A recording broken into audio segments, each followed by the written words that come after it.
X minus 1.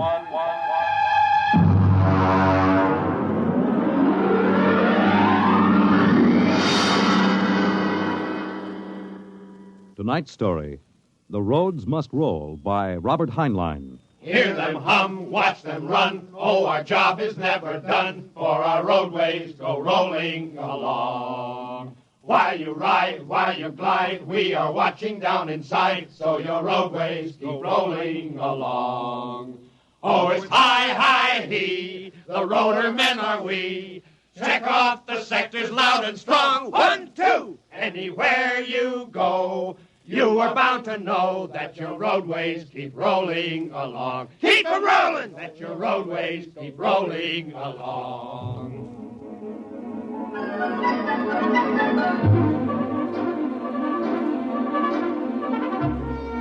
It was in the middle 1950s that the automotive age began to die. The traffic engineers had long expected it. For years, they had watched our vast cities sprawl and spread out, spill over into the countryside, become more and more dependent on motor transportation. And then, finally, the inevitable breaking point was reached. The growing flood of cars and buses and trucks began to swamp the streets and arterial highways. The building of roads could no longer keep pace. The superhighways, clogged, congested, became packed with cars stalled bumper to bumper. And the cities began to die of slow strangulation, where the traffic could no longer roll. And then the engineers took over. They banned the automobiles, tore up the superhighways, and in their place they built the rolling roads, mechanized roads that moved like huge conveyor belts, whirling along on their giant rotors at speeds ranging from 5 to 100 miles an hour, carrying the freight, the food, and the people from city to city and coast to coast. And no one worried over the fact that if the road should ever stop, our whole economic life would stop. For the machinery had never failed yet. But people forgot that machinery depends on men, the men who run it. Who makes the roads roll? We do! That's right, the engineers. We're the brains of the road. And where would the public be if we didn't keep the roads rolling? Right behind the 8 ball, and everybody knows it. All right, then. We're the men who hold the power, and it's time we started using it. We've called this meeting of the Engineers Control Committee because that's what we want to do. Control. Because I'm tired of taking orders from the Transport Commission, from slick desk jockeys like Jim Gaines, who don't even know a rotor bearing from a field corn. Now let Gaines yammer about our duty to the public. That's a lot of eyewash. We've got the power, and we're the men that count. Now it's time we quit fiddling around and use a little direct action to get what we want. Mr. Chairman! Mr. Chairman! The chair recognizes Brother Harvey of the Transport Mechanics Union. Thanks. Now, I don't really belong here since I'm no engineer. I'm just here to represent the workers' union. But I want to know what's all the shouting for. You engineers have got better working conditions than we have, and we ain't kicking. You say the engineers are powerful. You say you can tie up the roads. Well, so can any screwball with a jar of nitroglycerin. And he wouldn't need no engineer's degree to do it, neither. Harvey, are you speaking for your union now, or are you here as a stooge for the Transport Commission? Listen, Van Cleek, I helped found my union. I led the strike in 75 for decent working conditions. Where were you engineers then? With the Finks! Brother Harvey, remember, you're only a guest at this meeting. Go on, Van. Now listen, man. I'm one of the old engineers on the roads. You all are, worked up the hard way. We didn't go to the fancy technical institutes like those young punk cadet engineers the commission is training to take over our jobs unless we do something to stop them. Jim Gaines hasn't been able to fill us full of the old school spirit and that baloney about how the roads must roll. So all right, then. Why don't we get smart for a change? What would happen if the roads stopped rolling? Maybe the country would begin to realize that they can't do without us. Maybe we'd begin to get the things we want. Who says the roads must roll?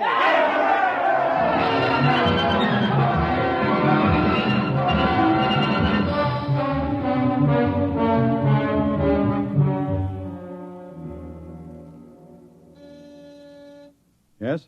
Your wife is calling, Mr. Gaines. Put her on. Jim, I want you to stop off on your way home. I'm sorry, darling, I can't make it. But you promised. I know, but Washington called in. They're sending Evans, the Australian Minister of Transport, through my sector today. I've got to show him through personally. Can't somebody else? I'm chief supervisor. Wouldn't be courteous. Courtesy begins at home. I've planned this dinner for weeks. Honey, the roads must roll. Oh, if you quote that nauseating slogan at me again, I'll divorce you. I can't help it, darling. I'll meet you at Stockton at 9 and we'll take in a show. Kiss Alan goodnight for me. Well, all right. Goodbye. Goodbye.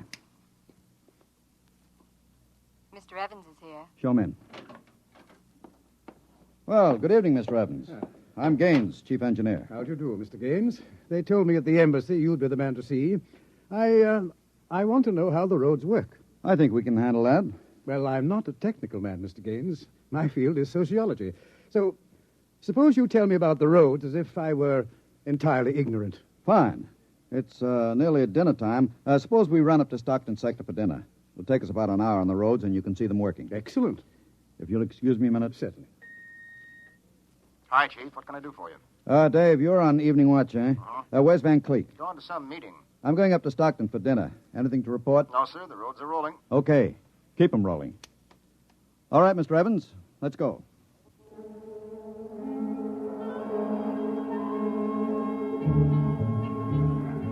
This is the low-speed strip. Ever ridden a conveyor before? No. It's quite simple. Remember to face the motion of the strip as you get on. There. We'll go right across. Each adjoining strip is a few miles an hour faster than the one next to it. Freight is carried on the 50-mile strip, most passenger traffic on the express strip. All right, now watch your step.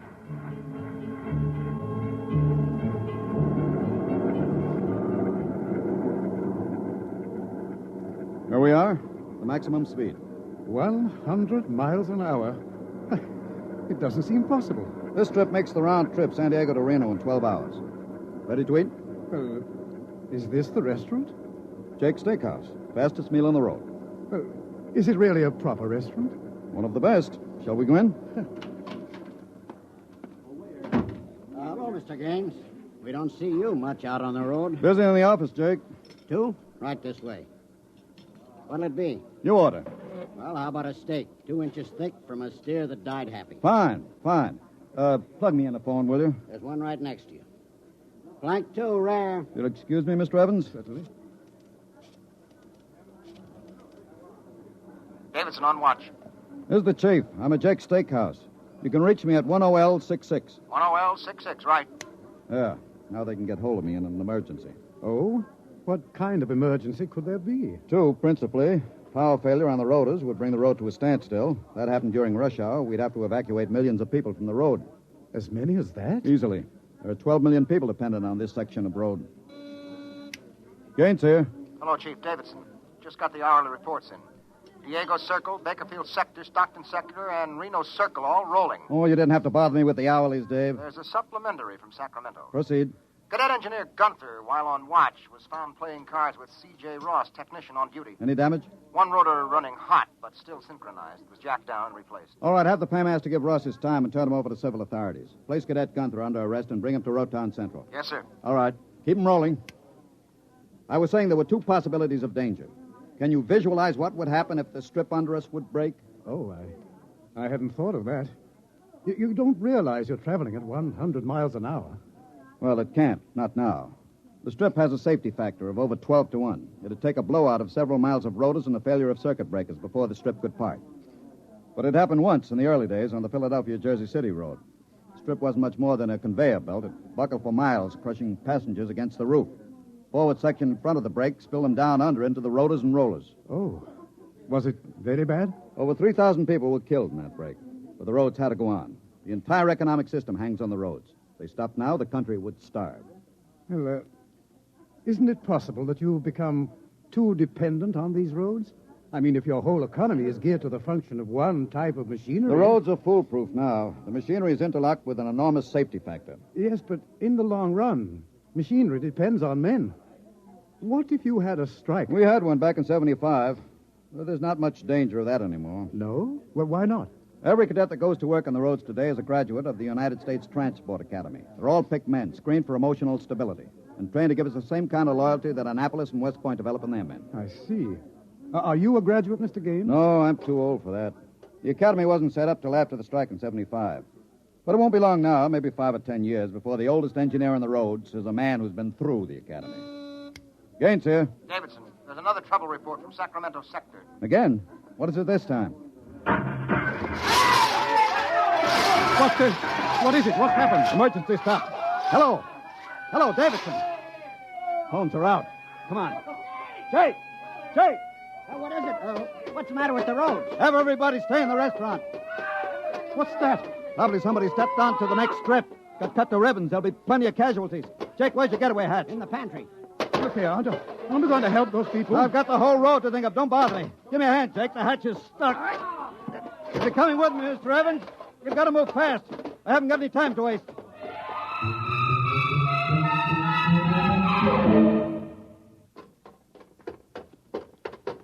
Where are we now? Freeway on top of the inner road ceiling. That's the outer shell over us. Are we going outside? No, there'll be an access down manhole over here. They're spaced every 100 feet.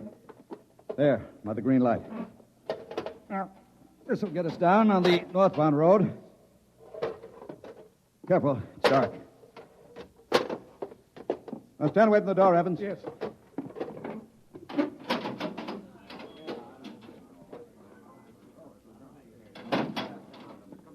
But this road is still rolling. It was only the 100-mile strip that stopped. There's what I want, a phone booth. Look out, excuse me. Look out. Hey, out. Hey, I'm talking to my wife. What's the idea Don't of argue. busting in here? Out. Yeah, but Emergency priority, division office. Davidson. Gaines here, report. Chief, where have you been? I've been calling you. Never mind that, report. 709, consolidated tension. Report strip 20, Sacramento sector, past emergency level. Interlocks acted and cut the strip out. Cause of failure unknown. Direct communication cut to Sacramento Control Office. Evacuation of strip 20 commenced. No casualties. There are casualties. I saw them. Put police and hospital routine A into operation. Get me Van Cleek. I want him to take over for me till I report in. We can't reach him, Chief. Shall I cut out the rest of the road? No. Keep those other strips rolling or we'll have a traffic jam the devil himself couldn't untangle.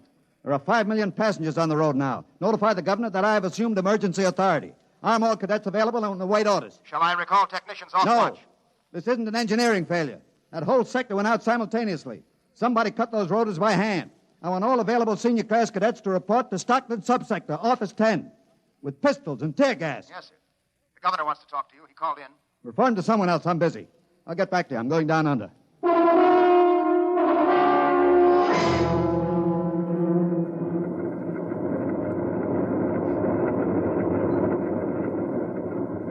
Evans! Evans! I can't hear you. The noise. Put on this helmet. What? Helmet! Helmet! Oh, yes. You can't hear without an anti-noise filter. Come on.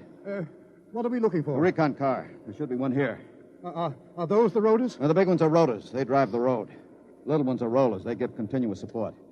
There's a watch gang now, jacking down a rotor. Can they hear us? No, the noise filter works on a 4-foot radius. I'll flash him. Now, he sees the light.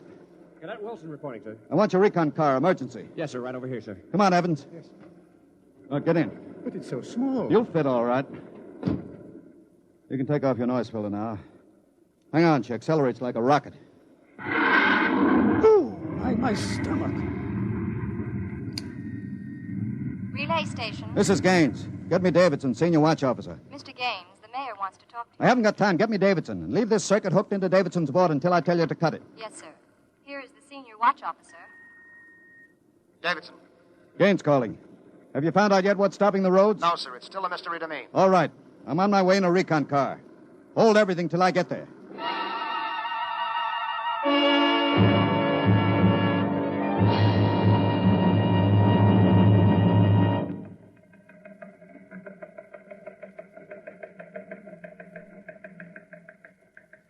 Cadet Edmonds reporting, sir. 3 platoons of cadet engineers standing by with tumblebug motorcycles. Armed? Pistols and tear gas as ordered, sir. Good. Assistant Supervisor Van Cleek is calling you on Circuit 9, sir. Van Cleek. It's about time. Cut me in. Yes, sir. Hello, Van. Where are you? Sacramento office. Now listen. Sacramento. That's good. Report. In a pig's eye. What? I'm not your deputy anymore, Gaines. What are you talking about? Listen, don't interrupt me and you'll find out. You're through, Gaines. I've been picked as director of the Engineers Control Committee. We're taking over. Have you gone off your rotor? We stopped Strip 20 just to give you a taste of what we can do. We're running things now. And you don't really think you can get away with this? You can't start Strip 20 until I'm ready to let you. I can stop the whole road if I have to. Van Click, I'll call in the Army. How'll you get 'em here if the roads aren't rolling? Now listen, Gaines. Whoever controls the roads controls the country. And right now, that happens to be me. Now sign off, Gaines. Gotta call the White House. You behave yourself and you won't get hurt. I don't believe it, sir. He's got us, Edmonds. We go in and blast him out, he may wreck the road. What's your rolling tonnage now? 53% under evening peak, sir. How about Strip 20? Almost evacuated. Listen in on this, Davidson. Standing by, Chief. I'm going down inside with these cadets. We'll work north, overcoming any resistance that we may meet. The watch technicians and maintenance crews are to follow behind us. Each rotor, as they come to it, is to be cut out from under Sacramento's control, then hooked into the Stockton control board. Understand? Got it. Check. If it works right, we can move control of Sacramento sector right out from under Vance's feet, and he can stay in his office there till he's hungry enough to be reasonable. Edmonds, get me a pistol. Yes, sir. Mr. Gaines, there's a man here. He's badly hurt. He wants to see you. Take care of him. I haven't got time. He's from Sacramento sector. What? Bring him in. All right. Easy. Easy. Mr. Gaines. You're Harvey from the Mechanics Union, aren't you? I tried to warn you. I tried to get away. He shot me 3 times. Get a doctor. All right. Easy, Harvey. How long's this been building up? Is it the men? It's the engineers. I told them they were crazy. Told them the road's got to roll. When I tried to get away, they... He's bleeding from the mouth, sir. Harvey. Harvey, can you hear me? He's dead, Mr. Gaines. Come on, Edmonds. We better move. Hey! All right, you men. You saw Harvey brought in.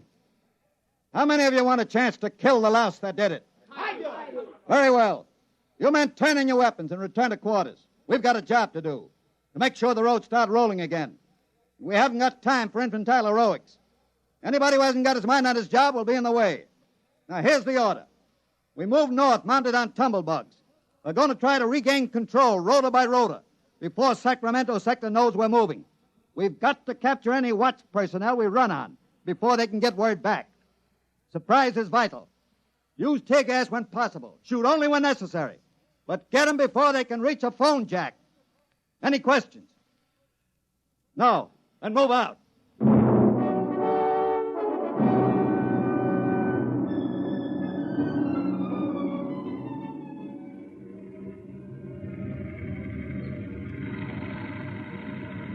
What's the score, Edmonds? 33 prisoners so far, nobody killed. Whoops. Yes, since I rode one of these tumblebugs, I've gotten how to steer it. Oh, sir, there's a man ahead.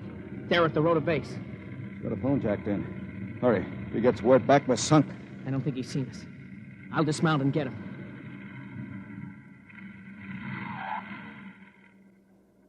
Quick, he sees us. Here, you. Look out, he's got a gun. Oh, I got him. Grab his gun. Yes, sir. You had a phone jacked in, all right. We got through to Sacramento office. It's going to be tough. I don't know, sir. Maybe he didn't get the call through. Wait a minute. Listen. The road. Take off your noise filter. There.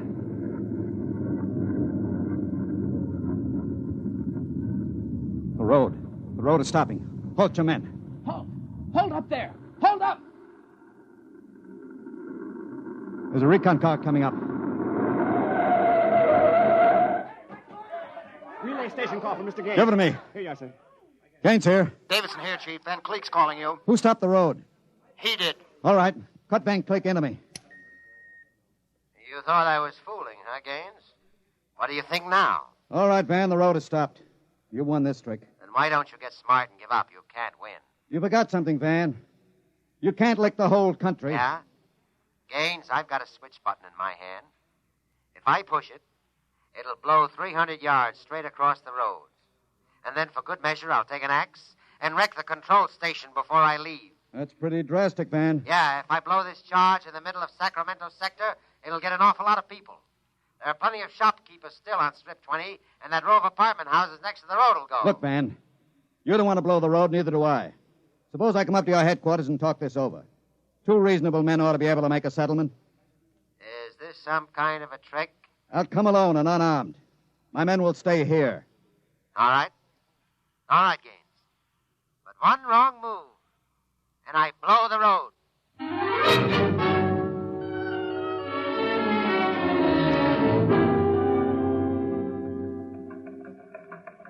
We've got to hurry, Dave. If I take too long, Van Cleek will get edgy and set off that charge. Failure report notes? 1, strips must be cross-connected with safety interlocks, so that when one dies, the others slow down. 2, the men. I can't understand it. Psych tests are rigid. We've never had a failure in the Hum-Wadsworth-Burton method. And then suddenly a whole sector goes sour. How could Van Cleek get a whole crew of psych-cleared men to revolt? It's easy, Dave. As my deputy, he was ex-officio personnel officer for the whole road. He must have been faking psych records for years and transferring maladjusted men into his sector. I've got that personnel record, Mr. Gaines. Man's record. Masked introvert. Inferiority rating 7. Comment. Despite a potential instability shown on Wadsworth Curve, this officer is especially adept in handling men. He's adept, all right. I haven't got time for any more, Dave. You're not going up there to Sacramento office. I've got to. He'll be armed. He'll kill you. I've got to take that chance. But unarmed? Why don't you call in the Army? He won't dare blow the road. Yes, then. he would. Look at that psych record. He's putting up a big, brave front, but he's rotten inside. He wants to be taken seriously. He wants everybody to think he's the most dangerous man in the country. And if I call the Army in, he'll try to prove it by blowing the road. How can you stop him, Mr. Gaines? He'll have a gun. What'll you have? What'll I have? Only a prayer. And what I know about Mr. Van Cleek.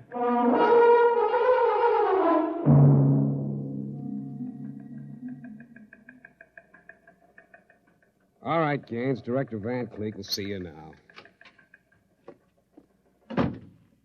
Gaines is here, Director Van Cleek. Come in, Gaines. Behaving sensibly at last. You know I've got you where I want you, and there isn't anything you can do about it. I searched him, Director. He's unarmed. Mm-hmm. I want you to sign this now. It's a declaration of your recognition of the Engineers Control Committee. You've got 1 minute to sign it, Gaines, or I'll push this button and blow up the whole sector. You better sign, Gaines. You need this gorilla with the gun, Van? Hey, you Can't you handle one unarmed man alone? All right, Harry, out. What? Out? Yeah. Okay. All right. Now sign. What's so funny? You are. You start a revolution because you think the engineers should control the road. Then when you've got control, the only thing you can think of to do is blow it up. Tell me, what are you so scared of? I'm not scared. Yeah? Sitting there sweating all over that push button you're holding? Your buddies knew how afraid you were. They'd probably throw you into the rotors. I'm not afraid. You're afraid of me right now. You're afraid I'll have you on the carpet. You're afraid the cadets won't salute you. You're afraid they're laughing at you behind your back. No, I'm not. Now, you keep quiet. I've got a gun. You're afraid of using the wrong fork at dinner. You're afraid people are looking at you, laughing at you. I am not, you dirty, stuck-up snob. Just because you went to a high-hat school, you think you're better than anybody, you and your crummy little gold-braid cadet. Van, you're a pathetic little shrimp. Huh? I understand you perfectly. You're a third-rater. Oh. All your life you've been afraid that someone would see through you and send you to the foot of the class. Oh, yeah. Throw you right out on your ear where you belong. I don't want to look at you anymore. I'll show you. I'll put a bullet in Put you. down that pop gun before you hurt yourself. Don't you come near me. Don't you come near me or I'll shoot. I'll shoot. Give me that. No. Let me go. Give that pistol. Ah. And thanks for not disappointing me, Van. I don't understand. I thought if I wounded your little ego, you'd forget to push that button and pull a trigger instead. I'm afraid you'll never make a good executive, Van. They have to know when to push buttons. Davidson. Gaines here. Chief, are you all right? Are you? I'm all right. Attack now and mop up.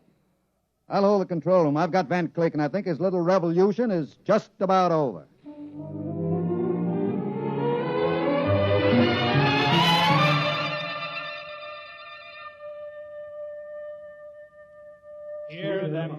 watch them run. Oh, our job is never done, for our roadways go rolling along.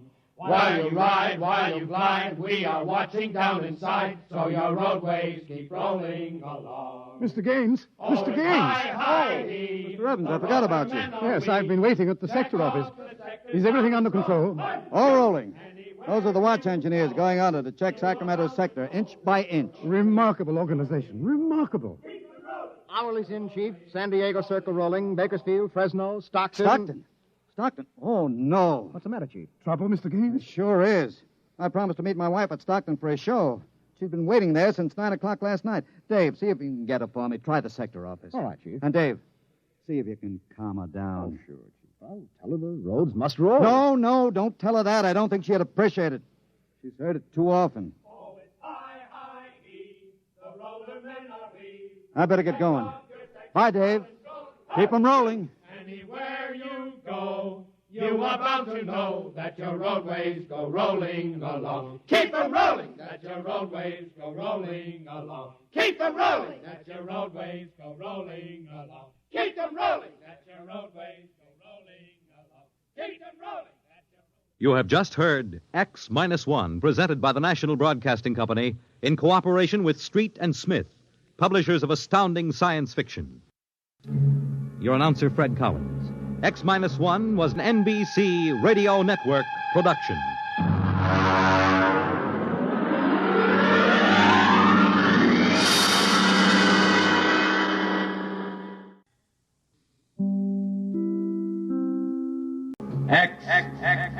Minus 1.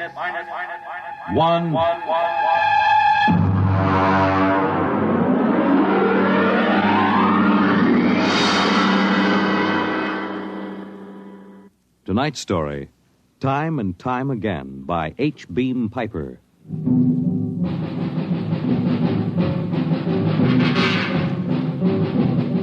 It happened during a routine skirmish in the Great War. Patrols advanced from the defense perimeter under jet cover and preceded by napalm throwers. The enemy defended in depth and mopped up with guided 98s fired from 40 miles to the rear. The blast area was 10 miles in circumference, and the medics didn't find much to pick up over 500 yards in. Come on. All right, now back it in here. Look out, it's lousy with mud. More. Now, cut left. More, hold it. Stretches. Come on, Travers, get those men out. Yes, sir. Get a move on. Line them up. Come on. Easy. You want to kill them? Okay, take it away. They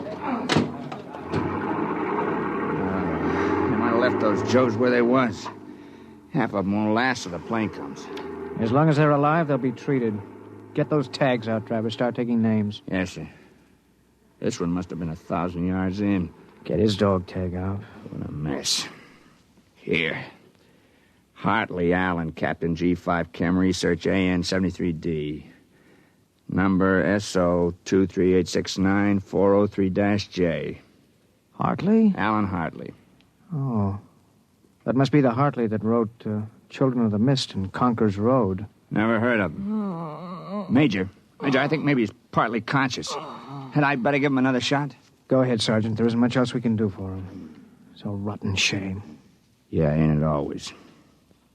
Okay, Captain, let me have that arm. There.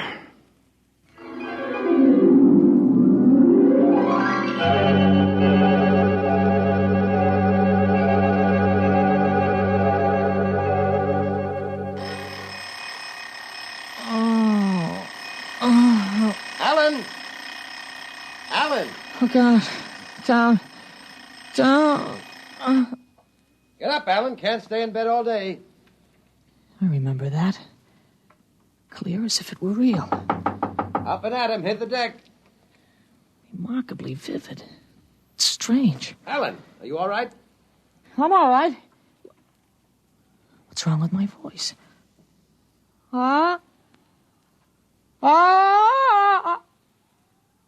It's too high. What are you doing? Practicing singing? My voice has changed. Is that all?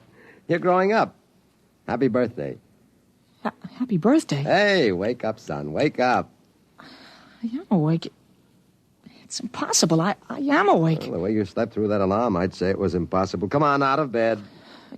I don't understand. You went to bed at a decent hour. You could wake up the next morning. Come on, son. Breakfast waiting. Out of bed or I'll turn it over. All right. It's a dream. Maybe, but you're wide awake now. I am. I'm awake. Well, half awake anyway. That's the bell at St. Boniface, isn't it? What day is it? Are you kidding? You forget today's your birthday? No, I didn't forget. Neither did I. Here, son. Happy 13th birthday. You won't guess what's in here. A rifle. A light .22 rifle. Oh, now how did you know that? I remembered. Did I spill the beans sometime? No. I could have sworn it would be a surprise. Well, go on. Open it.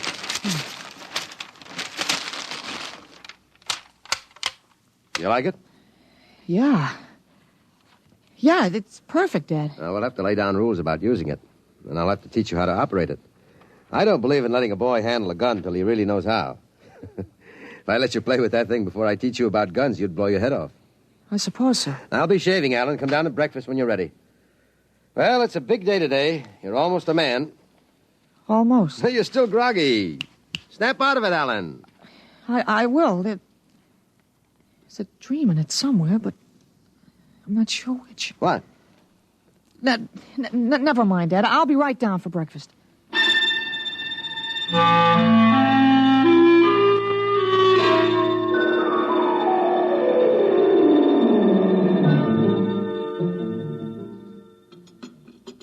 What you going to do today, son? I want to do some reading this morning, I guess. That's always a good thing to do. After breakfast, suppose you take a walk down to the station and get me a Times. Didn't it come? What, the Times? Well, they don't deliver. Be a good idea, though. Maybe I'll talk to Sam Ashburn about it. Here's a $50, Alan. Get anything you want for yourself out of the change. Thanks, Dad. Finish your milk before you go. Sure, Dad. Thanks for the money. You're big enough to handle it now. Hurry back. I'd like to finish the crossword puzzle before lunch.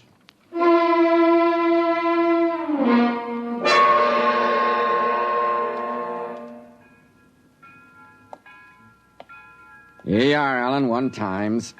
Tell your father the puzzle's a stinker this week. Yeah, thanks, Mr. Ashburn. Look out for the trucks when you cross the highway. I'll go across Elton's lot. It's a shortcut. Elton's? You'll have a hard time crossing there, son. There's 4 buildings on that block. I thought they burned down. I've seen them this morning, big as life. I guess that didn't happen yet. What'd you say? Nothing, Mr. Ashburn. I was just muttering. My days, youngsters talked up. Yes, sir. Bye, Mr. Ashburn.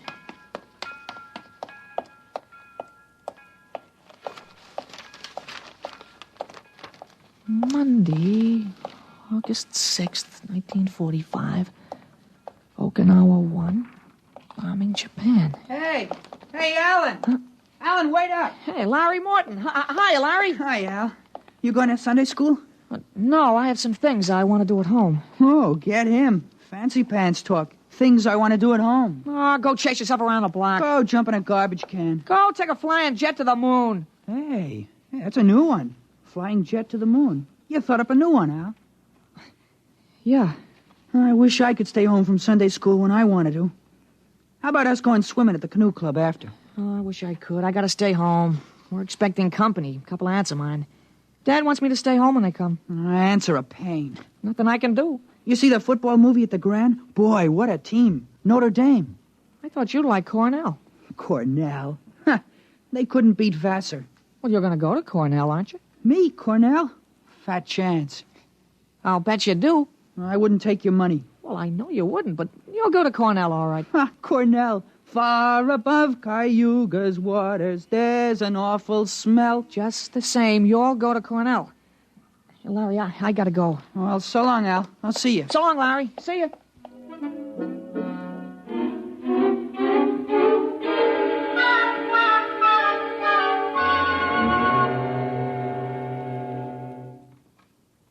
I'm stuck in this corner. 7-letter word that makes in proportion. Titrate.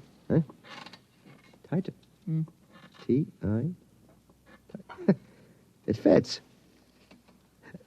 Now, how did you know that, Alan? That? I read it somewhere, I guess. Oh. What you reading now? Tarzan again? No, not Tarzan. It's refreshing to see you with a book. Sometimes I think I ought to forbid comic books in the house. Yeah, they must be raising the devil with those bombing raids in Japan. How long do you think the war in Japan will last, Dad? Oh? I'd say to the middle of 1946. They'll have to invade those islands foot by foot. I don't think so, Dad. I wouldn't be surprised if the war was over very suddenly. How, by magic? There isn't a thing on earth will make those Japanese surrender. You expect somebody to make a pass and it'll be all over by this afternoon? Something like that. I wish you could. A lot of boys dead in the invasion of Japan. Mr. Hartley, excuse me, please. Oh, hello, Mr. Gutchell. That's Frank Gutchell, Dad? That's right. Excuse me. I didn't mean to disturb you, Mr. Hartley. It's all right. Lovely day, isn't it, Mr. Gutchell? Mr. Hartley, the Lord's Day is always beautiful. Of course, Mr. Gutchell. Mr. Hartley, I wonder if you could lend me a gun and some bullets. My little dog's been hurt, and it's been suffering something terrible. Oh, that's too bad. I want a gun to put the poor thing out of its pain. Of course. How would a 20-gauge shotgun do? You wouldn't want anything heavy. I was hoping you'd let me have a little gun. Maybe, so big. Pistol? So I could put it in my pocket. It wouldn't look right to carry a hunting gun on the Lord's Day. And people wouldn't understand that it was for a work of mercy. Of course, I understand. You're a very religious man. The whole world is evil, Mr. Hartley. Yeah, sometimes it certainly looks like it. Well, I have a Colt 38 Special from the auxiliary police outfit. Well, that's fine. Now, you've got to bring it right back, Mr. Gutchell. I might be called out. Now, you'll have to promise to get it right back. Dad, wait a minute. I just remembered. Remembered what? Well, aren't there some cartridges left for the Luger? Then you wouldn't be without the Colt. That's right. I have got a German automatic I could let you have. That way I wouldn't get stuck. You'd have to return it promptly, though. Oh, wait, Dad, I'll get it. I know where the cartridges Be careful, son. Well, Mr. Gutchell, it sure turned out nice after all that.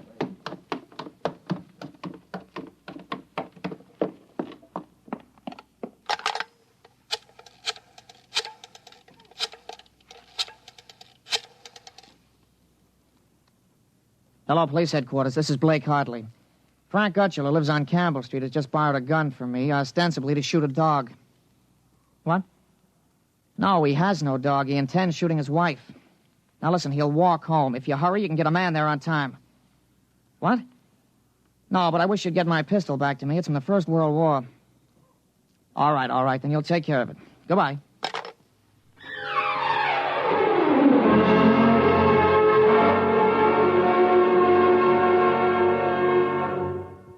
There you are. What kept you, Alan? Well, I couldn't find the cartridges at first. I'll show Mr. Gutchell how it works. It's all loaded, ready to shoot. This is the safety. Just push it forward and up. There are 8 shots in it. Did you load the chamber, Ellen? Sure, it's on safe now. You understand how it works, Mr. Gutchell? Oh, yes, I understand. Thank you, Mr. Hartley. Thank you, Sonny. Goodbye. Goodbye, Mr. Gutchell. Return the gun when you're done. Yes, I'll be done with it soon. Goodbye. Alan, you shouldn't have loaded that gun. I guess it's all over now. I had to keep you from fooling with it. I didn't want you to see I took out the firing pin. You what? Gutchell didn't want that gun to shoot a dog. He's a fanatic. He sees visions, hears voices. The voices probably put him up to this. Well, I'll submit that any man who holds intimate conversations with disembodied spirits isn't to be trusted with a gun. What are you talking about? While I was at it, I called the police upstairs. I put a handkerchief over my mouth and told them I was you. You? Well, why did you have to do that? I couldn't have told them this is little Alan Hartley, 13 years old. And suppose he really wants to shoot a dog. What kind of a mess will I be in then? No mess. If I'm wrong, which I'm not, I'll take the rap for it. Dumb kid trick, you know. But if I'm right, you'll have to front for me. They give me a lot of cheap boy hero publicity, which I don't want. This is crazy, Alan. This is absolutely crazy. Maybe. We'll have the complete returns in 20 minutes.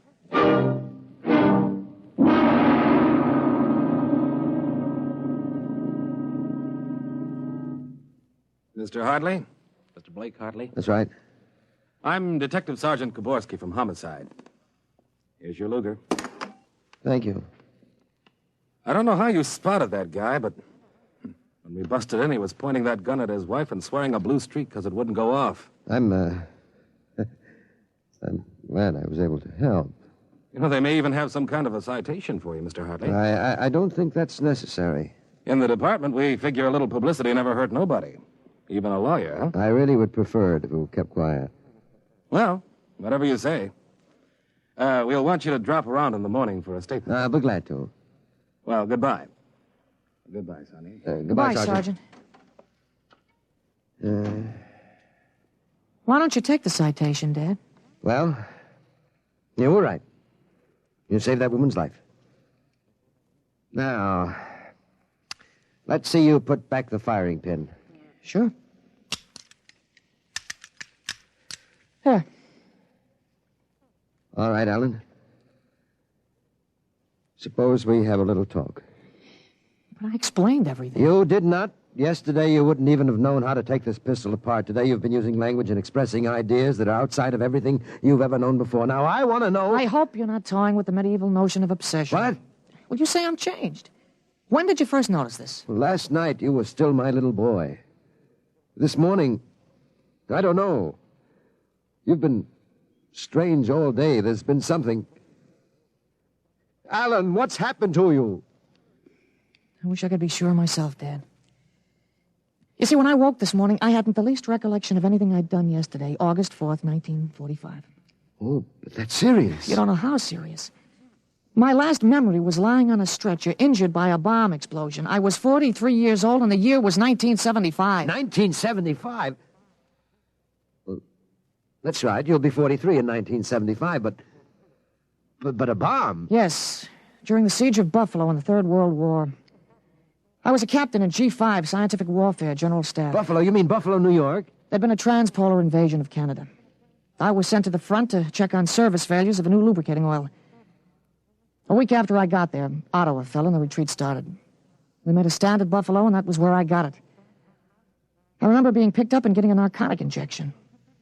The next thing I knew, I was in bed upstairs, and it was 1945 again. And I was back in my own 13-year-old body. Oh, Alan, you just had a nightmare to end all nightmares, that's all. I thought it might be that at first, but I rejected it. It won't fit the facts. But it's ridiculous, all this Battle of Buffalo stuff. You picked up something listening to the radio. All the commentators have been going on about another war after this one. You've just got an undigested hunk of H.V. Callan born in your subconscious, that's all. But that isn't everything. I remember 4 years of high school, 4 years at Cornell, 7 years as a reporter on the Philadelphia Record, 3 novels, Children of the Mist, Rose of Death, Conqueror's Road. You think a 13-year-old can dream up all that stuff? But it's the only possible explanation. Maybe, but I can speak 5 languages today that I couldn't yesterday. French, German, Chinese, Russian, and a little Spanish. Although I've got a Mexican accent you could cut with a knife. But how did it happen? Alan, I can't believe it. All I know is here I am. I've been reading up on time theories. Nobody seems to know much about them. Evidently, time exists parallel as another dimension, and I got kicked backwards along it. But how? Oh, it may have been the radiations from the bomb or the narcotic injection, or both together. But the fact remains I'm here with full knowledge of my future identity. This is quite a shock, Alan.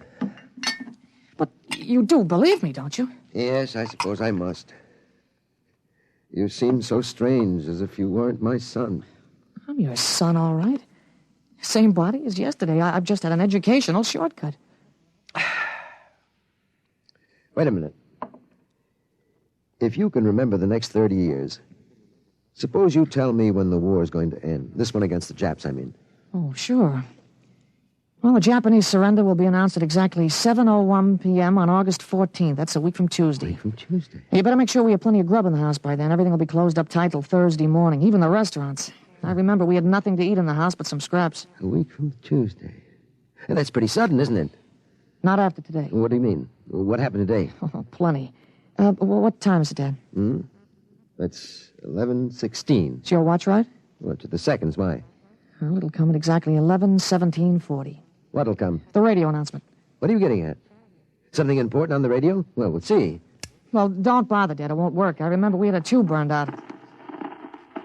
There is something wrong. When is this announcement of yours?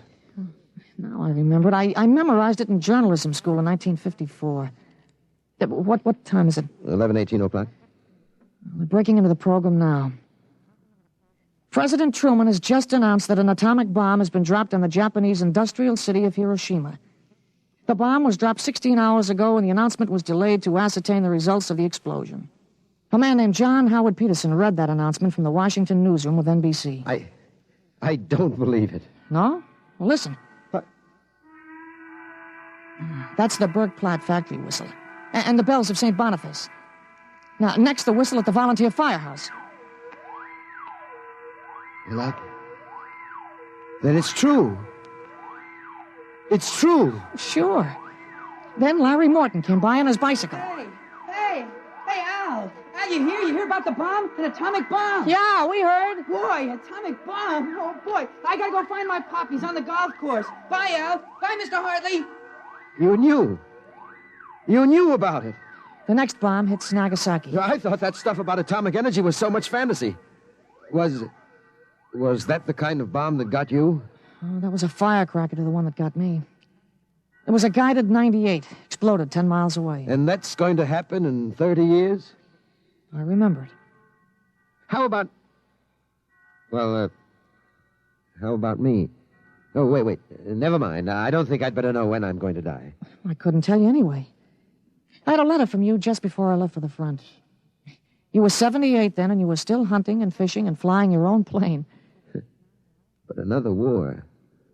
And fought on American soil. Oh, Ellen, I wish this hadn't happened to you. It happened. I remember it. But if I can help it, I'm not going to get killed in any Battle of Buffalo. But if you remember it, if time exists as a parallel dimension, then every tick we're getting closer to that Third World War. Dad, you know what I remembered when Gutschall came to borrow that gun? No, I suppose that you suspected him and warned me. No, that wasn't it. The first time when I was really 13, I wasn't home. I'd been swimming at the canoe club with Larry Morton. When I got home about a half an hour from now, I found the house full of cops. But if the gun didn't fire... What makes you think it didn't? Gutschall talked the 38 out of you. He went home, shot his wife 4 times in the body, once behind the ear, and used the 6th shot to blow his own brains out. That's what you remember? Yes. The cops traced the gun. They took a very poor view of your lending it to him. You never got it back. But here it is. Oh, not the way I remember it. But I didn't want you in trouble, so I warned you. Dad, I found out the future can be changed. One man can't change the whole future. I stopped a murder and a suicide. I know, but... With 30 years to work, I can stop a world war. I'll have the means, too. The means? Unlimited wealth and influence. I've got a good memory, Dad. I wrote a list out this afternoon. Salt, jet pilot, citation, ponder, middle ground. What is this, a code? Horses. That's a list of Kentucky Derby winners from 1946 to 1970. Huh? You sure? Oh, I learned that list on a bet at the Officers Club in Cincinnati in 1971. Assault paid 8-1. You figure out what we can take in. But gambling? Oh, this isn't gambling. It's a sure thing. When we get rolling, we'll make the Rockefellers look like pikers. Assault at 8-1. Mm-hmm. I suppose I could scrape up $5,000. In 10 years, that'll make a lot of money. Any other little thing you have in mind, Ellen? Well, by 1952, we start building a political organization here in Pennsylvania. In 1960, I think we can elect you president. President? Isn't that going a little too far? Well, why not? Who wouldn't vote for a politician who was always right? Besides, that's the one thing we've got to change. In 1960, we had a man in the White House who was good to his wife and sang a nice tenor, and that's about all. He fouled up so completely, we ended up at war. And I think President Hartley might be a little more trusted to take a strong line. But I don't know anything about international decisions. I do. I know all the wrong ones. If we can stop one murder, we can stop a war. It's worth a try, isn't it? I guess so.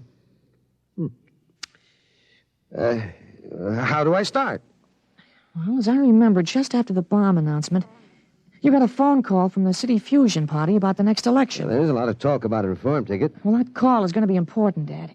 It's the turning point. Now you've got to know. There it is. Well, what do I do? Well, answer it. Go ahead. But... Don't worry. I'll tell you what to do. Go ahead. Hello? Yes, this is Blake Hartley. Judge Cribbins. Yes. Just a moment. Alan, Oh. he's asking me to run. Oh, my head. Alan. Oh. Alan, what's the matter? Oh. Alan. He passed out. Alan, what do I do now? Alan, listen to me. Alan. Alan, what's the matter?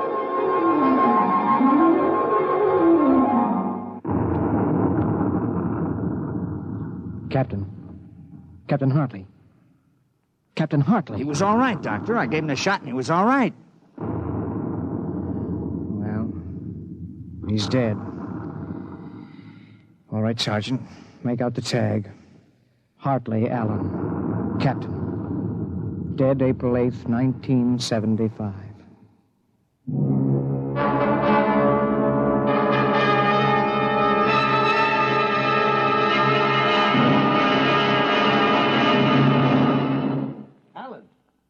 Alan, what happened? Alan! Alan! Huh? Alan, are you all right? Oh, hi, Dad. I've got Judge Crimmins on the phone. What do I tell him? What? Alan, are you all right? You passed out. Sure. I'm all right. Hey, today's my birthday, isn't it? What'd you get for my birthday, huh?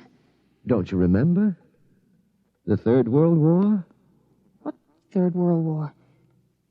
Gee, Dad, what's the matter? You're looking at me funny. You don't remember. You're back again, aren't you?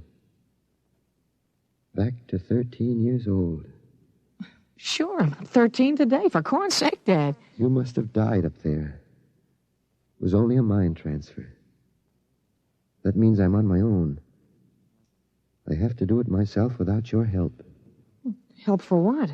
If it's the grass, I said I'd cut it tomorrow. No, it's not the grass. I've got to save your life, Alan. I can't let you die that way in 1975. You're talking about, Dad? You sound goofy. I've got to change it all by myself. Change what?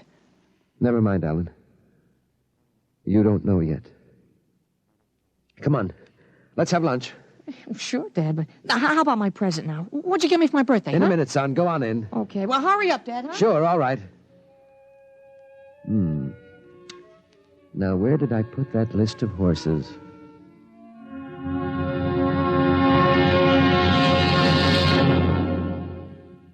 You have just heard X-1, presented by the National Broadcasting Company in cooperation with Street and Smith, publishers of astounding science fiction. Tonight, by transcription, X-1 has brought you Time and Time Again, written by H. Beam Piper and adapted for radio by Ernest Kenoy. Featured in the cast were Jack Grimes, Peter Fernandez, Joe DeSantis, Joseph Bell, Clark Gordon, Herm Dinkin, Dick Hamilton, and James Dukas. Your announcer, Fred Collins. X-1 was directed by Daniel Sutter and is an NBC Radio Network production.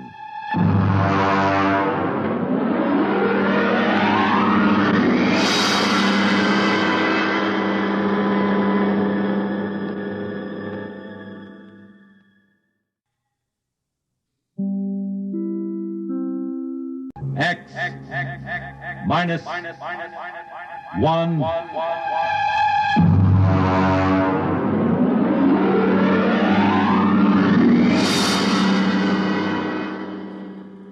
Tonight's story, The Cave of Night by James E. Gunn.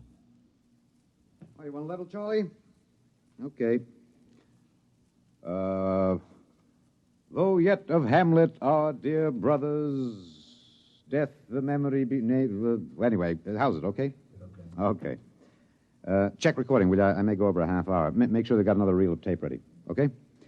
All right, Look, Bill, I've just put the segments of tape together for the next week's show. I'm going to record my narrations, and we'll listen to it together tomorrow. I know this is unusual, but you're the producer, and I don't want you out on a limb that may be sawed off behind us. This week's show is liable to either win us every award from the Peabody to the Pulitzer Prize, or maybe put the network out of business.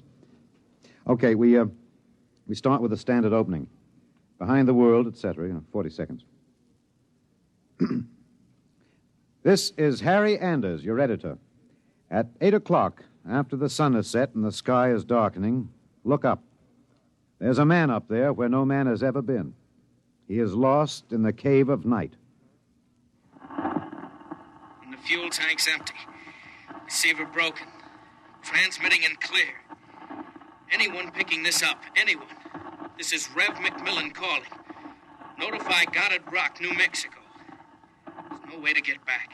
There's a man up there where no man has ever been. He is lost in the cave of night. We all know that phrase now, the cave of night. It was written by a poet disguised in the cynical hide of a newspaper rewrite man. But it stuck. It caught the world and held it like a butterfly pinned to a board. It started with a ham, an amateur radio operator, in Davenport, Iowa. All right, Eddie. Roll the first tape in here. It's marked. Am I too close? I was up in the attic. I usually have a talk with WG-73. He's in Buenos Aires. We play chess. Well, there was some kind of interference. And then all of a sudden, I heard this voice. I record most of my listening anyway, so I had the tape machine running. After I heard it, I called civil defense. That's what we're supposed to. Look, Bill, I haven't done the final editing on these tapes, so don't worry if they're a little rough. Down out of the night, flung from the darkness, came these words, the first of so many that electrified the world. Notify Goddard Rock, New Mexico. There's no way to get back. No way to get back. I'm stuck up here. No way to get down. What does it take to catch the pity of the world? A man wedged underground in Kentucky. A little girl in the bottom of a well. Somebody alive, waiting for rescue, with the days of his life numbered. Somebody, somewhere, waiting for us to get him out. The story broke in this morning's papers. Orbiting 1,000 miles above our heads was a man, an officer of the United States Air Force in a fuelless spaceship. We're recording at the desk of Mike Bayless, senior night editor of the Continental Press National Wire. Hey, you always get a reaction like this. I remember the Floyd Collins story in the 20s. Fellow trapped in that cave in Kentucky, remember? Oh, sure. And the whole country hanging on to see if he could get out. Then there was that little girl stuck in the well. Kathy Fiskus? Yeah. We pulled all those stories out and put them on the wire for background. But this hit bigger. We got the first lead from an Air Force handout in New Mexico. They just said an experimental rocket failed to return to base. But by that time, the cat was out of the bag. Ham operators picked up those messages from Boston to Fairbanks, Alaska. Mr. Bayless, you first used the phrase, the cave of night, didn't you? Yeah, I guess so. I mean, you got to get a little purple on a thing like this. People eat it up. You can't spread it on too thick. Anyway, I was lost in a cave once when I was a kid in upstate New York. I waited around for a couple of hours in the dark until they came for me. It kind of reminded me of that. It reminded the world of terrors at night, of struggling awake through nightmares. The fears of loneliness, darkness, falling, suffocation, thirst. It reminded me of Rev McMillan. Perhaps I have an advantage over all the other reporters for newspapers and radio and television because I knew Rev McMillan. I knew him in college and in the Air Force. I knew that he was testing rocket-powered craft at Goddard, but I didn't know they were so close to space. No one knew, till those messages of desperation crackled down through the atmosphere. I remembered Rev when I saw those headlines that morning. Straight black hair, Clark Gable ears, a reckless grin. He ate well, reveled in expert jazz and Mozart opera, and he talked incessantly. His southern speech was no drawl. There was too much to say. And now he was alone, and soon all that might be extinguished. The men from the radio newsrooms rushed to Goddard Rocket Base armed with miniature tape recorders. Gentlemen, I'm Colonel Arthur J. Hannigan, Information Officer for Goddard Rocket Base. And I'm authorized to issue the following statement. First Lieutenant Reverty L. McMillan, United States Air Force pilot, Experimental Rocket Division, took off from Goddard Base at 22:34 Rocky Mountain time. As craft, the XR-37 Mark II, a hydrazine nitric three-stage rocket. I'm sorry I can't describe it, boys. Classified. Well, in order to maintain orbit, the motors were pulsed for 1 second every 15 seconds elapsed time. After 3 minutes, the exhaust was seen by ground spectroscope observation to flare for half a minute.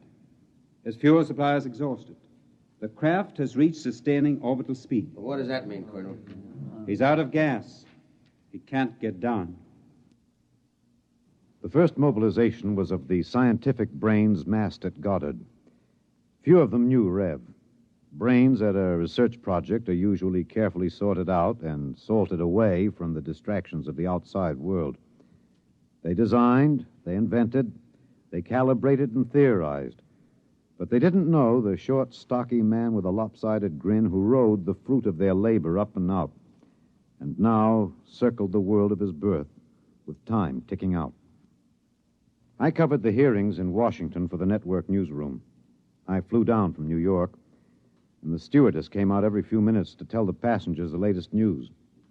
She called him Rev, although she never knew him, and once I thought I saw a tear. The hearing was before the subcommittee of the Senate Committee on Military Affairs. Presiding, Senator Alan J. Haggister of Kentucky. All right, General Finch. You've made the technical situation fairly comprehensive, even to an old canebrake, redneck hillbilly like myself. I have tried to make the gravity of the situation apparent, sir. It appears to me, General, that the sacred life of a human being created in the image of his maker is in danger. It's no light thing to be thrown away like some guinea pig. If that ship wasn't safe, if that poor man up there in the Cave of Night is to die, somebody is responsible.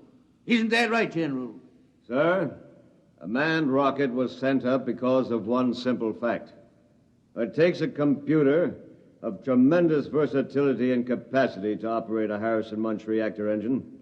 A computer of infinite complexity. And I ask you, General, I put the question to you, why was such a computer not designed? It has been designed, sir. It was designed 500,000 years ago. There is only one mechanism competent to handle those controls, sir. That is the human brain. All right. I turn now to my second question, General, and I ask it not only for myself and my colleagues on this committee, but for 170 million Americans listening on the radio, watching on television. With that man up there living out his last days, why was it not possible to send a ship up after him? Why was there no second ship built? For one reason, Senator, money. The appropriation for rocket research fell short by 12% of the amount needed even to build one vessel. Oh, frankly, gentlemen, the deficiency was made up by cutting corners and diverting funds from other projects. That is not the point, General. There's a man up there who's going to die. With the limited funds you gave us, we've done what we set out to do. We've demonstrated that space flight is possible, that a space platform is feasible. If there is any inefficiency, if there is any blame for what has happened, it lies at the door of those who lack the confidence and the courage and ability of their countrymen to fight free of Earth to their greatest glory. Senator, how did you vote on that?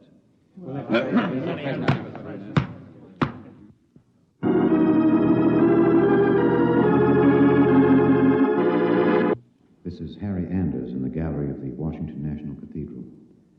This is a special prayer service called by the Dean of the Cathedral for the safety of Lieutenant McMillan and for the success of the recently announced rescue plan. The church is filled. There's a sprinkling of high Navy, Army, and Air Force uniforms. I see General Finch in the second row, next to the Secretary of the Air Force and the newly appointed Undersecretary of Defense, Mr. Winokur. Prominently displayed in the center aisle, below the ornate railing separating the pews from the altar, is the small model of McMillan's ship. One by one now, the congregation is filing past, dropping checks, bills. I saw one child drop in 12 pennies one by one. All contributions are to be used to defray the cost of the rescue effort. The congregation is now kneeling to pray. A moment of silent prayer will follow for the safety and rescue of Lieutenant McMillan. $1 billion was raised in 1 week from voluntary contributions. Another $1.5 billion was appropriated unanimously by Congress. The race began. Would the rescue party reach the ship in time? Of course, we didn't know then. And daily we listened to the voice of the man we hoped to buy back from death. Now, look, Bill, on these McMillan broadcast tapes, don't let some ignorant engineering vice president holler because it's not broadcast quality. Believe me, I knew McMillan. There's more of that wild Texan in these tapes than in any hi-fi super-frequency response studio recordings. Just listen. You'll see what I mean. I've been staring out the portholes. I never tire of it. Through the window at the right, I see a black velvet curtain with a strong light behind it. There are pinpoint holes in the curtain, and the light shines through, not winking the way stars do, but steady. There's no air up here. That's the reason. My oxygen is holding out better than I expected. By my figures, it should last 27 days more. I shouldn't use so much of it talking all the time, but it's hard to stop.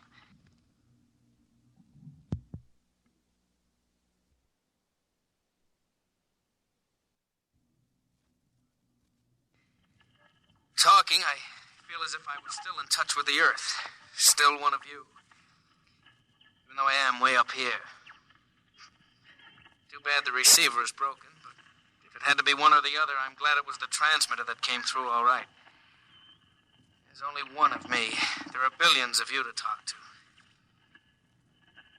You can't see me now. You'll have to wait hours for the dawn. I'll have mine in a few minutes. That's the way he talked.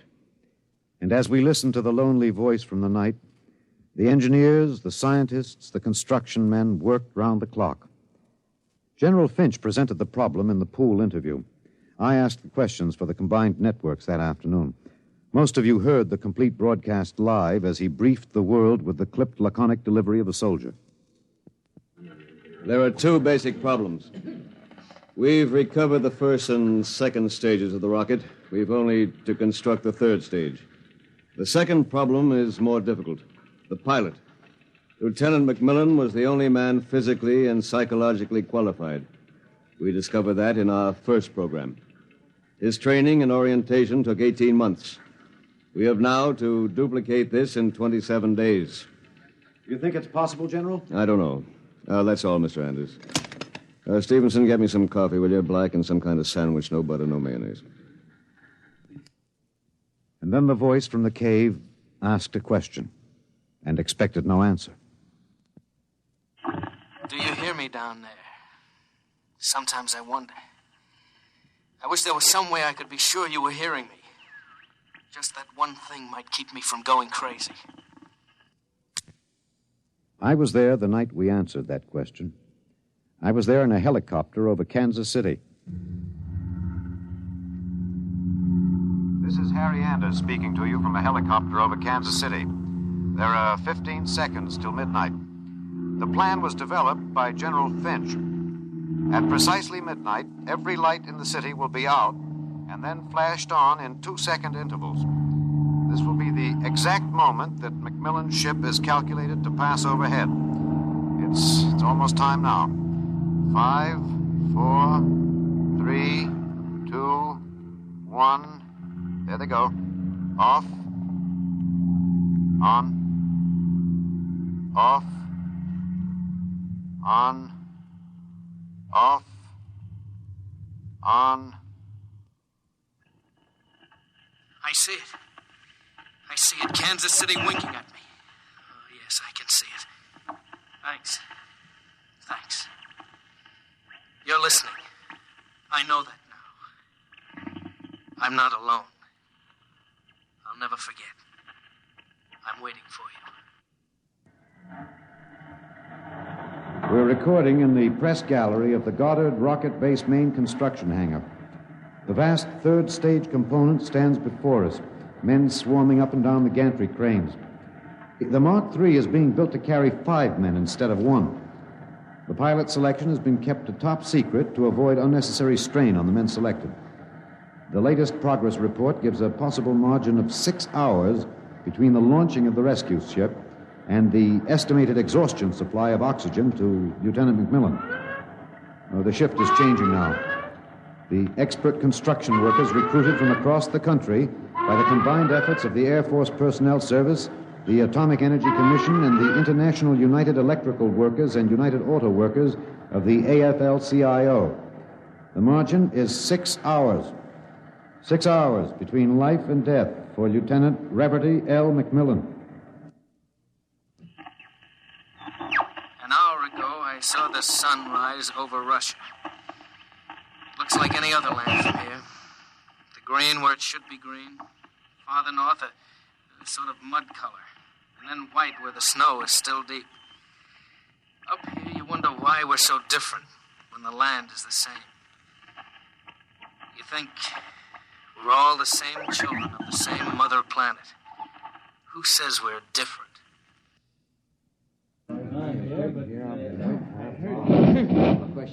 Can you hear me in the back? You're standing a little close. Well, how about this? That's better. That's better. All right, gentlemen, I have exactly 5 minutes for the press conference. Therefore, I'm not going to answer any questions. Progress report is as follows. As a safety factor, we're constructing 2 complete 3-stage rockets and 6 additional 3rd-stage components. The telemetered reports from McMillan's ship have added important additional information, and the first of the rescue vessels should be ready to be launched at the estimated time, weather permitting. Now, don't ask a question. Within certain limitations of air turbulence, the rocket will be ready to lift in time to save Lieutenant McMillan. 21 days. The air is bad tonight. Can't seem to get a full breath. It seems to stick in the lungs. It doesn't matter, though. But I wish you could see what I've seen. The vast, spreading universe around Earth like a bride in a soft veil.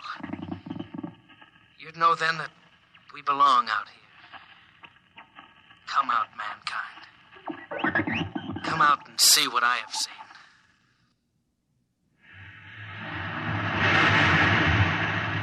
This is Harry Anders at Goddard Rocket Base. The Harrison Munch reactor engine for the first 3rd-stage rescue is being tested here at Goddard. You can hear the roaring of the gases in the test chamber behind me. The work has been stepped up as a new calculation based on the increased temperature reading from McMillan's ship indicates that the exhaustion time will be some 6 hours earlier than originally estimated. The margin of rescue will be in minutes. Air very bad. Better hurry. Can't last much longer. It's silly, of course you'll hurry. But I don't want anyone feeling sorry for me. I've seen the stars clearly. But more than this, I've seen the earth. There where I have lived and loved. I have known it better than any man. And loved it better. And known its children better. Goodbye. I have a better tomb than the greatest conqueror Earth ever bore. Do not disturb.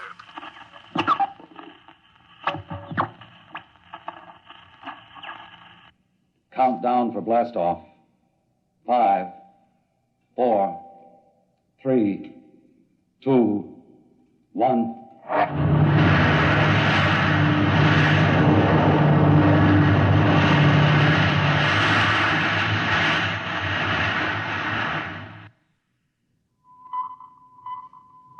Anders, tape 323. We're in the press operation room of Goddard Field. The rescue rocket has been aloft 53 minutes plus. Its calculated time of arrival is 54 minutes. You will hear the voice of General Beauregard Finch on a direct pickup from the rescue vessel, which has been named unofficially the Lifesaver. Silent crowds have collected at the outer perimeter of the rocket base, as if by their presence they might help it. Here it comes. Quiet, quiet. The next voice you hear will be General Finch aloft in the rescue ship. The voice quality may not be good. He's speaking over a throat mic in his pressure suit. Mark 3 to base. This is Finch. I'm going to secure that deal. We have just secured to the airlock of McMillan's ship. I'm now entering the lock. The inner door is closed. I have closed the outer door. The inner door is cycling. Now it is open. Bring in those oxy bottles, will you? The bulkhead to the control room is open.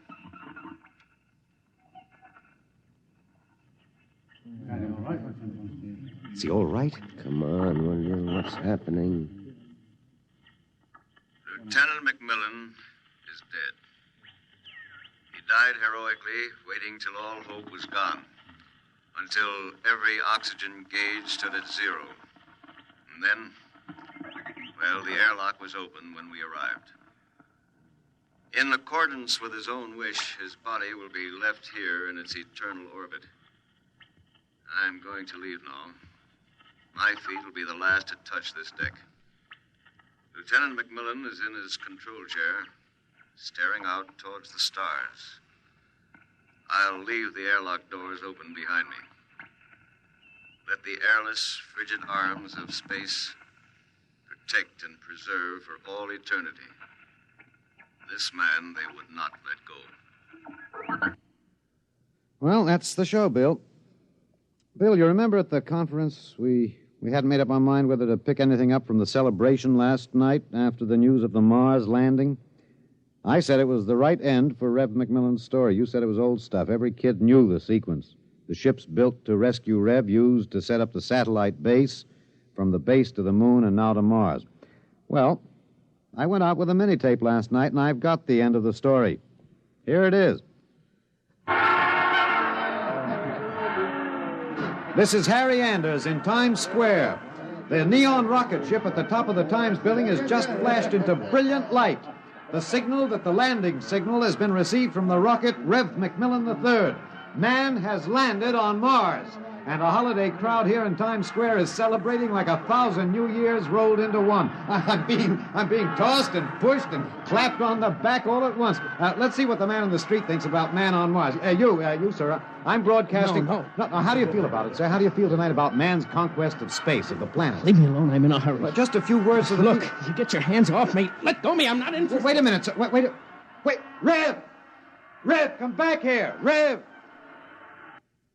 You think I could listen to that voice over and over in a tape editing room and not know every vowel, every consonant? I'm telling you, Bill, I saw him. Rev McMillan. The black hair was gray and those Clark Gable ears were pinned back, but that's a simple operation. I played that piece of tape over and over. It was Rev, I know it. He isn't up there. He's alive. We've got it, Bill. We've got it on our show. We'll break it. Rev McMillan is alive. I haven't written it yet, but we finish it off with this, with a question. Why did they announce he was dead? I'm in the tape editing room now. I've got the reel ready to record the answer. Excuse me, Mr. Anders. I'm... Hey, just a minute. I'm recording. You better see the page outside Mr. of the... Anders, I'd like to talk to you for a moment, if I may. I have a letter of authorization... Just a minute. I'll be through in a minute. Look, Bill, I've got the answer now. Last night, they landed on Mars. But that first ship, the one that circles up there now, there isn't anybody on it. There never was, except a 30 days recording and a transmitter. That's all. He was never up there. They didn't have the money for a manned rocket. They wanted a crash program all out, so they sent a decoy up. And we all broke our hearts to rescue the man who wasn't there. Oh, he must be laughing, General Finch and the rest of them, the ones that knew. I guess they had a problem. What to do with Rev? I wonder if he slipped away from whatever guards they have around him to see the celebration. He looked a little sad. I think sometimes he must wish he was really up there in the cave of night, seated in the icy control room, 1,075 miles above the Earth, staring out at the stars. Mr. Anders, I must insist... What? Bill. Looks as if I won't have to worry about editing this tape. My friends are from Washington. I'd like to call your attention to the last paragraph. What? Oh, no. It's very simple. You won't have to burn it. It's easy to destroy recording tape. I throw this switch. When the tape goes through the erasing head, it's gone forever. Oh, too bad. Would have made one fine show. Okay. So long, Rev.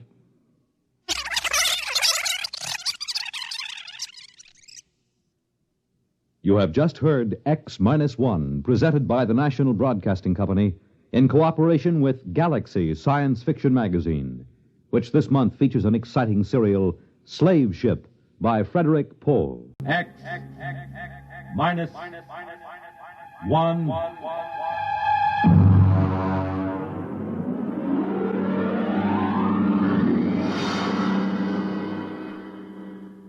Tonight's story, The Sea Chute, by Isaac Asimov.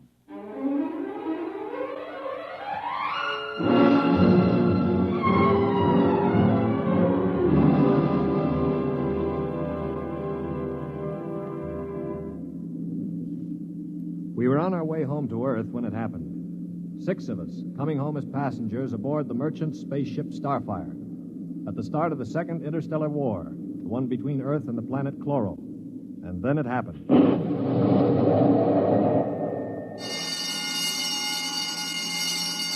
Now hear this. Condition red. Condition red. We are under attack from a Chloran battlecruiser. All hands forward to battle stations. Passengers will remain confined to the after cabin. Condition red. We are being attacked. The interception by the Chloran cruiser, the murderous running jewel of energy blasts and force field defenses.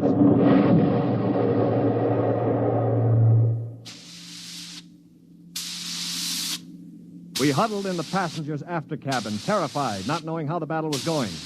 We could hear the desperate bursts of steam through the steering tubes as the Starfire maneuvered to dodge the enemy attacks. And then...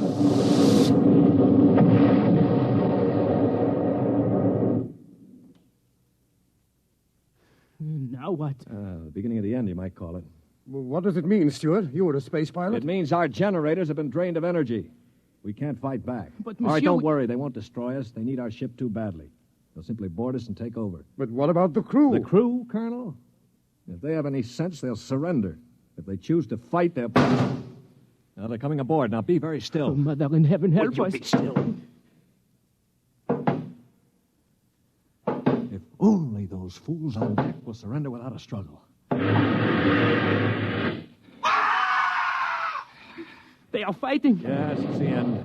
We've got to help them. All right, don't open that door. We just can't let them die. You can't help them. I'm going. Stop him! All right. Aristide! Shut the door quickly! Aristide, my brother. That poor fool. I'll get them. My brother, I swear to you, I'll get them. Yeah, you better cover his body. The brutes. The monstrous green-skinned brutes. They're no more brutes than we are, Colonel. This is a war. Are you defending them? I'm merely pointing out the facts. I ought to strangle you. Why not save it for the Chloros? I will. I promise you I will. Well, they're probably deciding right now what to do with us. We might as well settle down and wait.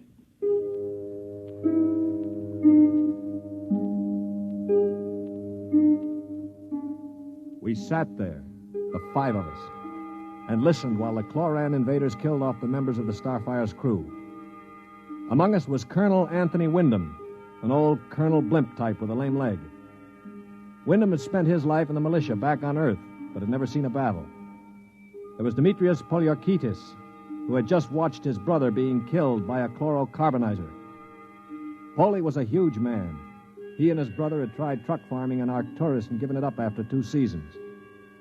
Then there was LeBlanc, a sensitive, frightened young man of 22, and Randolph Mullen, who looked like somebody's caricature of a bookkeeper. A mild, balding, milquetoast little man. And there was myself, John Stewart. I was the only one who'd ever had contact with the Chloro people. I had a pair of artoplasm hands to prove it. It is quiet now. Yeah, they've finished with the crew. Mr. Stewart? Yes, Mr. Mullen. What do you think will happen next? Well, they'll put a prize crew of 2 aboard and take us to one of their home planets as prisoners of war. Only 2 of the Chloros will stay aboard? Well, 2 is all they'll need. Why, Colonel? You thinking of leading a gallant raid to retake the ship? Well, simply a point of information, Dashiell. All right, then let me give you another point of information. If you want to commit suicide quick, just open that bulkhead door.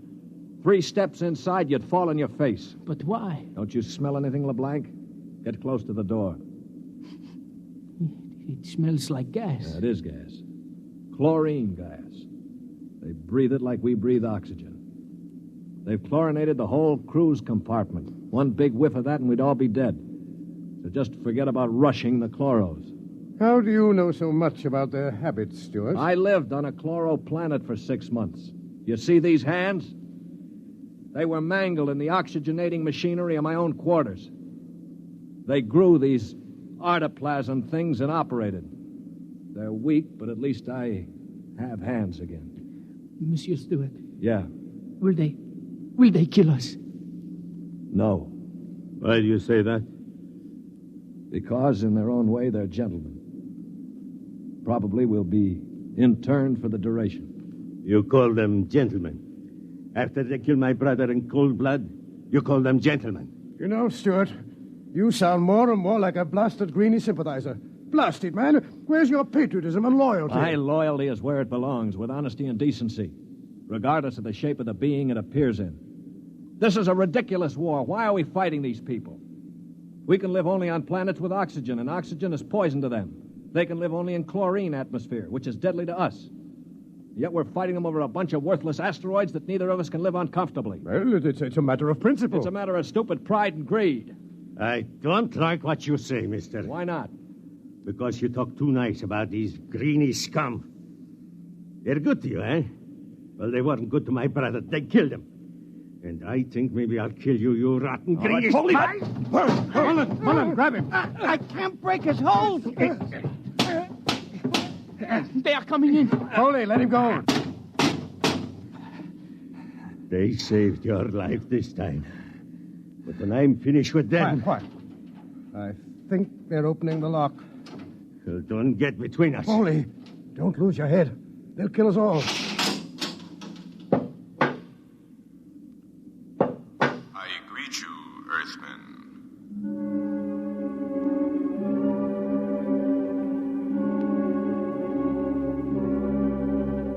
The chloro was not a pleasant sight to anyone unused to it. He was about the height of an Earthman, but the top of him was just a green stalk with eyes. He was still wearing a spacesuit to protect him from the oxygen in our compartment. In one of his tendrils, he carried a chloran gun. As he stood in the doorway, I could see Polyarchetes' eyes begin to glisten with rage. Then, with a bellow like a huge bull, he threw himself at the chloro.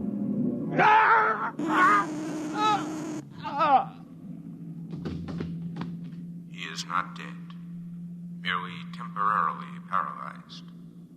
You five will remain together as prisoners of war. We expect to reach our own planet within several weeks, your time. There you will be interned for the duration of the war. If any of you attempts to leave this compartment, we shall be forced to destroy you. That is all I have to communicate.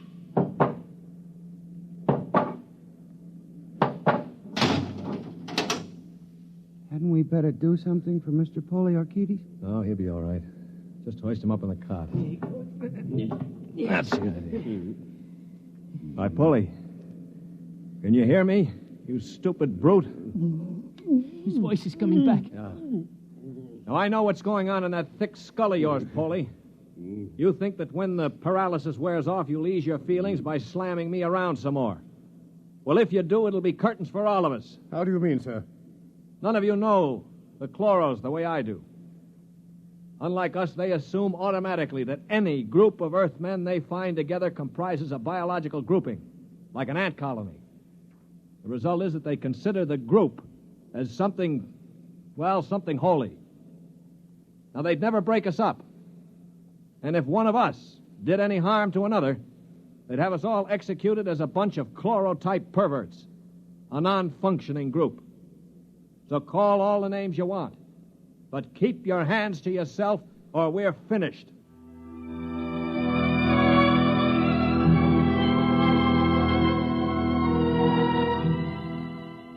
My little speech had a sobering effect on the group. For the next 24 hours, we did little besides eat our rations and think. I tried to evaluate them. The colonel I had figured for an old windbag. Polyarchetes was a hate-filled brute.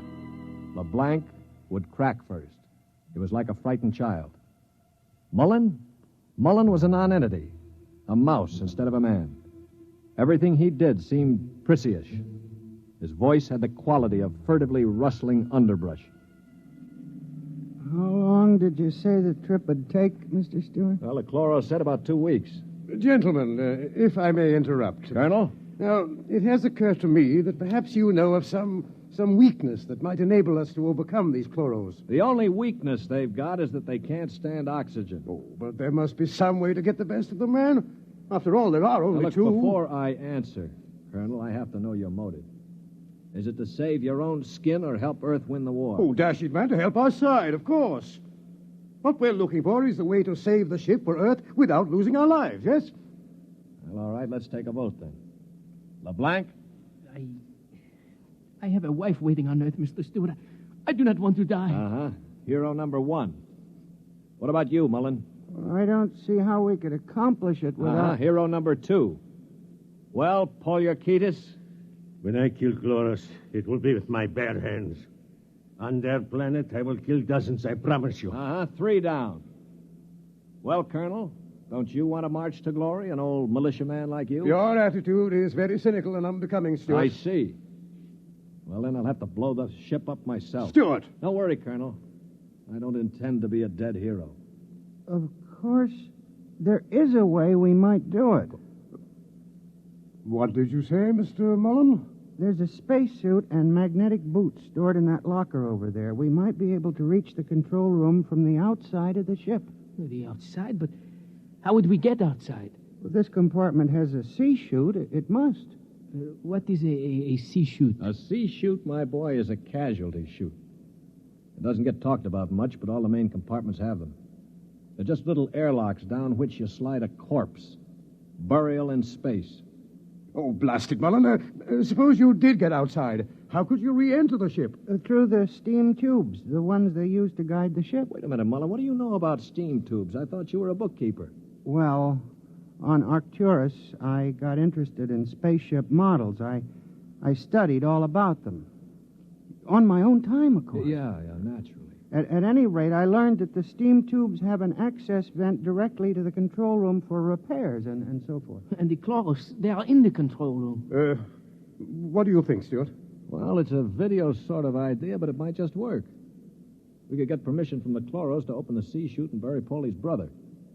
And one of us could slip into it, work forward, and climb up through the steam tube. The question being, which one? What about you? You with your loud talk and your sneers. I'm no hero, Paulie. I've already said that. My object is to stay alive. The steam tube let go while you were in it, you'd be broiled like a lobster. Now, how about the colonel here? If I were younger, blasted, I'd trounce you. You know very well with my injured leg. Yeah, of course. Not to mention my artificial hands. Well, now, what unfortunate deformities do the rest of us have? Paulie? You just keep talking, Mr. Big Mouth, and pretty soon we'll kick your teeth in. Of course, that's your standard reply to everything, isn't it? LeBlanc, will you do it? I cannot. Not even to get back to Denise? Please, I cannot. LeBlanc needn't go. I'll do it. What? After all, it is my idea. Wait a minute. Are you serious, Mullen? Yes. Well, how? I don't understand. Why? Why you? Well, it seems no one else will do it. But that's no reason, man. I can't think of any other. Look here. Do you really intend to go through with it, sir? Yes, I suppose I do.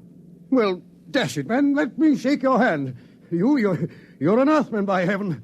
You do this thing, and win or die, I'll bear witness for you.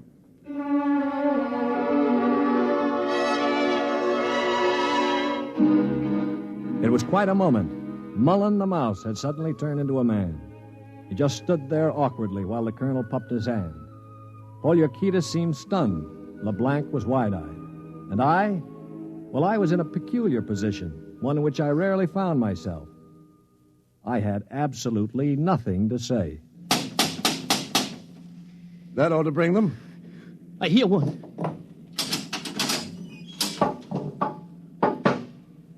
What is it, Earthman?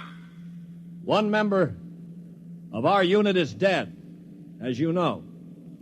We request permission to jettison his body out of the casualty chute.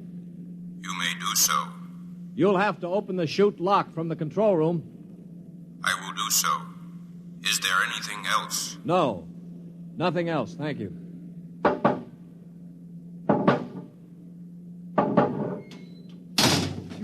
Oh, boy. All right, come on now. We'll have to work fast. Mullen, get into a spacesuit from the emergency locker. Paulie, help him on with those magnetic boots. I'm working as fast as I can. The arm. There. All right, give me the helmet. The helmet? Okay. Now, Mullen, you better scratch your nose if you have to. It's your last chance for a while. What about radio contact? You can talk to us. We'll listen in on the helmet set in one of the other suits. The Chloros won't have their set on the interphone frequency. Wait a moment. What for? Dash it, what's he going to use for a weapon? He isn't big enough to fight them barehanded. Ah, no, that's true. Well, how about one of those oxygen cylinders? Good idea. Use it to bash them over the head. Now, give him one of the cylinders equipped with a reducing valve. Now, look, Mullen, if your magnetic boots fail and you start drifting away into space, open this valve. See that?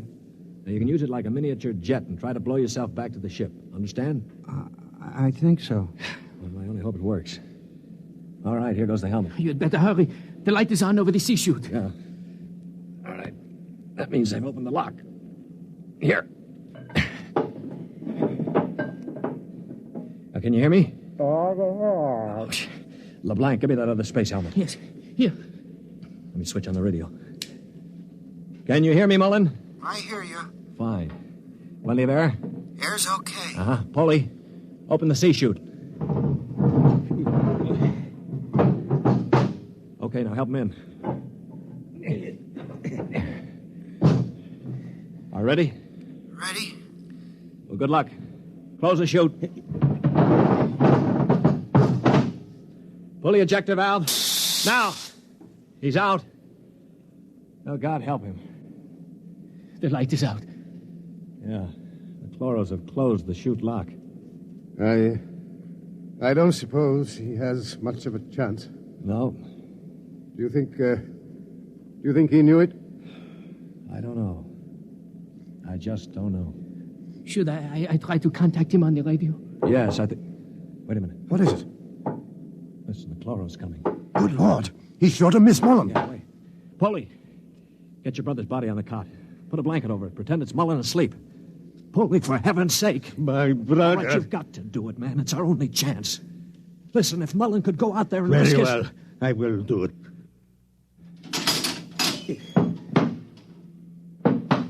Earthmen, Yes. you have jettisoned the body? Yes. Good. Is there something further we can do? No, We are very tired. Our grief is very great at losing one of our unit. We would like to rest alone. I will respect your wishes. I see that one of your units sleeps already. Yes, Mr. Mullen was overcome with grief. I leave you. Oh, brother. Paulie, I thought sure you were going to rush him. With that brave little guy out there. What do you think I am, anyway?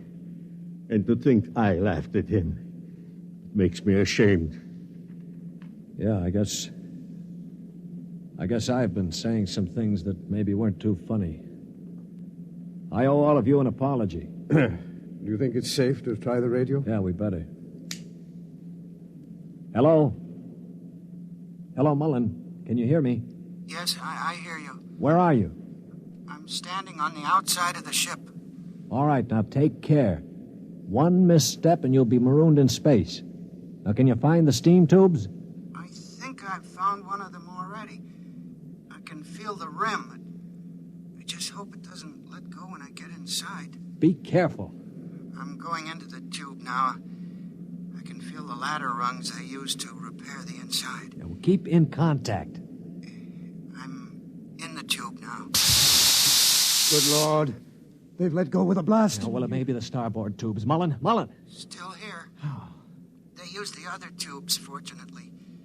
Now, if they don't try to correct for over-deflection... Yeah, keep moving. I seem to be... Wait. Yes, I'm at the end of the tube now, where it opens into the control room. Good. Now, look, there's a small metal door there. Can you feel it? Yes, I'm afraid it's locked from the other side. Oh. I can't budge it. Mullen, listen to me. Stewart, I'm scared. I'm terribly scared. Yeah, all right. Now, hang on. Don't blow up. Listen to me. Are you listening? Yeah. Take the spare oxygen tank. Bang on the metal door that leads to the control room. The chloros are bound to hear you. When one of them comes to investigate, try to hit him with a cylinder. Now aim for the stalk on top of his body. Try to blind him. Will you do that? I'll try. Well, now go on. Only one can come. The other will stay at the controls. Now start banging.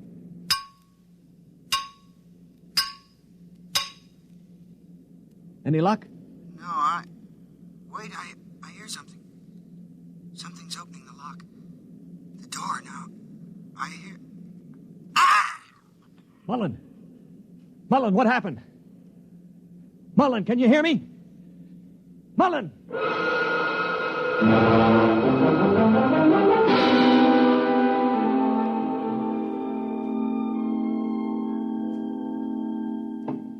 Mullen! Mullen! Oh, it's no use. They must have gotten him. Yeah, he was one brave little guy, that one. But suppose they have just got him in the control room. I mean, maybe he's not dead. Well?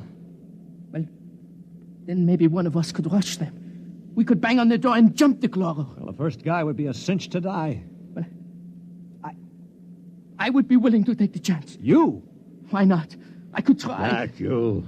I'm the strongest. I do it. Now listen, you chaps. I'm an old man. I've got nothing to live for anyway. Suppose I throw myself at the ray gun. Wait a minute, what's going on here? 20 minutes ago, there wasn't one of you who'd risk his little finger to get us out of here. Now you're falling all over each other.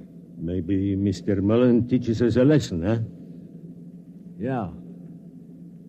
Okay, Poley, give me the wrench. I'll start banging on the door.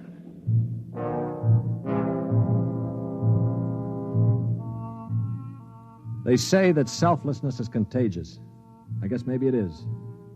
I'd been a cynic all my life, a man who believed in nothing. Well, I'd come face to face with 4 human beings who proved that I'd been living a lie. I knew what I was going to do now. When the chloro came to investigate our compartment, I had it all planned. If only my poor, weak hands would hold out long enough. Ready? Ready. Here goes. That should bring him. Try again. Wait, listen. Shh. It's at the door. Get ready. It's opening the lock. For poor old Mullen now. Steady. No! Let him have it! Wait! Stop it! It's not the chloro! Wait! Good Lord. It's Mullen. Get the helmet off. That's it. All right, now lift. Mullen, are you all right? I seem to be quite all right. Well, the chloros. Both dead. At least I hope so. What happened? Well, I banged on the steam tube hatch and a chloro opened it. Yeah? I hit him with a cylinder. It blinded him, I guess, but didn't kill him. He grabbed me and pulled me into the cabin. In the struggle, he broke my transmitter. That's why I couldn't talk to you. Finally, I managed to club him down. Well, what about the other one? The other one almost got me. It must have heard the scuffle and came into the cabin with a ray gun. What I did, I guess, was pure reflex. The cabin atmosphere was chlorine, of course, and the greenie didn't have a spacesuit on. Uh-huh. So I just turned on the oxygen valve in that spare tube. It was like spraying an insect with poison. Well, you're a brave man, Mullen. I'd have been scared to death. Mullen, what is it? Mullen.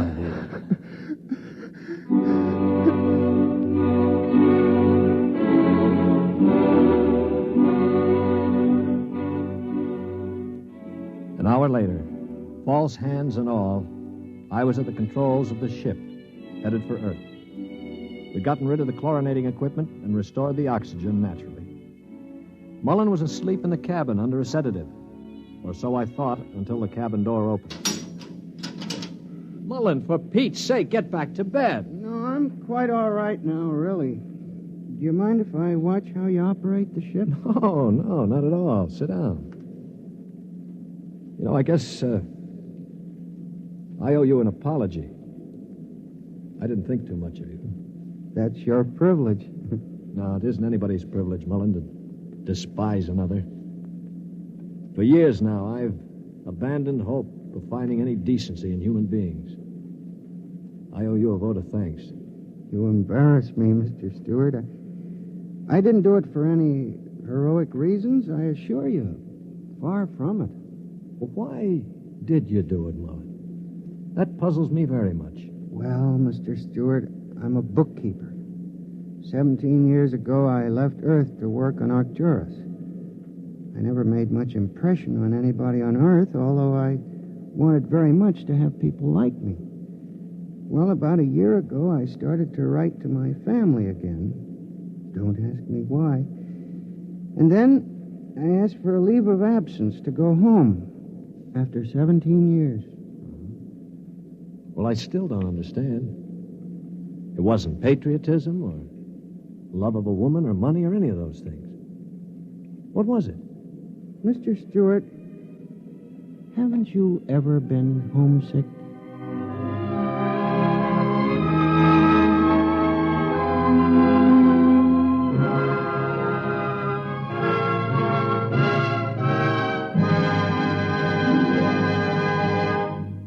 You have just heard X-1, presented by the National Broadcasting Company in cooperation with Galaxy Science Fiction Magazine, which this month features A Gun for Dinosaur by L. Sprague de Camp, a story of hunters in the bloodiest and most ferocious arena of all prehistoric Earth, where hunting reptile heavyweights is no job for human lightweights.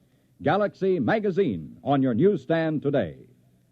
Tonight, by transcription, X-1 has brought you The Sea Shoot, a story from the pages of Galaxy, written by Isaac Asimov and adapted for radio by George Lefferts. Featured in the cast were Lyle Sudrow, Stan Early, Bob Hastings, Mercer McLeod, Danny Ocko, and John Gibson. Your announcer, Bill McCord. X-1 was directed by Daniel Sutter and is an NBC Radio Network production.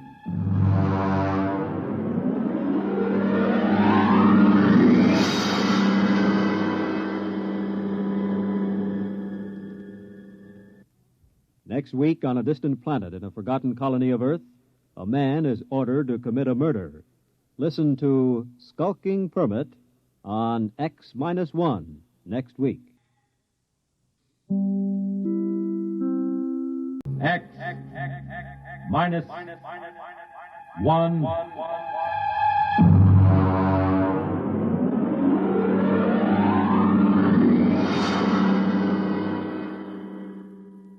Tonight's story, Skulking Permit, by Robert Sheckley.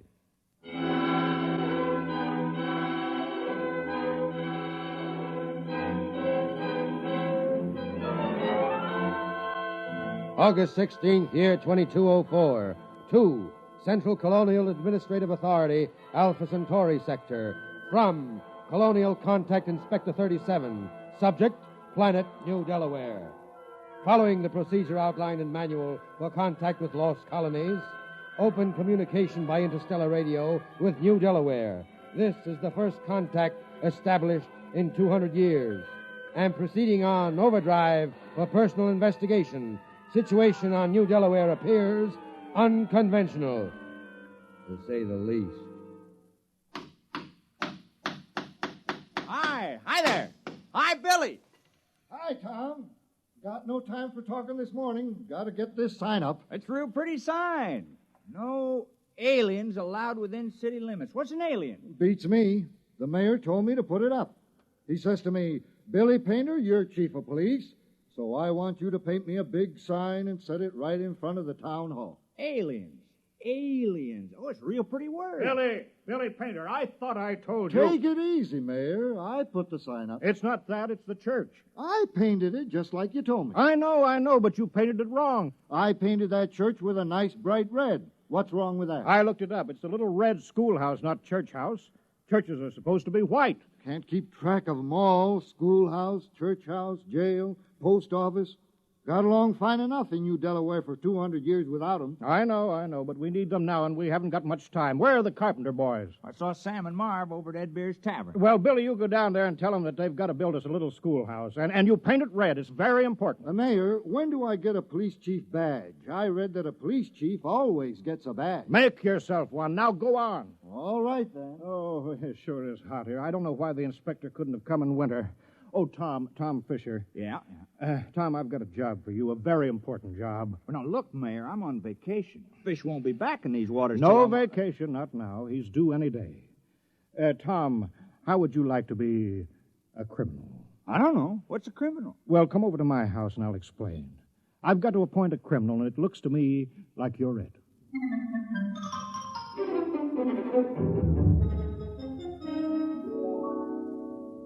You don't mind sitting right next to the interstellar radio, do you? I'm waiting for a call. Thought that thing was broken. No, it wasn't broken. My father told me always to leave the monitor on recording in case. Just didn't seem to be anybody calling, not for 200 years. Not since that war back on Earth. Oh, it's time now. You just listen, Tom. They said that they would call just at this time. New Delaware, do you hear me? New Delaware, come in immediately. Yes, we hear you. He's very touchy. This is Colonial Inspector 37. As I told you in my broadcast yesterday, there's been no contact with the outer colonies for some centuries due to unsettled conditions here. But that's over, except for a little mopping up. Now, New Delaware is still a colony of Earth and subject to her laws. Do you acknowledge that status? Oh, yes. We called a town meeting last night and talked it all over. We're still loyal to Earth. Excellent. That saves us the trouble of sending an expeditionary force to reconquer you. However, as Colonial Contact Inspector, I will be obliged to make a personal investigation to make sure that you conform fully to the customs, institutions, and traditions of Imperial Earth. Imperial? That's funny. All the books talk about Earth as a united democracy. Well, a lot can change in 200 years. And, of course, there's been a war. Do you hear me, New Delaware? Oh, yes, sir, we hear you. You realize, of course, there is room for only one intelligent species in the universe. Man. All others must be suppressed, wiped out. We can tolerate no aliens. I'm sure you understand, General. I'm not a general. I'm a mayor. You're in charge, aren't you? Yes. Then you're a general. I'll be sure you're running an Earth colony, General, with no radical departures from the norm, such as free will, free speech, free elections, or anything else on the proscribed list. It is impossible to administer an empire where everyone does as he pleases. Get your colony in order, General. I will call to inspect you in exactly 1 week. That is all. Well, you see how it is, Tom. Now, Tom, about your job. I'm appointing you town criminal. I don't see why there has to be a criminal. That's a very important part of Earth society. All the books say so, Tom. The criminal is as important as the postman or the police chief. He works against society. If you don't have people working against society, how can you have people working for it? How can there be any more important job? I don't want to do it. Now, be reasonable, Tom. Put yourself in my position. This inspector comes and he meets Billy Painter, our police chief.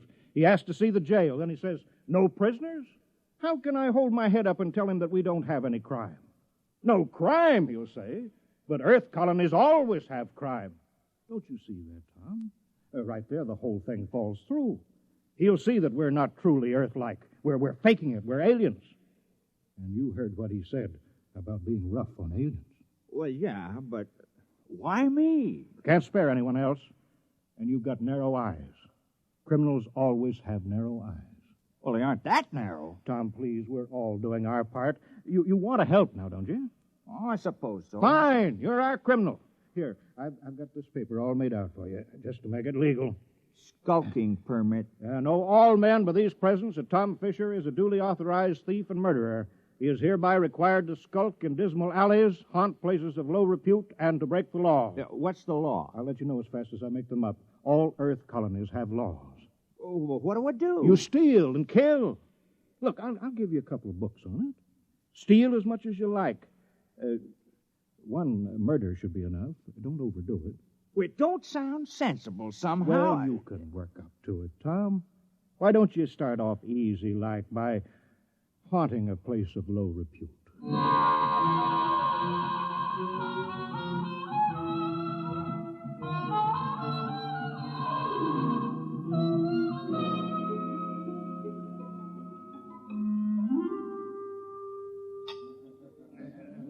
hello, Tom. I hear you're our official criminal now. That's right. I have a beer. How's it going? Well, I've been studying. I can't put my finger on it yet. Hey, did you get the weapons Mary Carpenter sent over? Yeah, a hatchet, a spear, 2 knives, and a blackjack. Uh-huh. I stuck myself with a spear, Ed. The whole thing ain't sensible to me. I can't figure out what's the purpose of crime. What do people get out of it? Here's the beer. I tried a new route this time. Tell me how you like it. Very dry. Less filling. How come you ain't out thieving now, Tom? Oh, I'm planning. My permit says I have to haunt places of low repute, and that's why I'm here. Well, this ain't no place of low repute. You serve the worst meals in town. I know. My wife can't cook. But there's a real friendly atmosphere here. The folks like it, Tom. It's all changed, Ed. I'm making this tavern my headquarters. It's now a criminal lair. Try to keep a nice place, and a lot of thanks you get. Hi, Tom. You steal anything yet? Oh, well, not yet, Mary, no. I'll have a Paracoola, Ed. Don't worry, Tom. You'll catch on. If anyone in this village can learn, you can. Sure, we got confidence in you, Tom. Why don't you steal something right now, Tom? Go ahead. Well, suppose I could. I brought some geefers in my basket. They're real ripe. You could steal those. Well, they are nice-looking geepers, Mary. Real tasty. Go ahead, Tom. Steal it. Well, These are nice-looking geepers. Mind if I take one out of the light and look at it? No, Tom, you go right ahead. Now, just a minute there. Hi, Billy. What do you have? I'm on official police business. What were you doing with that geefer, Tom? Just looking at it. I don't think you were just looking at it, Tom. I think you were planning on stealing it. You're a suspicious character. I think I better lock you up for further questioning. No, Billy. What are you doing? I'm doing my duty, Mayor. Tom here is looking mighty suspicious. The book says... I know what the book says. I gave you the book. You can't go arresting Tom, not yet. But there's no other criminal in the village. Oh, Billy, don't you understand? This village needs a criminal record. Acting suspiciously isn't a crime. All right, but I was just trying to do my job. I'll still get you, Tom. Remember, crime does not pay.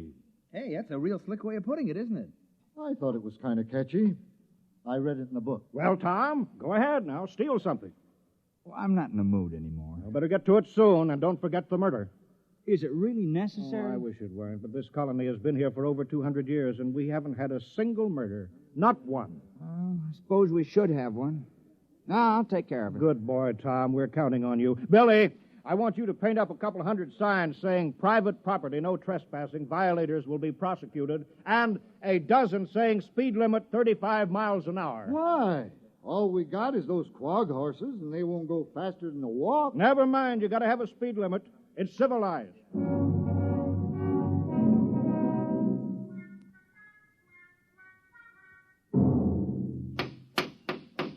Well, that's the last of the signs, Billy. You might as well get some sleep.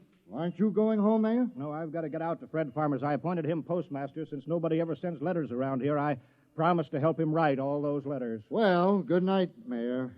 I guess I better be making my rounds. Yeah, good night, Billy. Who's that? Tom? Tom Fisher? You out thieving? Who's there? Don't move, or I'll shoot. Hey, Tom, come back. Hey, what's going on out there? What's all the racket? It's the town criminal, Ed. I think I heard him robbing your house. Yeah? He's made his getaway now, but don't you worry. I'll get him yet. All right, but get him in the morning, will you? Some of us are trying to sleep. Marv, how's the schoolhouse coming? Fair. Would have come along better if I had my saw. Your saw? Yeah. I left it leaning against my door last night. Wasn't there this morning, Tom. Oh, yeah, your saw. Well, you know how it is, Marv. I had to practice some skulking last night. Yeah, sure. Say, do you suppose I could use the saw for a while, just for an hour or two? Well, I don't know. It's legally stolen, you know. Well, I'd give it back. I wouldn't keep anything that was legally stolen. Well, it's in the house with the rest of the loot. Okay, I'll go borrow it then. Tom, I've been looking for you. Morning, Mayor. Did you steal my bronze plaque? I certainly did. Oh, well, I was just wondering. You did it just in time. You see up there? What? Up there, the black dot near the rim of the sun. Oh, what is it? Well, I'll bet it's the inspector's ship. You got your murder planned? Time is running short, Tom. The inspector may land any hour now. That darn radio's been yapping at me something about a revolt at Deng 4, and all Earth colonies are to prepare for conscription, whatever that is. So let's get that killing over with. I don't know, though. Murder... Now, look, Tom, criminals on Earth commit dozens of murders a day and think nothing of it. All this village wants of you is one little killing. Is that too much to ask? Now, who will it be, Tom? Oh, I guess I'll kill George Waterman. Why? Why? Why not? What's your motive? I thought you just wanted to murder. Who said anything about a motive? We can't have a fake murder. On Earth, every murderer has a motive. Well, I don't like the way George walks, never did, and he's noisy. No. That might be good enough for a crime of passion, but you're a legal criminal. Tom, you're ruthless, cold-blooded, and cunning. You can't kill someone just because you don't like the way he walks. That's silly. I better think the whole thing over. Well, don't take too long. Oh, and Tom, don't forget to leave clues. They're very important.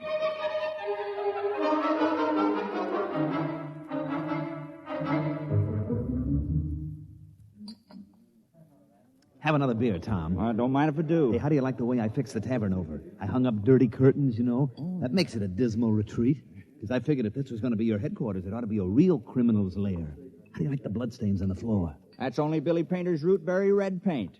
Oh, I know, but it looks like bloodstains. Hey, how's the murder coming? Oh, not so good. No, I've been thinking about it, Ed.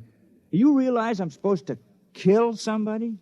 I'm supposed to make somebody cease to exist. I mean, like, take Marv Carpenter. Here he is today working on a schoolhouse, big fella. Now, if I kill him, well, he wouldn't work anymore. I've been trying to imagine it. Marv Carpenter lying on the ground with his eyes glaring open and his mouth twisted and never going to hold a piece of wood in his hands again or never going to sing a song or have a beer or anything. Well, it just made me kind of sick. I mean, I could go on with the thieving, but murder... Yeah, I know, but, Tom, it's your job. It's for the good of the village. Murder. I better have another beer. Hey, what's that? That must be the inspector's ship landing. Come on, let's go see.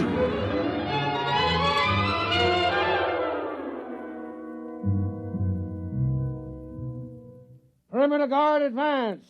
Set up portable generators and rocket launchers. All personnel restricted to immediate area of the ship. Sidearms to be worn at all times. And guards at battle station. Welcome to New Delaware. Thank you, General. I'm the inspector. This is Mr. Grant, my political advisor. Is this the capital of the colony? Well, I'm afraid there's only this village on the whole of New Delaware. Only one? Now, Grant, I told you when we surveyed the planet we were wasting our time. Patience. There's always an advantage in every situation. If you gentlemen are ready... Ready? You're going to inspect our village, aren't you? Inspect? I can see it all. Why, of course, General. We're ready. Let's inspect your village.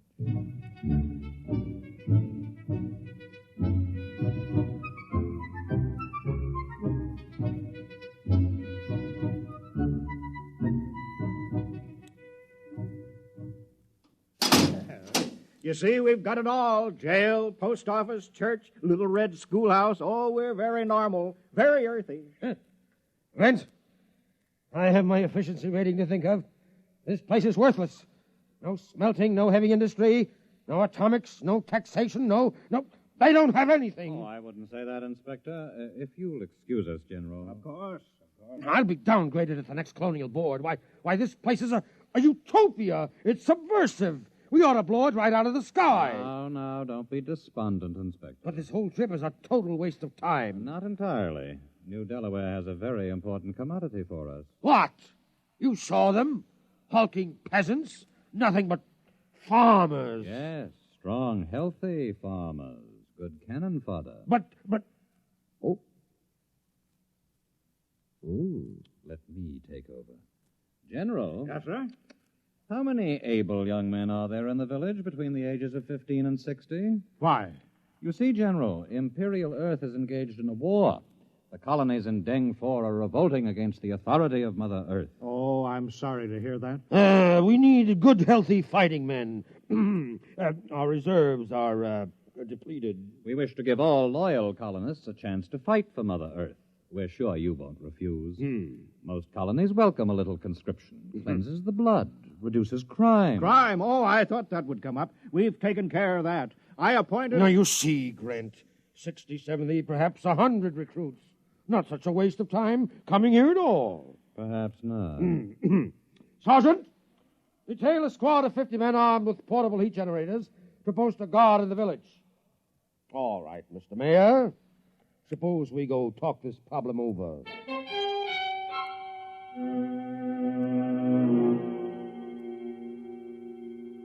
Tom?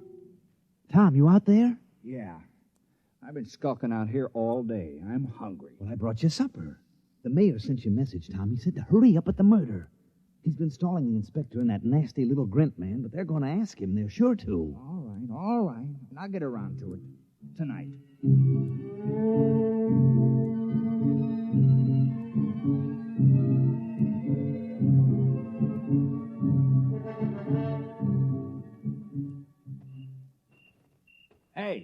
Hey, wait a minute. Oh, hello, Tom.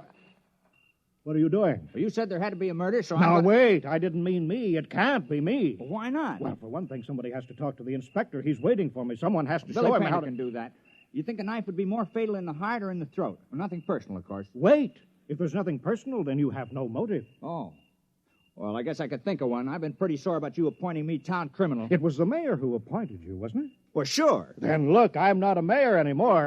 I'm a general. Look, it's stars, gold braid. Well, what's that got to do with it? Well, you missed the ceremony this afternoon, Tom. Inspector said I had to wear a general's uniform. It was a very friendly ceremony. All the Earthmen were grinning. They were winking at me and at each other. Oh, congratulations. But you were the mayor when you appointed me criminal, so my motive still holds. Yes, but killing a general isn't murder, it's mutiny.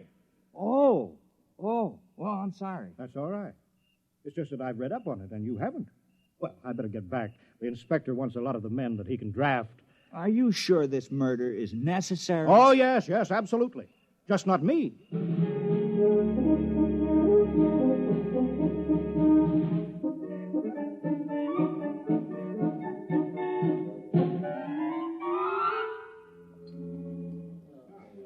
No luck, huh, Tom? I just can't do it. Ed, I can't kill anybody in the village. I grew up with them. I've worked with them. I've drunk root beer with them. I don't have any motive for killing any of them. I know, but you do have to commit a murder, Tom. You don't want to let the village down. But I can't kill the people I've known all my life. No, I suppose not. Wait a minute. I got an idea. Ed, suppose I kill the inspector. Well, what's your motive? Oh, it would be a very terrible crime.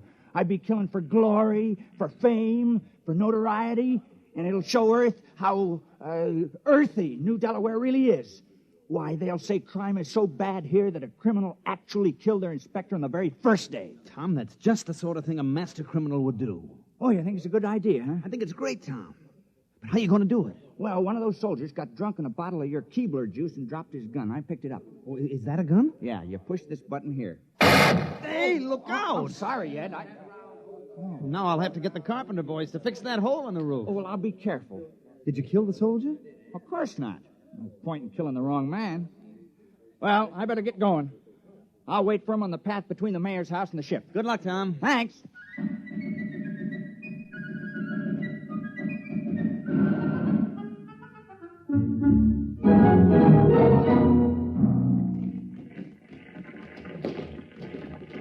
Up, 2, 3, 4. Keep in line there. Ah, what a sloppy crew. All left feet. Well, it's a nice night's work. With those landing parties dying like flies, we can use every new man we can get. Don't say that. What, are you afraid the mayor will hear me? Don't be ridiculous. It's a completely passive population. Sheep-like, obedient. Look at them. No two of them in step. Well, what do you expect from backwood agrarians? Wait till those sergeants get hold of them at the base. They'll whip them into first-class fighting men in no time. Halt! Stand and deliver! What's that? Why, it's Tom. Hands up, Inspector. Huh? I got you covered. Now, the rest of you drop your guns and move out of the way. What? Now, see here. Now, go on now, drop those guns. Now, what's the meaning of this? And who are you? Tom Fisher. I'm the town criminal. I'm going to kill the inspector. Now, please move out of the way. Criminal?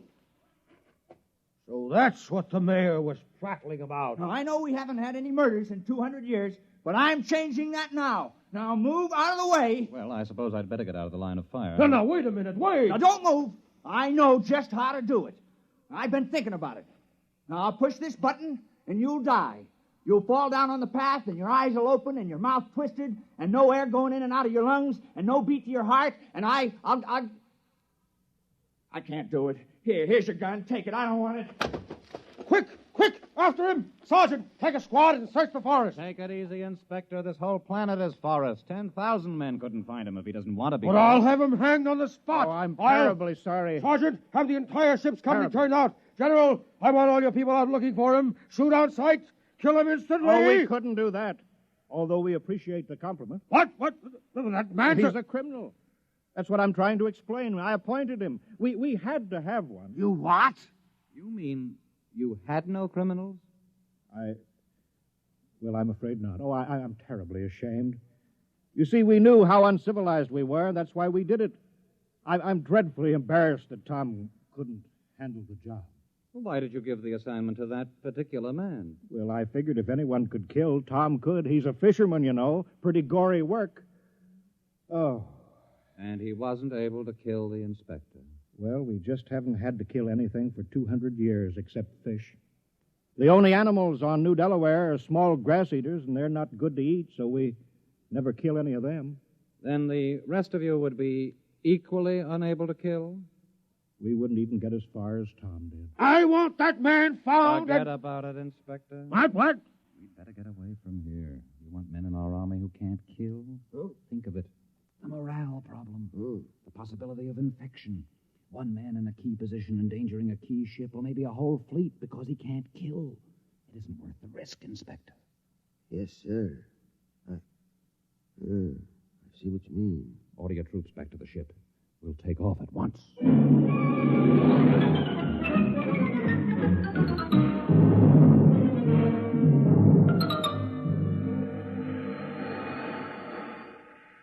Tom!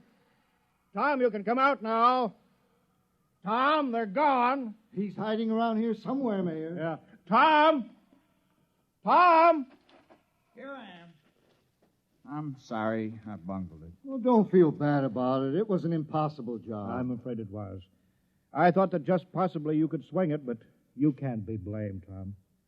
There's not another man in the village who could have done the job even as well. What are we going to do with all those buildings, Mayor? The jail, the post office, the little red schoolhouse, the church? Well, I think we'll build a playground for the kids with swings and slides and sandboxes for them. Another playground? Surely, why not? Well, I guess I won't be needing my skulking permit anymore. No, I guess not. Oh, well, we did our best. I had the chance, then I let you all down. It's not your fault, Tom. Look how long it took Earth to get civilized. Thousands of years. And we were trying to do it in 2 weeks. Well, we'll just have to go back to being uncivilized. Yeah. Well, we better get back to the village. Looks like rain. Well, soon I'll start fishing again.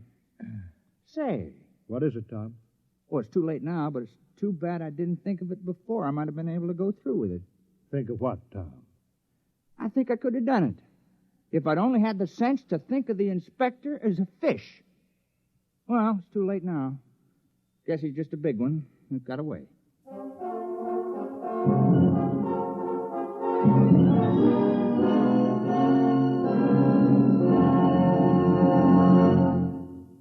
You've just heard X-1, presented by the National Broadcasting Company in cooperation with Galaxy Science Fiction Magazine, which this month features an unusual story by James E. Gunn, Cylona, a story of what happened when crime suddenly invaded a crimeless society, and where the only way to catch a thief was to manufacture a thief. Galaxy Magazine, on your newsstand today. Tonight, by transcription, X-1 has brought you Skulking Permit, a story from the pages of Galaxy, written by Robert Sheckley and adapted for radio by Ernest Kenoy. Featured in the cast were Dick Hamilton, Wendell Holmes, Joe DeSantis, Joseph Boland, Alan Hewitt, Bill Quinn, Mandel Kramer, and Ruby Dee. Your announcer, Jack Costello. X-1 was directed by Daniel Sutter and is an NBC Radio Network production.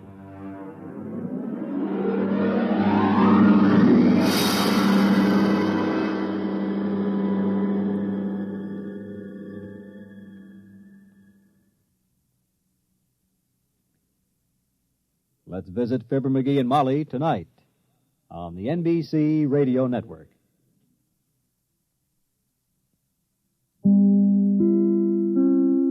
X minus one.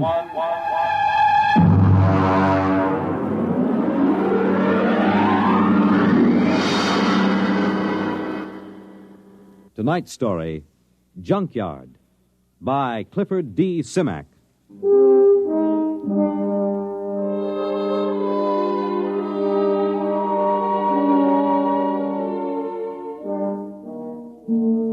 The funny thing about the whole thing was the fact that we had never intended to land on Planet 9. We circled it and decided it was strictly a low-grade affair. It wouldn't amount to anything for a billion years or so. As commander of a galactic survey team, I couldn't waste my time on it. Then my exec saw this junkyard through the telescope. We landed, took a look at a load of alien machine parts discarded by some other spaceship, and then prepared to take off for Earth. It had all been a waste of time. Engine room, MacIver. This is Commander Warren. All secure? Yes, sir. Very well. Count down for blastoff. Engine room ready, sir. X minus 5, minus 4, minus 3, minus 2, minus 1. Fire.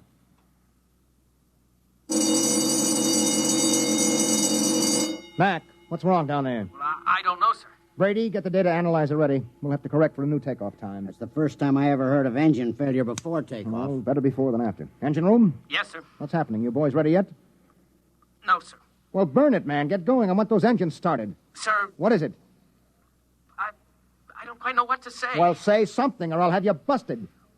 We can't start the engines, Commander. At least I can't. Well, why not? I don't know. Klein, put Klein on. Lieutenant Klein, sir. Lieutenant, what is going on down there? Is there something wrong with the engines? No, sir. I've double-checked them. Well, then let's get them heated up or we'll be on this godforsaken planet the rest of our lives. We can't do it, sir. Klein, suppose you tell me exactly why you can't start the engines. Can you do that? Yes, sir. All right, why? Because, sir, we can't remember how. What? Yes, sir. We've forgotten how to start the engine. Lieutenant, report up here in 1 minute. Bring Dr. Spencer with you. Yes, sir. All right, Brady, where have you got it? Got what, Ira? Don't play innocent. You and I have been doing planet surveys together for 15 years. You carry enough dead weight in grain alcohol on every trip to keep you happy for 1,000,000 light years. Now, obviously, the boys in the engine room have gotten into it. Impossible. Where is it? I got a few fifths in my locker, but nobody's touched it. I checked a few minutes ago. Well, then somebody has got some in the engine room. Come in. Lieutenant Klein, sir. I brought Dr. Spencer as ordered. Hello, Doc. Did Klein here tell you what's going on? He did. How long will it take you to get these guys sobered up? I can't. Why not? Because they're not drunk. I tested Klein in my office. Now, wait a minute, Doc. Are you trying to get me to actually believe that these men, intergalactic engineers with years of hyperfission experience, have forgotten how to start the engines of this ship? That's right. You're serious? Dead serious, Ira. Something, somehow, has caused these men to forget how to start the engines. There it was.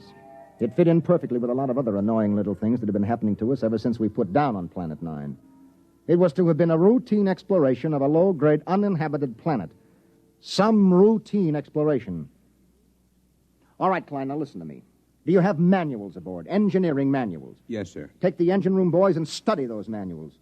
They'll tell you how to start the ship, won't they? Yes, sir. Okay, get going. Doc, I'd like you to stay here with me and Brady for a minute. Okay. Report back to me, Klein. Yes, sir.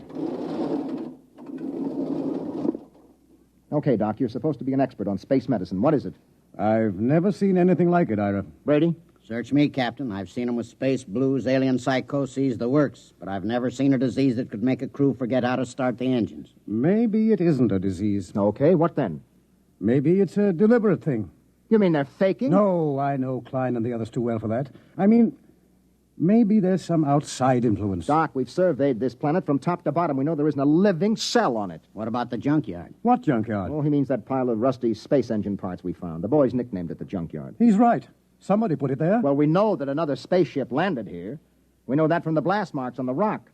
We know that for some unexplained reason they took their engine apart and tried to put it together again. We know they succeeded in building a much simpler engine, leaving a lot of spare parts, and we know that they took off. The blast-off marks tell us that, too. What we don't know is whether or not they left somebody behind. Or something. What about that stone tower, Ira? The boys looked it over. It's just a pile of stones. They probably threw them together as a shelter while they were rebuilding their engine. Oh, that sounds too simple. I don't like that tower, Ira. Why not? I don't know. It was scary. It had that black look about it. The smell of death. I felt it when I walked past with Klein and MacIver. Oh, that's the Celt in you, banshees and spooks. I still don't like it. I need a drink. Skip it. We should be ready to blast off in a few minutes. Engine room. Engine room. What's going on down there? Engine room. Lieutenant Klein. Daddy? Is that you, Daddy? Did you bring me a present? Daddy, I'm scared. Holy mackerel, that's Klein. He's gone off his rocker. Klein! Doc, I think we better get down to that engine room.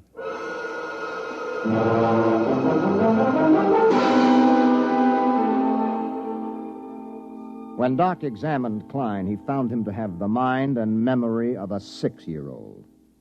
That's it, Ira. Something drained Klein of his memory. And that's as much as I can tell you. Well, that's a big help. Here's the manual he was reading. Well, at least we can follow this manual and get off this stinking planet. Hand it to me. Right here.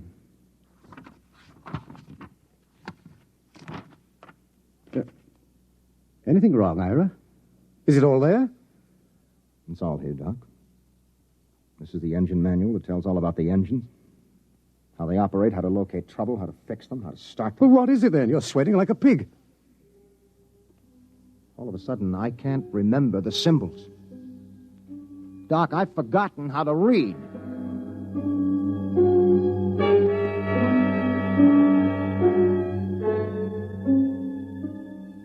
I left the engine room and went out through the lock to stand on the outside platform of the ship. I looked over the junkyard where the metal of the rusted engine parts gleamed. There was a riddle there. A riddle we hadn't been able to figure out. Why had an alien spaceship landed here, ripped out its engines, and then put together a simple, less efficient engine and taken off again? And they had worked in an awful hurry, judging by the mess they left. Why? Why? Mind if I join you, Ira? No, help yourself, Doc. How's Klein? We've made him some toys. He's playing with them. I've assigned Mac to see that he doesn't hurt himself. Doc. Yes? Have you got any ideas on what's happening to us? Well, man experiences incidents, gathers knowledge, knows emotions. Then, as he grows older, he begins to forget those experiences, forget that knowledge. That's what life is, a long series of forgettings. Here, on 9, in some impossible way, the forgetting is speeded up. It happens overnight. No, there's more to it than that. Well, I'm going back to my cabin and try to get some rest.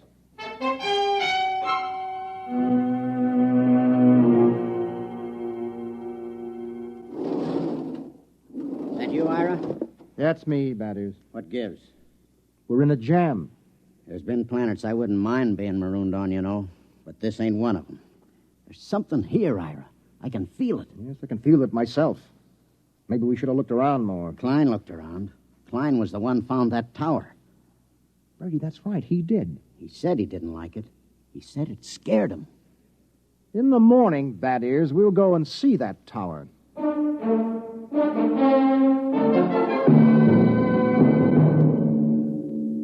In the morning, I took Doc and MacIver and Brady with me, and we walked across the valley to the stone tower. It wasn't much of a tower, maybe 8 or 9 feet high, made of rocks piled one on top of the other. Pretty solid. Well built and odd. Type F culture, I'd say. Did anybody bother to look inside this thing? MacIver, you were here with Klein yesterday. Yes, sir. We couldn't find a way in, Captain. Klein poked around but gave up. Well, we'll make a way in. Stand back. I think I can shoot the top off it. Oh, no, that should be big enough for a man to lower himself into. Okay, pass a rope around my shoulders. Captain. Yes? In case there's anything, well, dangerous, maybe I ought to go. After all, I'm survey engineer. MacIver's right, Ira. Okay, Mac, your responsibility. Yes, sir. Just fasten the rope under my arms. Mm-hmm. That's it. Now, I'll climb up and lower myself in. If I pull twice, haul me out. One pull means okay. Give me a hand, Brady. Huh? How about a quick shot of whiskey first? Never touch it. Ready? Yep. Can you see inside? Black as a tomb. I'm going to lower myself. Pay out a little rope. Well, it's been lovely. Here we go.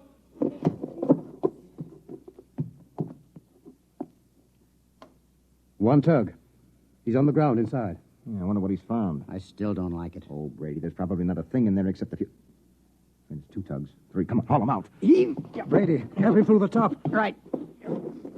Easy now, Mac. What the heck is in there, anyway? Mac? Mac? Dada? Dada? Holy jumping asteroids. Doc, he's flipped. No, he hasn't lost his mind. He's just reverted to babyhood.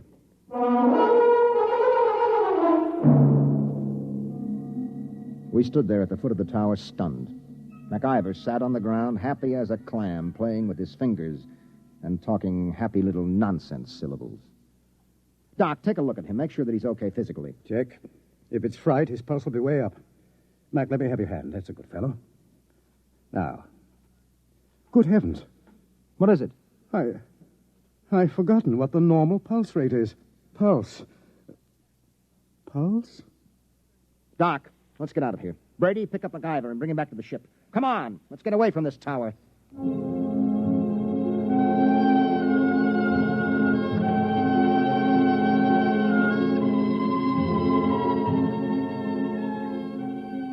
A few minutes later, Brady and I sat in the captain's quarters. He didn't do much talking, just sat and tipped his bottle to his lips ever so often. Well, at least we know in a general way what we're up against. Do we? We know there's been knowledge lost, important information forgotten. Check. Now, that memory, that lost skill, that knowledge went somewhere. Maybe there's something in that tower that takes it away. And I have a silly feeling we might even get it back. Have a drink. That is, get a couple of men, volunteers. Now? Now. What for? We're going to find out what's inside that tower.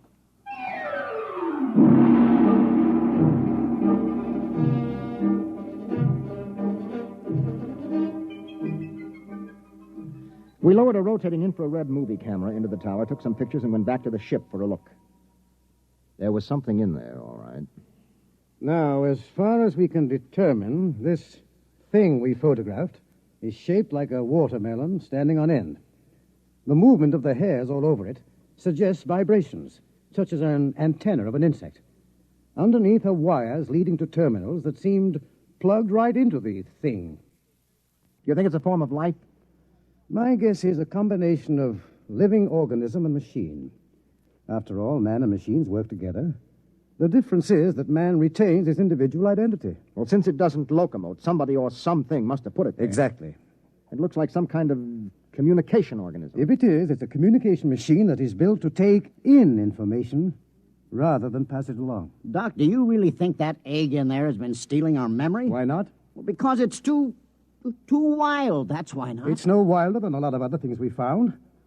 Say that egg is a device for gathering knowledge. But there's no knowledge here to gather.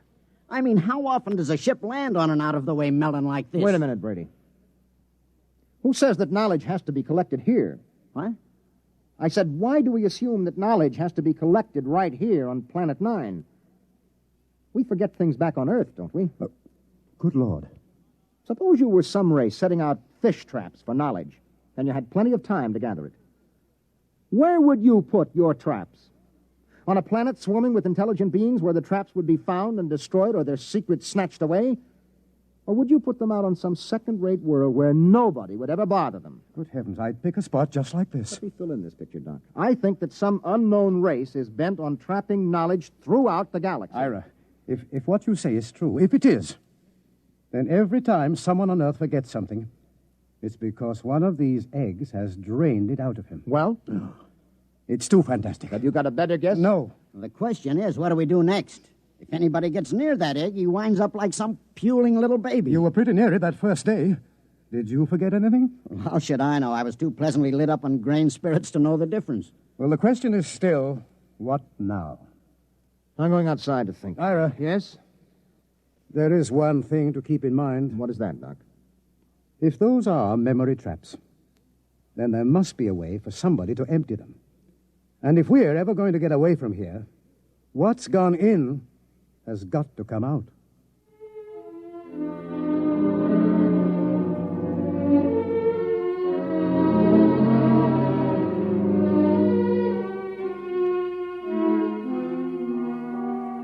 I stood out on the platform of the ship and tried to make some sort of pattern of it. Forgetfulness. That was the key word. All through the galaxy, in every culture, there was forgetfulness. There were lots of learned theories, of course, kinks in the brain, neuroses, data processing. But suppose they were wrong. Might it not be that forgetfulness was caused by thousands upon thousands of these memory traps planted throughout the galaxy, nibbling away at the conscious memory of all the sentient beings that lived among the stars? On Earth, a man forgets slowly because the traps are far away. But here, in their very shadow, a man forgets suddenly.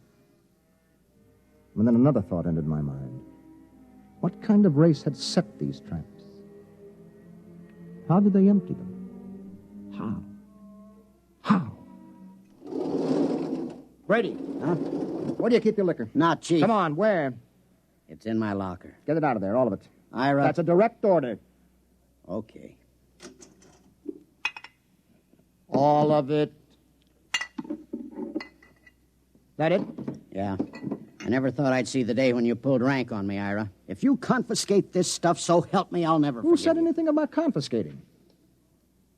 That is, have you ever really hung one on? I mean, just got pie-eyed drunk? Well, let's see. Yeah, there was once on Mars. Was that the worst? It was beautiful. Took me 3 days to sober up.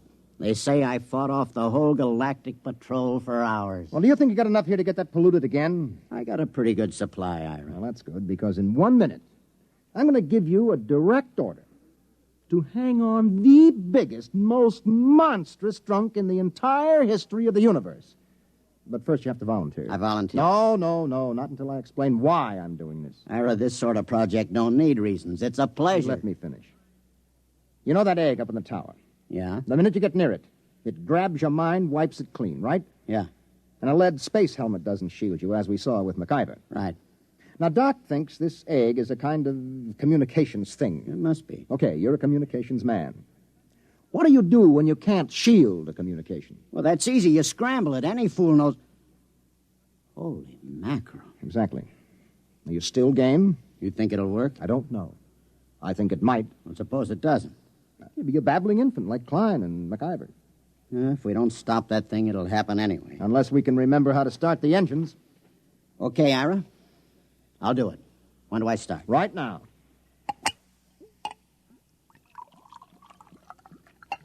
Well, Ira, here's mud in your ever-loving intergalactic eyeballs. You know something?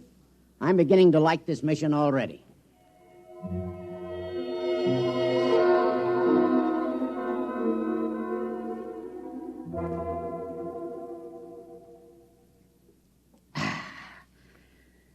Well, that kills the last bottle. How am I doing, Ira, old buddy? You're not drunk enough.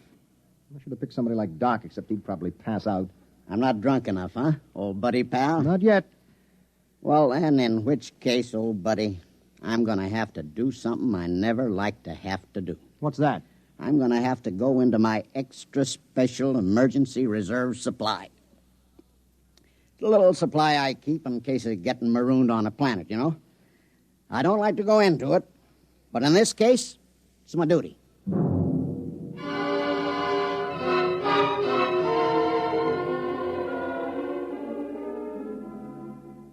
I'm a rambling wreck from Georgia Tech and a heck of an engineer. A rambling wreck from Georgia Tech and a heck of an engineer. Woo! Blast off! Okay, I guess you're ready. What do you think, Doc? Most amazing thing I've ever seen. Is he drunk enough? What I want to know is what's keeping him conscious. Okay, Bad Ears, on your feet. Help him up, Doc. Right. Rambling wreck from Georgia Tech. Let's go, Bad Ears. Right. Rambling wreck from Georgia Tech.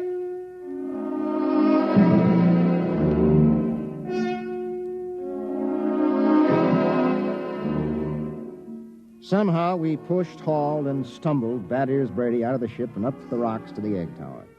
We erected a tripod over the hole with a block and tackle, passed a rope around Brady's chest, and hauled him over the entrance to the tower. There he swung like some overstuffed pig, singing raucously under the eerie moonlight.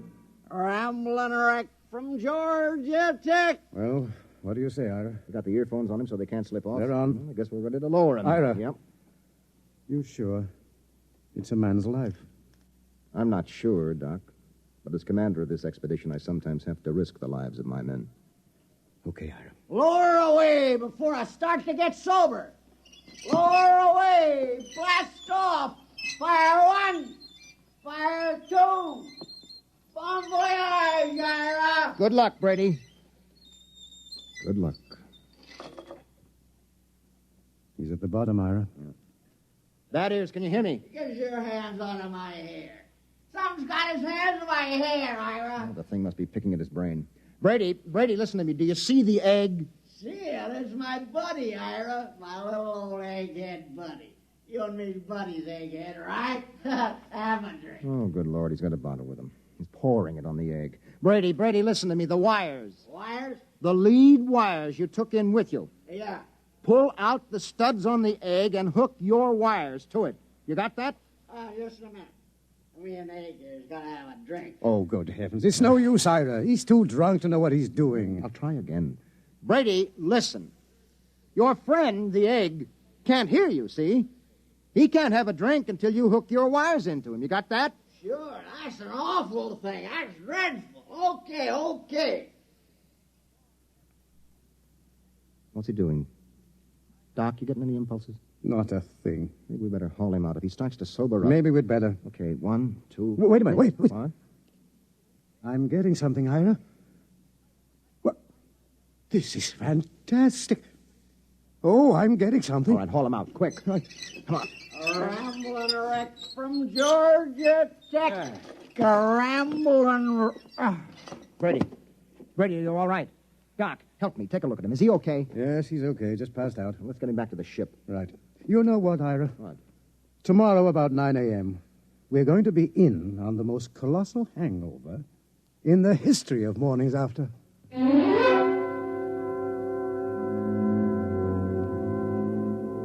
We were in on more than Doc Spencer had bargained for. More than any human being had any business being in on. Oh.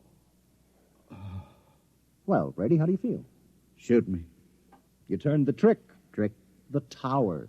You hooked into the egg. The stuff is rolling out now. Doc and the boys have got a recording hooked up. The stuff they're listening in on is enough to set your teeth on edge. What stuff? The information that mind trap has been collecting for hundreds of years. It'll take us years to sort it out, but we're getting some of it straight already. Any of our own stuff? Plenty. Anything on engines? Well, not on our engines. So? We got the dope on the junkyard engine. Mac and the boys are helping to get it assembled. We're ripping out our own engines and just keeping some of the parts. Another junkyard, huh? Another junkyard. The engine we're building now is superior to anything ever built. Pretty handy little gadget, that egg. Only one thing. What's that? Tell Doc if he comes across a good hangover remedy to let me know, huh? Oh.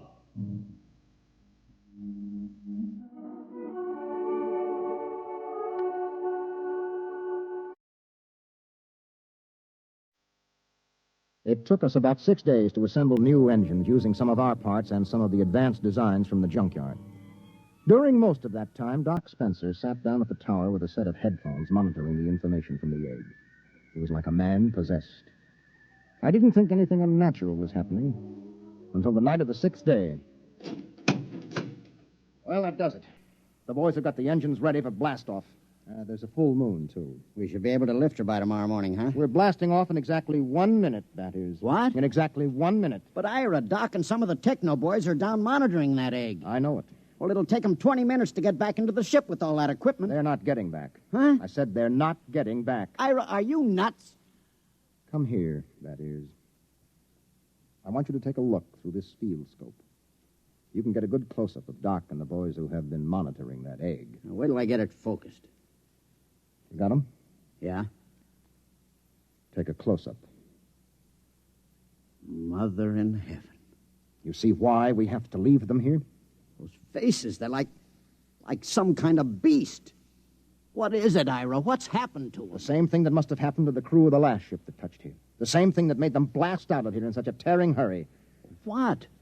That is, there isn't only knowledge in that thing. Those boys are monitoring something else. Something else. Personality, that is. They're not human anymore. They're turning alien.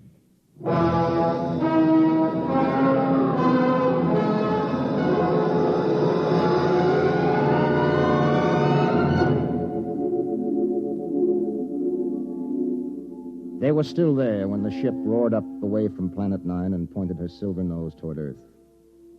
We could see them in the scopes.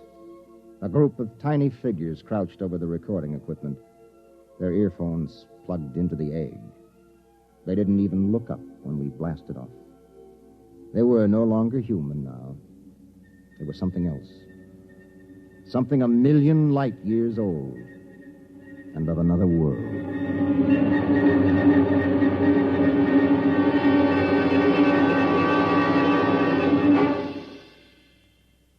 You have just heard X-1, presented by the National Broadcasting Company in cooperation with Galaxy Science Fiction Magazine. Your announcer, Fred Collins. X-1 was directed by Daniel Sutter and is an NBC Radio Network production.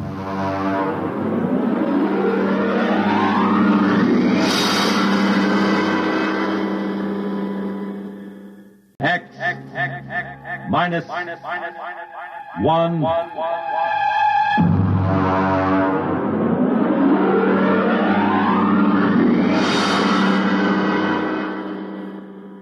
Tonight's story, A Gun for Dinosaur, by L. Sprague de Camp.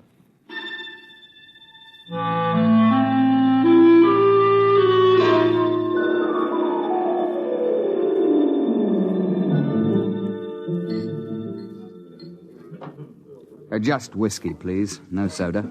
Ice, Mr. Rivers? Good heavens, no. I have been in America for some time, but not that long. Well, to a fine dinosaur head. Well, now, just a moment, Mr. Seligman. I won't take you hunting late Mesozoic dinosaur. Why not? How much do you weigh? About 9 stone? 130 pounds. Yeah, I thought so. It's not heavy enough. But your advertisement. You said safaris arranged to any time period. Well, I'll take you to any period in the Cenozoic. I'll get you a shot at any entelodont or even mammoth or mastodon. They have fine heads. But I'll jolly well not take you to the Jurassic or the Cretaceous. You're just too small. But what's my weight got to do with it? Look here, old boy. What did you think you were going to shoot those dinosaurs with? Well, Well, look over here in this case. That's my own gun, a Continental 600. That shoots a pair of Nitro Express cartridges the size of bananas. It's designed for knocking down elephant, not just wounding them, but knocking them base over apex. Well, now, I've handled guns. No. Look, I've been guiding hunting parties for over 20 years. But I've never known a man your size who could handle the 6-0 it knocks him over. Well, people have killed elephant with lighter guns, even a .375. Ah, yes, but consider an elephant weighs, well, let's say from 4 to 6 ton. You're planning to shoot reptiles weighing 2 to 3 times as much as an elephant.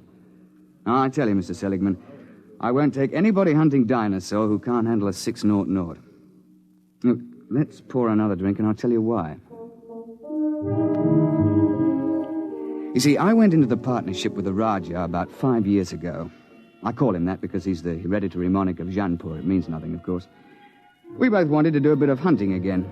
And Africa's all played out. It's too civilized now. So when we heard of Professor Prohaska's time machine at Washington University, we caught the next plane to St. Louis. The foundation administering the machine had worked out an arrangement splitting the time between scientific parties and hunters who wanted to try their luck at prehistoric game. Hunters paid through the nose, of course, to support the project. Well, it was about our 5th safari that Courtney James showed up. He's what you chaps call a playboy. He's a big bloke, handsome in a way, florid, beginning to turn to fat. He was on his 4th wife. And when he showed up at the office with a blonde, I assumed that this was the 4th Mrs. James. But he left her in the outer office and corrected my assumption. Bunny? Oh, no, she's not my wife. My wife is in Mexico, I think, getting a divorce. But Bunny here would like to go along. I'm sorry. We don't take ladies. Not to the late Mesozoic. If she wants to go, she'll go. She skis and flies my airplane, so why shouldn't There are enough risks at 85 million BC without adding to them. I'm sorry, but it's against the firm's policy. Now, look here. I'm paying you a lot of money. I'm entitled... You can't hire me to do anything against my best judgment. Now, if that's how you feel, get another guide. All right. But let me tell you.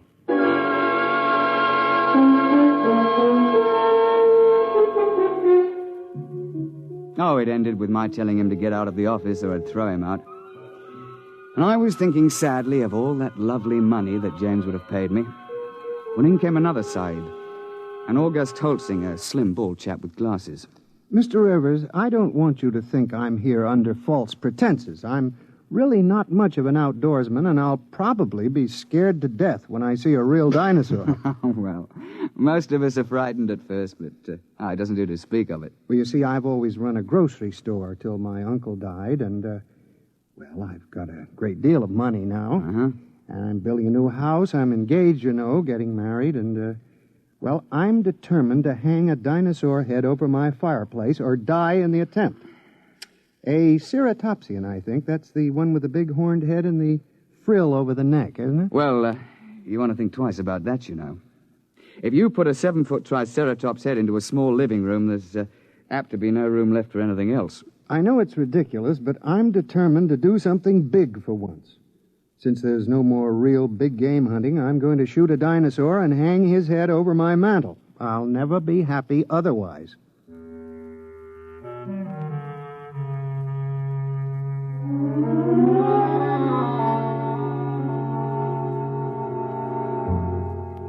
The Raja and I decided to make it to the Middle Cretaceous. That's about 85 million years ago. It's the best period for dinosaur in Missouri.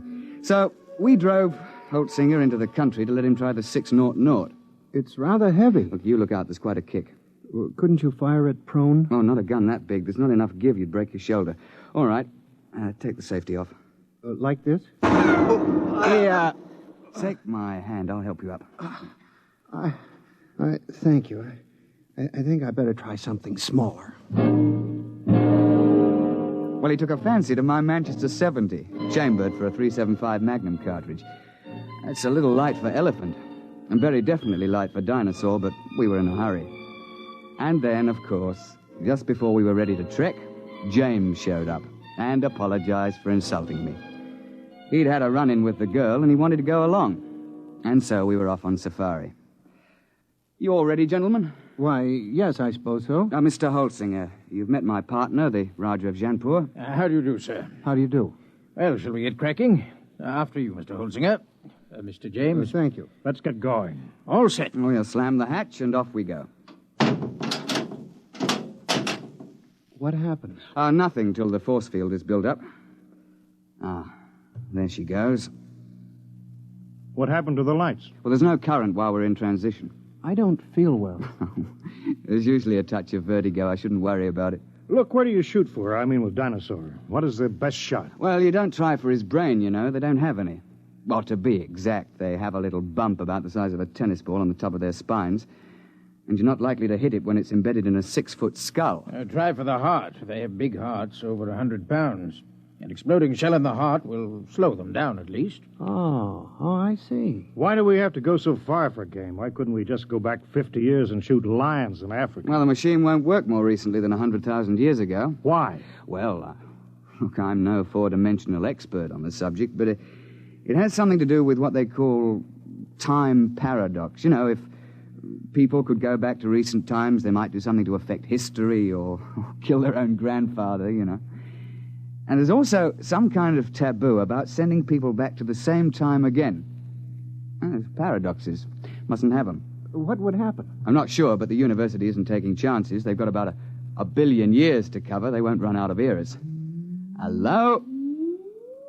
Here we go. Oh, cheers, eh? Well, that's done it. April 24th, 85 million years BC. Now then, careful. Keep the safety on your gun. And don't shoot unless I give the word. Why? Why should we have to wait for you? Because I'm responsible for everything you do.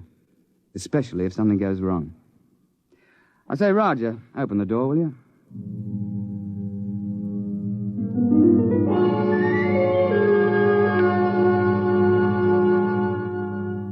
In this period, the time chamber materializes on top of a rocky rise. At the west, you see the arm of the Kansas Sea that reaches across Missouri, and the big swamp where the sauropods live. To the east, the land slopes up to a plateau. It's good for ceratopsians. The finest thing about the Cretaceous is the climate. It's balmy like the South Sea Islands. Not so muggy as the Jurassic. Oh, we sent the time chamber back off and looked about. It was spring, with the dwarf magnolias in bloom all over. Down towards the Kansas Sea, cycads and willows grew, while the uplands were covered with screw pins and ginkgo. Yeah, well, I'm no ruddy poet, but I can appreciate a beautiful scene. Well, I was looking through the haze and sniffing the air. I got him! I got him! What the devil? You see it? There it goes! Confound it, you idiot! I told you not to shoot without word from me. And what happened? An ornithomine wandered out of the copse. Mr. James gave him both barrels. Missed. Now, look here, James. One of the biggest dangers on a safari is trigger-happy sahibs who get panicky. You're not to shoot unless you're told. You understand? Who do you think you are to tell me when to shoot my own game? Now, look here. Firstly, if you shoot off all your ammunition before the trip is over, your gun won't be available in case of a pinch. And secondly, if you empty both barrels, what would happen if a big theropod should charge before you could reload? And finally, it's not sporting to shoot everything in sight. Is that clear? All right. All right. Well, now then. First task is fresh meat.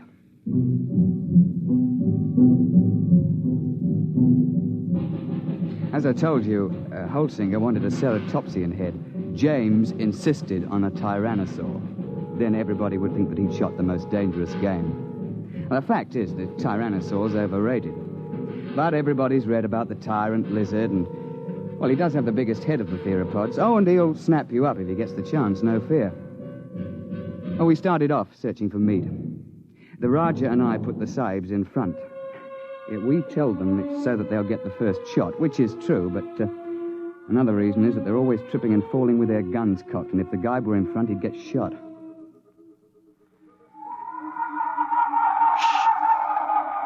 Boneheads. Where? See? Crouching over there. Feeding on those cycads. He's about the size of a man.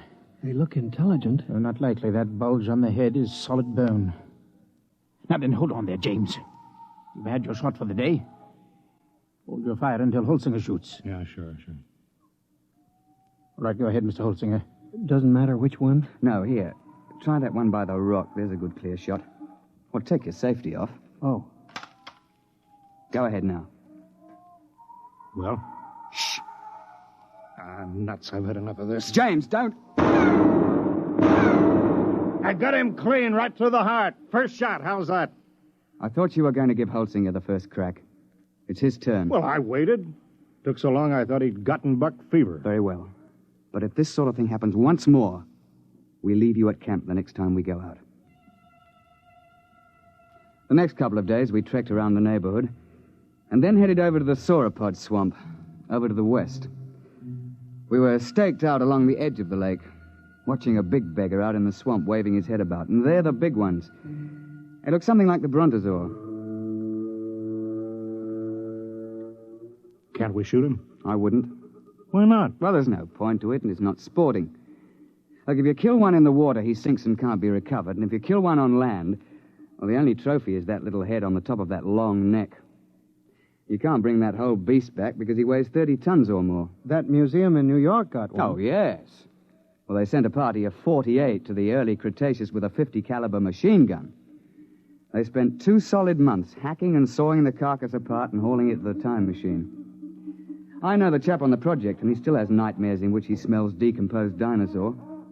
And they also had to kill a dozen big sauropods who came in for the party. And then they had them lying around, too. They lost 3 men. Reggie, Duckbill. Where? Where are they? Up there at the shoreline. Now, keep your voices down. You see? With the crest on the back of their heads. Mr. Rivers, I've been thinking over what you said about those heads. If I could get one of those duckbills, I'd be satisfied. It'd look big enough over my mantle, wouldn't it? I'm sure of it, old boy. Well, let's be off. Roger, you wait here with Mr. James. Shouldn't take us long.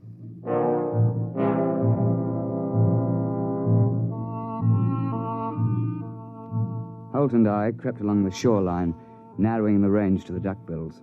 I think I can make the shot from here. I'll be ready in a minute. My shoe is loose. He's getting away. I won't get a shot. I'm afraid Mr. James has fired both barrels again. James, that's the second time you spoiled my shots. I ought Don't to... be a fool. I couldn't let them wander into camp, stamping everything flat. There was no danger of that. You can see that the water is deep offshore. It's just that our trigger-happy Mr. James can't see any animal without shooting. And if it did get close, all you have to do is to throw a stick of firewood at it. They're perfectly harmless. Well, how was I to know? I believe I mentioned it. Well, what are we on this miserable trip for, except to shoot things? There are certain rules, you know. You call yourselves hunters. I'm the only one who was hitting anything. Now, just a moment, old man. You're behaving like a confounded skite with more money than brains. I should never have brought you along. Well, that's how you feel. Give me some food and I'll go back to the base by myself. Now, don't be a bigger ass than you can help. That's quite impossible. All right, I'll go alone. I wouldn't want to pollute your air with my presence. Yeah, that's an attractive thought, Reggie, but we can't let him go. He'll get lost or starve. All right, I'll go after him.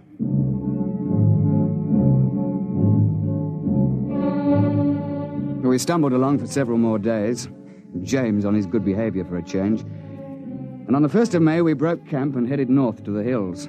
That was hot and sticky. And we were soon panting and sweating like horses when I picked up the smell of carrion and heard the thrumming of the flies. We found a huge ceratopsian lying dead in a little hollow on the edge of the copse. He must have weighed 6 or 8 tons alive. Why couldn't I have gotten him before he died? That would have made a darn fine head. On your toes, chaps. The sauropod that's been at this carcass is probably nearby. How do you know? You see how the hide's been ripped off and the bones are scattered? Sauropods will hang around a carcass like this for weeks, gorging and then sleeping their meals off for days at a time. What do we do? Well, that's what we came after. Look, Roger, you take Mr. James through that way, and we'll parallel you 40 feet distant. Now keep your eyes open. It'll be hard to see in these woods unless you're right on top of him.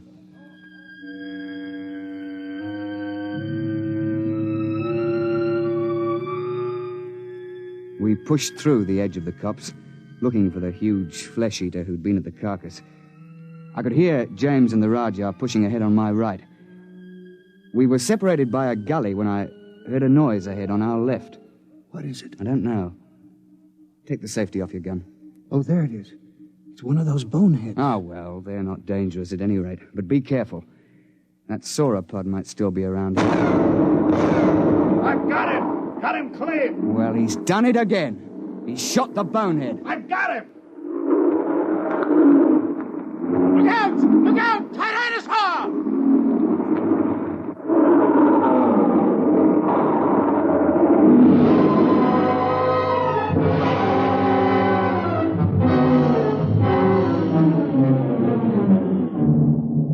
The Tyrannosaur heaved his head out of the shrubbery just in front of us.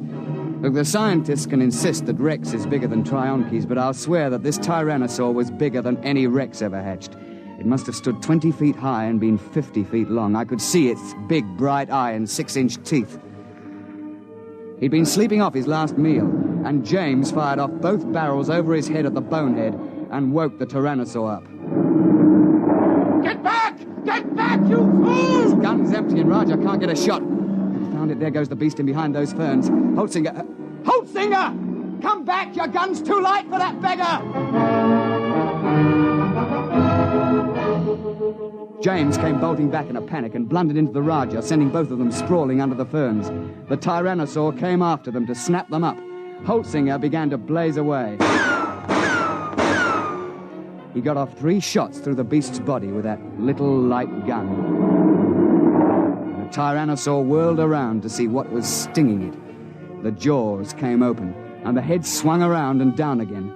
Holtzinger got off 1 more shot and tried to leap to one side. The Tyrannosaur continued its lunge and caught him in its jaws as he fell. Reggie! Stand clear! Heart's the only chance. It's no use. There he goes. Try a long shot. Ah, no, missed him clean. Poor Holtzinger. Well, that's the end. You stopped screaming. Did you notice? Oh, yes. Well, I expect we'd best track the beast. He might be dying. We should try to recover Holtzinger's remains. Yes, there's nothing else to do. No, nothing. A bad show all round.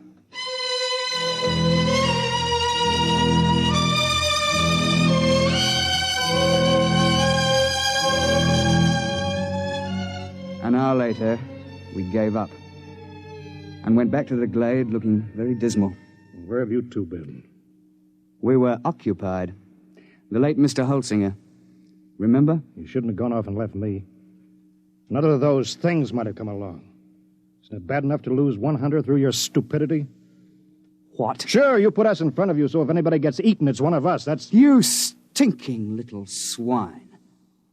If you hadn't been a first-class idiot and blown those 2 barrels again, this never would have happened. Holsinger died trying to save your worthless life. And I wish he'd failed. Well, I ought to... Now then, my laddybuck, I'm glad you did that. It gives me a chance I've been waiting for. Now get up, and I'll be glad to finish off. You won't finish anybody off. All right, put your hands up. Both of you. Put that gun away. Don't be an idiot. I won't let anybody do that to me. You can't get away with murder. Why not? Won't be much left of you after you're hit with a 600 explosive shell. Nobody could prove anything. They can't hold you for a murder 85 million years old. The statute of limitations, you know. Nice work, Roger, old chap. Yes.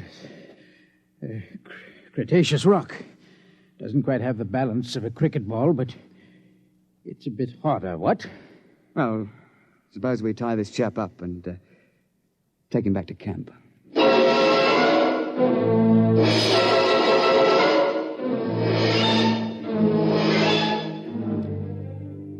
When the time transition chamber finally arrived, we fell over one another getting into it.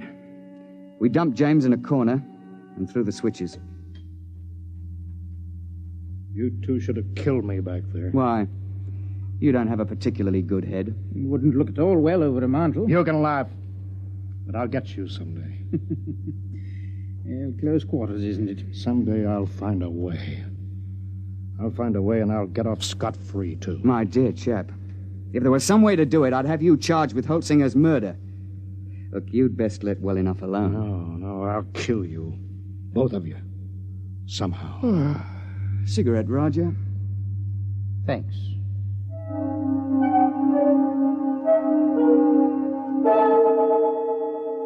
When we came out in the present, we handed him his empty gun, and off he went.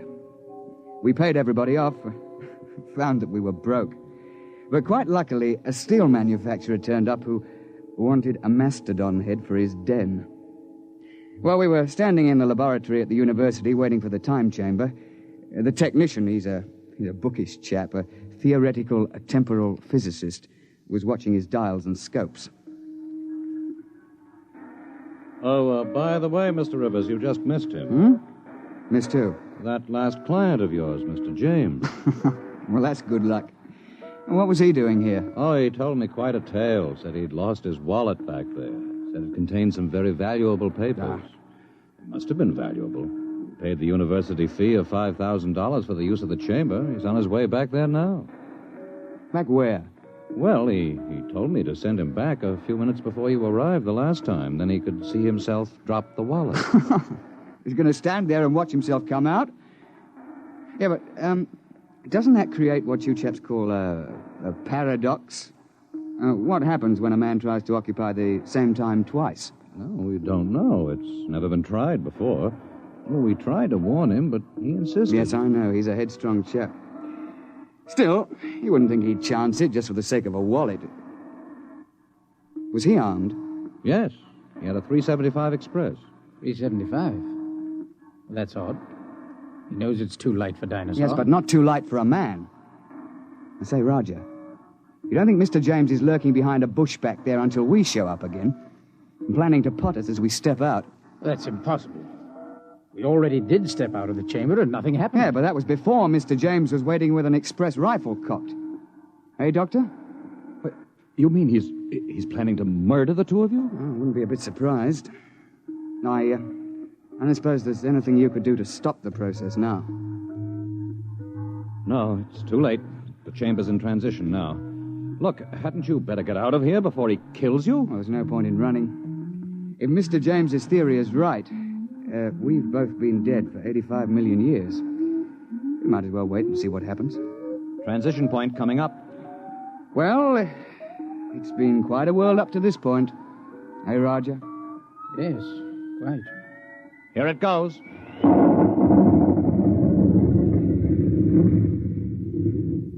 Reggie, are you all right? Well, I seem to be. What happened? The time chamber. It's back. We'd better get it open.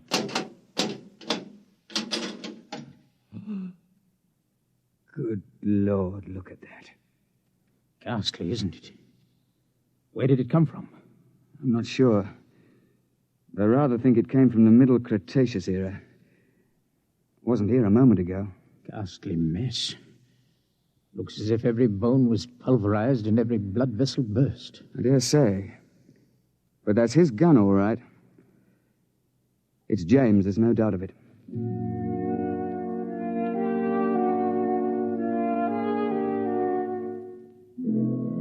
So, that's the story, Mr. Seligman. Of course, I don't understand the mathematics, but the idea's rather easy to grasp. Nobody had shot us when we first emerged on the 24th of April, 85 million BC. And so, of course, that couldn't be changed. The instant James started to do anything that would make a paradox, the space-time forces snapped him forward and ripped him to bits. Well, they know a good deal about that now, and there's a safety margin of 500 years between each trip. You can't have paradoxes, you know. It just isn't done. And you see, I'm a lot more careful now. I shouldn't have taken James when I knew what a spoiled, unstable sort he was. Or Holtzinger either, when I saw that he was too small to shoot a dinosaur gun. With a heavier gun, he'd probably have knocked the Tyrannosaur down and saved his own life. So, Mr. Seligman, that's why I won't take you to that period to hunt. I'm sorry, but you're just too light. You're not big enough to handle a gun for dinosaur.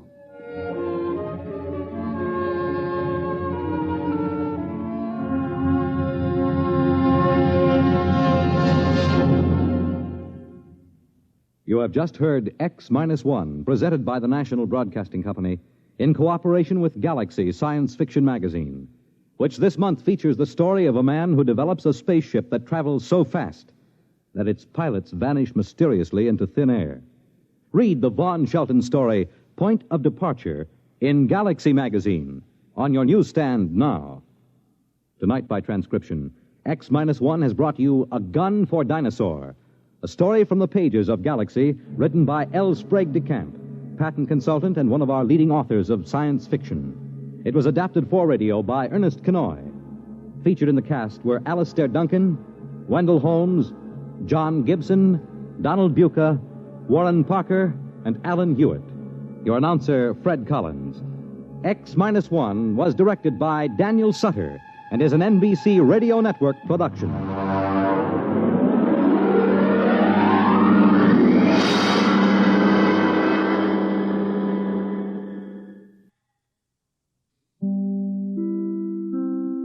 X-1.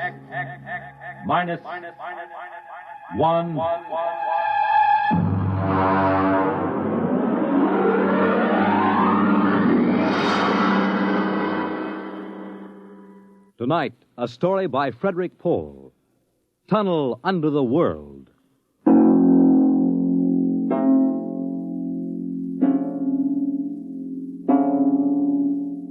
On the morning of June 15th, Guy Burkhart woke up screaming. It was more real than any dream he had ever had in his life. He could still hear and feel that sharp, metal-ripping explosion, that searing wave of heat. He sat up. Mary! Mary! Mary! Mary! Where are you? Guy, what's wrong? You're trembling. Where were you? In the kitchen cooking breakfast. What is it? I don't know, a dream, I guess. An explosion. Did you say an explosion? Yes. But that's the dream I had. What? I dreamed there was a big explosion, and then something sort of hit me on the head. Holy smokes me. Maybe there really was some sort of explosion, and it started us dreaming. Well, there'll be an explosion down at your office if you don't hurry and get to work.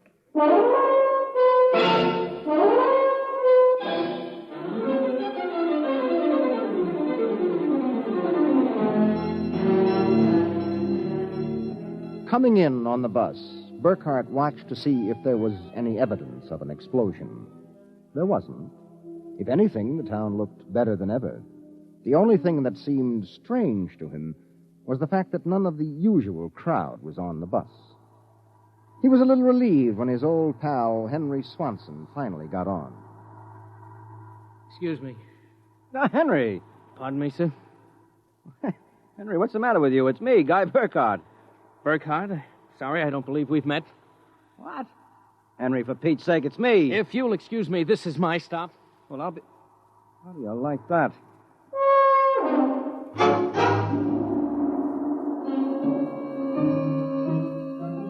Guy Burkhart got off in front of the gigantic Contro Chemical Building, took the elevator to the 98th floor where he had worked in the accounting department for 12 years.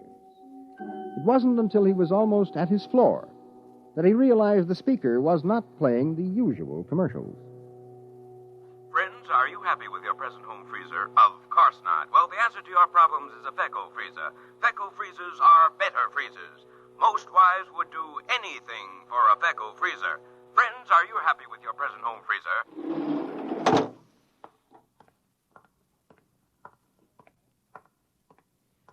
Morning, Miss Horn. Good morning, Miss Burkhart. Well, new hairdo, I see, huh? Why, yes. Do you like it? That makes a lot of difference in your appearance. Mr. Barth in? No, sir. He had an appointment with Mr. Dorchin of the Human Research Institute. Today? But today's the 15th of June. He has to sign the quarterly statement. He said he wouldn't be in. Huh, that's mighty peculiar. Yes, sir. Oh, by the way, Miss Horn, what the devil is a Fecco freezer? A Fecco freezer? There's some new copy on the elevator commercial. Dorchin must have landed another account. Fecco freezers. I really don't know, Mr. Burkhart. It's a funny day. Can't quite put my finger on it, but there's something strange going on.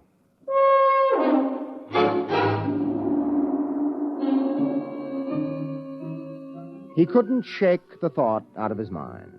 It persisted all through the day and through dinner. He was still brooding as he and Mary got ready for bed. Tired, dear? Oh, no. Anything wrong? I don't know. Well, I guess I'll get a good night's sleep. Coming?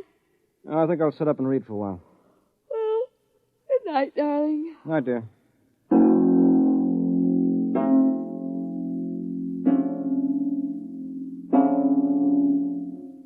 At exactly midnight, Guy Burkhart lapsed into a sudden, deep sleep. And the following morning, he woke up, screaming. Darling, what is it? What's wrong? Oh, nothing. Bad dream, I guess. Oh, you gave me such a shock. I seem to be having a lot of nightmares lately. Really? Yes, the one I had yesterday. This was the same. A big explosion and then nothing. You had a dream yesterday? Well, of course I did. You had the same sort of dream. I? Guy, you're mistaken. I don't remember dreaming. Oh, now, Mary, you told me. Guy, you're mistaken. But, Mary, you... Maybe you dreamed I had a dream. Maybe... Oh, yes, I might have done that, I suppose. Everything did seem sort of strange yesterday. Oh, that's probably it. You better get dressed, dear. Today's the 15th. That's when the quarterly statement... 15th? Yes. Well, it must have been a dream, because yesterday was the 15th.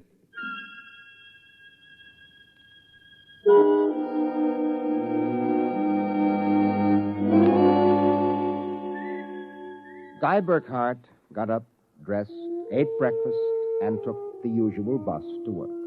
Once again, everything seemed even brighter and newer than usual. And once again, he was puzzled when he noticed none of the old crowd on the bus. Pardon me, please. Well, look, don't shove so. Oh, morning, Henry. Morning. For God's sake, don't talk to me. What is it? You being followed or something? Don't you know? I was sure you remembered. Remembered what? I can't talk. This is my stuff. Will you excuse me, please? Well, Henry, for Pete's sake.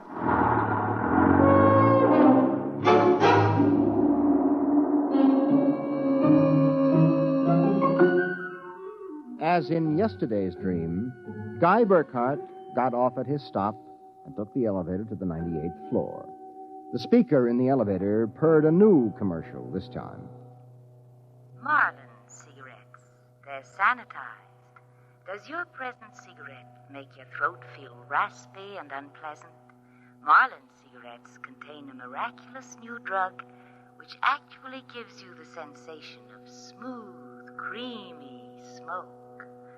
Marlin cigarettes. Marlin cigarettes. He walked down the marble corridor to his office. Good morning, Mr. Burkhardt. Good morning, Miss Horn. Do you like my new hairdo? Yes. Is Mr. Barth in? No, sir. He had an Appointment with Mr. Dorchin at the Research Institute. I know. You know? Well, I guessed it anyway. And today is the 15th of June, and he won't be here to sign the quarterly statement, and I'm going nuts. Let me have a cigarette, will you? Yes, sir. Try one of these. They're Marlins.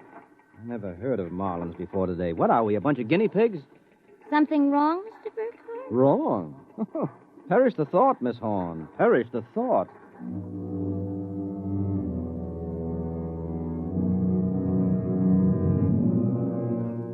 He went to his desk and stared at the mail.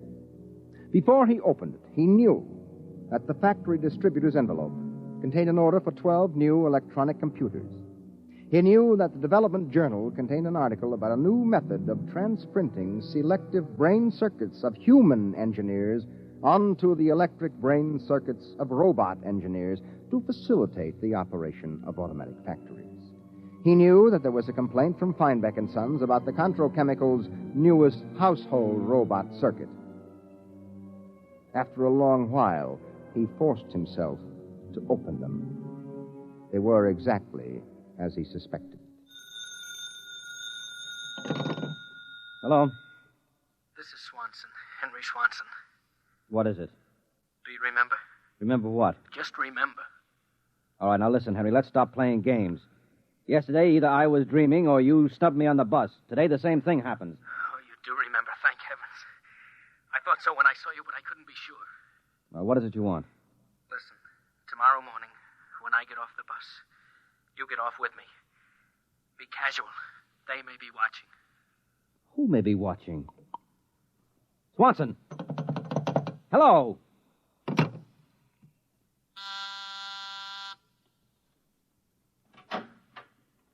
You buzzed, Mr. Burkhardt? Yes, I'm still out of cigarettes. Would you buy me a pack of Kelvins? Wouldn't you rather have Marlins?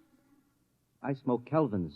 But, Mr. Burkhardt, Marlins have that soft, creamy smoke that's so soothing to your throat. Oh.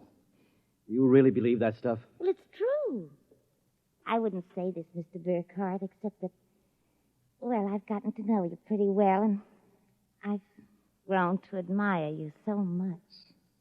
I see. Would you mind, Mr. Burkhardt, if I told you that for months now I've wanted to, well, just comfort you? I know how troubled you've been. Well, you've never mentioned your feelings before, Miss Horn. April. My first name's April. Well, that's a pretty name. You see, I do have your welfare at heart. That's why when I see you smoking Kelvins and I know Marlins are so much better, won't you let me buy some of them for you, huh? Well, I suppose so. Why not? Here, bring me a carton. Oh, thank you, Mr. Burkhardt. Guy? I think you ought to go. I'll be back.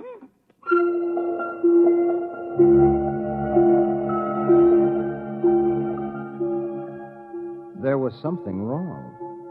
Something definitely peculiar about what was happening. The call from Henry Swanson. The strange behavior of his secretary, Miss Horn. These new products, the dream. Guy Burkhardt went home that night feeling like a man in a nightmare. Is that you, dear? It's me. Did you have a good day? Fair. Oh, before you sit down, will you go down in the cellar and put in a new fuse? The switch in the hall closet blew out. I shut it off. Okay. Supper will be ready in a minute, so don't start fooling around with that old boat hull you've been building. I won't.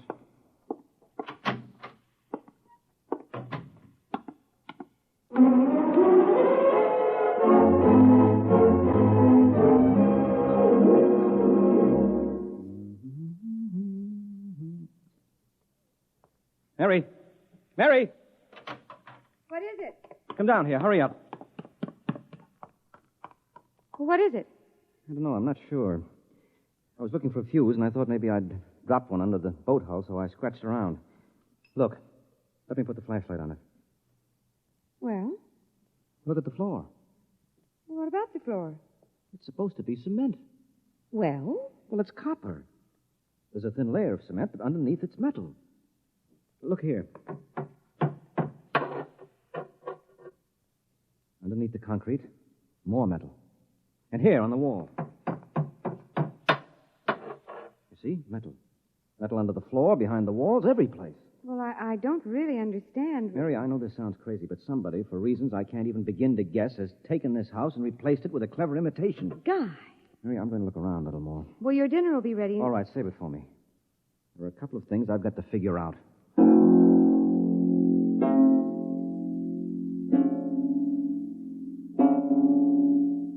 The following morning, Guy Burkhart woke up screaming. He dragged himself into the kitchen where his wife Mary was preparing breakfast and discovered it was still June 15th. Mary, where's the morning paper? Where is it? It's outside the door, I guess. Uh-huh. June 15th. You'd better hurry, dear. Today's the day Mr. Barth fills out the quarterly tax return. Oh, no, it isn't. What? He won't be there. He'll be at a meeting with that crackpot Dorchin at the Human Research Institute. Mr. Dorchin? He'll be there. And Miss Horn will have a new hairdo, and the elevator will be selling some new product, and Swanson... What about Swanson? Swanson, he said... I wonder if it's going to be the same today, or whether... Guy, what in the world are you talking about? Huh? Nothing. Never mind. Where's my coat? You haven't had any breakfast I don't want to miss my bus. I'll see you tonight. Guy Burkhart got on his bus. There were the same unfamiliar faces, the same unusually new-looking buildings, the same unusually bright sunshine. And on the customary corner, Henry Swanson, pale and furtive, climbed aboard. Excuse me, sir. It's quite all right. Do you remember the phone call? Yes. Oh, thank heaven. Get off at the next corner and follow me. Where are you going? There's an excavation for a building about a block down. Make sure you aren't followed. I'll go first.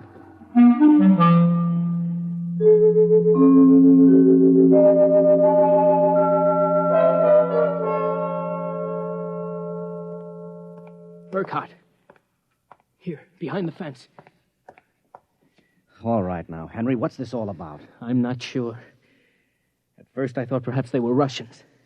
Now I'm beginning to think they're Martians. No humans could have accomplished what they've accomplished. Now, wait a minute. Start from the beginning, Henry. What's going on? Look, Burkhart, peculiar things have been happening to you, right? Yes? A lot of your friends are missing. Your house seems changed. Yeah. There's something stranger than that. The date. Today is June 15th. Yet I could swear yesterday was June 15th and the day before that. You got it, friend. It's always June 15th. And you and I are the only ones who know it. But why, Henry? How? I'm not sure. I think it's some sort of mass hypnosis or something. Well, why doesn't it work for us? My wife, Mary, doesn't remember a thing. Somehow, when it happened, they missed us. We were protected from the full force of the rays or whatever they used. Burkhart, where were you on the night of the 14th, about midnight? Let me see, that was Sunday night. Yes. Yeah, I was down in the cellar under the boat I'm building. I was in my darkroom developing some pictures. This just doesn't make any sense to me. Russians, Martians. What makes you think that? I've seen them. Where? At the end of the tunnel. What tunnel? The one they built under Tylertown. A tunnel under Tylertown? Yes, that's right. It's made out of copper or some alloy. Copper? Wait a minute. I found a copper layer under my cellar floor last night. So did I. That's how I discovered it. I found a way to get in, too. It's at the bottom of this excavation. Holy mackerel. Henry, why don't we tell the police? Because we can't trust them. Even the police may be Martians in disguise. Oh, come on now. You're being melodramatic. Oh, am I? Well, you just come with me. Where? Into the tunnel. I'll show you.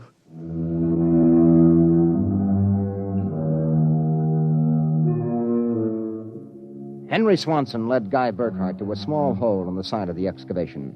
There he removed a cut-out piece of metallic substance, and they crawled into a dimly lighted tunnel. They walked for what seemed like 2 miles until Swanson held his finger to his lips. We've got to be quiet now. Henry, this is fantastic. They've got a tunnel right under the whole town. Oh, you haven't seen anything yet. There's a room a little farther down. We'll be able to look through a glass in the door. Is it safe? It's perfectly safe, unless one of them comes along. Now, come on. Okay.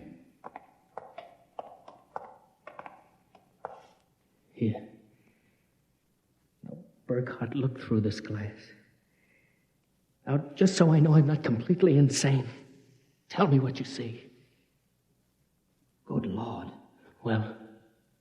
A tremendous panel with dozens of telescreens. And in front of each, a servo robot. They seem to be computing something. Yes, I watched them. They're evaluating data from the screens. Have you gotten a chance to look at the data on those screens? No. I've been afraid to go in. There might be a warning circuit somewhere. Well, if we knew what those robots were working on, we could go to the authorities. I'll risk it if you will. All right, it's worth the chance. We're lost anyway. Okay. Open the door.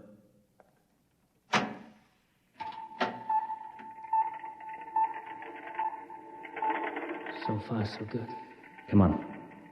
Let's take a look at that data. But don't interfere with the robots. Don't worry. Here, let's look at this screen. Listen to this. Tests in the 47K12 group with Marlin cigarettes pulled 80% using the soft feminine approach. Indications are that an extension of this approach would influence at least 70% nationwide. The direct elevator pitch pulled only 10%. This should be abandoned and a new series of high persuasion personal elements introduced. Henry, do you know what this means? I haven't the faintest idea. I don't blame you. This is crazy, but it fits the facts when I think about it. Do you know who's behind this? Martians? No, not Martians, Henry. Humans. What? Humans who are interested in developing the perfect propaganda machine. What? I don't know who they are or how they've done it, but somehow they've taken Tylertown over. Hypnosis. Hypnosis, drugs, maybe some kind of array or something. However they do it, what happens is that they let us live through a single day. During that day, they pour all kinds of suggestions and propaganda into us. At the end of the day, they evaluate the results, see how we've reacted.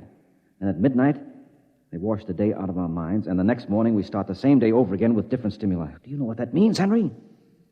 Suppose one man learned how to influence people 100%. Why, in a year, he could sell us anything from freezers to political candidates. Oh, wait a minute. We're guinea pigs, Henry. This whole community is one big test tube for Dorchin's propaganda research. Burkhart, what do we do? I don't know, but somehow we've got to get out of this town and get to the FBI. What do you think we can? It's worth a try. Come on. Wait. Huh? What is it? Look through the door. There's somebody coming down the tunnel. You've got to hide. Behind the circuit box. Wait. Good Lord, it's Dorchin, the head of the Research Institute. Shh, quiet.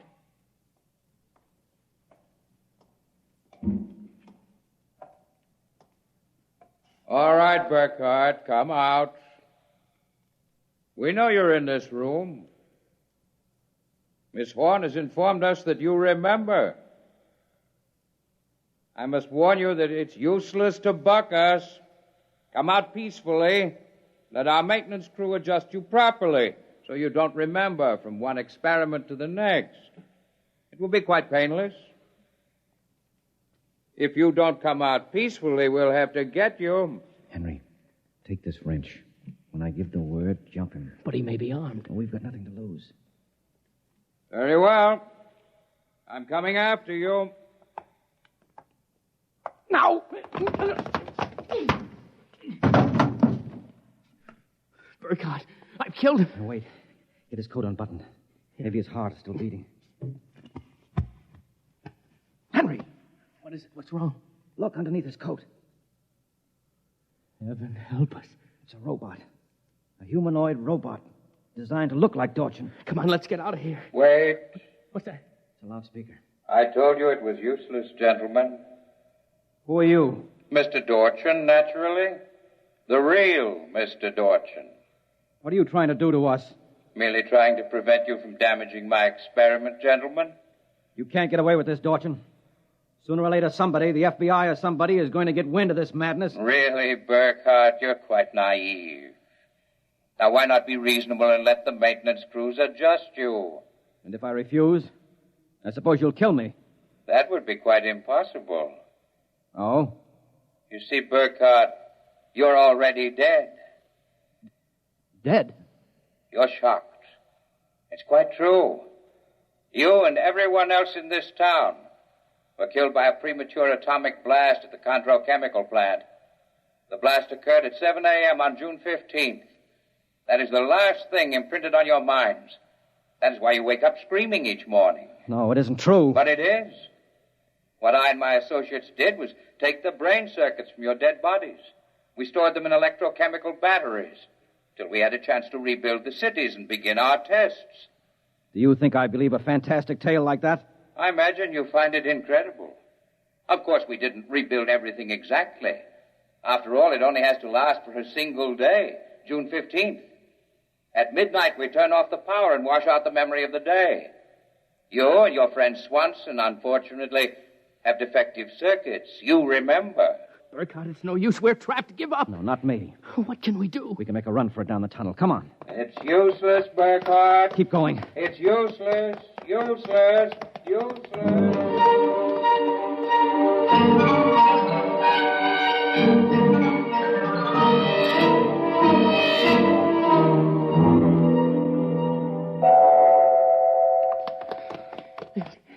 Now, this door is open.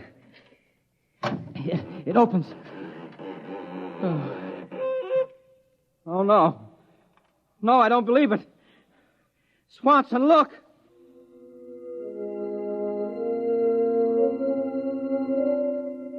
They were standing on a ledge of smooth, finished metal.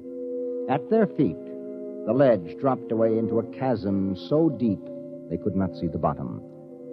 Beyond was only a glare so bright that their eyes could not stand to look into it.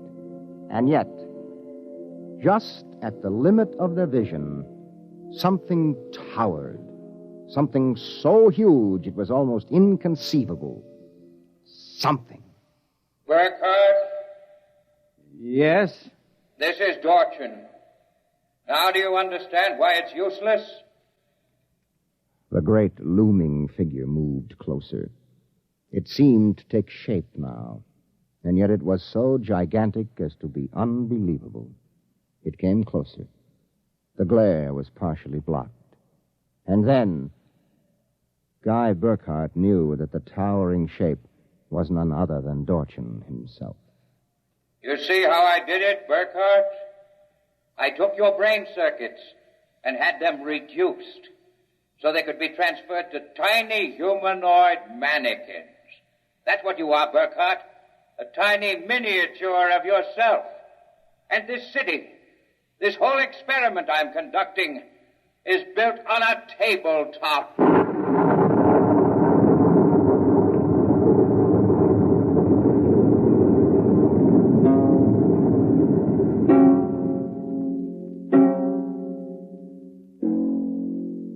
It was the morning of June 15th, and Guy Burkhardt woke up out of a dream screaming.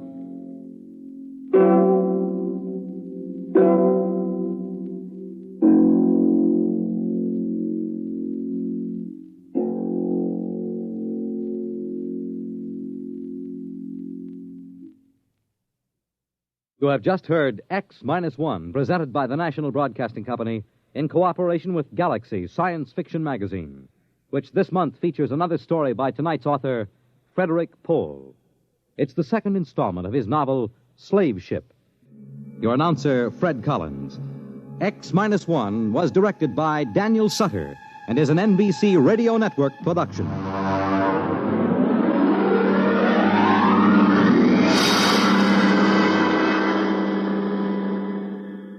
X minus 1.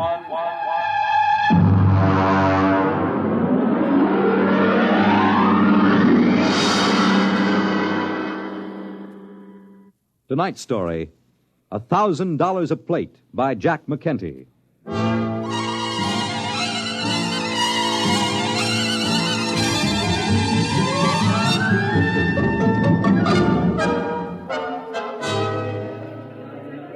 Ferry ship from Deimos Space Station carrying cargo and passengers from Earth now arriving in Blasting Pit 6. Radiation clearance and quarantine officers report to passenger conveyor. Mars Airways to New Chicago, Port Kelly, Marsport, Marsport Park, New Amityville, and Nova Massapequa take off in 15 minutes. All aboard. Excuse me, sir. Could you help me? Sure, buddy. What'll it be? Cards? Dice? A little shot of distilled huckleberry? No, I just wondered if you could direct me Brother, you came to the right man. I can direct you anywhere you want to go. That's what I'm here for. You just get off the ferry? Yes, I came on the Phobos Queen. Yeah. You know you can spot him in my business. All right, what'll it be now? Well, I want to know how I can get to the observatory. The what? The Mars Observatory. You know, the Astronomical Research Center. What do you want to go there for? I work there, or at least I will. No kidding. Mm-hmm. You're one of them double-dome stargazers, huh? Yes, I'm an astronomer. Yeah, I heard there was a lot of you guys out there under glass, but I don't get out of town much.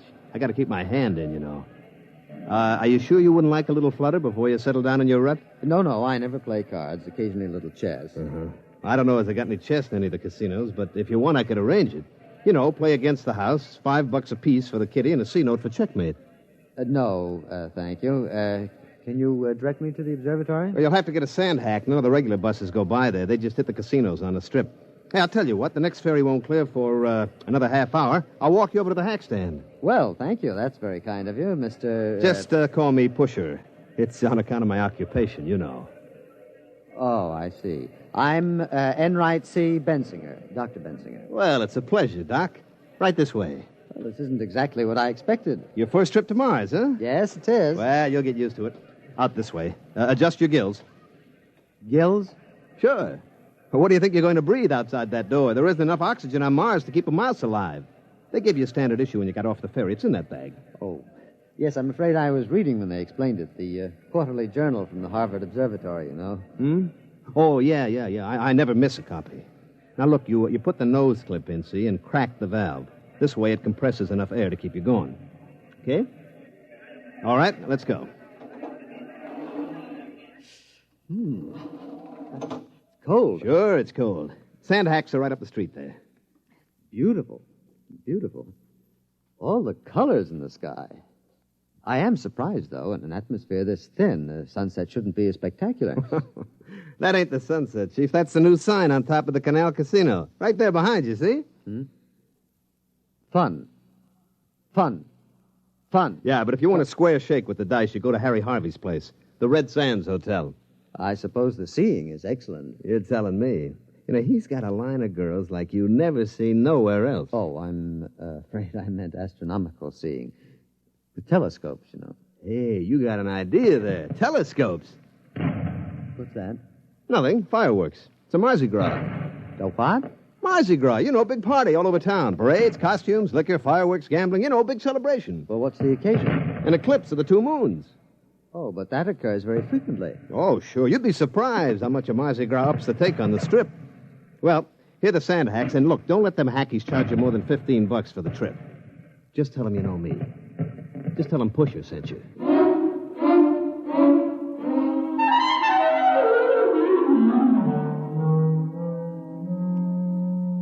Gentlemen, I want you all to meet Dr. Bensinger, our new colleague. These are Drs. Fitz, Spiegel, Ortney, and Klein. I'm sorry to introduce you to our team at such a critical moment, but our situation is rather desperate. I'm afraid I don't understand. Spiegel, show Dr. Bensinger your plate. Here, just look at this. Just look. It took me 8 weeks working with the computer to plot this plate, and look. Well, it seems fogged. These streaks, I don't believe I've ever seen them on an astronomical photograph before. What are they? Skyrockets, that's what they are. Skyrockets. Morton, I tell you that they fired them in our direction on purpose. All right. Calm down, Spiegel. Calm down? Do you realize that it will be 12 years before this particular conjunction can be photographed again? Morton, you've got to do something. Couldn't you write a little note to the Chamber of Commerce and ask them to eliminate the fireworks? We've written a note every time a small boy lets off a Roman candle, and it was no use. I tell you, they fire them this way on purpose. I'm afraid that's true. The other directions around town are either oil refineries or homes of the casino owners. I don't suppose there's any chance of moving the observatory, then, out into the desert. My dear Dr. Benziger, we'd have to bring in crews to tear it down, other crews to move it and set it up, not to mention breakage and replacement, which would involve more freight from Earth at $7.97 per pound, dead weight. As it is, the immense costs add up to a staggering total. Do you know what a single photographic plate costs us, counting overhead? $1,000. Well, then what is the answer? Another letter to the town council, I suppose. Let me write it this time, Dr. Morton. My grandmother used to have several rather picturesque phrases which I believe I could translate. No, Spiegel. Dignity, remember? We are an adjunct of Harvard University. Dr. Spiegel, I shall ask you and Dr. Benziger to accompany me in person to the town council. Surely they cannot turn down a rational request in the interest of science.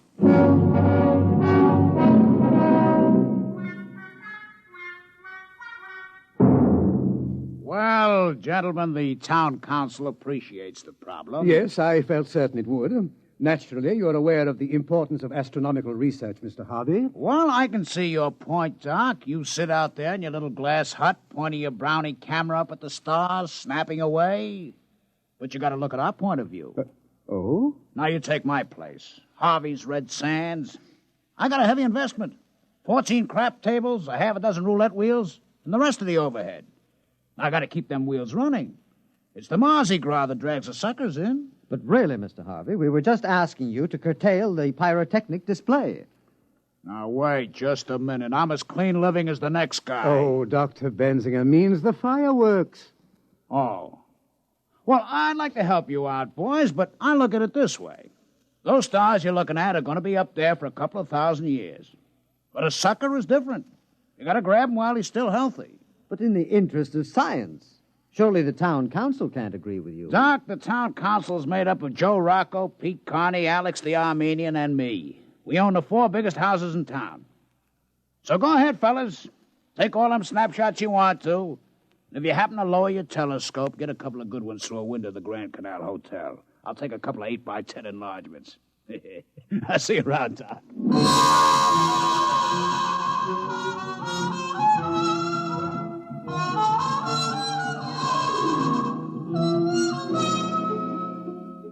Well, I'm afraid the town council was no help. They just remain insensible to reason. Well, I'm afraid the only thing those gentlemen understand is money. My dear Dr. Benziger, the smallest bet allowed in Mr. Harvey's establishment is approximately the same as your monthly salary. Oh. Dr. Morton, suppose the gambling operators were suddenly to lose a great deal of money. They never do. Of course, with the ordinary layman playing against them. But suppose the best scientific brains were to concentrate on a simple matter like the probabilities of a given roulette wheel, or the combinations and permutations applicable to a game of poker. We could put the main computer on it. Doctor, are you seriously suggesting... Well, I think he's got a point. If we could give those casinos a shellacking, they might stop the fireworks just to get rid of us.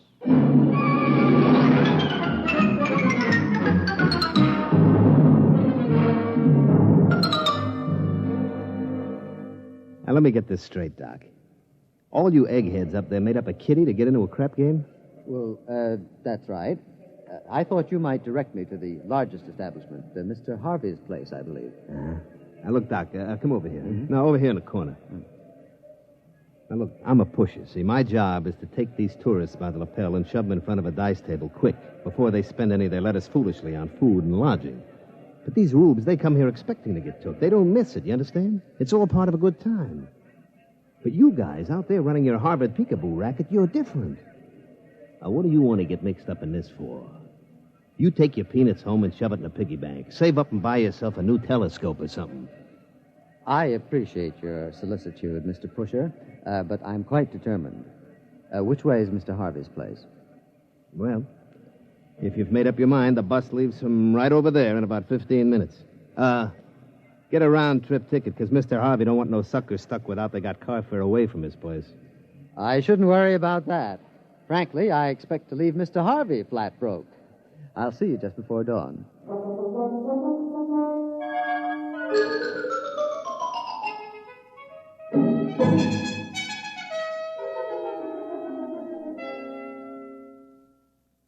I don't understand it.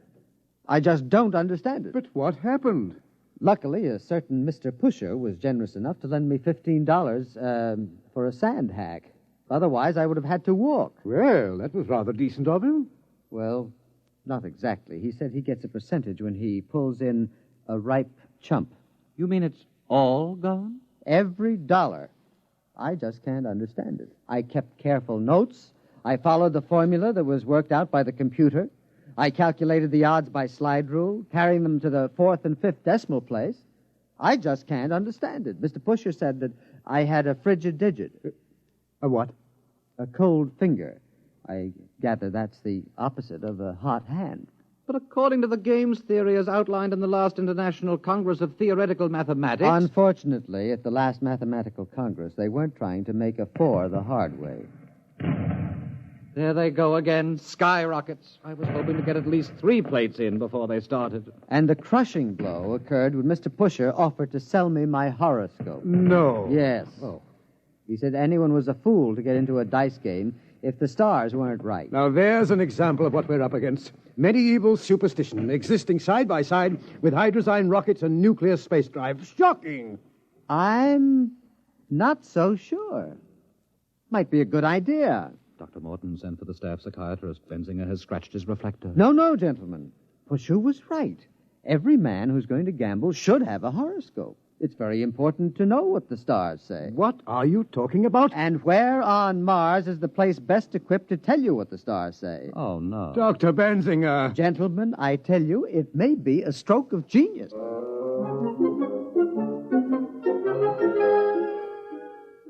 Hello? Is this the advertising office? This is Dr. Benzinger. I should like to place an ad. No, there will be no pretty girl. Just this. Free. For the first time ever, your horoscope scientifically cast by the staff of the famous Mars Observatory. Learn your luck, your future. Write or call Mars Observatory. No charge, no obligation. Yes, thank you. I'd like to run that every day until further notice. Pusher. Yeah, Mr. Harvey. Did you do like I said? Yes, sir. I went out to the observatory just like you told me. You know, I had to share the sand hack with 5 other guys. I understand the bus company's putting a route out there. A big crowd, huh? Sure, Mr. Harvey. You know, them horoscopes they're giving there, the only thing on Mars that don't cost the tourists any money. All right.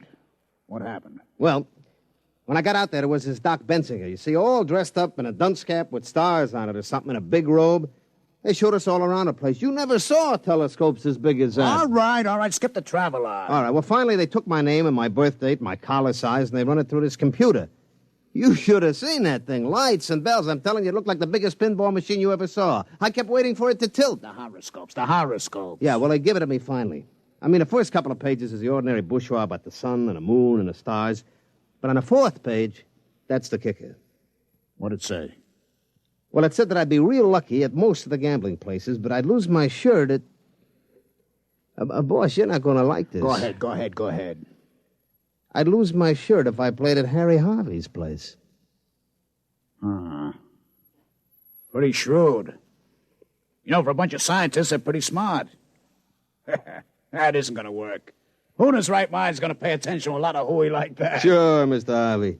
Can I go now? What's your hurry? Well, I'm going over to Purple Flamingo to play a little poker. I mean, after all, they say I'll be lucky any place but here. I mean, you can't argue with science.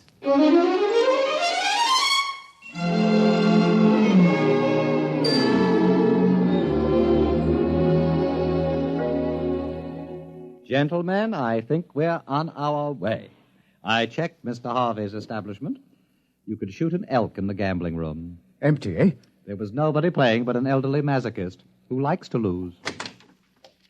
Dr. Morton, we have a visitor. Benzinger, I have asked you please to take off that confounded astrologer's hat when you come into my office. It embarrasses me. Oh, I'm sorry. But, Doctor, allow me to present Mr. Harry Harvey. Hiya. How's business, Mr. Harvey? Yeah. Well, look, gentlemen, let's put our cards on the table. You put a hole in my pocket, Like I haven't had since I once ran into an honest police lieutenant in Cincinnati. I presume you've come about our horoscopes? Yeah. Let's shoot or get off the foul line. How much? I beg your pardon? How much will it take to lay off? Mr. Harvey, just a promise. What? You're on the town council, Mr. Harvey. Now, the next time the question of tourist entertainment is discussed, we want you to vote against any fireworks display. Well, sure, that's no problem, but look, I'm only one vote. Oh, don't worry, Mr. Harvey. Every one of the casino owners on the council will have his turn to be mentioned in the stars. Yeah? You going to knock us off one by one like a flight of ducks? Well, that's the general idea. I got to hand it to you. I got to take off my hat to you. Mr. Harvey, we're desperate. We cannot afford to let valuable and irreplaceable photographic plates be spoiled by fireworks. Okay, you win. But listen, here's 5 bills. $500? But we couldn't take it, Mr. Harvey. I've already explained. It's not for me. I want you to take a full-page ad and do the purple flamingo in your next horoscope. I'd like to see Joe Rocco's face when he gets a load of it. All right, Mr. Harvey. We'd be glad to take him next. Oh, and one more thing before I go. Can I look through the telescope? I never looked through one before.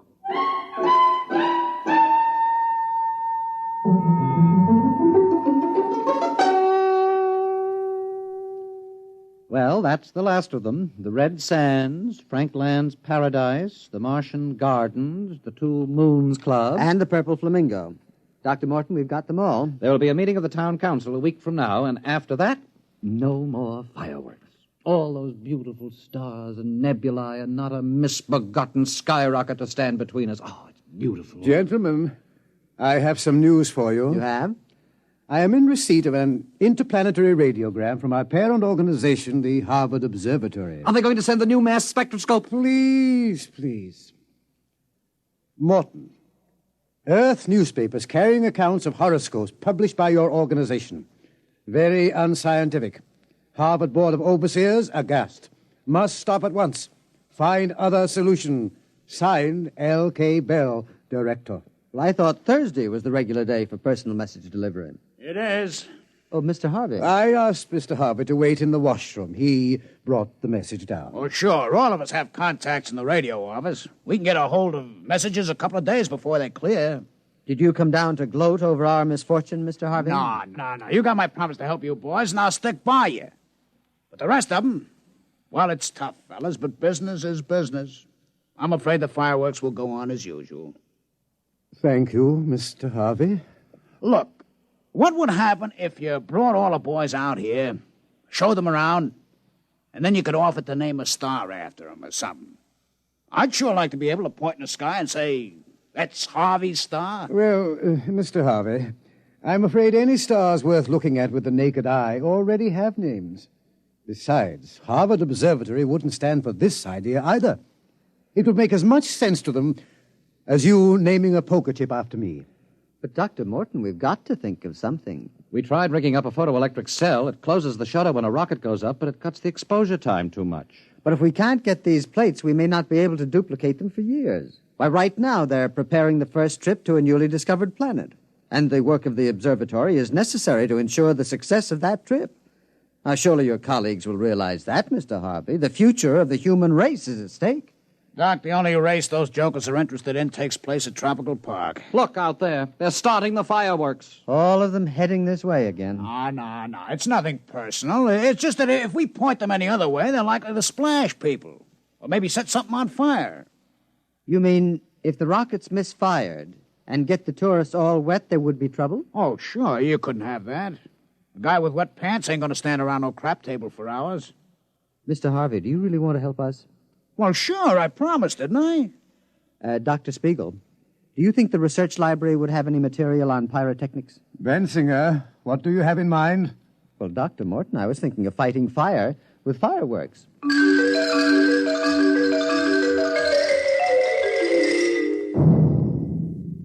Careful with that match, Harvey. Oh, don't worry. With the oxygen around here, you need a blowtorch to light a cigarette. Have you got the rockets ready, Dr. Bensinger? Well, here they are in the launching racks. I've got all my instruments, compass, a clinometer, an azimuthal radioscope, and a blowtorch. Well, what are we waiting for? Spiegel, He's bringing the calculated trajectories from the computer. Say, I don't know if I like this. What if they miss? Or they go off too soon or something? Oh, nonsense, Mr. Harvey. You forget. We're scientists. Here are the figures, Bensinger. We double-checked them on the master computer. All right, then, let's go. They'll be starting the official fireworks any minute. Azimuth 360.3570. Check. Elevation 49.3740. Check. That's corrected for wind, velocity, temperature change, and magnetic eddy currents. Are you sure you guys know what you're doing with them skyrockets? Don't worry, Mr. Harvey. They're going to explode in the Grand Canal and get everybody in the Canal Casino all wet. You shouldn't object. After all, it's your competition. Coming up to 0 hour, Bensinger. Light the torch. 5 seconds. 4, 3, 2, 1. Fire. There they go. Oh, interesting effect. That's the purple color. Oh, do you like it? Yes. That was my idea. Radioactive fluorides. They're up over the town now. Hey, one of them's beginning to wobble. Oh, I can't understand that. The computer was absolutely certain. It's going over the south of town. The other one's tracking correctly on the radar. It'll hit the canal square. Yeah, but look, the purple one. There it goes. It hit. Looks like it's starting a fire. Hey, must have hit somebody's house. Hey, you can see it now. It's a house burning. Oh, dear, dear. There must have been a weak tube in the computer. Yeah, some guy's going to be real sore. I can see it real clear with the glasses now. That house on top of the hill there by the Geeko bush. Boy, it's burning like... Mr. Harvey, what's the matter? That's my house!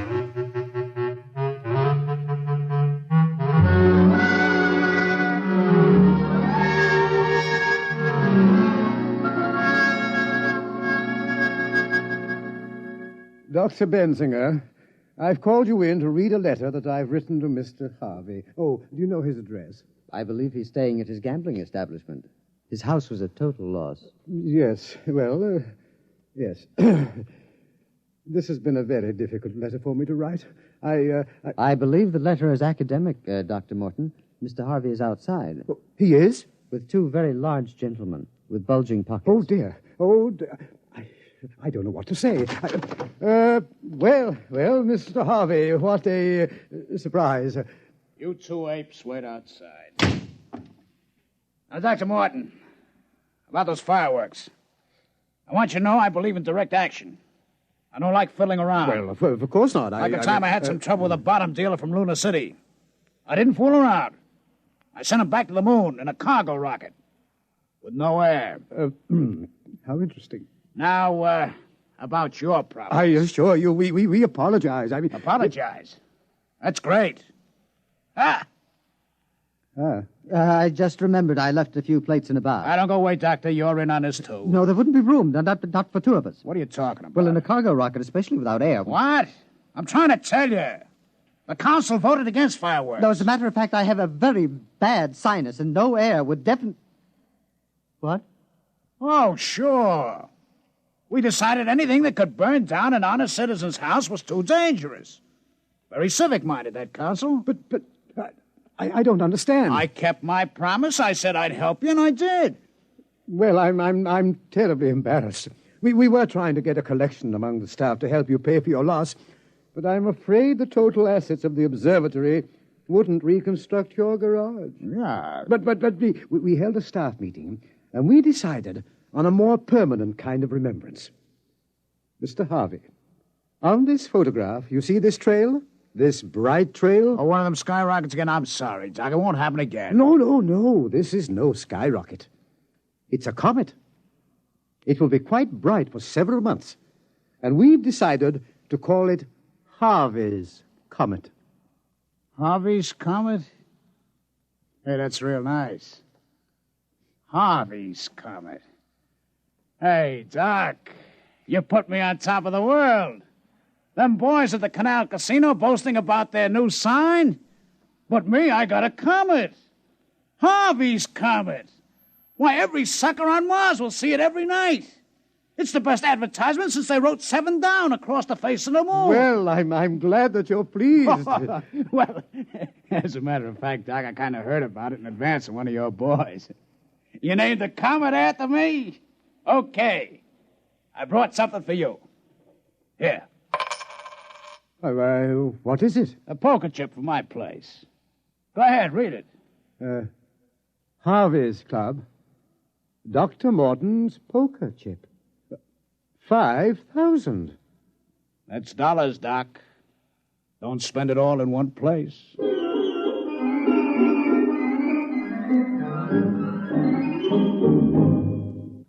You have just heard X-1, presented by the National Broadcasting Company in cooperation with Galaxy Science Fiction Magazine. Your announcer, Fred Collins. X-1 was an NBC Radio Network production.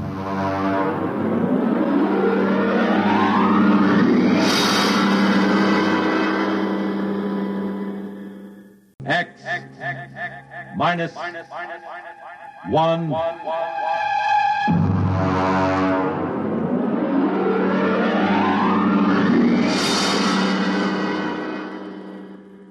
Tonight's story, A Pail of Air, by Fritz Leiber.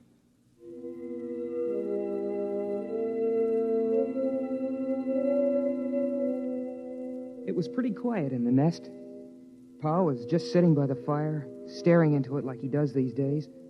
And Ma was asleep. That's why it was so quiet. Ma has some pretty bad times when she just screams and huddles back against the blankets that line the nest. Sis was looking at herself in the mirror that hangs next to the bookshelf. I don't know what she finds to look at so long, but then she's a girl. She just looks at herself. Saturdays, when Pa puts a couple of extra lumps of coal on the fire and we take a bath, she looks at herself in the mirror and sometimes she cries.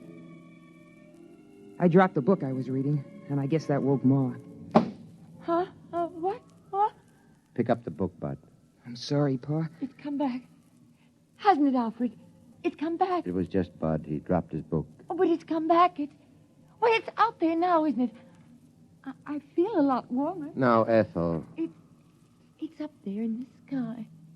Just the way it always was. I know. I had a dream, Alfred. I know, dear. Sis, melt your mother a cup of water. I'm combing my hair. Sis. Oh, all right. I've got to get up. I know it's there. There'll be crocuses. And the spring bulbs. And daffodils. What are daffodils, Ma?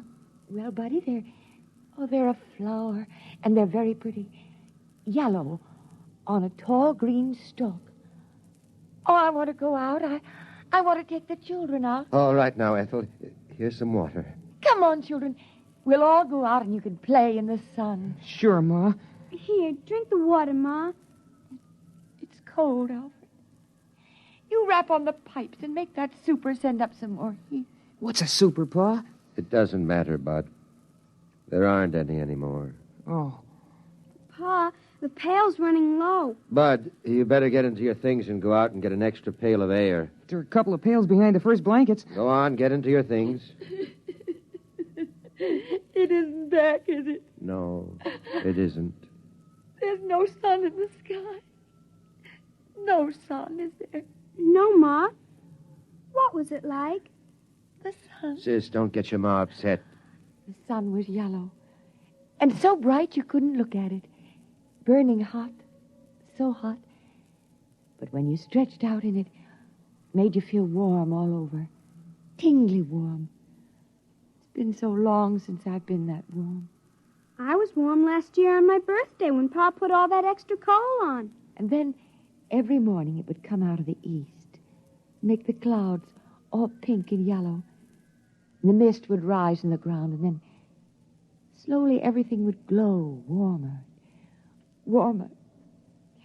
And then it would be up there in the sky, shining, warm. Hurry up, Bud. I'm almost ready, Pa. I want the sun.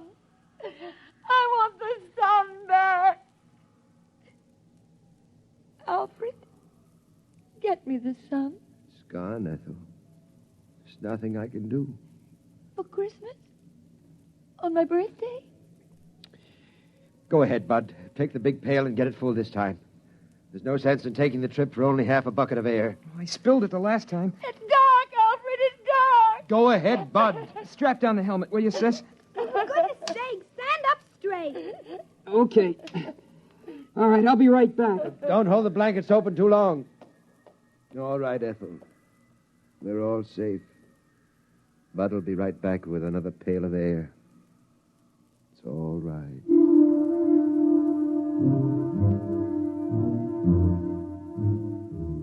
I went through the 30 or so blankets that Pa hung up to slow down the air escaping from the nest. Of course, I knew the way. I've been going out for air since I was a kid. Still, I get a funny, crawly feeling every time I go out of the nest. You gotta go up to the 5th floor, which is just above the blanket of frozen air. You see, when the earth got cold, all the water in the air froze first and made a blanket about 10 feet thick or so. And then down on top of that dropped all the crystals of frozen air, making another blanket 60 or 70 feet thick. I came out of the window we use on the 5th floor and started to scoop up the air into my pail. I had it about full. Boy, my fingers are getting pretty cold when I saw something.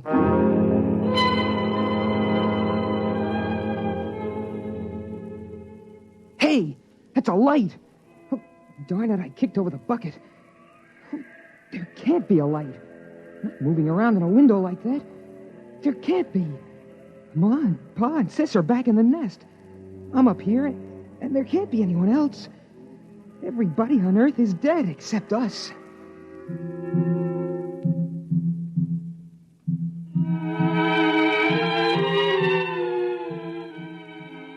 I had an idea how Ma must feel sometimes, the way she sees things.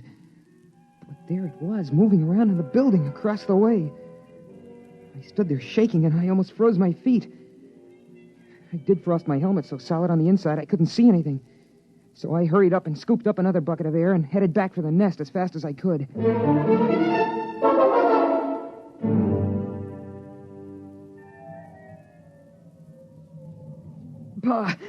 Pa, I saw something. Go on, hang those outside clothes up by the fire. Phew. Pa, I saw something, I did. Your mother's quiet now. Don't upset her. Pa, it was a light. Wait till I get this air next to the fire. Give me the cloth, Sis. Shall I put another lump of coal on, Pa? No. The oxygen from this bucket will get the fire up when it begins to melt. There. Pa, I'm trying to tell you, I saw something up there. Light. There's lots of lights. Stars. I know what stars look like, Dopey. They're big, steady white lights in the sky. This was down here in a building. What is it? Alfred, what is it? Nothing, Ethel. Now, what is this, Bud? Well, first I thought it was a lady, a young lady. I mean it. Like in one of those old magazines. I thought I saw it in a window. But then all I saw was a light. You watched it for some time, son? Long enough for it to pass 5 windows and go to the next floor. And it didn't look like stray electricity? No, Pa, I know what that looks like. Or a star refracted through an icicle? Sometimes if you catch it at the right angle, it... Pa, honest, I never saw anything like it before. All right. I'll go out with you and you show me. No, Alfred. You can't go and leave us alone, not both of you. It's all right. We'll be right back. Here's your helmet, Pa. There's something out there. I've always known there was something out there waiting to get us. Hand me my glove. Something that's part of the cold, hates all warmth, wants to destroy the nest. Been watching us all this time. Now it's coming after us, and it'll get you, and then it'll come for me. Oh, don't go. Alfred, please don't go. Everything will be all right. Now, Sis. Yes, Pa? You come watch the fire. Keep an eye on that air, too. If it gets too low or doesn't seem to be boiling fast enough, get another bucket behind the blanket. Alfred, don't go. I'll take care of it, Pa. Could there really be anybody out there? I don't see how. We heard the last radio voices a year before Bud was born. There hasn't been anything since then. Then what could it be? I don't know. Probably just a reflection. An ice crystal cracking. Come on, Bud. Get your helmet on.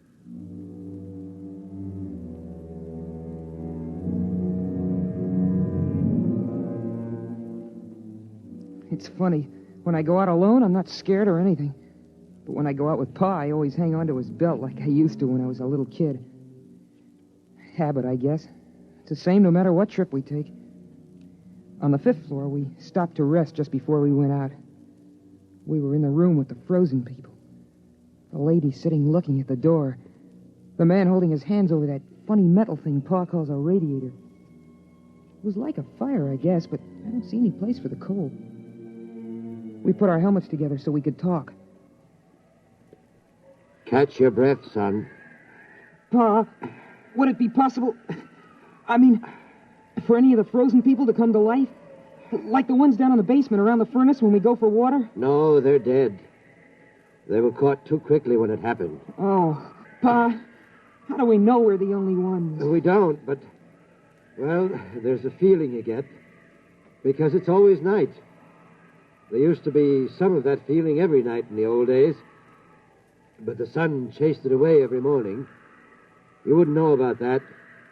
You weren't born when the dark star pulled us away from the sun. You wouldn't know unless you'd seen the sun. I've seen the sun. It's that big star at the end of the Big Dipper. I've seen it. It isn't the same. Come on. We're wasting time.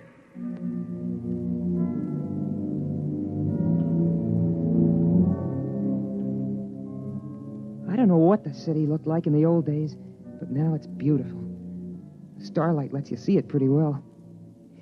We're up on a hill, and the plain slopes down away from us. Some taller buildings push up out of the feathery plain, topped by rounded caps of air crystals. Some of them are on a slant because a lot of the buildings are badly twisted by the quakes and everything when a dark star pulled the Earth away from the sun.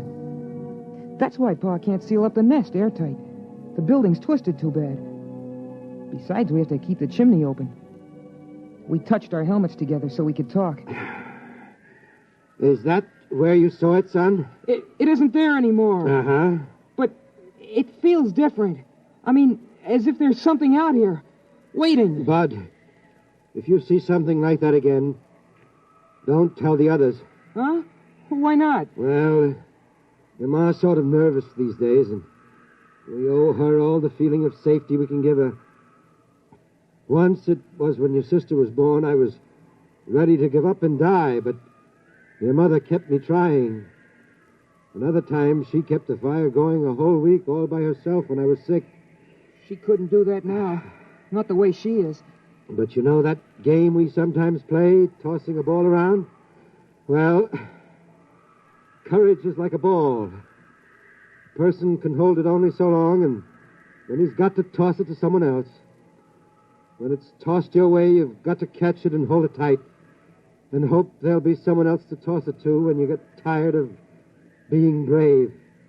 Yeah, I guess so. Come on. We'll fill up the pails and get back. But what about whatever it is out here? We'll just have to wait and see. Come on. Before the helmets frost over.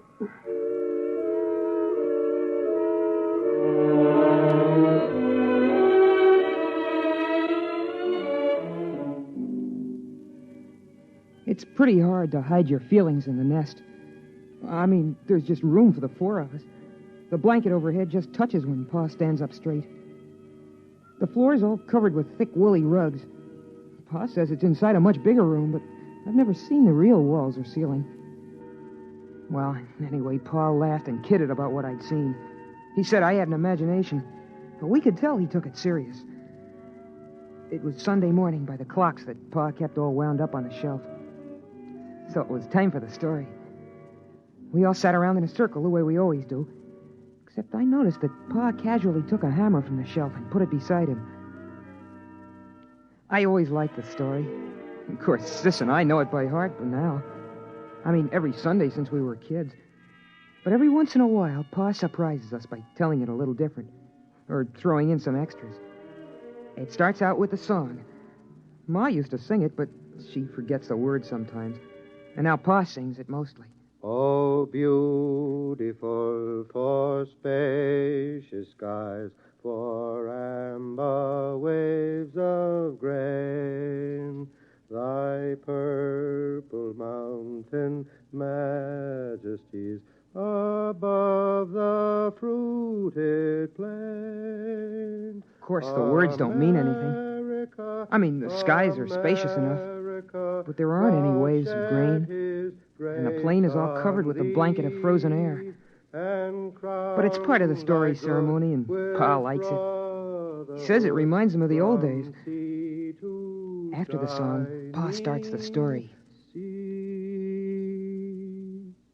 In the days of my youth, the sun hung above, golden and warm, and the earth was fruitful and multiplied, and the fields were green, and the day was glorious, and the wind blew across the hilltops, and air was free and good to breathe.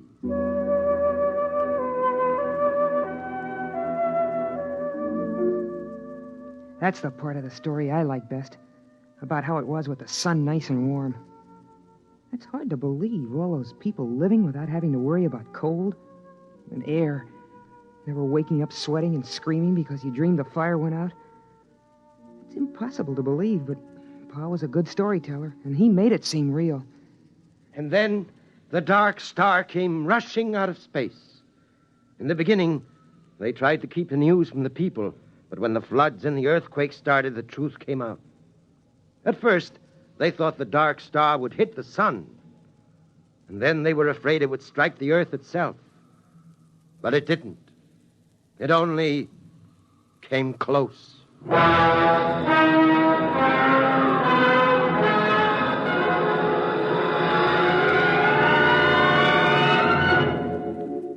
Pa tells it like the sun and the dark star fought for the earth like two dogs over a bone.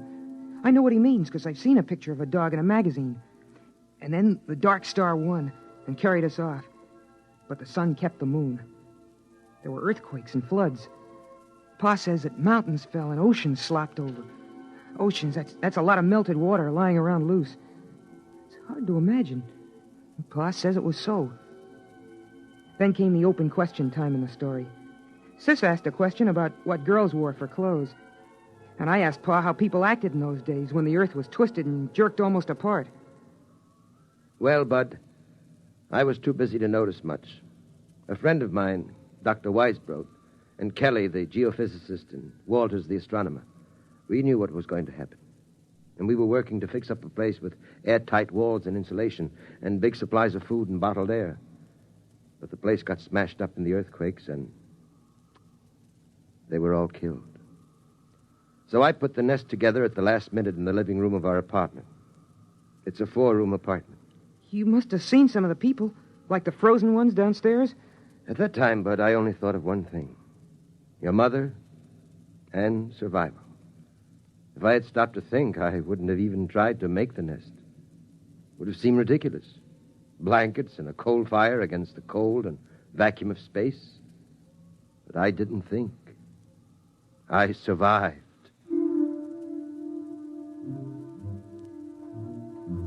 I wasn't listening carefully as Pa went on about the building of the nest. I kept thinking about something else. About that light I'd seen outside. I kept asking myself, what if the frozen people were coming to life? What if they were like the liquid helium that crawls toward heat when it should be frozen solid? What if something were coming from the dark star to get us? Something making the frozen people move, not by themselves. That would fit with what I'd seen. A young lady's face and the moving light. I sat there and shivered, thinking of the frozen people with minds from the dark star creeping, crawling, snuffing their way, following the heat to the nest. And then, over from beyond the blankets, I thought I heard a tiny noise. So I asked myself then, what's the use of going on? Why prolong a doomed existence of hard work and cold and loneliness? The human race is done. The earth is done. Why not give up, I asked myself. And then I did hear the noise, louder this time, a kind of shuffling tread coming closer. And then I got the answer. The Earth's always been a lonely place millions of miles from the next planet. And no matter how long the human race might have lived, the end would have come some night. Those things don't matter. What matters is that life is good. There's a lovely texture, like some rich cloth of fur or the petals of flowers, crocuses, daffodils, or the fire's glow. And that's as true for the last man as the first. Still, those steps kept shuffling closer. Pa was talking, and Ma was dreaming with her eyes closed, and Sis was looking at herself sideways in the mirror. And I was the only one who heard the noise. A noise outside. So right then and there, I told myself that I was going on as if we had all eternity ahead of us. I'd have children, and I'd teach them all I could. I'd get them to read books, try to enlarge and seal the nest. I'd try to keep everything beautiful and alive.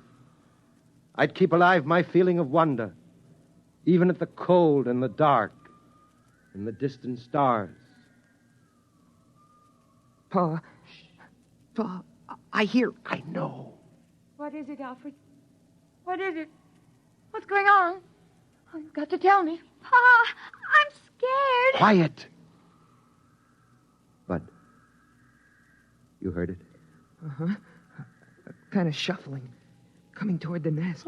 Sis, take care of your mother. It's all right, Ma. Lie down. Come on. I'll take the hammer. You take the hatchet. What is it, Pa? What is it? I don't know. Listen. It's closer. Mush. Pa, the blanket is moving. Ready with your axe. Hello? Who's there? Is there somebody in there? Come in. It's all right. They're alive.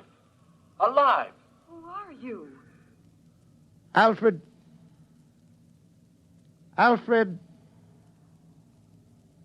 Hutchinson. Dr. Alfred Hutchinson. You can take off your helmets in here. But the air. We have air. We bring it in pails. Come on, Ralph. Let's take off our helmets. It's impossible. Oh, where are you from? We thought we were the only ones. Los Alamos. The nuclear laboratory. Yes, that's right.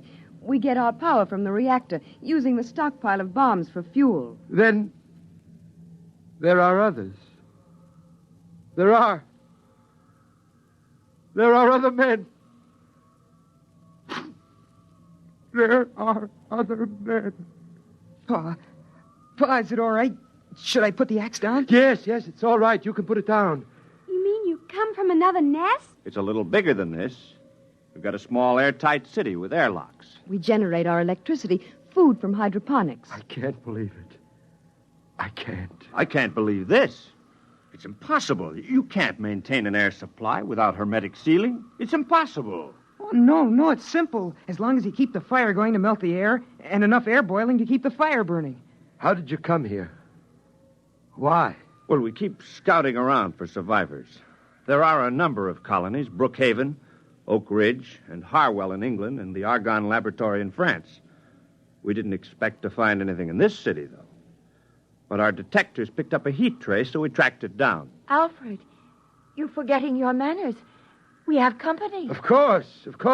Sis, throw a handful of coal on the fire. Pa, a whole handful? Doesn't matter now. And Bud, bring out another pail of air. Oh, it's incredible. And you have laboratories and transport? We only have a two-seater Scout, but if we rip out the bulkhead to the storage compartment, we can make it all right. We can have you back at Los Alamos in 4 hours. What's the matter? I guess we really hadn't thought about it that way. But, I wouldn't know how to act there. And besides, I haven't any clothes. Just doesn't seem right to let this fire go out. It's been 18 years. Burning every minute. But you can't stay here. Ralph. But after all... Ralph. Oh. Look, Dr. Hutchinson, we'll go out to the ship and bring back a small power heater. I know this is very sudden and upsetting to you. You need a chance to adjust. We'll be back in a few minutes. It's incredible. In buckets, air in buckets. Well, They didn't think the nest smelled so good. I could tell. She had a wave in her hair. Did you see that? And lipstick. I suppose we have to decide what to do. Pa, at Los Los Alamos and those other places, there'll be lots of people, won't there? Yes, I mean, not just your father or a brother. that's right. Boys? I suppose so. But somehow I feel a little empty. Alfred, it's different now that we know others are alive. You don't have to feel the responsibility for keeping the human race going. Pa, I'd like to see those rockets and laboratories. Wouldn't you, Pa? I suppose so. It won't be easy leaving the nest. I mean, it's just right, and there's only 4 of us. It's kind of a scary idea. Big place with a lot of strangers. You'll get over that feeling, son. The trouble with the world was that it kept getting smaller and smaller till it ended with just the nest. Now it'll be good to have a real, huge world again. The way it was in the beginning.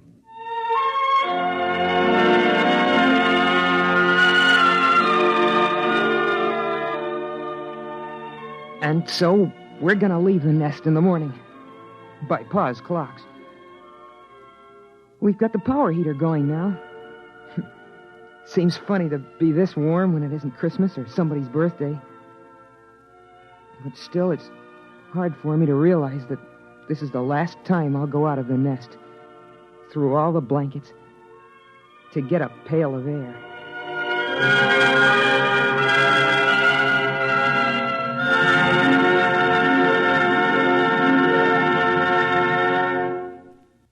You have just heard X-1, presented by the National Broadcasting Company in cooperation with Galaxy Science Fiction Magazine.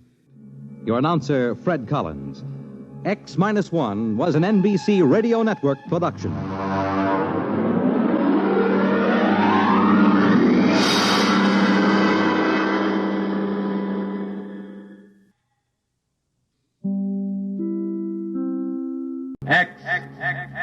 Minus 1.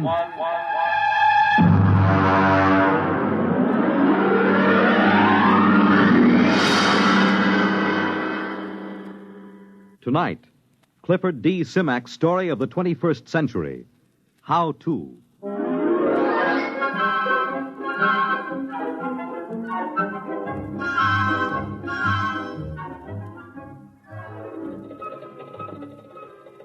Build your own three-dimensional color TV set. Complete kit, screwdriver assembly in 3 hours. Nah, I've done that. Well, let's see. A dog is man's best friend. Build your own dog. Complete kit, spaniel model, only $250. Yeah, hey, that's it. My next project.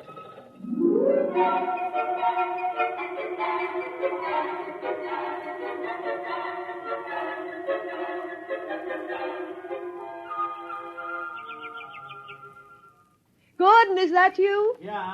Where are you? Out on the terrace. I'm just finishing a landscape. Oh, hi, yeah. Grace, look, did it come? Don't kiss me. You'll get all full of paint. I wasn't going to. Where's the package? Well, they set it against the side of the house. Over there, see? Oh, it came, huh? I want to look at it. I would have put it down in the basement, but I couldn't lift it. Hey, this is pretty heavy for a spaniel.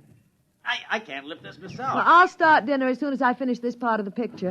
I want to get the grass while the light's right. Yes, all right. So no hurry. I want to examine the kid anyhow. Of course, if you didn't waste our money on things like dog kits, maybe we could afford a robot, and I wouldn't have to cook. Yeah. All right. There. That should be enough for now. The light's beginning to get tricky. Good night. You're not going to open that thing here on the terrace. Now, you'll make a mess. I just want to see the parts. You know, this thing's too big and heavy to be a dog kit. Maybe it's a Great Dane. No, it can't be. Look, here's the shipping tag. From How To Kits, Inc. to Gordon Knight. One dog kit, spaniel model, $250, paid in full. The Great Dane cost $350. Well, all I can say is that must be the world's biggest spaniel. Hey, you know, that's darn funny. I told you I don't want you fooling around with it up here. Now take it down in Grace, the basement. this can't be a dog kit. You know what I think? It's a robot. A robot? But you didn't order a robot. Or did you? No, certainly not. They made a shipping error. That's about the size of it. Ah, doggone it. I'll have to put this crate back together again and call the express company. Are you going to return it? Well, certainly I'm going to return it. You don't think we can keep it, do you? Well, why not? The tag says paid in full, so they can't say we owe them anything. But it's a robot. They're expensive. Well, I don't see how the company will ever know. When inventory time comes around, they'll be short one robot and long one dog. Of course, I've always wanted to put together a real robot. Lord knows when I'd get another chance. Then it's settled. No, it is not settled either. I tell you what, I'll put it together just to see what it's like, but I won't activate it. See, I mean, I'll disassemble it right away and ship it back to the company.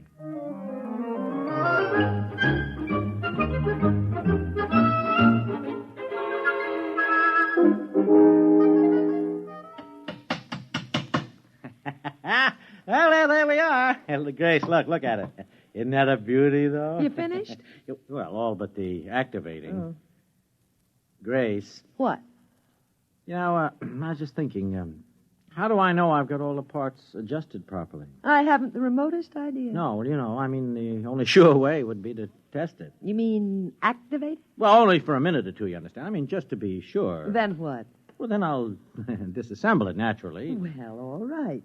As long as you don't take too long. No. I'll have it in a jiffy. Now, here, look. Oh, see, all I have to do is just put on the activating plate.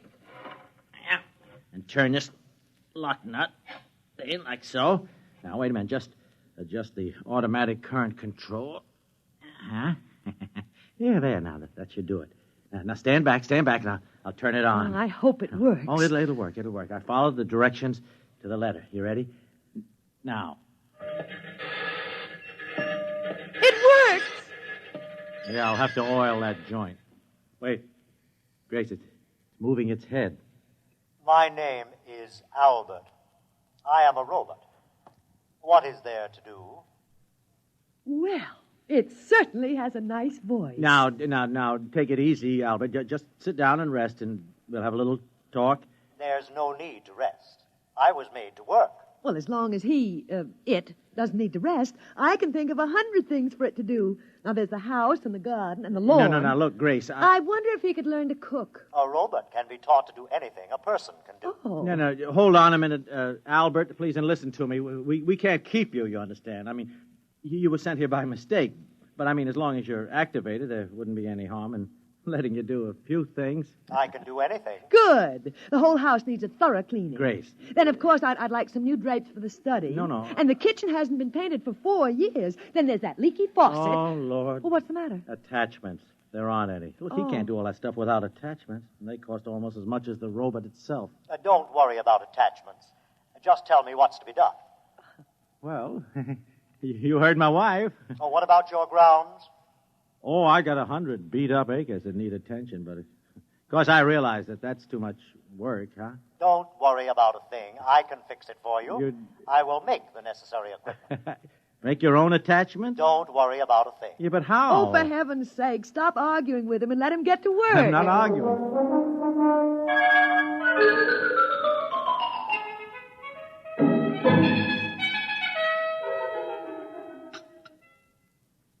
Morning, Gordon. Your coffee's ready. How'd you sleep, dear? Oh, not so good. Kept hearing noises all night. Oh, that was Albert working in the basement. Yeah. Albert? Hey, gosh, that's right. I forgot robots don't sleep. He was working all night. When I came into the kitchen just now, I found the breakfast all prepared. He can cook. Isn't that wonderful? Yeah. What's he doing now? Oh, I don't know. Making something, I think. Oh, Gordon, he's going to be such a tremendous help to me. I'll be able to spend more time than ever with my painting. Now, wait a minute. What makes you think we can keep him? I mean, no, Grace. I mean, we could get into trouble. Well, I don't see how. I'll tell you what. Why don't you walk over and call on Anson Lee? He could advise you. What does he know about it?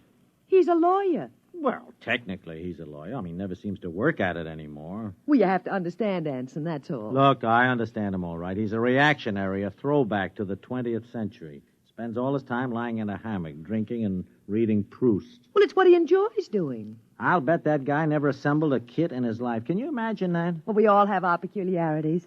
Just the same, he could give you legal advice. Well, all right. I'll go over after breakfast. If it'll make you feel any happier, pass the cream.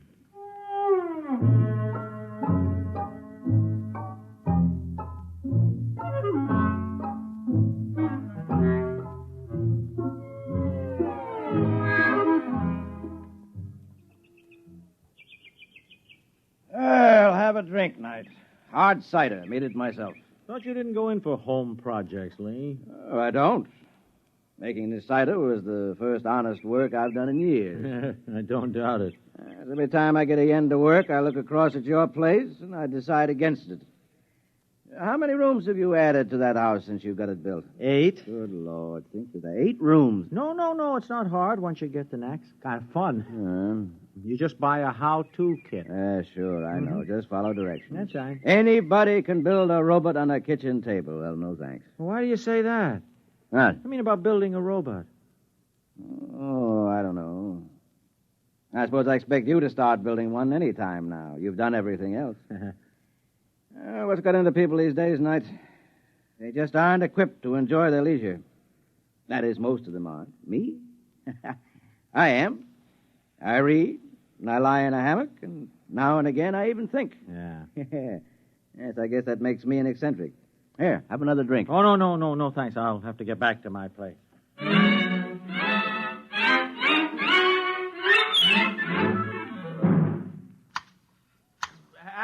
Albert. You call me, sir? Yeah, Albert, listen to me. Albert, I have reached a decision about you. But I'm not Albert, sir. Huh? You would hardly expect Albert to be clipping hedges. Well, if you're not Albert, who are you? Abe. Albert is down in the basement. Well, what are you doing here? Where did you come from? If you wish to talk to me, you will have to move along the hedge with me. Oh. I cannot stop working. Oh, okay, move along. But where did you come from? Albert made me. Albert made you? And now he's down in the basement working on Alfred. Alfred? Another robot? Certainly. That is what Albert is for. He makes robots. Oh, no.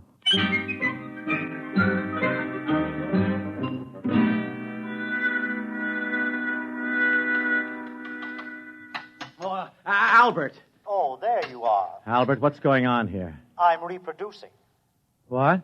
I have a built-in mother urge. I don't know why they named me Albert. I should have had a female name. Oh, but you shouldn't be able to make robots. Look, boss, you worry a lot. You want robots, don't you? Well, yeah, I guess everybody could use a robot. I make robots. I'm making all you need. Albert, put down that head and listen to me. I want to have a serious talk. Sure, boss. What's on your mind? Now, Albert, I just looked through your packing case and I found this tag. Look, it says X, 190. X, Albert. Don't you understand? That means you're an experimental model. That's correct. You were never meant to be sold. That is also correct. I know. Don't you see? That means trouble. I can't keep you. I've already taken care of that. How do you mean? I filed off my serial number and replated the surface. Well, why did you do that? So that they can't come around and take me back. They made me, and then they got scared and shut me off. But you're not afraid of me. I'm You not. assembled me and let me go to work. Yep. I'm sticking with you, boss. Wait a minute. This could mean a lot of trouble for me, Albert. No trouble. They can't prove a thing. I'll swear that you made me. I'll not let them take me back. They will take no chances next time. They'll break me up for scrap. Oh, but look, if you make too many robots. Robots are useful. You need a lot of them in this place. Now, don't worry, boss. Everything will work out. Well, I'll take good care of you. yeah. Now, I must go back to work. Adalbert is nearly finished.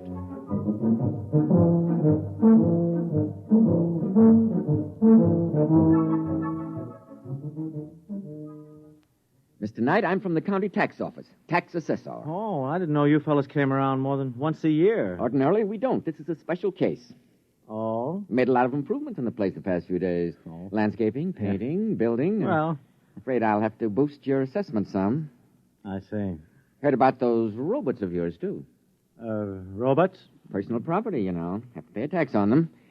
Just how many have you got? Oh, 1 or 2. I've been counting. They move around so fast I can't be sure, but I estimate the number at 38. That right? If you say so. 38 it is, then. They cost $10,000 apiece. I'll assess them at 5. That's $190,000. Oh, no, hey, that's pretty steep. But I'm going easy on you. By rights, I should only allow you a third for depreciation. Well, that's it, Mr. Knight. $190,000. Wait. We'll send you the bill with your quarterly statement. But... Good day. Good day.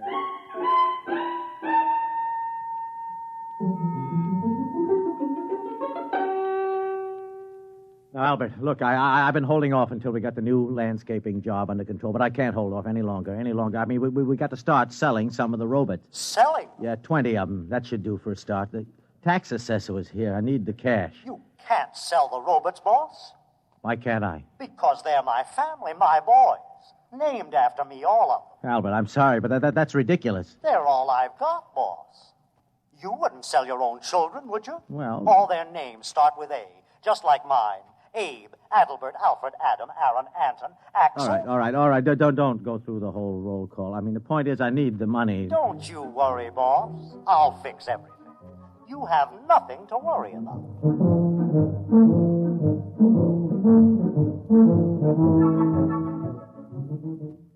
The point is, Mr. Knight, the Internal Revenue Department is always interested when a citizen shows a substantial capital gain during the year. Capital gain? I haven't made any capital gain. gain. Come, sir. I'm talking about the matter of some 52 robots. Well, as I understand it, their retail value is $10,000 each. So they say. 52 times 10,000 is $520,000. On capital gains, you pay 50% or $260,000. 200, oh. A tax roughly of $130,000. What do I do? By the 15th of next month, you must file a declaration of estimated income. You pay half of the due tax at that time and the balance in monthly installments. And there's one other matter. One other matter? We investigated. We found you make $10,000 a year. Huh? Would you tell me, out of personal curiosity, you understand? I understand. Just how a man of your particular means could show a capital gain of $500,000 in so short a time? I'm beginning to wonder myself. Well, our only concern is you pay your tax. Yeah. However, some other branch of the federal government might very well want to ask some questions sometime. Oh? If I were you, Mr. Knight, I would be ready with some answers. Yeah. Good day. Good day.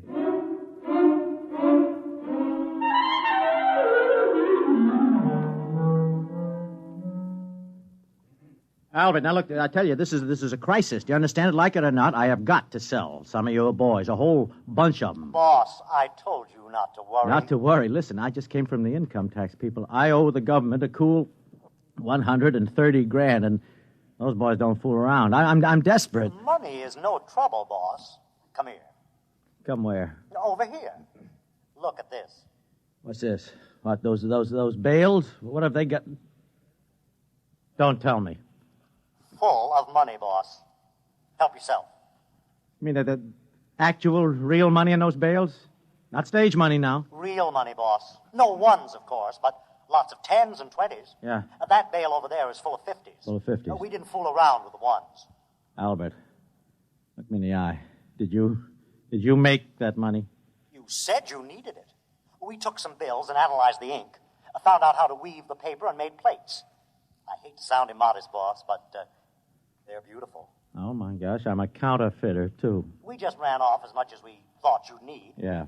If it's not enough, we'll make some more. It's enough, not another dollar. Well, you're the boss. Albert, listen to me. There are laws in this country. I mean, you just can't go out and print money. That's a crime, don't you understand? Now, look, you take it all outside and burn it right up. You understand? And don't print any more. That is an order. Gordon, are you down here? I'm busy. I hate to disturb you, dear, but I thought you ought to know about the sheriff. I don't want to know the sheriff. He was here with a subpoena, or whatever you call them. That's what you call him. Seems the how-to company's going to sue us. Oh, no. Oh, no, all right, that does it. That Gordon, does it. Where are you going? To see my lawyer.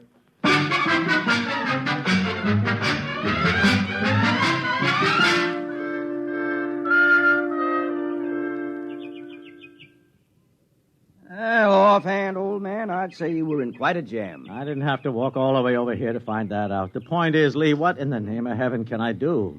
Well, first, you'll have to file a declaration of estimated income. Even if I can't pay? Well, especially if you can't pay. Oh. Technically, then, you haven't violated the law, and all they can do is to try to collect what you owe. Yeah. They'll probably slap an attachment on your bank account. What bank account? I'm broke. Oh. Well, then I'd say your major worry is the how-to company suit. Yeah. Now, if I were you, I'd settle it out of court. Out of court? Mm-hmm. They might call off the action if you returned all the robots. Albert says he'll testify that I made him. Well, Albert can't testify. As a robot, He has no standing in court. No, you better give them back and get what terms you can. No. I won't do it. Huh? I won't. Don't you see? They don't want Albert back because they can use him. They want to break him up to maintain their robot prices. Don't you see? It might be 1,000 years before his principle is rediscovered, if it ever is. Would that be bad? I don't know. Only time will tell that, but, I mean, you could say the same thing about any great invention. Look, no, I will not let them destroy Albert. Yes, I see your point, Knight. And I like it. You like it? Uh-huh. I'll take the case. Now, of course, I ought to warn you, I'm not a very good lawyer. I know. I don't work hard enough at it. But I do have a chance, huh? In all my practice at law, Knight, I never saw a man who had gotten himself as fouled up as this. No. I'd say your chances are nil. Yeah. Boss? It's Albert. Boss, I heard about the suit. Yeah, it's all right, Albert. Mr. Lee here is going to handle our case. We robots want to help. I'm afraid there's not much you can do. Oh, yes, there is. I'm building a lawyer robot. He's building a lawyer robot. With far greater memory capacity than any human. And with brain computers that operate on logic. That's what law is based on, isn't it? Logic. Well, so I've heard. But it won't work, Albert. To practice law, you must be admitted to the bar. To be admitted to the bar, you must have a degree in law and pass an examination. And although there's never been an occasion to establish a precedent, I suspect the applicant must be human. Lee, wait a minute. What about law clerks? I mean, they don't have to be human. Well, I'd say that was completely true. Yeah, then Albert's robots can be clerks. Mm-hmm. Well, could be. See what I mean? Yes. It's never been done, but there's nothing in the law that says it can't be done. Then it's settled. I'll make a dozen to start. Each one will be an expert in one phase of the law. Boss, you're going to have the most powerful battery of legal talent ever assembled under one roof.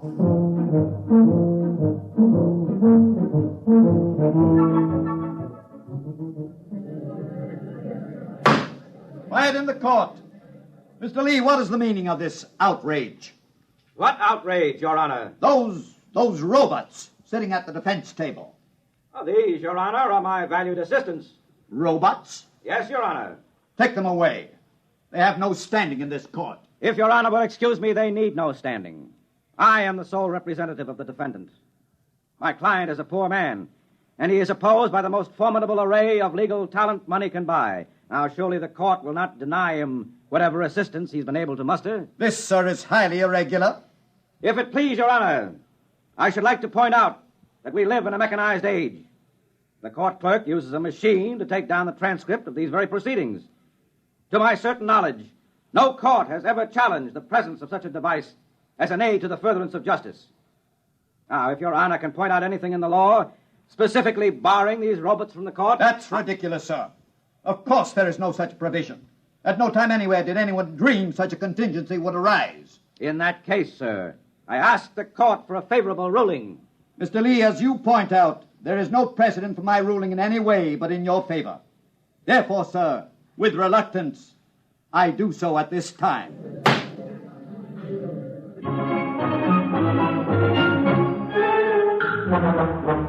And what kind of a day has it been? It's a day in which a new kind of trial has suddenly captured the imagination of the public. A trial in which a man accused of misappropriating a robot has brought into court a whole battery of robots to aid in his defense. To give validity to their argument, Your Honor, it must first be proved that these robots are, in fact, the property of the plaintiff. That is the issue at trial in this case. So, in the now famous robot case, the issue has come down to this. Was the robot stolen or was he liberated? It is a far-reaching question indeed. Your Honor, I have already established that robots are possessed of free will, that they have the power of reasoning, and that they can most certainly reproduce. As to my worthy opponent's fourth contention, that they have no spiritual sense, I contend that this is irrelevant. There are agnostics and atheists in the human race, and in general, no one has denied them their full rights on this count. And so the trial has at last come to its end. The whole nation, indeed the whole world, awaits the momentous decision which must be handed down. In Washington, D.C., Treasury officials have been meeting steadily for a week to find some way to avoid the loss of the enormous taxes on robots in the event the decision rendered is in favor of the defense. One high government official has said that if robots are declared free and equal, it means they must be given full citizen rights under the Constitution. Already, the chairmen of both major political parties are mapping campaigns to corner the robot vote.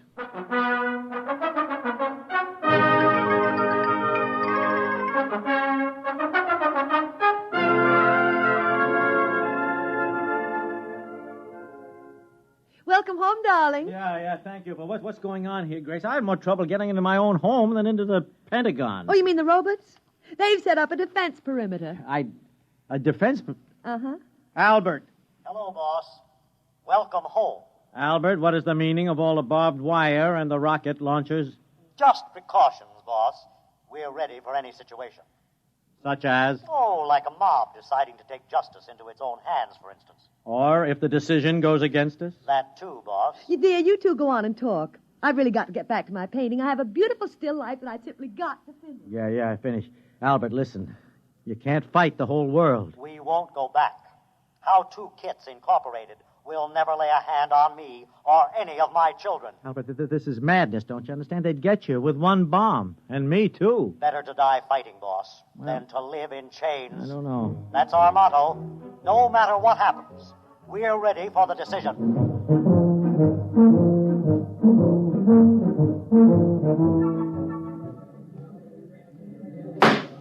The court is ready to render its decision. It is the most difficult decision I have ever made, for in following the letter of the law, I fear I may be subverting its spirit. After long days of earnest consideration of both the law and the evidence as presented in this court, I find for the defendant, Gordon Knight. I cannot rule otherwise. May I add that this ruling, in spite of the fact that I myself made it, outrages my social conscience.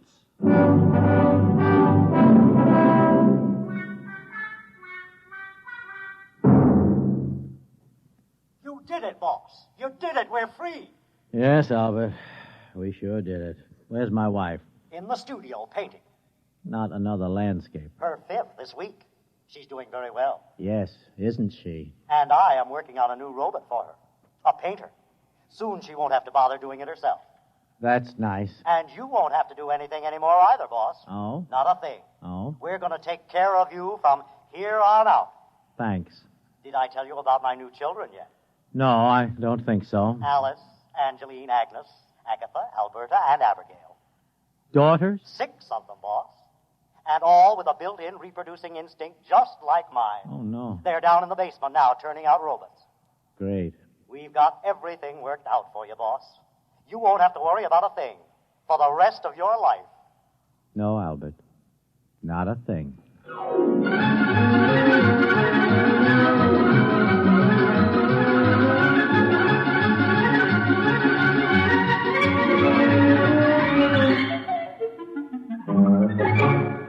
You have just heard X-1, presented by the National Broadcasting Company in cooperation with Galaxy Science Fiction Magazine, which this month features Name Your Symptom by Jim Harmon, a story of a future in which anyone who shunned a cure needed to have his head examined, assuming he still had one left. Galaxy Magazine on your newsstand today. Tonight, by transcription, X-1 has brought you How To, a story from the pages of Galaxy written by Clifford D. Simak and adapted for radio by William Welch. Featured in the cast were Alan Bunce, Ann Seymour, Les Damon, Joseph Bell, James Monks, William Key, Lawson Zerby, Santos Ortega, and Ben Grauer. Your announcer, Fred Collins.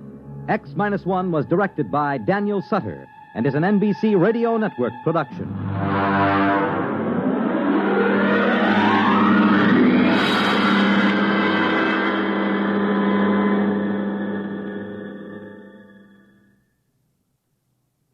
Hear politics and primaries, Dateline, Illinois, and Wisconsin, tonight on NBC Radio. In just a moment, X-1. But first, some of the funniest situations you've ever witnessed occur every Wednesday night when the devilish imagination of MC Jack Bailey gets to work on NBC's Truth or Consequences. You won't believe it until you hear it, so listen in tomorrow. Then another laugh session is in store later on with the wise and witty Groucho Marx as he and contestants play You Bet Your Life, while the melodic note in your Wednesday evening schedule is music and fun on Airtime with Giselle McKenzie.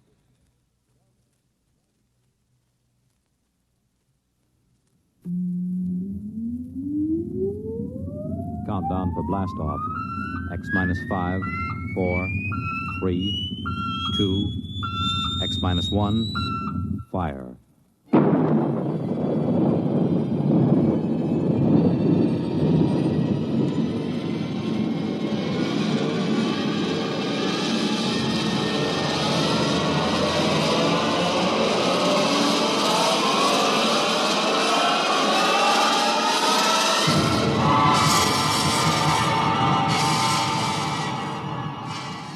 From the far horizons of the unknown come transcribed tales of new dimensions in time and space. These are stories of the future, adventures in which you'll live in 1,000,000 could-be years on 1,000 maybe worlds. The National Broadcasting Company, in cooperation with Galaxy Science Fiction Magazine, presents X minus 1.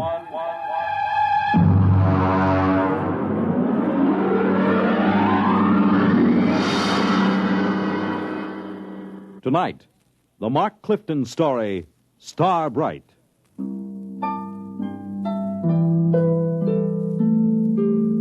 Well, it's finally happened. I've known it would for a long time now.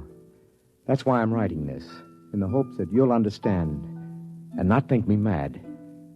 Whatever the outcome, I hope you will not judge me too harshly for what I've done or failed to do.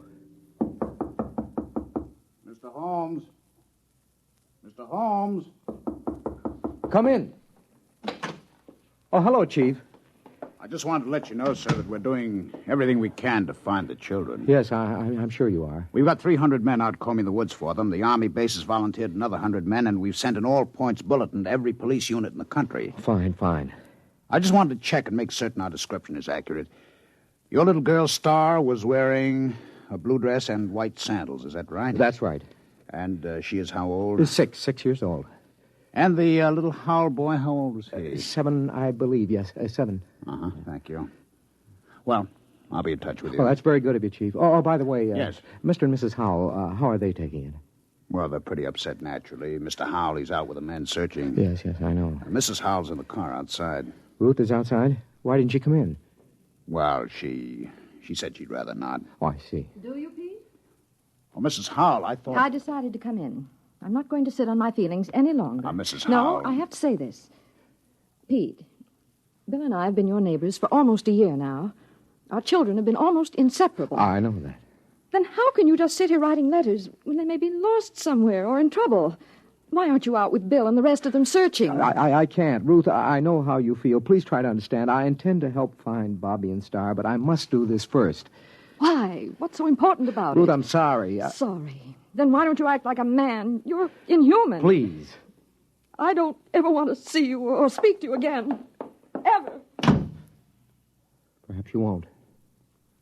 What was that, Mr. Holmes? Nothing. Chief, if you don't mind, I'd like to be alone for a moment. Okay, Mr. Holmes. I'll keep in touch.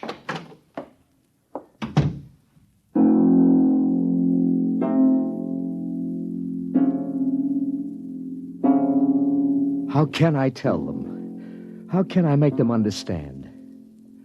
I write this to you because they must be made to understand somehow, but I have to begin at the beginning. I think I first noticed it one evening when Star was 3 years old. I was in my reading chair going over some work. Star was sitting on the floor in the circle of light with her blunt-nosed scissors and scraps of paper. Her long silence made me glance down. And then we glue this together, put a line here and there. Star? Like that. Star? What is it, Daddy? Can I see what you've made? Uh-huh. Well. It's quite a coincidence. What? You know what they call a piece of paper joined together with a half twist like this? Nope. It's called a Mobius strip. You mean somebody already made one? A man named Mobius, mathematician, long time ago. Did he know you can put a line on it like that so it has one side all joined? Yes, he did. Someday I'll tell you what it means. Now do it. What? Tell me about a Mobius strip. Very complicated. Then read me about it. Oh, you wouldn't understand, honey. Read me anyway. Okay, young lady. But I warn you, it'll be like one of those nonsense rhymes.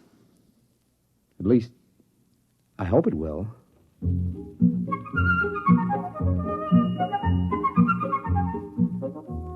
At 3 years, a child shouldn't have enough functioning intelligence to put together a Mobius strip. I had known for some time now that Star was an exceptionally bright child. Just how bright, I had no idea. Not until I began to read to her from an advanced physics book, The Theory of the Mobius Strip. To the power of infinity. Now then, are you sufficiently mixed up, young lady? Daddy, you know what? What? You read too slow. You say a word, then I think a long time, then you say another word. Oh, I see. Just, what would you have me do about it? Well, teach me to read. Then I can think as quick as I want. The word is quickly. It's an adverb. Oh, Daddy, really? You pick on such unimportant things. I want to learn to read. Okay. When would you like to begin? Right now, tonight.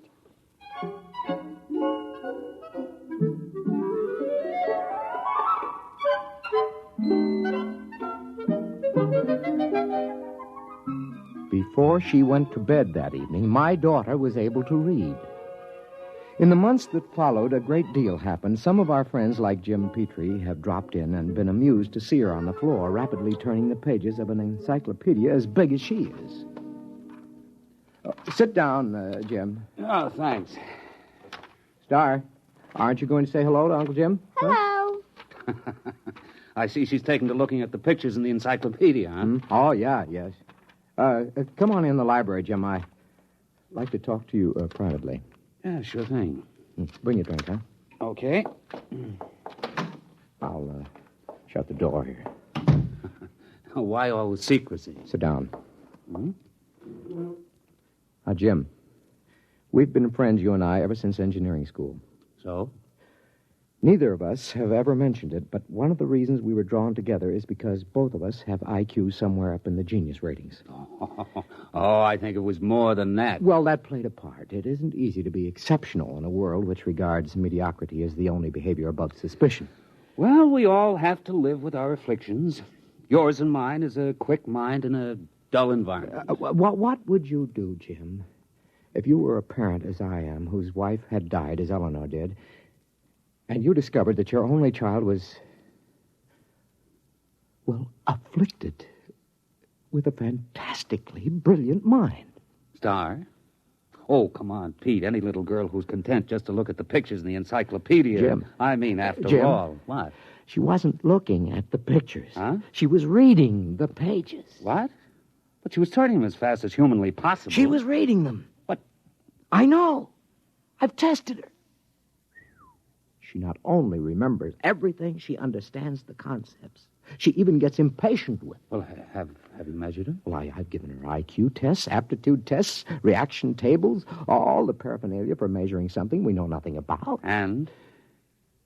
Tests don't work. How do you mean? Well, either the tables are screwy or Star's beyond all measurement. Pete, are you sure you're not projecting this? I mean, isn't it possible that a few accidental... Daddy? Yes, honey. I got lonely. Okay, come on in. Uncle Jim, would you read me a story?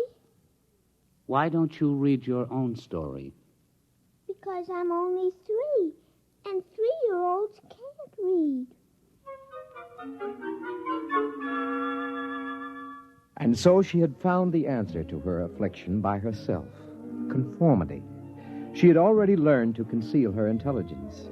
So many of us break our hearts before we learn that. When Star was 4 years old, according to state law, her mind had developed enough so she could attend nursery school. Hi, Daddy. Hi, honey. Did you, like nursery school? Oh, yes, it was fun. What'd you learn today? Not much. I tried to cut out paper dolls, but the scissors kept slipping. Now, look, Star, don't overdo it. That's as bad as being too quick. The idea is that everybody has to be just about standard average. That's the only thing people will tolerate. It's expected that a little girl of 4 should know how to cut out paper dolls properly. Oh. I guess that's the hard part, isn't it, Daddy? To know how much you ought to know. Yeah.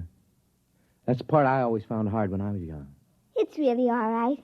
I let one little girl show me how to cut them out, so now she likes me. She just took charge of me and told the other kids they should like me, too. So they did, because she's the leader, even if she is one of the stupids. What? The stupids.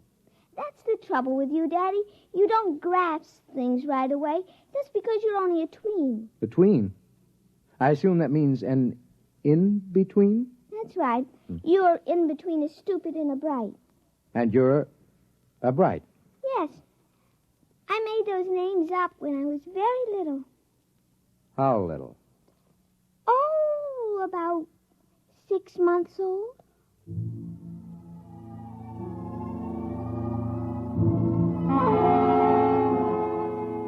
The thoughts began to whirl around in my head after that one.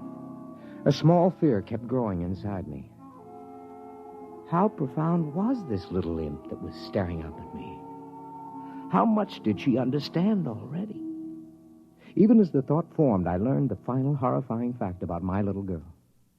It's all right, Daddy. Don't be afraid of me. Well, how did you know that I was thinking anything like that? Well, I just figured it out. Star.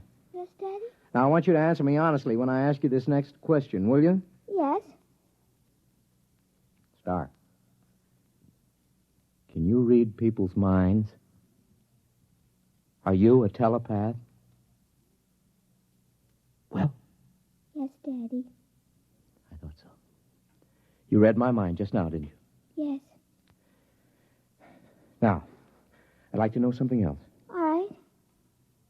Can you teach me to do it? You're already learning it, Daddy. The trouble is you're so slow you didn't even know you were learning. Oh, I see. Daddy? Yeah? You know what I wish? What do you wish? Well, nothing.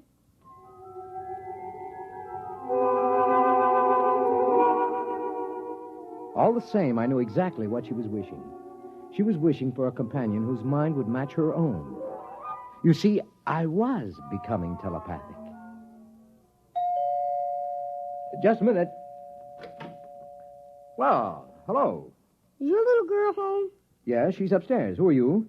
I'm Robert. Robert who? Robert Howell. My mother and father moved next door yesterday. Oh, well, come in, Robert. I'd like to play with your little girl. How'd you know I had a little girl? Oh, I just know. Oh, I see. And how old are you? I'm 6. Well, I'll ask Star to come downstairs. I'm sure she'll be glad to see you. Yes, she will. Tell me, Robert, are you a tween or a bride? Oh, I'm a... What did you say, Mr. Holmes? Nothing.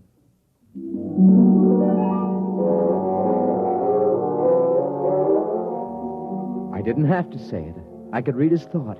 He was a bride, and it was no accident that he and his parents had moved next door. Somehow, Star had managed to make contact with him, and they had arranged the whole thing. A father is prepared to lose his daughter eventually, but not so soon, not so terribly soon. Coming.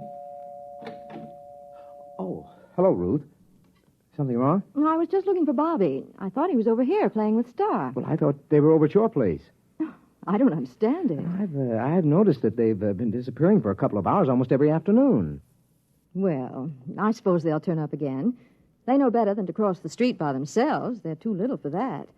If they come here first, tell them to come over and have some milk and cookies. Yeah, I'll do that. Oh, by the way, this must belong to your Star. Oh, what's that? Oh, some sort of coin or medal or something. I found it out in the backyard after Star and Bobby were playing. It looks brand new. Let's have a look. Oh, is something wrong? Did you say you found this in your backyard? Yes. What is it? I don't know. Well, I've got to get back. Bill will be getting home for dinner soon, so see you later. Yes.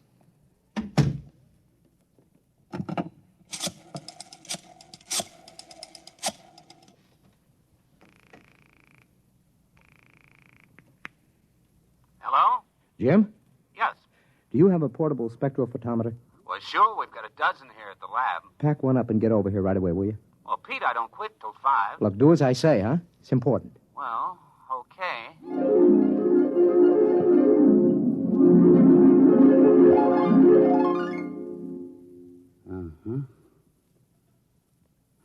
Huh. Well? Let me check the amount of radioactivity again. You've checked it 4 times. That's about it. Okay.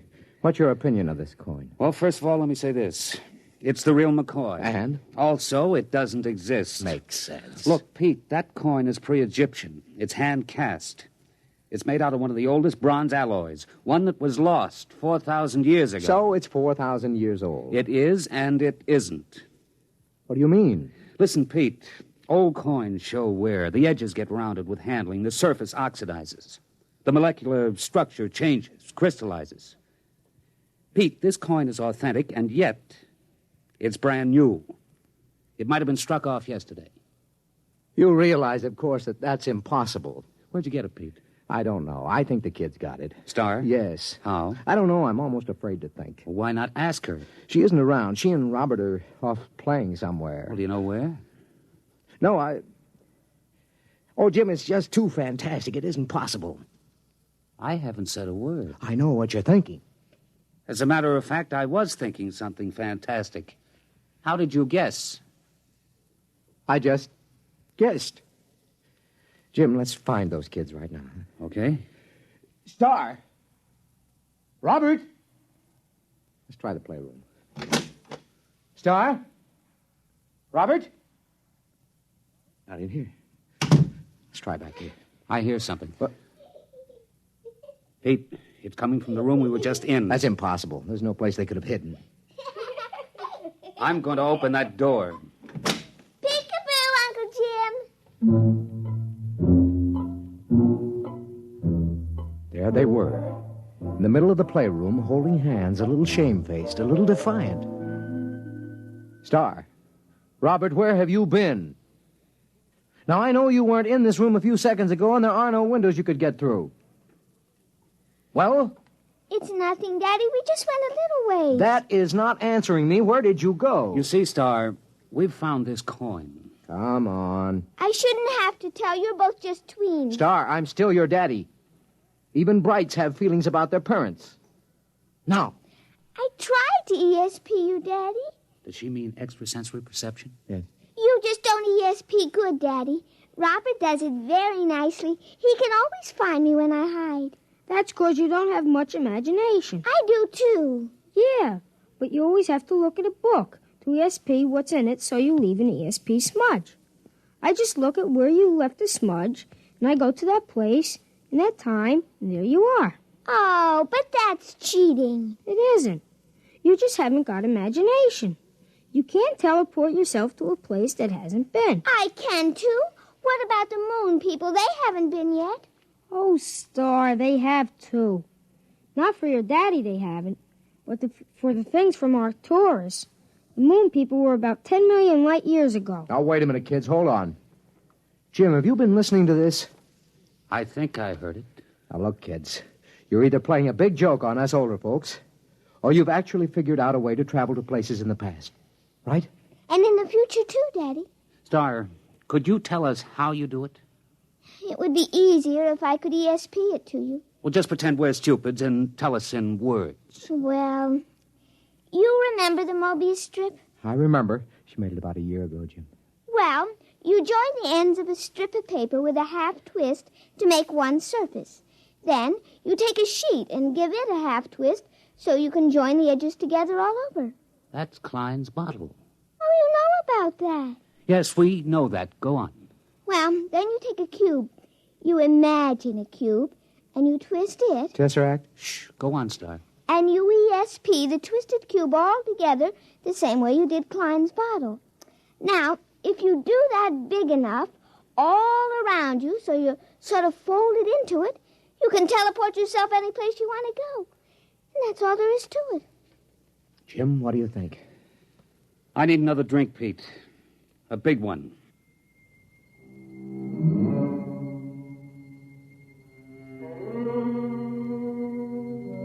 That's all there was to it.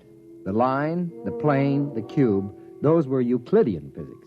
The Mobius strip, the Klein bottle, the twisted cube, those were Einsteinian physics. Well, I was pretty advanced in both, but I'd have to do some heavy thinking to really grasp it. Meanwhile, the two little kids stood there staring at us. Star, Robert, can you tell us some of the places you've been? All over, Uncle Jim. The Romans and the Egyptians and places like that. Is that how you got the coin? I found it. It wasn't stealing, was it, Daddy? I just found it in the dirt. We'll skip that for a minute. What about going to the future? There isn't any future, Mr. Holmes. What's that? It's kind of hard to explain. Even Star doesn't get it. Oh. But when she gets to be 6, like I am, she'll probably understand. Well, try to explain it to me. Well, it's all connected, just like the Mobius strip. If you go far enough, you'll get back to where it starts again. You start with the cavemen, then us men, then atomic men, the moon men, planet men, star men, and brights. Only somehow... What? The brights got off the strip. We haven't been able to find them any place in time. I'd sure like to know how they got off and where they are. Now, look, kids, this kind of thing can be dangerous. You might be eaten by a dinosaur or something. Oh, we just ESP ourselves right out of there. Well, anyway, I don't want you leaving this part of the time strip. Not again. Daddy. Now, I may be just a tween, but I'm your father. I always mind you, Daddy. Yeah? What about going off the block? But, Daddy, we didn't cross a single street. Nevertheless... Pete, think of what you're doing.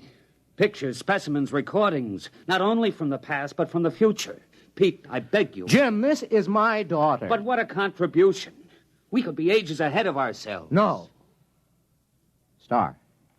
Robert, I'd like your promise you won't leave present time again. Well?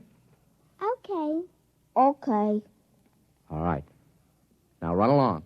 Robert's mother has some cookies and milk for you. Okay. See you later, Daddy. Beat you there. Last one's a moon man. Jim, I'm sorry. Well, I suppose if I had a daughter... Are you going to report this? And have everybody give me the horse laugh? I may be just a tween, Pete, but I'm not an utter fool. It took me almost 6 months to do it. I don't know how many times I visualized a cube and ESP did a half twist and tried to seal the edges around me. And then once there was a flash, just for an instant. I was concentrating on Caesar's triumphant march into Rome. And for the briefest instant, there it was. I was standing on a roadway watching, and then it vanished. Hey. Hi, Daddy. What are you two characters plotting? Nothing, Daddy. Well, I'm going to my study for a while. Star, Yes, Daddy. you remember your promise about not leaving present time, don't you? Yes, Daddy. You going to keep it? Yes, Daddy. Okay. I'm holding you to it.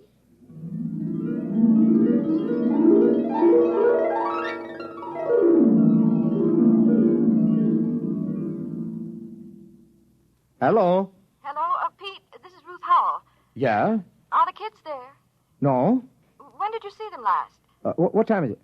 Oh, about 10 this morning, 6 or 7 hours ago. Why? Pete, I'm worried. What's up? Well, they were upstairs in Bobby's room. I was in the living room. Now, I could swear they didn't come downstairs, and yet, when I went up there, they were gone. That was over 5 hours ago. Ruth, are you sure they didn't come down? I was in that living room every moment. Pete, I'm Now, Ruth, don't get panicky. I'm coming right over. Just don't get panicky.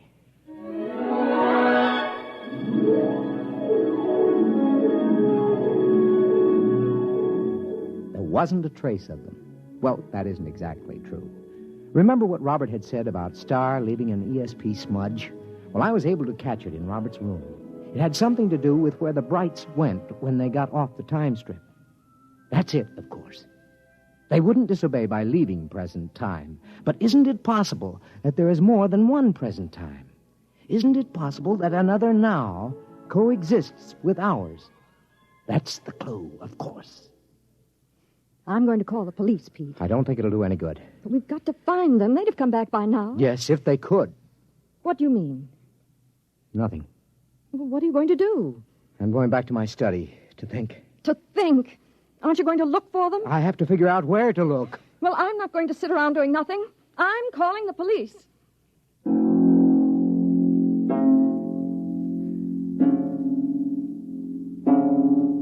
That was this morning.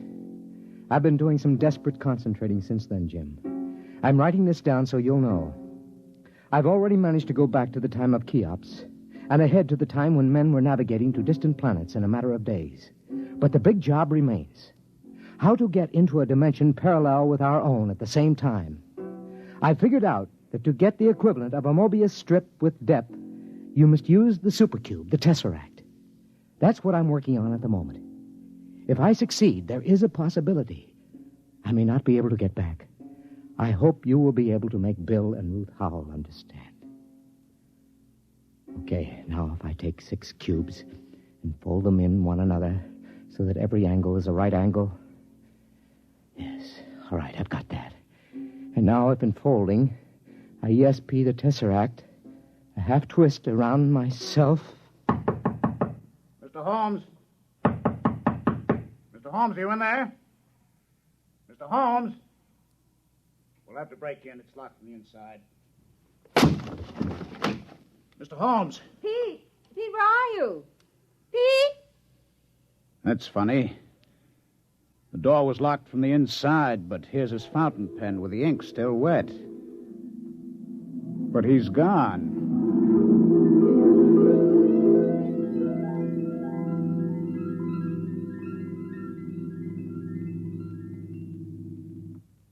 You have just heard X-1, presented by the National Broadcasting Company in cooperation with Galaxy Science Fiction Magazine, which this month features the final installment of Frederick Pohl's novel, Slave Ship, story of a world engaged in the wildest of all possible non-wars, where the order of the day was even wilder still.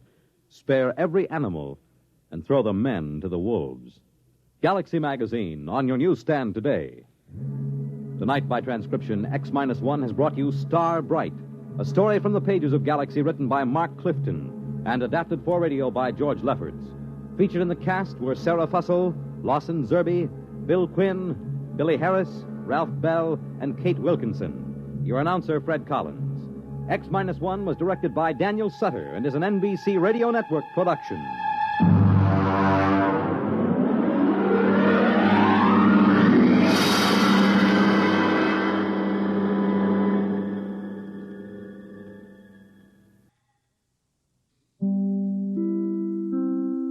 In just a moment, X-1. But first, after a hard day's work, there's nothing more welcome than an evening of variety entertainment.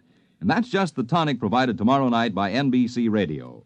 You'll laugh your cares away when good-natured contestants carry out the rib-tickling stunts dreamed up by MC Jack Bailey on NBC's Truth or Consequences. And later on, Groucho Marx peps things up with lots of spontaneous good fun and more of the friendly insults at which he's so accomplished. For a brighter, livelier evening tomorrow night, it's Groucho Marx and Truth or Consequences on this station. And now, stay tuned for X-1 on NBC. Have a nice trip. The seat number is 15. Next, please. Countdown for blast-off. X-5, 4, 3, 2, X-1, fire.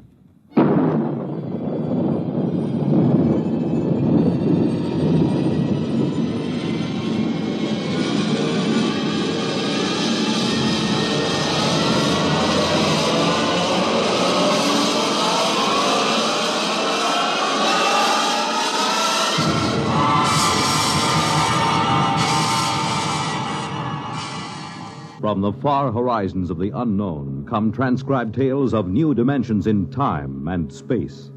These are stories of the future, adventures in which you'll live in a million, could be years, on 1,000 maybe worlds.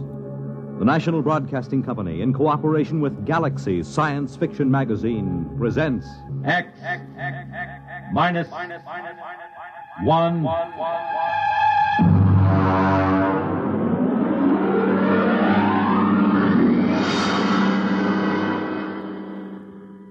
Tonight's story, Jaywalker, by Ross Rocklin.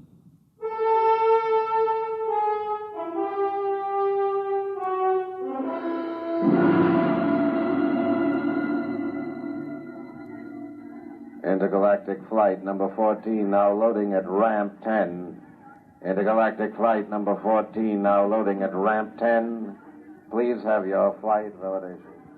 You walk from the waiting room down the long ramp numbered 10. The flight pack is in one hand, the validation papers in the other. Other passengers chatter behind you. You turn a corner, and there's the ship. A cylinder of glistening silver aimed at the moon.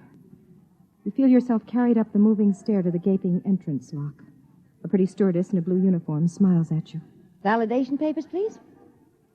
Your papers, madam. Oh, papers? Oh, yes, here they are. Mm-hmm. Mrs. Marcia Foster. You feeling well, Miss Foster? Yes, quite well, thank you. We have to make sure. Once in a while, somebody slips aboard with another person's validation papers. What difference would it make if I felt well or not? Great deal, I'm afraid. You see, the effect of a free fall in space without gravity can do quite a bit of damage in certain glandular conditions. I see you've passed your physical. Yes, I'm quite all right. Fine. Have a nice trip. Your seat number is 15. Next, please. You walk down the carpeted aisle to the plastic-on seat. Her words make a ringing pattern in your brain. Are you feeling well, Mrs. Foster? Mrs. Foster's feeling quite well, thank you. Mrs. Foster has passed her physical examination. There's only one thing wrong with the picture. You are not Mrs. Foster. Attention, please. Attention. In 1 minute, the flash walls will be raised around the ship. If for any reason the passenger is not feeling well or does not wish to make the trip, please speak up. 1 minute. You begin to wonder if you ought to go after all. You begin to think of how it happened. Why you're here, sitting in this silver vessel, waiting to blast off for the moon. What happened between you and Jack? What happened?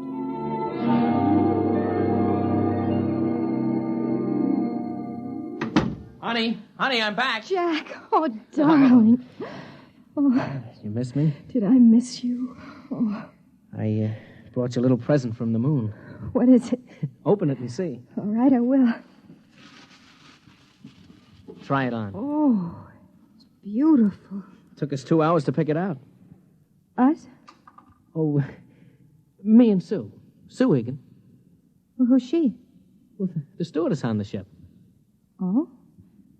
Well, how long has she been on the Earth-Moon run? Oh, I guess it's about a year now. It's funny you never mentioned her. Oh, haven't I? Well, what's the difference? It just seems odd. Hey. What? Well, you're not jealous, are you? Is she pretty? Oh, monstrous. 4 feet high and 3 feet around. And she has a big blue eye right in the middle of her forehead. Oh, you're insane. Come on, how about a kiss? No. Oh, lady, I've been away for 4 months. Sorry. I guess I'll just have to go back to Sue Egan and her 3 blue eyes. Oh, in that case. Here. Oh. I have been away a long time. Jack, I want to talk to you about that. Okay. But could it wait till tonight? I am taking you to dinner, Mrs. McLean. I'd rather talk about it now. Okay. Jack, we've been married for 6 years now. Is it that long? 7 in July. For the last 2, you've been skippering that rocket to the moon. I know. 3 weeks at a time, with only a week in between. Well, I do get a month vacation Jack, besides. that is no kind of life. Oh, Marcia, I don't know what I can do about You it. haven't tried to do anything about it. I guess you're right. Do you intend to try? Marcia... Look, I need to know. Marcia, flying is my whole life. But it isn't mine. I'm not going to spend 3 weeks out of 4 sitting here wondering if you'll come back alive. Oh, now that's ridiculous. Is it? What about my father who died on the Elsinore when it missed Mars? Your father died as the result of a space maneuver that no pilot in his right mind would try. They missed the planet. That could happen to anybody. They missed it because they tried to warp the ship around. I'm afraid I don't understand. Well, it isn't very hard to understand. A spaceship takes off with everything calculated to the last decimal point. It has exactly enough fuel to take it to a planet if it follows an exact course, an ironclad mathematical orbit. Well? Well, there was a jaywalker aboard the Elsinore. A jaywalker? Well, that's what we call somebody who boards a ship knowing that he has no business doing so. In this particular case, it was a senator going to a convention on the moon. He had been taking endocrine treatments and kept it secret on his validation papers. He felt he had to attend this convention to muster some votes for his campaign. He didn't consider that he was jeopardizing his life. Well, I still don't see how they missed the planet. 6 hours out, the senator began to die. The effect of the free fall on his glands was catching up with him. And the only way to reverse that effect is to reverse the spin of the ship, turn it end over end. That creates artificial gravity, reverses the stress on the glands. The pilot took a chance. He did just that. Is that why they missed the planet? They lost their trajectory. By the time they recalculated their course, they'd passed Mars. They ran out of fuel and kept going until they fell into the gravity of the sun. And that couldn't happen today. A pilot would have to be out of his mind to try a maneuver like that. You wouldn't try it. Risk an entire ship to save the life of one fool? You wouldn't. Well, Marcia, I can't say I definitely wouldn't. Right now, it's inconceivable to me. Just as inconceivable for you to give up space flight for my sake.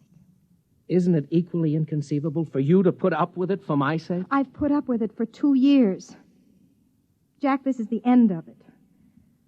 Now, what exactly do you mean by I that? mean you have to decide whether you want a marriage and a family or a career as a space jockey.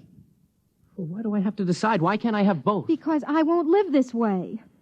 Nobody else does except a handful of wives whose husbands are crazy enough to have picked a profession like this. Well, you knew this was my profession when you married me. I didn't know it was like this.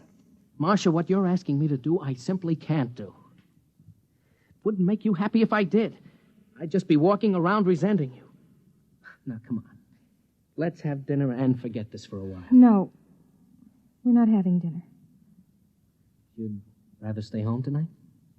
No. I'm going to Los Angeles to my mother's house. What? I have tickets on the 6 o'clock flight. Tonight? Yes. Jack, I'm quite determined. I'd made up my mind that I'd put it to you squarely, and if you refused, I was leaving. Just like that? Yes. I've had all I can take. Marsh, for heaven's sake, can't we talk this over and make some kind of a compromise? There is no compromise, Jack. It's all very exciting for you, tearing back and forth to the moon with glamorous stewardesses and all sorts of celebrities, but sitting here waiting isn't much fun for me. Well, you could get a job, you could develop some interest. That isn't why I married you. I want a home and a family and a man who comes home every night and talks to me about little, unimportant things. And I'm not that man. No. No, you're not. Okay. What are you doing? I don't like people walking out on me, so I'm leaving first. Would you mind telling me where you'll be? I don't know. You can reach me through Intergalactic if you change your mind. Marcia, maybe we'll both be better off. We didn't have much of a home life anyway, just the two of us. Oh, I'm sorry. I didn't mean that. I know how you feel about not having children. Goodbye, Marsh.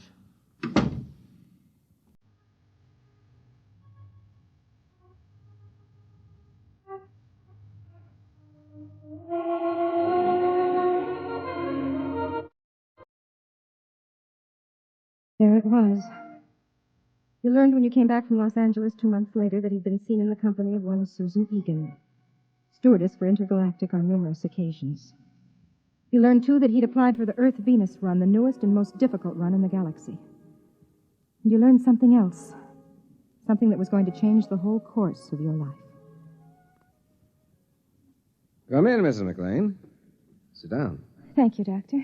I have some good news for you. Yes? You're going to have a child. Well, I thought you'd be happy about that. Happy? Oh, yes. Yes, I am. Naturally.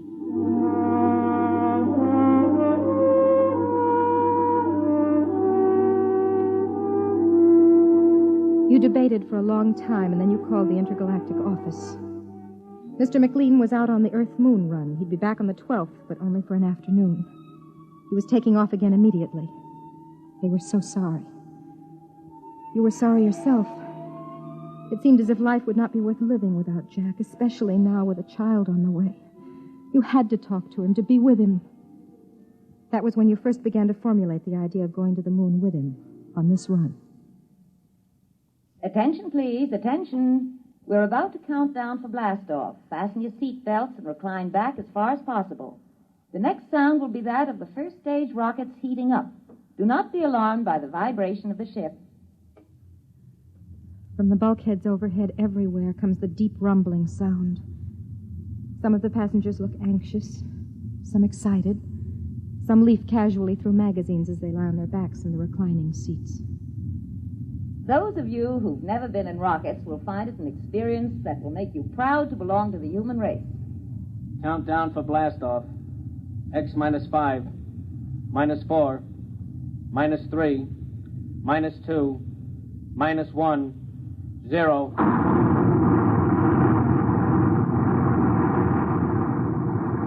The rumble heightens. All emotion leaves you. Cold, ravening fear takes over. You try to close your eyes, your ears against it, but your mind won't respond. You look out the port, and the scene is suddenly splashed with a rushing sheet of flame that darkens the sky and is torn from your vision. It's snatched away. The buildings, the trees, the roads vanish. A great, soft, uniform weight presses down on you. You push with all your might, but it smothers you, presses you back, drives your blood down, down inside of you. And then, quiet. We are now 102 miles over New York City. You may unfasten your safety belt. The pull of gravity will no longer trouble you. You unfasten the safety belt and sit in the seat, wondering what to do next. Ladies and gentlemen, welcome to intergalactic flight number 14 out of New York Rocketport, destination Moon. I'm your hostess, Miss Susan Egan. Your pilot for this flight is Captain Jack McLean. Our position at the moment is approximately 550 miles above Earth, and in less than 1/2 hour, we'll be in free fall, completely without gravity. Our speed is currently 29,000 miles per hour. We should arrive at Moonport at exactly 6 p.m. tomorrow, Earth time. I wish you a pleasant voyage. If there's anything you need, Intergalactic is at your service.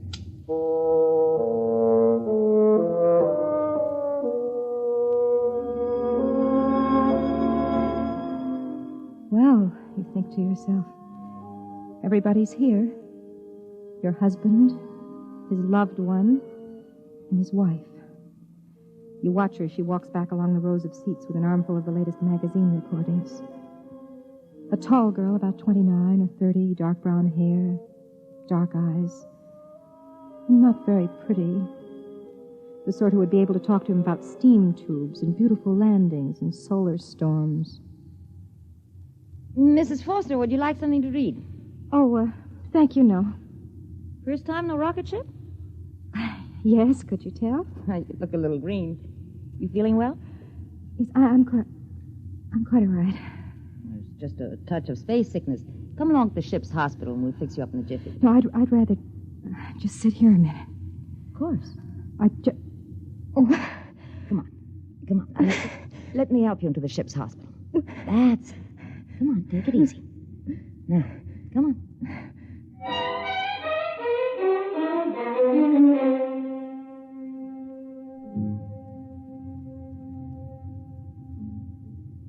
Now, you just lie down there. How are you feeling? I'm scared. There's nothing to be afraid of. I think there is. What is it? I'm pregnant. What? I faked my validation papers. Do you know what you've done to yourself? I hoped it wouldn't affect me. Isn't much I can say, Mrs. Foster. I'll have to tell the captain naturally. But would it be... could I tell him myself? If you'd rather, I'll call him. Stewardess to captain. McLean, what is it, doll? Jack, there's a passenger in the ship's hospital. What's up? You'd better come down here. Look, Susie, I've got my course correction I think you'd better come right down. Okay. Charlie, take it, will you? I'll be right back. He'll be here in a minute or two. Here, let me put this pillow under your head. Thank you. Now, what made you do it? You wouldn't understand. You loved him, and he's stationed on the moon, and you wanted to be near him. Is that it? Could you understand that? You mean not being able to have the man you love? Yes. I think I could understand.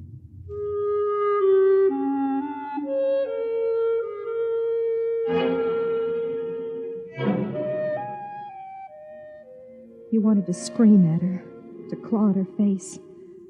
She was going to live, and you were going to die. She was going to share a life with Jack when you were only a dim sort of memory in his mind. He came in, moving fast with that kind of schoolboy gait of his. His dark face was frowning, but handsome as ever. Now, just why did you...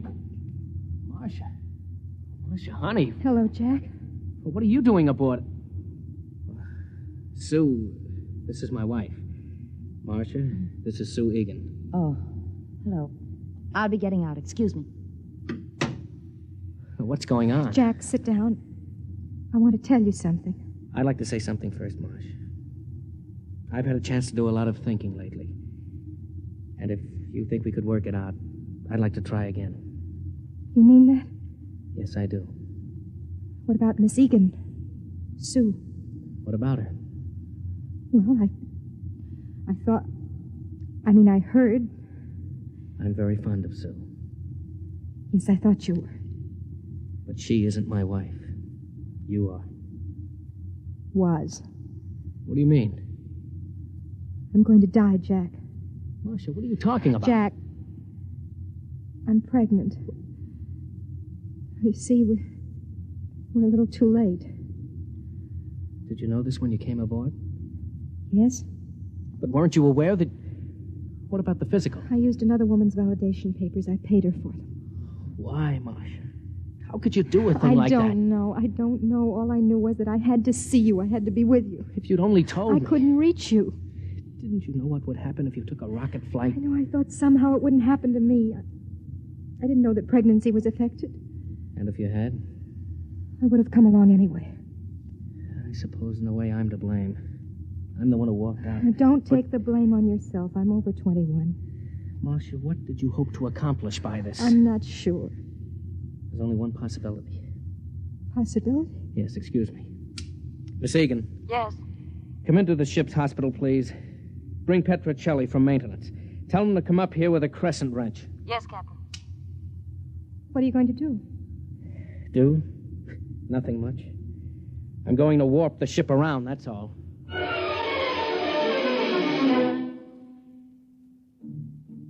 Petrocelli was a big, easygoing man. Jack left me alone with him and Miss Egan while he went back to the control room. Petrocelli started to bolt a metal bed to the side wall of the cabin. Why are you putting the bed on the wall? Because, lady, when he starts to spin the ship, that outside bulk is going to be down, not sideways. Centrifugal force, see? I'm afraid I don't. Well, that's too bad, because I got other things to do besides explain. Okay, Susie, it's all yours. Oh, is he always that rude? Doesn't it occur to you that maybe he's under a slight strain? Strain? Look, Mrs. McLean, your husband's going to warp the ship around. The chances of his pulling off a maneuver like that without piling us up in the sun or in deep space are about 1,000 to 1.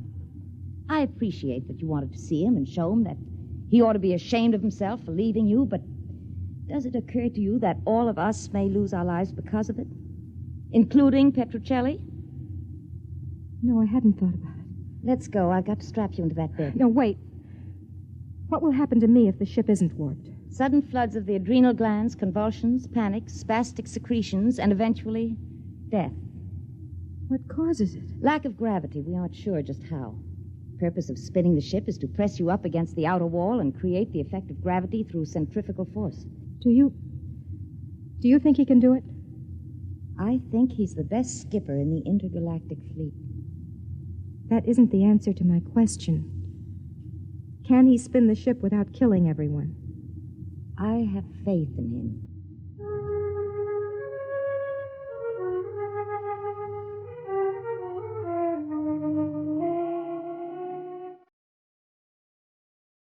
She loved him.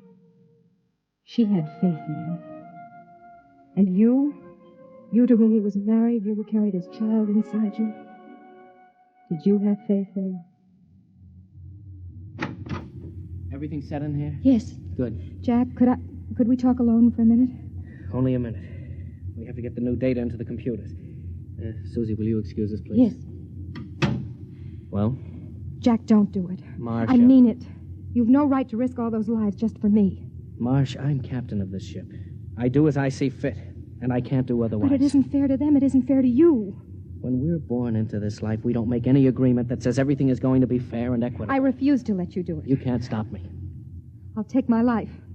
I'm going to ask Sue to stay with you. What about her? Don't you love her? Well? Marcia, whether I love Sue Egan is not the point just now. I've decided to spin ship to save you and my son. Or daughter. If it means risking the lives of others, I have to take that risk. Jack, Yes, why are you doing it? because I love you.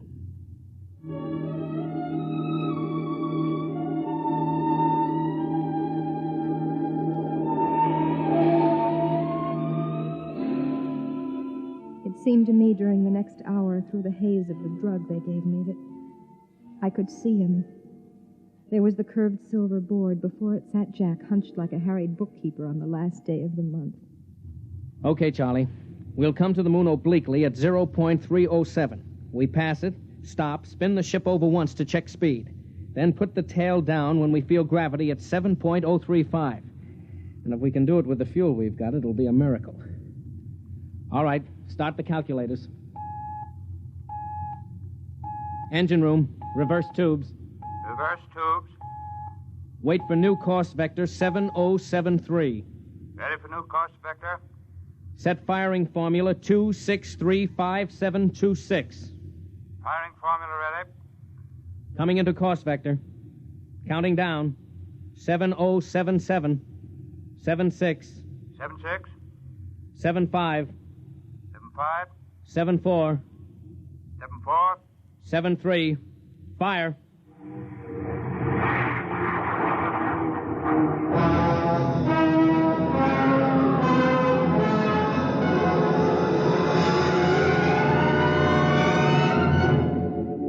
You don't recall much after that.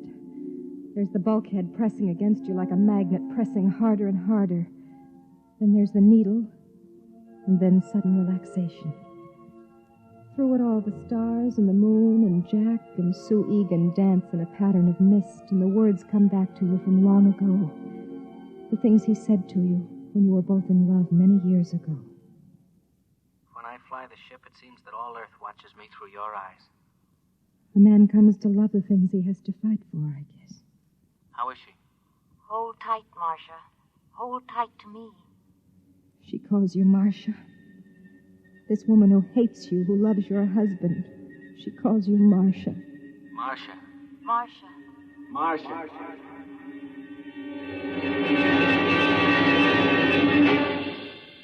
Marcia. Oh. Marcia. The curved ceiling, but a new curve. And soft rose instead of chrome metal. A new feeling, unlike Earth or the ship. Honey, wake up. Oh. Jack? It's all right, honey. We made it. We're on the moon. Moon? Yes. You're in the new Lunar City Hospital. You did it. You really did it. Well, I've been telling you for years that I was the best pilot in the fleet. Oh, you don't have to pretend. I know how you must feel about what I did. I'm not pretending.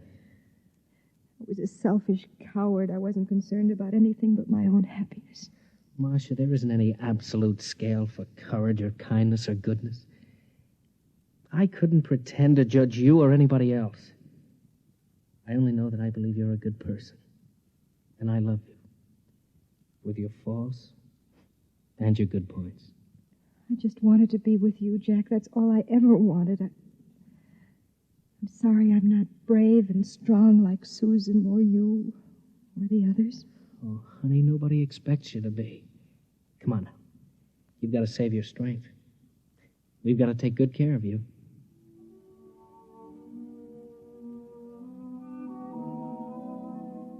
He reaches down and touches your lips with his fingers. It's like a benediction. You know that you'll never again question his right to do the things that fulfill him. To take a silver ship above the earth and guide it to new planets. Our child will be born on the moon, you whisper to him, and our grandchildren in the stars.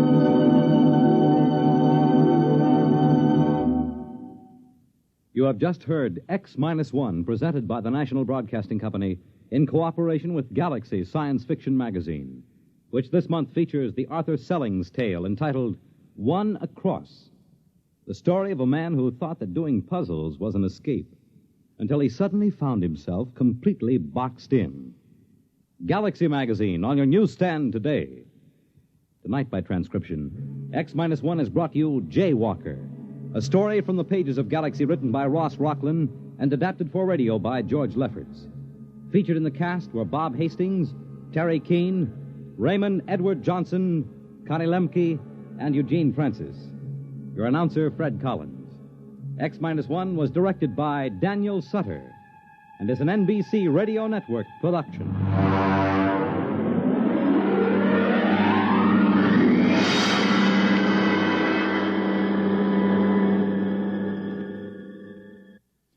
Next week, the story of the journey that had no end, of a ship that had traveled so long through space that none aboard her could remember their destination or even wonder where they were going. Listen for The Sense of Wonder next week on X-1. The big news tomorrow centers around the tiny Principality of Monaco, where one of the century's most fabulous weddings will take place. And NBC Radio is on the spot to cover it for you. In the daytime, NBC's Weekday reports the civil wedding ceremony as it happens with simultaneous English translation. In just a moment, X-1, but first, a quiz program does not always improve your IQ. But when it's an NBC radio quiz program, you can be sure it will improve your disposition.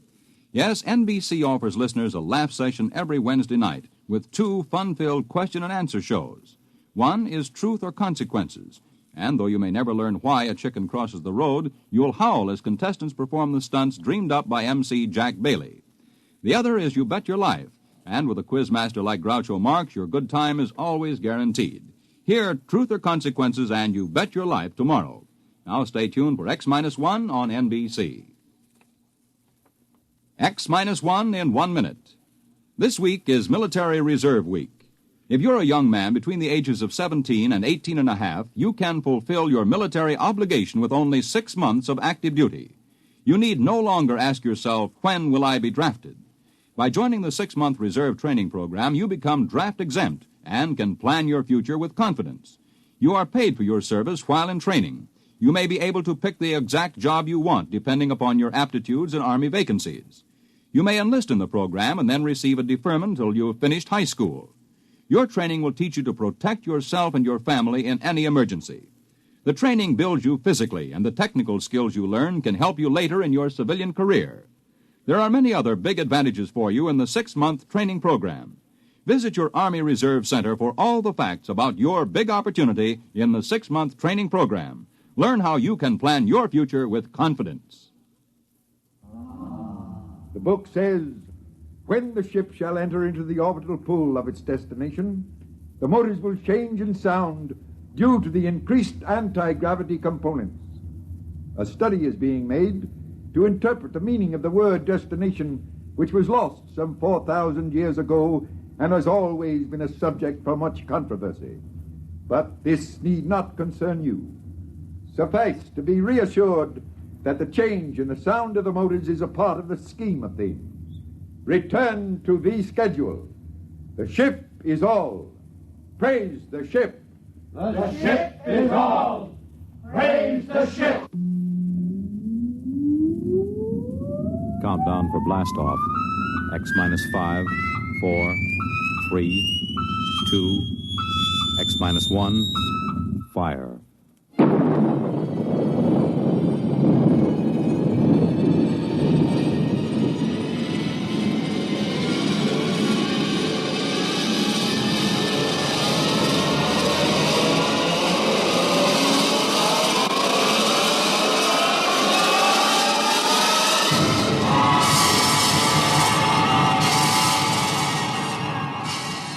From the far horizons of the unknown come transcribed tales of new dimensions in time and space.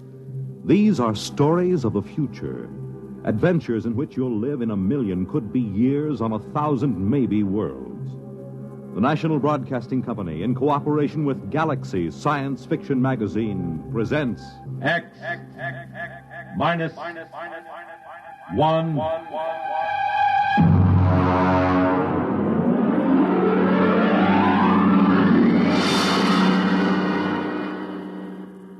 Tonight, The Sense of Wonder by Milton Lesser. The huge ship sped endlessly through space on a voyage that had lasted 10,000 years, the journey which had no end. And for those aboard her, there was no other universe. To them, the ship was all.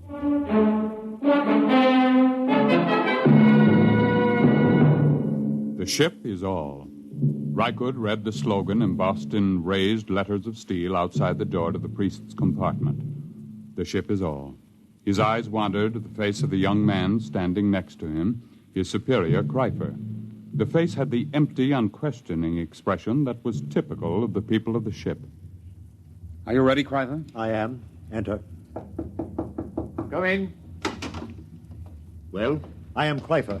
Superior class, third level, compartment Y51. Welcome. This is my attendant, Rykud. Be welcome. Praise the ship. Praise the ship.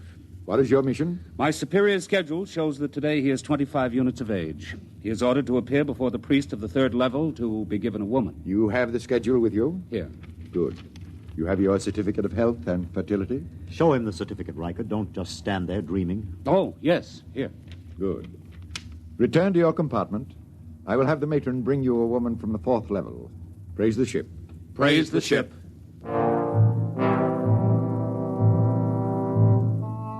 Kreifer returned to his compartment, followed by Rykud.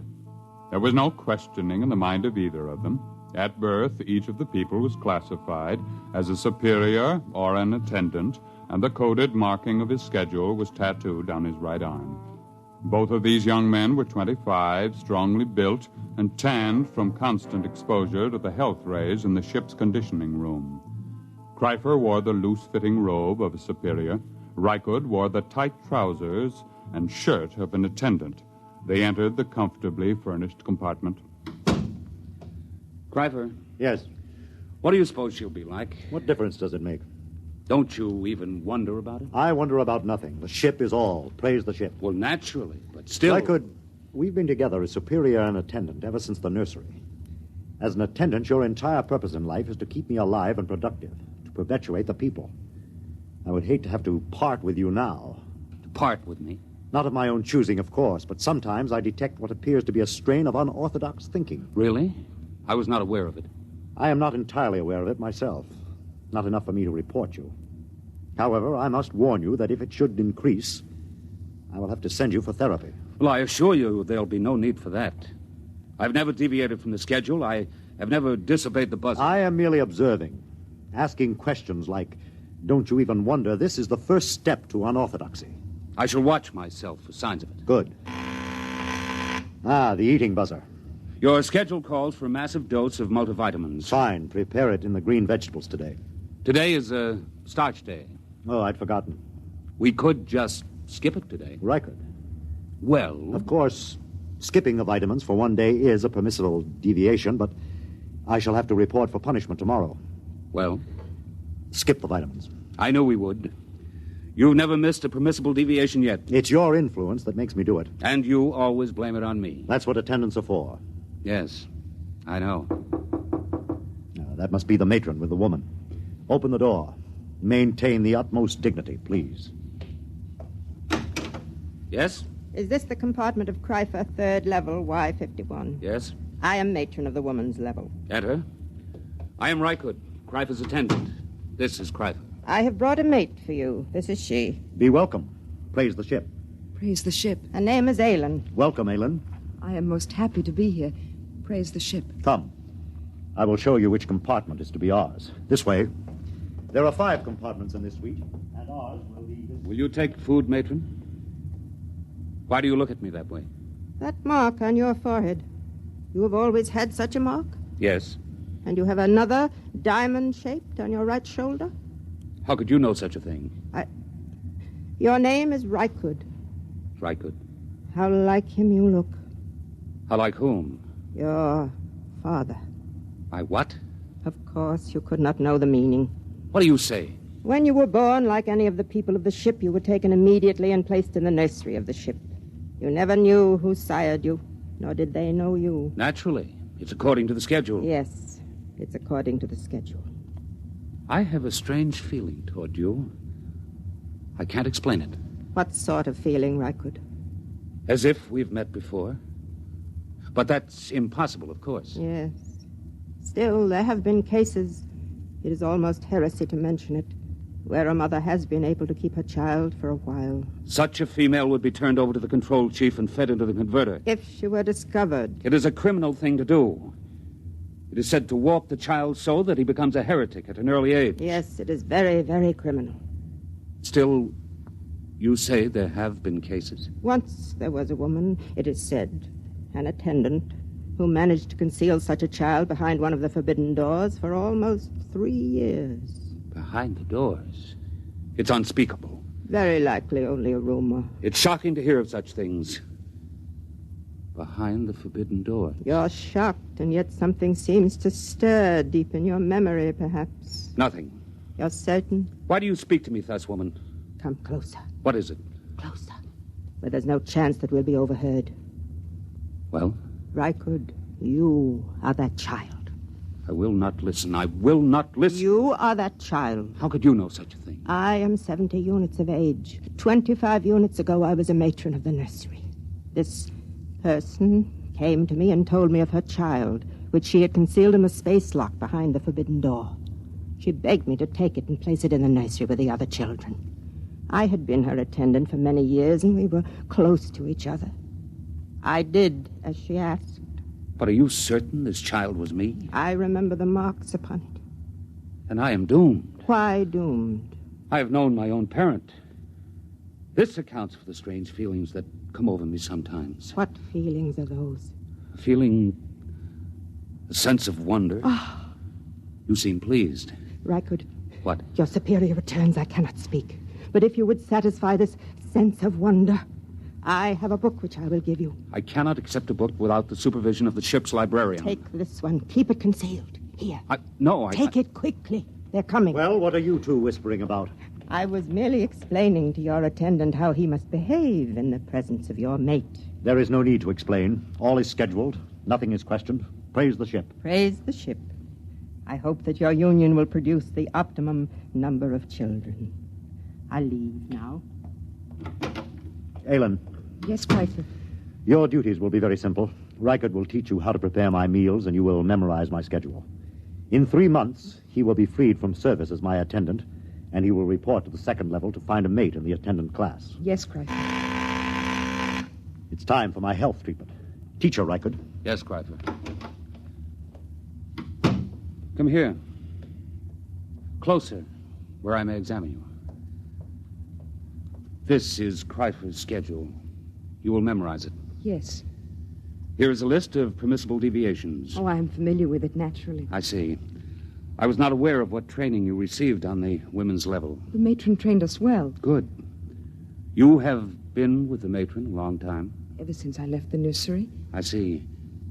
What is she called? Mara. Mara? Tell me, did she ever speak to you of a sense of wonder? Are you of the control police? Certainly not. Then you should know better than to discuss feelings. I'm sorry. I thought perhaps... What's that? The change bell. There has been some change. It frightens me. What does it mean? I don't know. I heard it only once before. When the ship passed very close to a red planet, there was a shower of stars, and the ship seemed to shake, and the change bell rang. We were all summoned to the priest and told that we must undergo a test for radioactivity. What are we to do now? Rykud, Aylin, quickly. It is the change bell. We are all summoned to the priest of our level. Quickly! Within a few moments, the people of the third level of the ship were assembled in the area outside the compartment of Chul, the priest. They stood there trembling, listening, and panicked to the clangor of the change bell, not daring to wonder what it meant, but aware that something different had happened. Something different. I'm frightened. Hush! The priest is coming. The ship is all. Praise the ship. Praise the ship. Listen to Chul, your priest. I have just been in contact with the chief priest of the ship. This is what I have been given to say. For 10,000 years now, ever since the ship began the voyage, which has no end, we have lived as one people following the schedule. In those years, the change bell has rung only twice. On one occasion, it was to announce a change in the schedule for the preservation of the people of the ship following the epidemic. On another occasion, the ship passed close to a radioactive explosion, and it was feared that we had become dangerously activated. Now the change bell has rung again. You wish to know the reason, naturally. I am given to tell you there has been a change in the sound of the motors. There is no cause for alarm. The priests have consulted the book, which no man may see save the high priest. And we have learned that there is in the book a provision for a change in the sound of the motors. The book says, when the ship shall enter into the orbital pull of its destination, the motors will change in sound due to the increased anti-gravity components.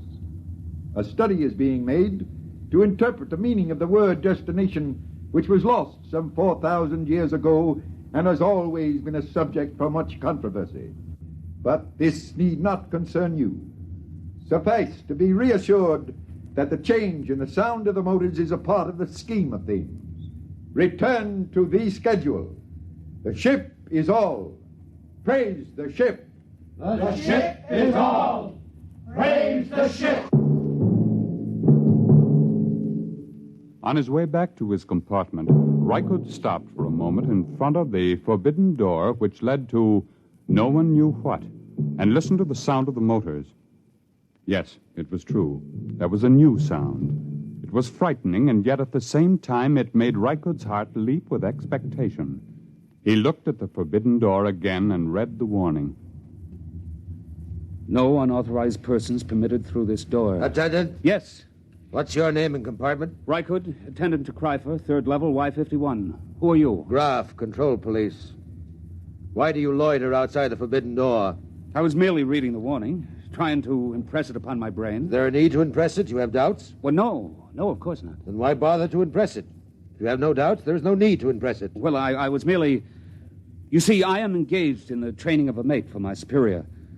I wish to make certain that she knows every jot and line of the warning. Has she doubts? I'm sure she does not. Then why impress the warning upon her? It should be sufficiently impressed upon her since birth. I was merely... You were merely loitering, eh? Tell me, Rykud, do you ever wonder what is behind the forbidden door? Never. Are you perfectly content? Perfectly. Good. I'm going to enter your name in my report as a warning. See that it is not repeated. I will see. Return to your compartment. I will return. Praise the ship. Praise the ship. Rykud went back to his own compartment. He tried to push the events of the day out of his mind. It was almost too much to cope with. First, the mate for Kryper, then the news of his birth, now the change in the sound of the motors, and the book. Rykud lay inside his bunk, drew the curtain, and took the tiny, ancient plastic book from his trouser belt. He opened it and began to read. It was thought advisable to keep from the passengers on the ship the fact that their voyage might end in catastrophe. Forced to leave the Earth because of its radioactivity following the 3 wars, the inhabitants of the ship, to all intents and purposes, became the inhabitants of a new world. The ship was their world.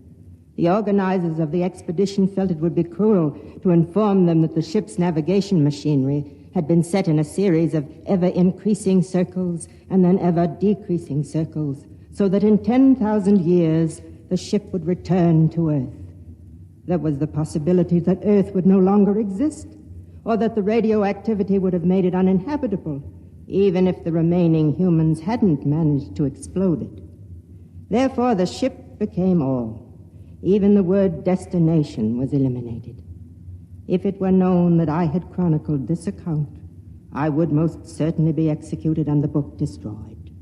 Most likely it will pass into legend and be disbelieved anyway, just as fairy tales and even biblical accounts have become tolerated but disbelieved by many who were... The sleep buzzer sounded, and Rykud's eyes closed automatically. Ordinarily, the people of the ship did not dream. It was considered a sign that therapy was needed. Tonight, Rykud dreamed.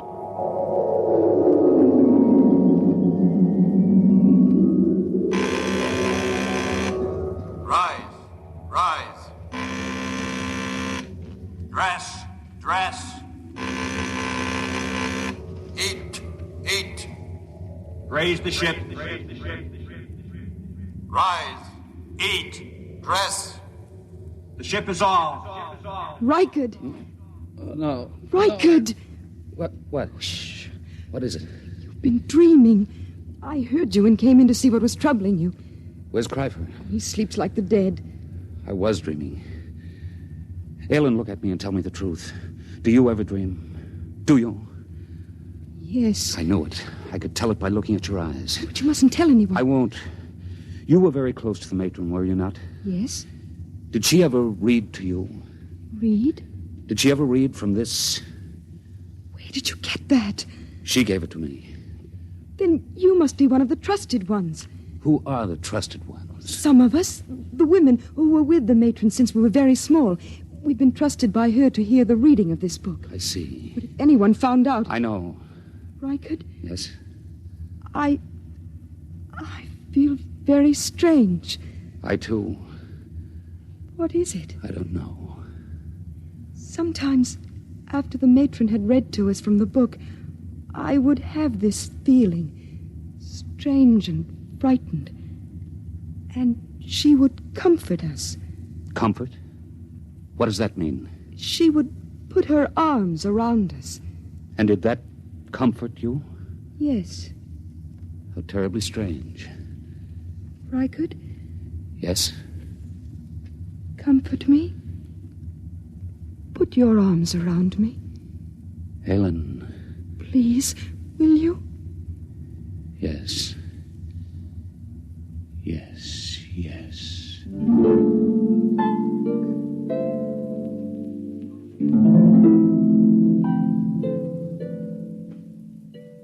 On the following morning, when Cryfer went to the conditioning room, as prescribed by the buzzer, Rykard drew Aylin over to the spaceport and slid aside the protective shield. Look. I am looking. Tell me what you see. I see the stars and space. Look closely. Do you see nothing unusual? I so seldom look through the spaceport. I'll tell you then. Look there. See that one star, so big and so bright that it hurts your eyes? Well? I've been watching it. It is growing larger each hour. Stars do that. Never has one been this large. What difference does it make? The stars exist only as pictures in the glass of the viewport. They're not real. The ship is all. That is what we are told, but perhaps it isn't true. What? Perhaps these stars do not exist only in the glass of the viewport. Perhaps they exist beyond the viewport. I don't understand. Let me say it this way once and forever. Perhaps, Aylin, the ship is not all. Rykard, your heresy frightens me. Rykard, hold me close. It frightens me even to look at you. Oh, Rykard, you mustn't even think it. I do think it. I believe it. I believe the ship is not all. And I believe you are a candidate for the converter. Cryfer. Don't move, Rykard, or I'll blast you into dust. It is bad enough for an attendant even to touch his superior's mate, but to couple it with the ultimate heresy. There is nothing but death in this. Cryfer, I beg of you. Stand aside, Aylin. I'm going to finish this heretic. Now, Rykard. Oh. Have I killed him? No, he's just stunned. Oh, Rykard, what can we do? I don't know. Rykard, the change bell again. Something's happening. I know what has happened. Come, we'll go to the priest. What about Cryper? He'll have us killed. No, it's too late to think of that. Come.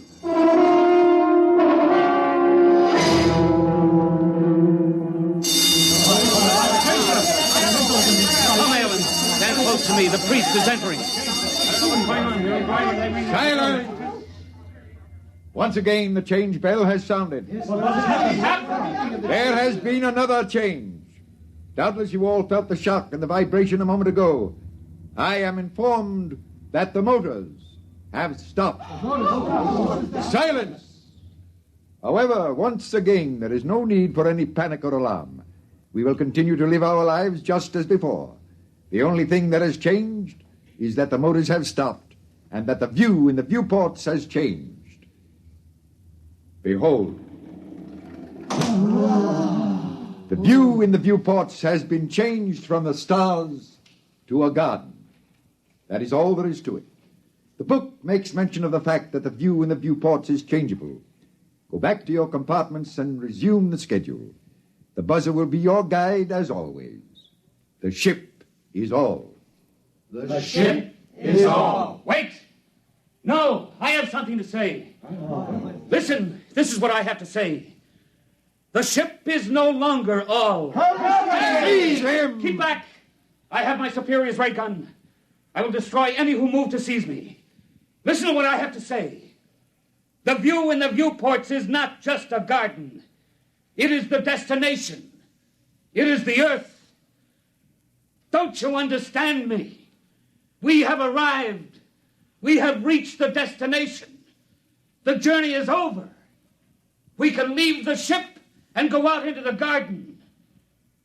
Fools, can't you understand? Watch the viewport. Watch it. The viewport is broken. I've shattered it. You can go out. Feel the air rush in. Smell its fragrance. Riker, they don't move.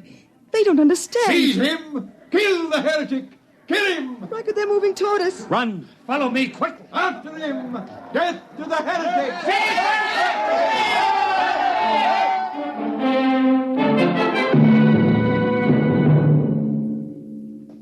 Riker and Aylin ran down the long steel corridor with the crowd on their heels. After a few moments, they came to the forbidden door of the control room. Aylin, quick, in here. Riker, it's forbidden. I'll have to blast the lock. Quickly, now come.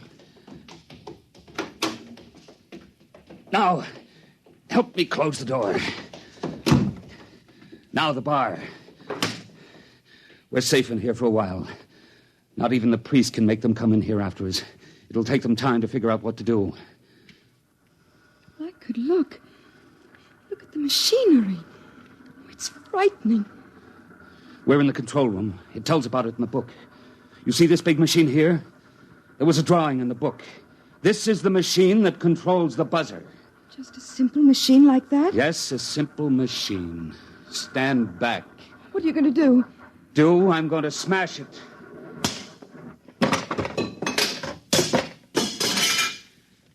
Now they're going to have to find a way to live without the buzzer. Riker, they're breaking down the door. Come with me. Where can we go? There's nothing except the ship. No, there's more than the ship now, Aylin. There's the Earth. The cool green Earth. I'm going to smash the viewport. Come on. We're going to leave the ship. Riker, I'm frightened. Put your arms around me. There's nothing to be afraid of. Come, Aylin. Take my hand. Here is the Earth. And it is ours.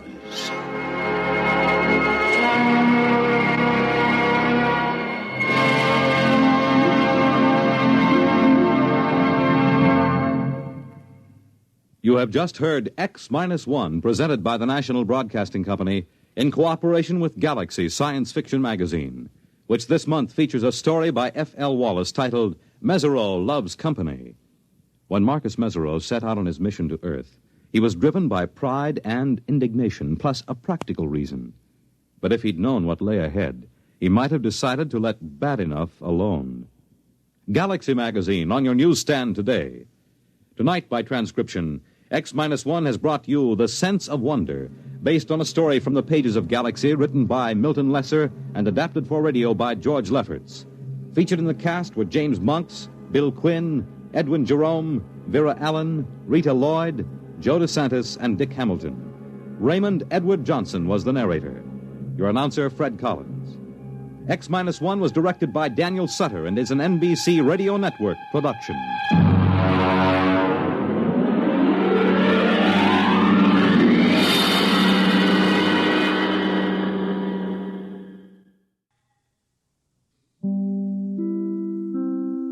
X-1.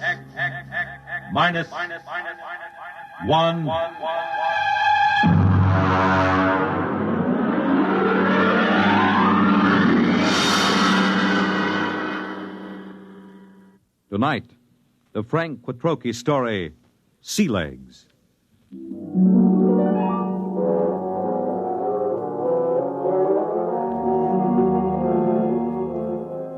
I stood in line at the Grav 1 desk with the old notch service record and tapes in my hand and waited for the board processing clerk to speak.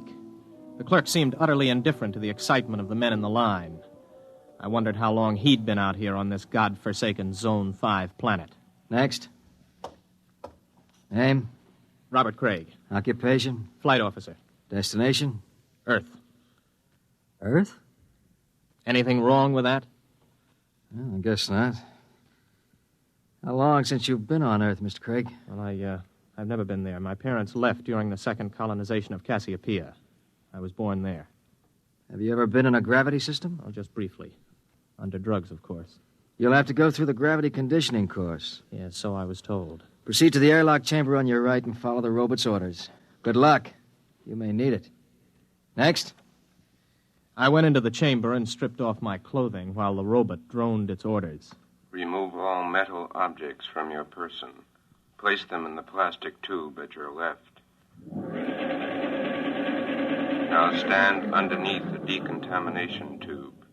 Depress the button with your right foot. This is all. Proceed through the green door to the psychometric section. Please respond quickly to orders, and so to not impede the progress of others. Next, please. The door to the psychometric section led into a pleasant but cold-looking room with a single metal desk. A man with a balding, high forehead sat behind the desk. Mr. Craig, have a seat. I'm Captain Wyandotte, the psychological officer. Nice to meet you. Yes, well, let's see your records. You list your destination as Terra. You're certain you wish to go to Earth? Of course I'm certain. You're somewhat aggressive, Mr. Craig. Look, I've been standing in line taking orders from clerks and robots for 6 hours. Every time somebody sees that I'm headed for Earth, I get the fisheye. Are they jealous or what? I hardly think so. You've been a spaceman for 16 years, Mr. Craig. You've been zooming around in the countergraph systems in the outer galaxies without any restraints or self-discipline. Have you ever spent 6 weeks strapped into a grav seat on a space rocket, Captain? There's a good deal of self-discipline involved in that. I think you will find things on Terra require a different kind of self-discipline, Mr. Craig. Well, I'm pretty much aware of what it's like. Are you? I suppose you've heard all the popularizations in the tapezines. Well, Mr. Craig, let me give you a word of caution. It's going to be vastly different. I'm prepared for that, Captain. Can we get going? Naturally. You will undergo a 20-day conditioning course. 20 days? Mr. Craig, you've been in space 16 years. Your body is conditioned to a normal state of free fall, or at best to acceleration.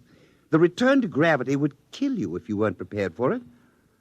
All right, what do I do? Report to Centrifugal Department. Here are your papers. Oh, and Mr. Craig. Yes? Centrifugal is a rather trying ordeal. If during the course of treatment you should change your mind about returning to Earth, you're free to do so. Thanks. I won't.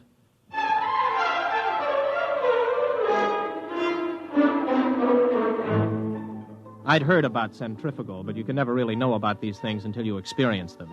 4 times a day we were whirled around until it seemed as if our insides were too big for our bodies. On the 12th day, it got to be too much for me.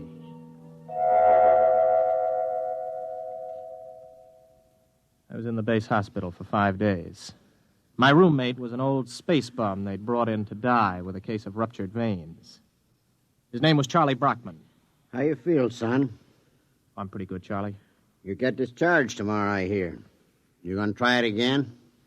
I guess so. Why? Only way I'll ever get to Earth. You really want to go? That's right. You talked to anybody been there last 10 years or so?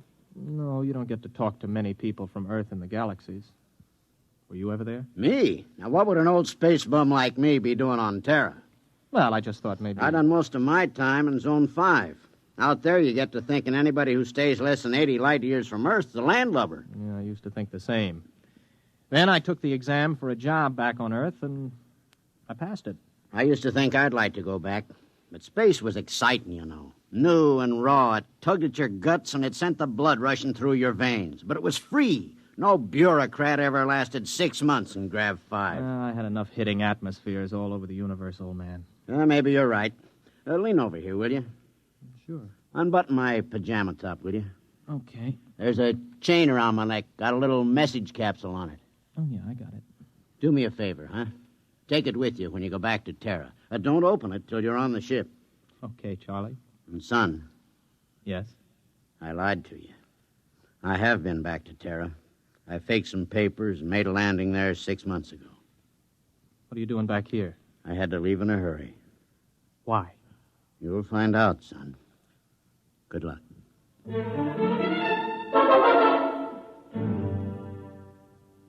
Charlie died the next day. A few hours later, I was visited by Captain Wyandotte, the psych officer. How are you feeling, Craig? Okay. You still want to go back to Earth? Yes. You're completely sure you want to live out your life there, to give up space service for it? Look, we've gone through this, Captain. Now, you tell me that spacemen don't settle down on Terra, yet you won't or you can't tell me why.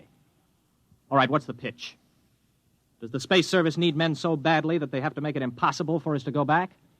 That, Mr. Craig, you will have to discover for yourself. You have my authorization to complete your conditioning and return to Earth as a private citizen. I wish you luck. You'll need all you can get.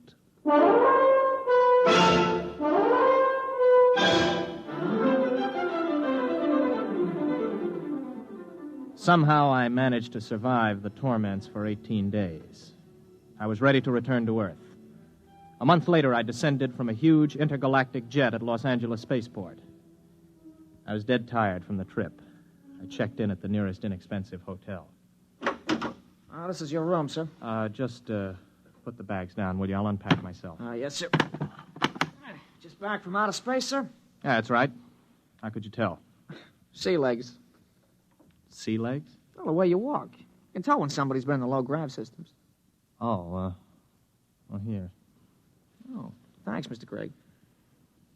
For another 5 units, I'll tell you where it is. Where what is? You know, the mic. Mike? Okay, make it 3 units. I won't hold you up. You mean a microphone? Yeah, that's right. They wanted to put screens in, but the boss convinced him there ain't any Freedomites ever stay here. Freedomites? Not so loud. You want to get controlled? No. Here's the money. Where is it? It's in the bed illuminator. You can short it with a razor blade. Thanks. You, want any sensation tapes? What are they? You know, mental image. Oh, boy, you've been away from Terra a long time. Wait a minute, before you go, son. Yeah? Where's the minerals building? I have to report there for a job interview. Oh, it's in the government cluster. 5th level at X and 2nd. Thanks. I'll want breakfast about 8 o'clock. Well, I'll need your ISS units. My what? Your ration units. I don't have any ration units. You have your ident card? Look, I just got here an hour ago. Oh. Well, you better go see the Civil Control Board tomorrow. If you want to eat, that is. All right, where do I find the control board? Government cluster. But don't worry. If you don't find them, they'll find you.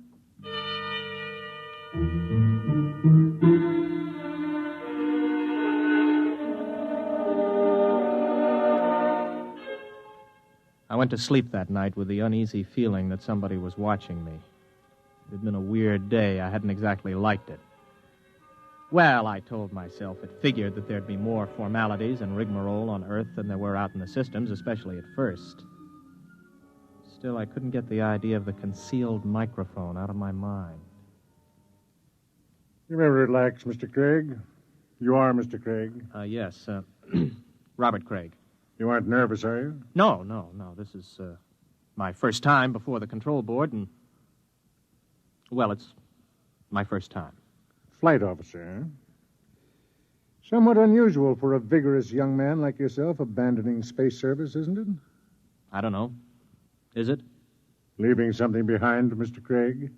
No. You don't like this sort of affair, do you, Mr. Craig? Well, I'm afraid I don't quite see its necessity. I served the intergalactic service well. My records prove it. It's enough impertinence, Mr. Craig. Answer the questions. You are a Terran? Yes. Where are your loyalties? I don't understand. Your first loyalties are to Intergalactic, is that right? Is there a distinction? Do you wish to be held in contempt of this board? Of course not. And you'll confine your responses to simple yes answers. Now, Mr. Craig, we shall begin again. Please try to show restraint of emotion. You are here to petition for an identity card of provisional code 2 type. You maintain that you've never been on Terra before. Indeed, you state that you've never had a political affiliation. Yes. What are your reactions to the latest acts of the Liberal Party? I have none. You do not condemn the Liberal Party? Well, Then you must favor it. I don't know anything about it. Now then, Mr. Craig. The Import Service report shows that you passed your test aboard your ship. You were enabled to accomplish this through night study. Yes. Yet you maintain in your application that you had considered the Space Service a career. I changed my mind. Oh, you changed your mind. I see. I see, too, that you've petitioned the board for a private means of conveyance. Why do you wish to own your own transportation vehicle? To make it easier to get around, I report to my job and... What job? I passed the exam for the Import Service. I report today. Where are you living, Mr. Craig? At the Star Hotel. Very well. You'll wait outside in the waiting room until you're called again. I waited about 2 hours in the porcelainized waiting room of the Civil Control Board. Then I was called over to the clerk's desk at a small window. He stamped some cards for me. Craig. Here. Here's your stuff. Class 1 provisional ident card. Sign it and fingerprint it. Don't lose it. If you do, you'll be picked up by the control agents. I petitioned for a Class 2 card. You get a Class 1. This entitles you to maintain an apartment in the lower level of the Beverly Project. Here's your clothing ration. You'll have to turn in that leather flight jacket. What? No, wait a minute. I had this made on Chuan. Listen, I can remove the insignia. That is not the point. Your clothing ration is defined by law. There are no exceptions. This is your food ration. What's all this medical stuff on the card? You are rationed fairly in accordance with your particular metabolism. Oh, you're kidding. I do not kid, Mr. Craig. Well, what about a car? I asked to be allowed to buy a car. Let's see. Your petition to be permitted to purchase a private means of transportation is hereby denied.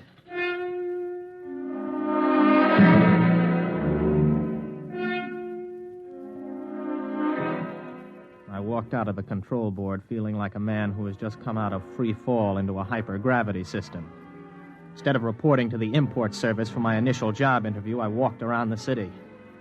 I don't know how long I walked, maybe an hour, maybe 2. After a while, I came to the outskirts of old Los Angeles. There was a big fence around it and the usual signs. Radioactivity. Beware. It was just a pile of rubble and twisted girders. I looked at it for a while and then turned around and headed for the Intergalactic Freight Office. So you figure you made a mistake. Yeah, that's right. You don't hear much about Terra out there. And you want me to sign you back into Intergalactic? Yes. You got any character references? No, not here on Earth, but I can post a good-sized bond if they'll release my ISS units. What's your rating? I can handle anything, up to 15 G's acceleration on my old license. You got a Terran contract with Import Service, you said? I haven't started work yet. Look, kid. Mr. Craig, is it? How long you been on Earth? 2 days. So you're a spaceman. Flight officer, ex-flight officer. You know how to navigate through 4-star zones and the asteroid belt thrown in. You got a license for 15 G's, could get 5 more with a check flight. You got enough brains to pass the Import Senior Rooters exam. But you ain't got enough sense to come in out of the rain. We get guys like you every day. You're hot, you're big, you're raring to go. But you ain't gone nowhere. I'm listening. I don't know how you got here, Craig. Maybe you did quit honorable, or maybe you went and burned up a colony someplace. That would be in my records. The point is, it don't make any difference. Nobody leaves Terra without a permit.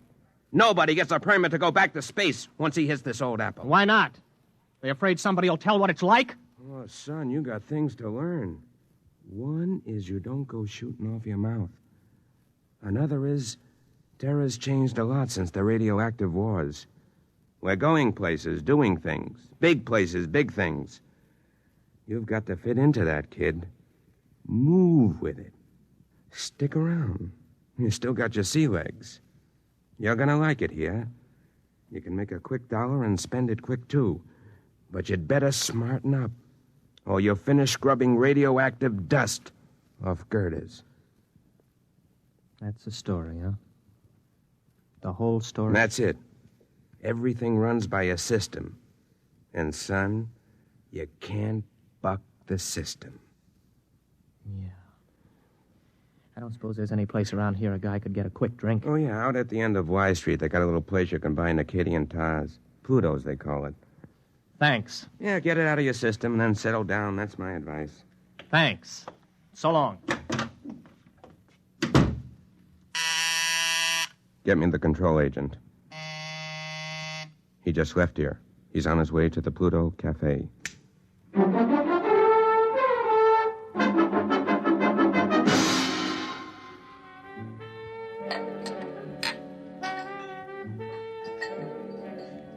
Hey, waiter.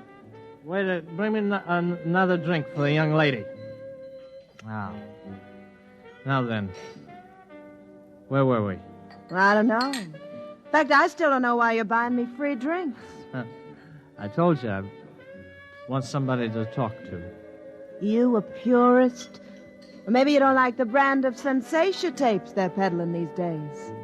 You know, you don't have a bad face, really, underneath the makeup. I mean, it's a little crooked, but it ain't bad, really. Thanks. Does me pretty good. Well, what's your name? Gloria? Oh, sure. Sure, I remember. Gloria! Maybe you had enough to drink. No, not yet. You know, I look around, I see all these people with their faces all froze up like plastic. And I feel like I got to know somebody, or I go out of my mind. So what happens? Everybody is afraid. I mean, what happened? Whatever happened to freedom? What's the matter? Did I say something? What's everybody so quiet about all of a sudden? Okay. Come with me. Hey, well, who are you? Control board agent. Hey, I wasn't with him. Honest, he just picked me up and bought me a drink and started shooting off his mouth. I wasn't with him. Let's go, Mac. Wait a minute, what for? You'll find that out. Come on. On your feet. Okay, come on, keep your hands off.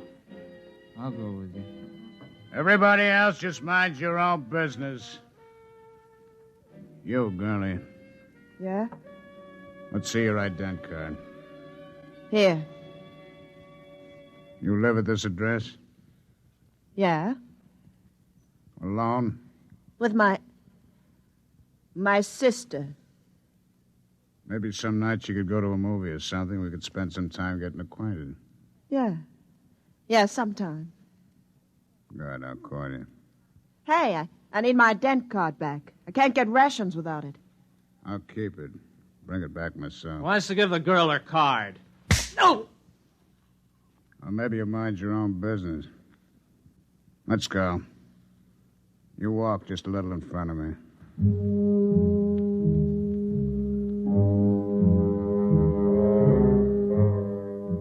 He was a big man, maybe 250 pounds, and he shuffled when he walked. He'd hit me right across the right shoulder with a sort of rubber truncheon. Now it began to ache. We're walking along a sort of back street. Everywhere in the universe there were such streets. Streets where you could find freedom in anonymity, a compromise between lawlessness and law. They are permitted by the authorities because it is necessary to have a place for those who are not permitted elsewhere. Okay, step into the doorway. Hurry up, you fool. We're being followed. Well, we're followed by whom? Don't ask questions. Who's you told? Don't I have any rights? You got the right to get hit over the head unless you do what you're told. Now quit. Hey, come in. In here. Hurry. Hey, who are they shooting at, you or me? Both of us. Down these steps. Stop! Stop or we'll fire! Through this door. Now, duck behind that pillar. Don't make a sound. You see them? Not a trace! Come on, they probably slipped out. Walk through the tunnel behind you. One false move and you're finished. Go on.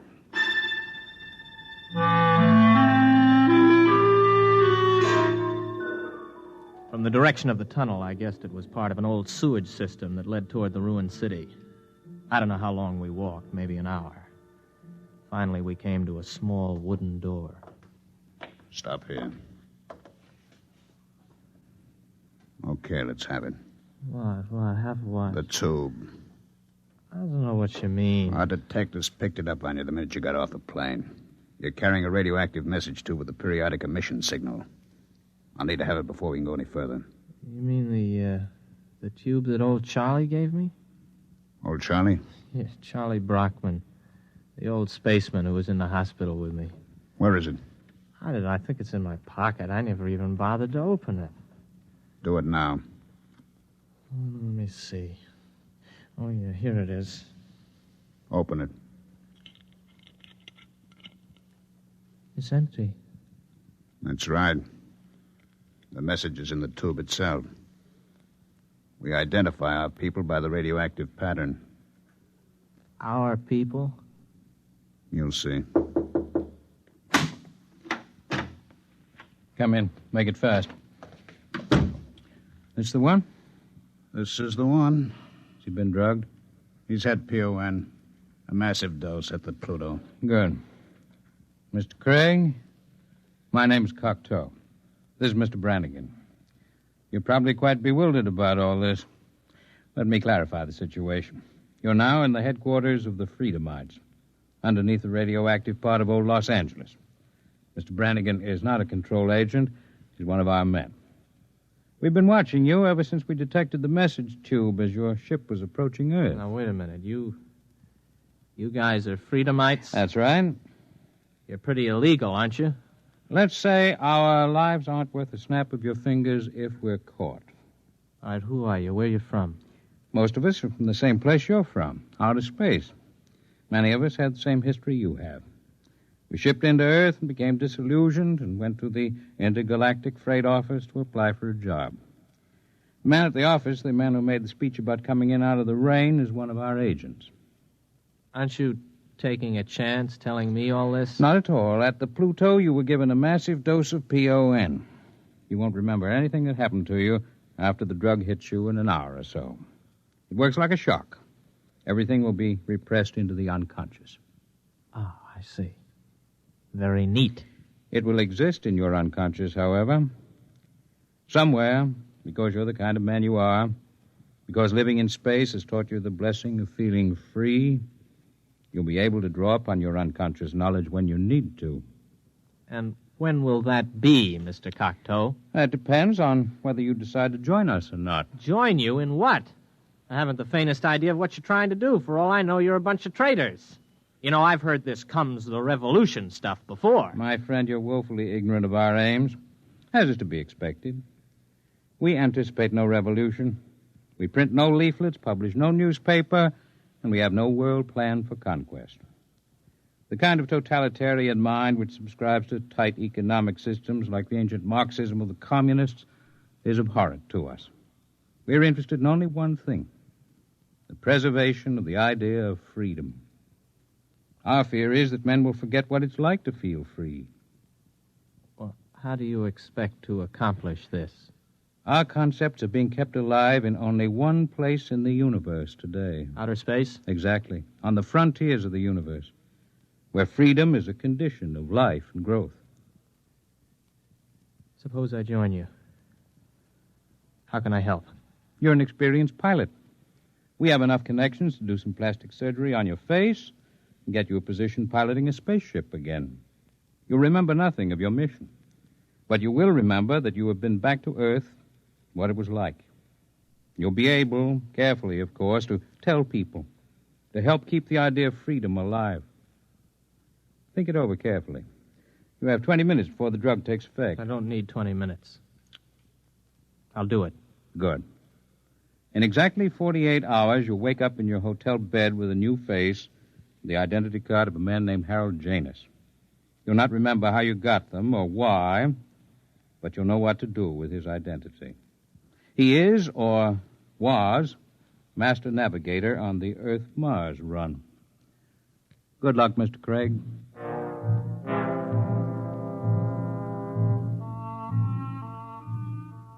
I woke up in the hotel bed, feeling like a man who has hung one on but good.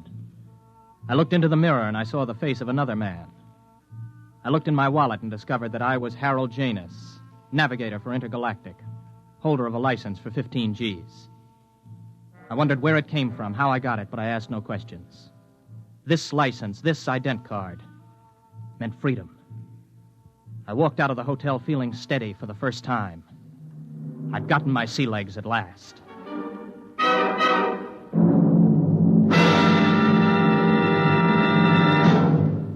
You have just heard X-1, presented by the National Broadcasting Company in cooperation with Galaxy Science Fiction Magazine, which this month features The Venus Trap by Evelyn E. Smith.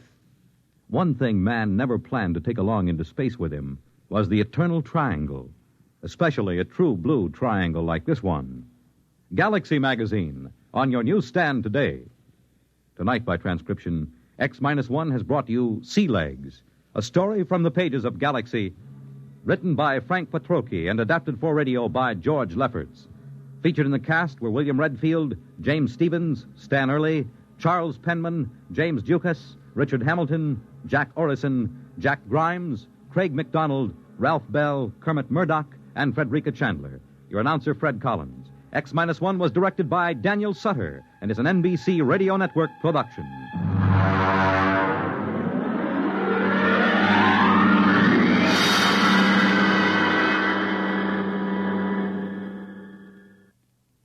Hear Politics and Primaries, Dateline, Ohio, and Indiana, tonight on NBC Radio.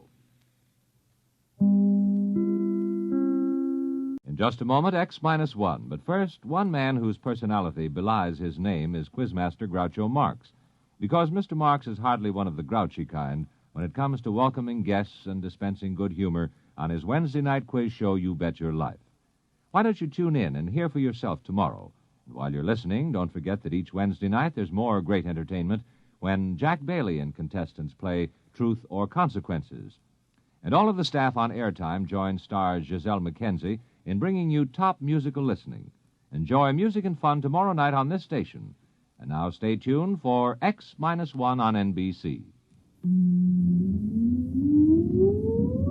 Countdown for blast off. X-5, 4, 3, 2, X-1, fire.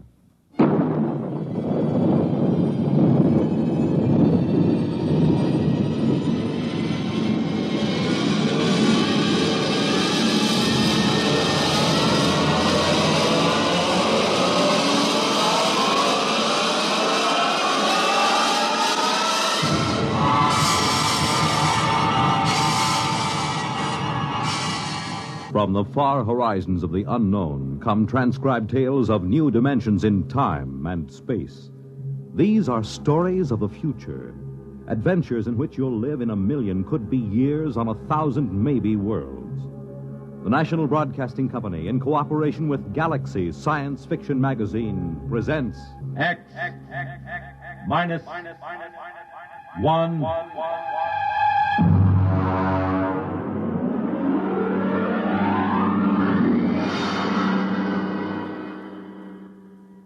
Tonight, the dramatization of a story by Jerry Soule, The Seventh Order.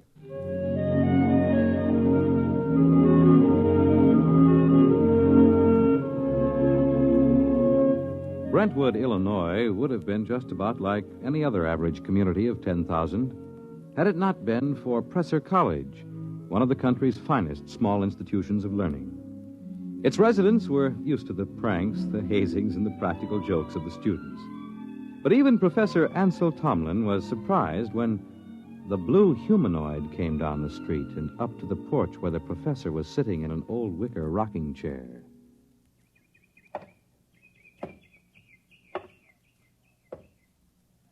Pardon me. Of course. You are Professor Ansel Tomlin. Yes, and you, I take it, are somebody from one of my psychology classes dressed up as a sort of a robot. No. I am George of Xanthar. Who?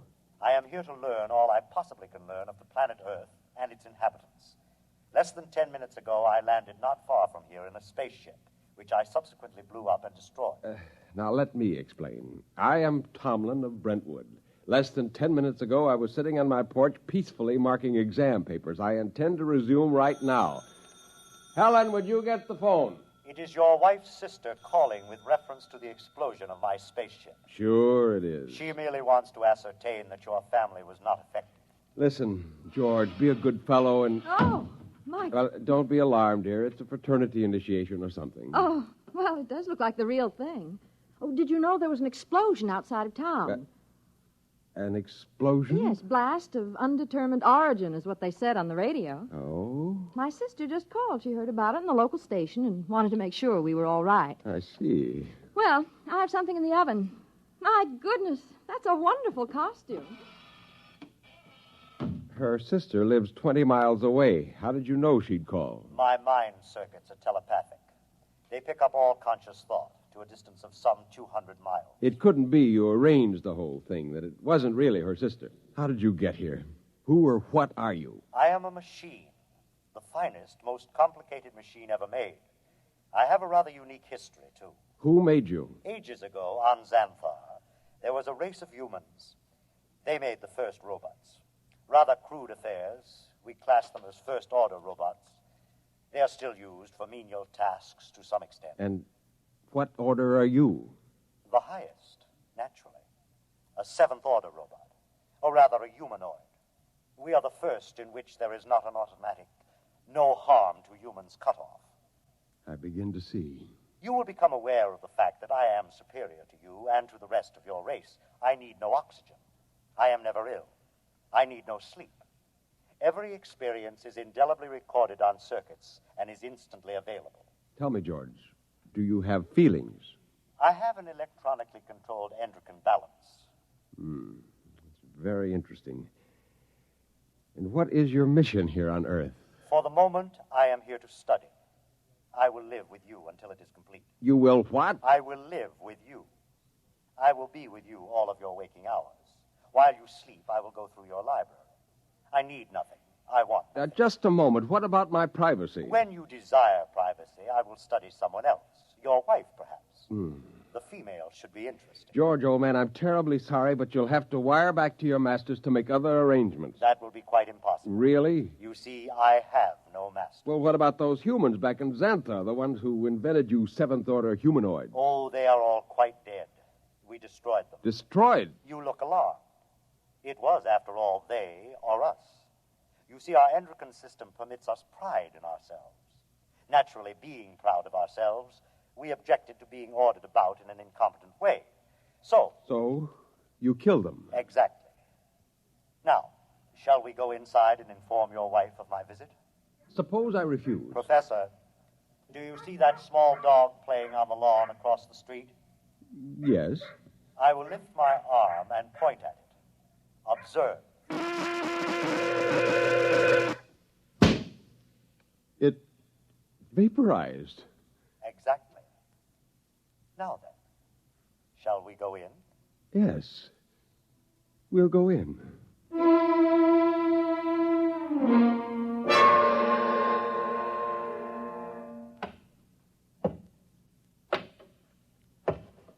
Oh, there you are. I see you brought your friend. Helen, this is George. George of Xanthar. George is a machine. Well, anybody can see that. It's the most convincing costume I ever saw. Helen, it isn't a costume. No? No. He's really a machine. Oh. He's staying with us. What? Whether we like it or not. Well, really, Ansel. We have no choice. I am a seventh-order humanoid. I detect that your mind does not comprehend. I am here as an advanced scout for my race. After we establish a station here on Earth... I don't like this. Now, would you be kind enough to leave my house, young man? You are very slow to comprehend. I comprehend that I have a lot to do, and I'd appreciate it if you leave. Otherwise, I'm going to call the police. You may call anyone you choose, Mrs. Tomlin. I'll have you arrested. I assure you I can detect your intention long before you have time to do me any harm. Well, we'll just see about this. Hello? Get me the police. Helen, it's useless. I can follow the call through the phone wire. Captain Townsend will answer. Captain Townsend. Captain, I want to report a robot. A what? A thing. It won't leave my house. Who is this? I'm Mrs. Tomlin, Professor Ansel Tomlin's wife, 44 Crescent Road. I'll send a car over. Now we'll see.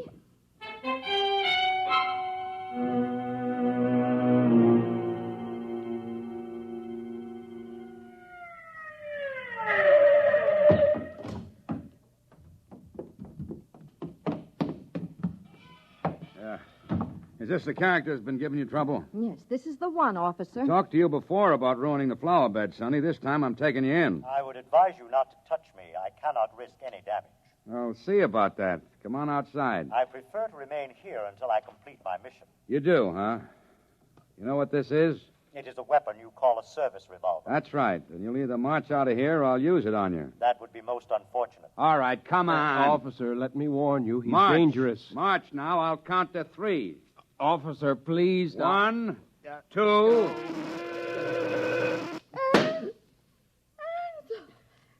no. I regret it, but he was actually going to pull the trigger. Only to frighten me. But I cannot risk damage. He might have miscalculated and struck me with a bullet. And so I'm frightened. There is no need for fear.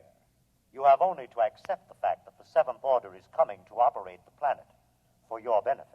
And so... Helen, there's no use trying to do anything just yet. Now go next door to Mrs. Coleman. Tell her what's happened. I'll talk to George. Oh, but I don't... Please, Helen? Well, all right. Do you really think that you, a single robot, can conquer the Earth and make its people do your bidding? I can. Suppose it were demonstrated to you that you could not, that you could be destroyed. If that were so, I would naturally report that this planet is unfit for development by the Seventh Order. Well, you know they'll have you taken into custody for killing the officer. I cannot permit it. There will be needless slaughter. Unless you can convince your people it is useless to attack me. Will you let me try? I have no desire to prevent you. Go ahead. I detect that you are going to call the newspapers and the local television station and hold a press conference. Yes. I also detect that you have a plan to overcome me. Oh? I like that. Really? Yes. You see, in order to test this planet for development, I must know whether any of you are truly dangerous to us. You are a superior type of man, Professor.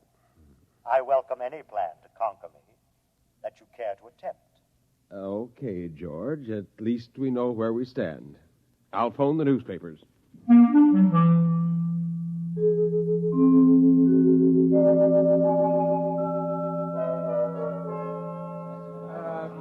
Quiet! Quiet, please! Quiet! Hold it down. Ladies and gentlemen, this is Henry Bennett, broadcasting from a sound truck parked in front of the home of Professor Ansel Tomlin in Brentwood, Illinois.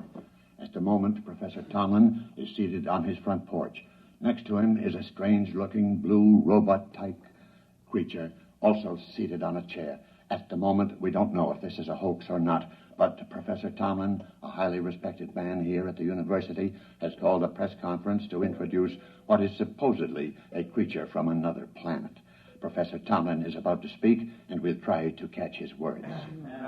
Quiet, please.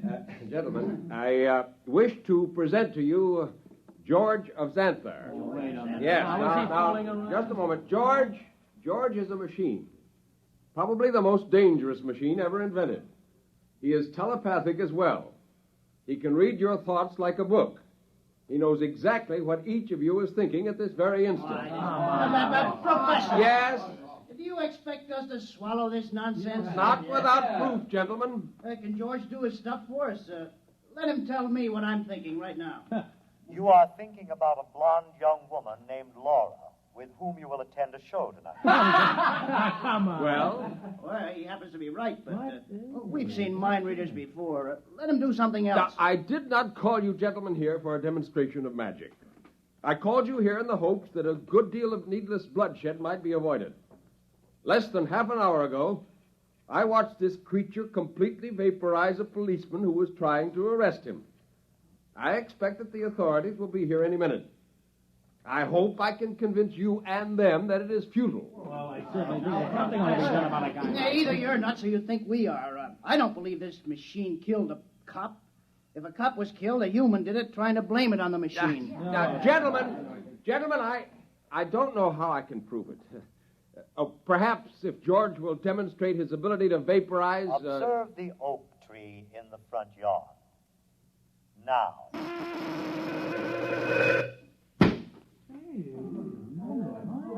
Now, do you see? I see, but I don't believe it. Boys, this is some kind of mass hypnotism. Maybe the tree was rigged up in advance. I swear to you... This George of Xanthar is all he's cracked up to be. Let's see what he does when I toss a rock at him. Don't be a fool. Here goes, George! Stop him! I warned you. I tried to warn you. Okay, everybody stand back. Stand back. Charlie, get that automatic rifle set up. Check, Professor, I advise you to step away from that kid. Captain, for your own sake, don't try anything. Step away, Professor. Very well, but I warn you. Okay, now don't fire till I'm ready, boys. Right.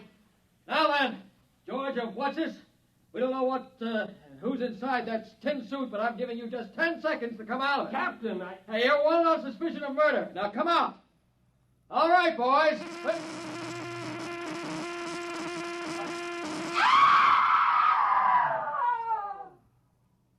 Ladies and gentlemen, I'm afraid we'll have to terminate our broadcast. What started out as a good-natured hoax or publicity stunt has turned into a bloody massacre, as the bodies of some 6 policemen on the lawn of Professor Tomlin's home will attest. I don't know exactly what is happening here, but I can say this: George of Xanthar is no hoax. He or it is the spearhead of a race from outer space that's come to conquer the Earth.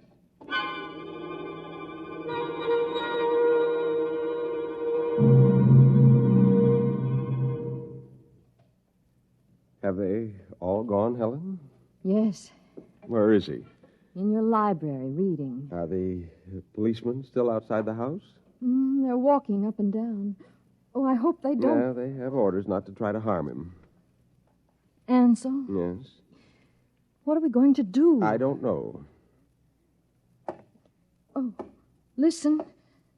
He's coming. Professor, Mrs. Tomlin, I have decided to walk through your town to learn more about its buildings and people. And kill a few more humans? Killing humans affords me no pleasure whatsoever. I kill only when damage to myself is possible. I hope that no one will attempt to harm me. George, let me warn you now that this affair has gone beyond the confines of this town. I am well aware of that, Professor. I am aware of a phone call being made this instant by your mayor to the commander of the Illinois State Guard. If you're smart, you'll return to your ship and your planet. My ship is destroyed. I could instruct you to build a new one, of course. But as I have no intention of leaving... Then you will be destroyed. No. I will destroy first. Have you no conscience? A conscience is a fifth-order failing. Needless baggage. Good evening.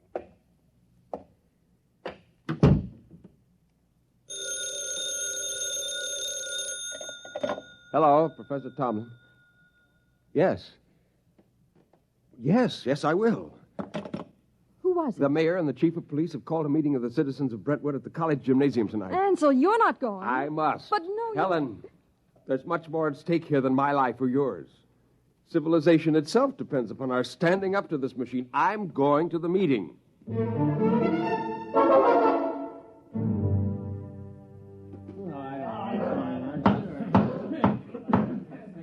Gentlemen, as mayor of Brentwood, I call this meeting to order. As you know, there is loose in our city a being with one purpose: to prepare it for conquest by similar beings. I think Professor Tomlin can tell us most about this being.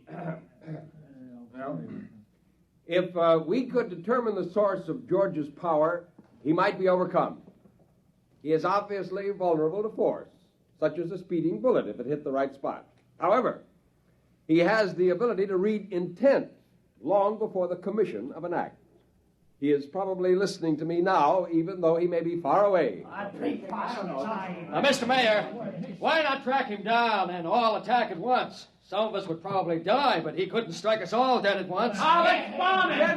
Gentlemen, this humanoid is able to keep track of several hundred things simultaneously. As a matter of fact... Gentlemen.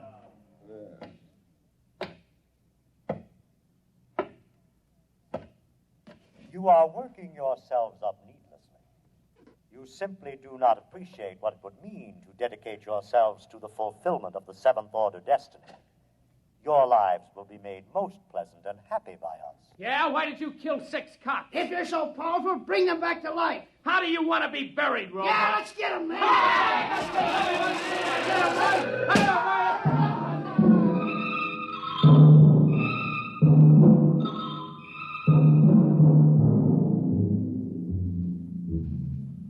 And eyewitnesses report that in the end, when all were gone, George of Xanthar stood alone on the platform of the gymnasium. There was no movement except the twitching of the dead and those trampled by the crowd. Among the survivors was Professor Ansel Tomlin, who originally... Well, that's that. What next? I don't know, Helen. I don't know. Oh, what's that? It sounds like an air raid alert. That's peculiar. They didn't announce it. Turn on the radio. Hurry. We interrupt to bring you a special message. All residents of Brentwood are advised to go to their basements or convenient bomb shelters. The governor has announced that units of the National Guard have managed to corner the robot, George of Xanthar, in the town square. Oh. Tanks and mortars will be used in an attempt to destroy the creature. Again, go to your nearest bomb shelter. Oh, did you hear They'll never be able to destroy him. Well, where are you going? Up to the roof. The roof? I can see the square from there. Well, I'm coming with you. Just as you like.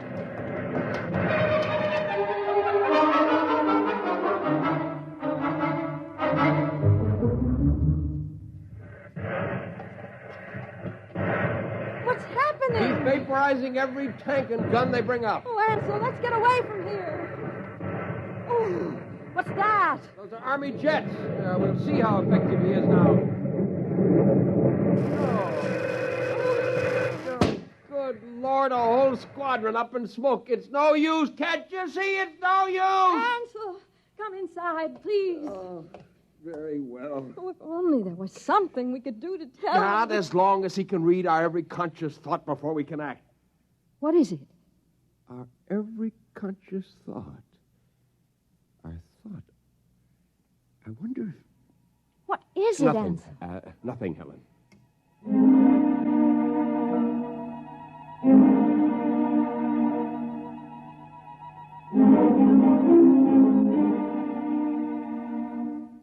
And the Army reports that the countryside around Brentwood is deathly still.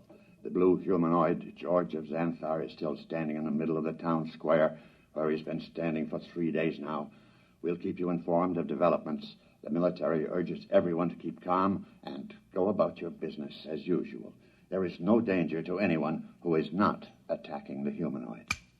No danger. Wants to keep more of them from landing. Ansel, are you going to sit there with your head in your hands forever? Well, come have some dinner. Ansel? Yeah, it might work.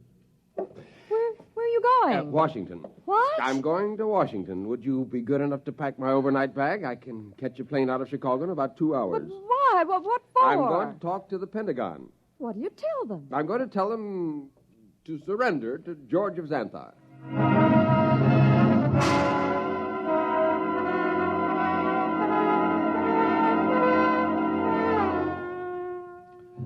Our microphones are here at the edge of the town square in Brentwood, Illinois today, ladies and gentlemen, to witness the most unusual spectacle of modern history. A discussion of terms whereby the United States of America may surrender to the humanoid George of Xanthar. For the occasion, an honor guard of 22 servicemen from all branches and all parts of the country has been chosen. In just a moment, the honor guard will accompany General of the Army's Walter Pitt, who will discuss the surrender.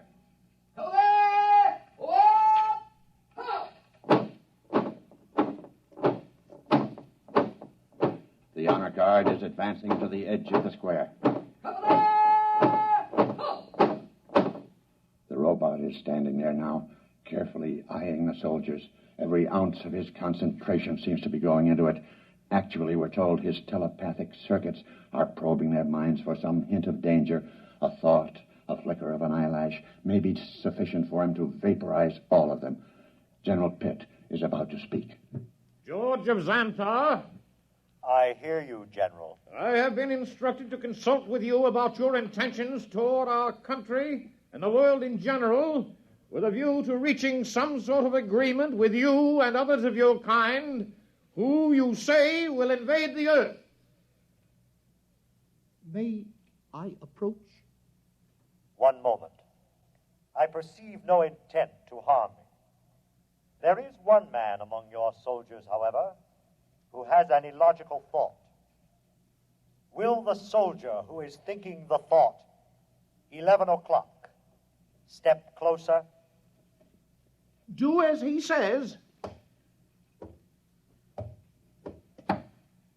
Does 11 o'clock mean anything to you, soldier? No, sir. It's running through my mind, but it don't mean a thing to me. My examination of your thoughts tells me you speak the truth. Very well. We will proceed with the talk. Ladies and gentlemen, it's a tense moment. The general and the humanoid are discussing terms. The soldier who was questioned about the thought, 11 o'clock, has stepped back into the ranks and is holding his rifle at attention like the others. I perceive it's now 10:59 a.m. If there is any significance to the thought about which the soldier was questioned, we'll know in 1 minute. We of Xanthar, gentlemen, would not want to improve a planet which could not be educated and would continually oppose our program. Therefore, I am glad to see your willingness to discuss.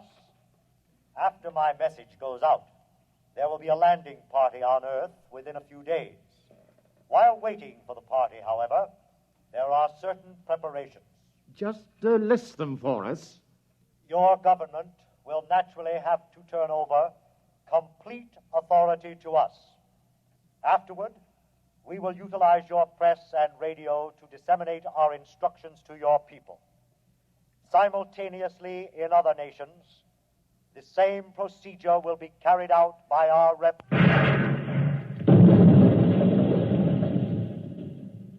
Ladies and gentlemen, it's happened at exactly 11 a.m. 10 soldiers in the honor guard instantaneously fired their weapons into George of Xanthar. Apparently explosive bullets have blown him to smithereens. The remains are lying scattered all over the square.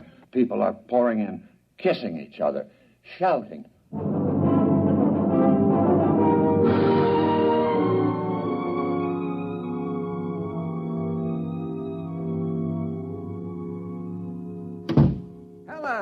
Ansel, you're home. Yeah. Oh, you've heard the news. Isn't it wonderful? Wonderful, really wonderful. I'm sorry I couldn't come home sooner. It would have spoiled my whole plan if I'd gotten within telepathic range. Your plan? Yes.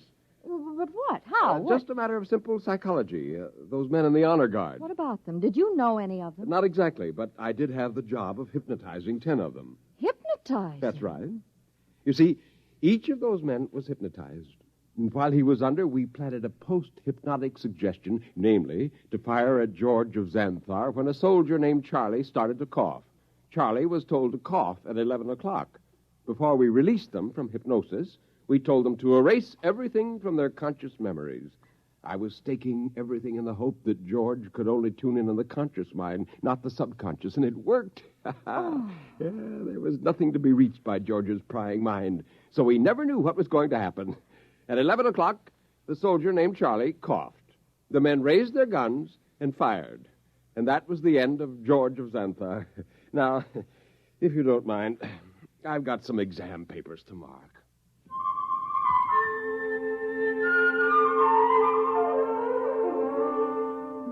On a planet many millions of miles away, a red light, one of many on a giant control board, suddenly winked out.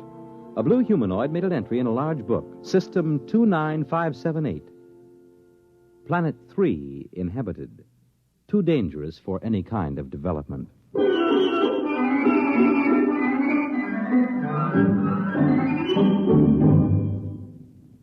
You have just heard X-1, presented by the National Broadcasting Company in cooperation with Galaxy Science Fiction Magazine, which this month features the Alan Cogan story titled In the Cards.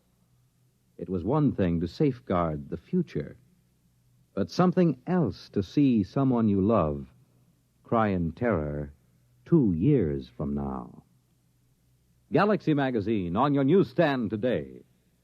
Tonight, by transcription, X-1 has brought you The Seventh Order, a story from the pages of Galaxy written by Jerry Soule and adapted for radio by George Lefferts.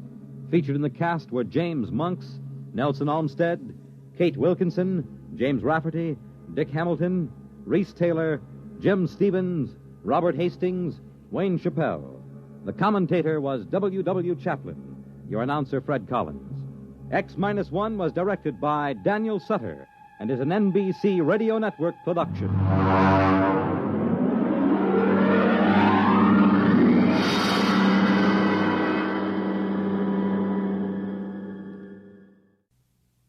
The Wonderful World of Robert Benchley on Biography and Sound tonight on NBC Radio. X minus 1.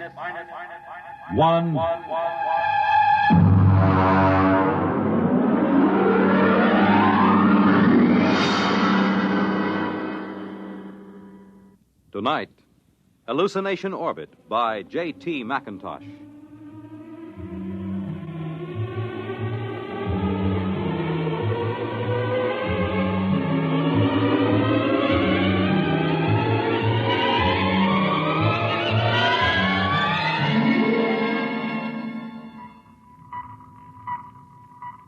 Chaka. Sir? Stand by to release pickup rocket. Yes, sir. We'll break orbit in 8 hours, have damage control pull the rods on the number 3 pile. Check leakage. Yes, sir.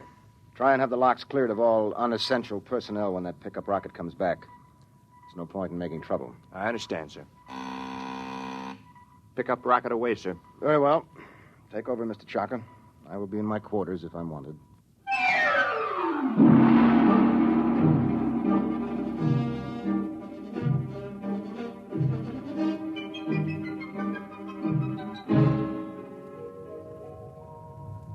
Well, now then, Mr. Danbury, make yourself comfortable. Why, thank you, Captain. You care for a drink?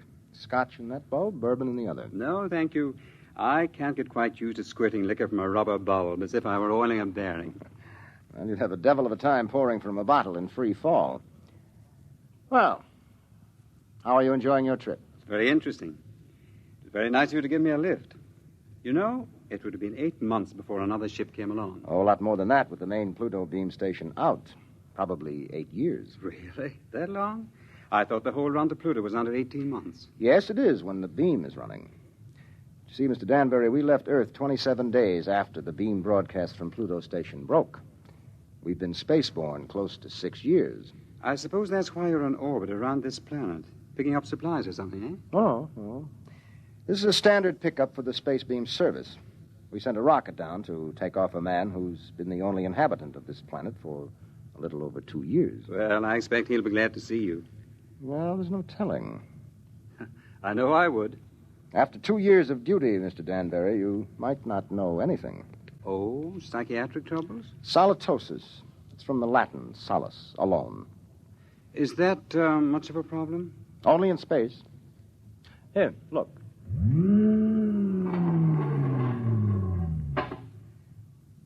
Look through that port. Seems empty. It is. It's empty of horizon, sky, sunlight, ground. It's empty of time. It's empty of people. You can't live in it too long without something happening. I see. But surely people have been alone before spaceflight. Oh, yes, but they have been on the same world with other people. And that seems to make a difference. You take a hermit on Earth, he may spend his life trying to escape civilization. Put him on a deserted world, he turns psychotic. Is there a cure? Oh, sure. Put him back with people. At least about 40 people. That seems to be the critical number. See, I have 48 in this ship's complement. I could run her with about 18. But if I tried to, I'd have psychos on my hands 6 months after blastoff. But then every one of these men on the beam stations, they're all alone, aren't they? That's right. Well, then they must get it. They do. It wouldn't pay to leave more than 40 men on a space station. And less than 40 is too dangerous. Solitosis can be homicidal. So they leave one man. Now, he gets it all right. But you can snap him out of it just by taking him back to Earth. That's why I like to have as few people as possible around when the pickup ship comes back. It can be pretty unpleasant. And what are they like? How does it affect them? Well, so far, I have picked up about 28 space station officers. I've seen 28 different sets of symptoms. I wouldn't want the job of getting those guys out of their stations and into that pickup rocket. Captain here. Pickup rocket. Signaling, sir. All right, Mr. Chalker, prepare to receive the pickup. Alert the psychiatric staff, and I'll be right there. Would you care to see them bring them in, Mr. Danbury? You're welcome if you have a strong stomach. I don't think so, thank you. All right. Mr. Chalker, as soon as the rocket is secured, make a trajectory for the next station. Yes, sir. That's Pluto Station 3. Carry on. Oh. Pluto Station 3. That will be a honey of a job. He has been on that lump of rock all by himself for close to 6.5 years.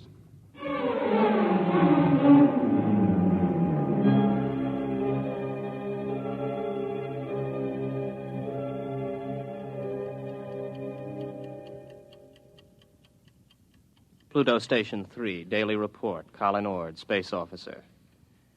Everything is in fine shape. Through my port, I can see Mars, Earth, Saturn, Mercury. That little devil, he's hiding behind the sun. He's been quite furtive lately. Why I'm required to record this report every day escapes me, because it's quite obvious to any empty-headed brass hat at the central office that not a word of this has been worth the tape it's been recorded on for the last 5.5 years. But if it amuses you gentlemen to hear me wander, after all, you are paying for the tape. Which gives me a fine thought.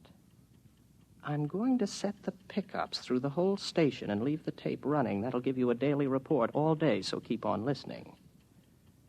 Right now, I have the distinct impression that Earth is winking at me.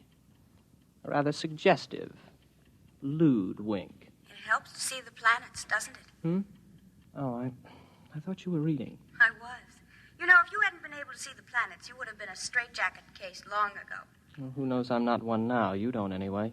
Well, I think that so long as you talk sanely about madness, you can't be so far gone. It's out there somewhere, isn't it? The rescue ship. Somewhere. How long now, Colin? Where could they be now if they started whenever the beam failed? I haven't worked it out since the last time you asked, but they could be very close. If the beam hadn't failed, they would have been here long ago, wouldn't they? Oh, sure. 11 months with the beam, over 6 years without it. Well, anyway, that triple time 6 years' pay adds up to quite a pile. You'll be set up for life when you get back to Earth, won't you? And at 29. I'll be rotten with money. Oh, well. It's been nice knowing you. That's because of the others before you. I've learned a lot. I'll never talk of the others. And above all, never talk of any others to come. I'm sorry. Would you like to play chess? It's a long time since we did. I don't think so, not anymore. I'm a little tired of chess. Oh, I know, I understand. I won't bother you. I'll go to my room, Colin. Well, don't get upset. I'm not. I understand. You're just tired of chess. You still listening, gentlemen? That last few minutes might have been a little confusing. You'd like to know who I was talking to, wouldn't you? I'm afraid you can't hear her on the tape. That's Una. And I'll tell you what she looks like. You might find it interesting.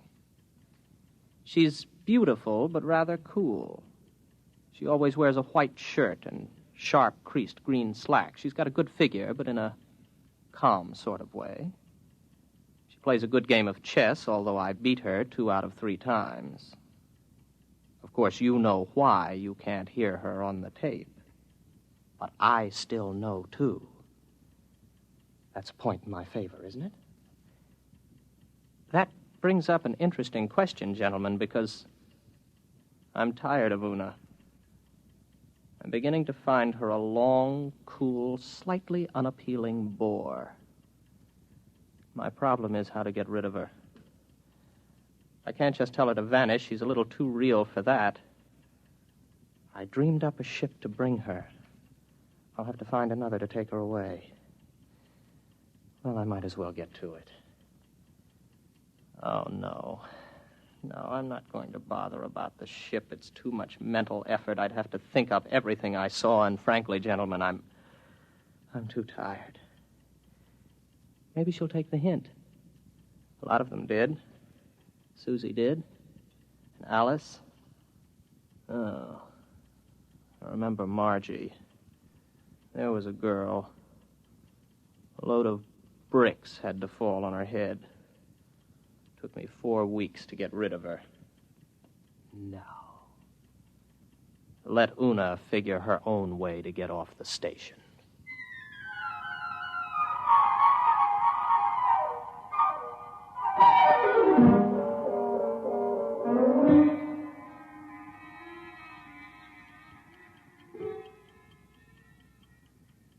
Well, she's gone.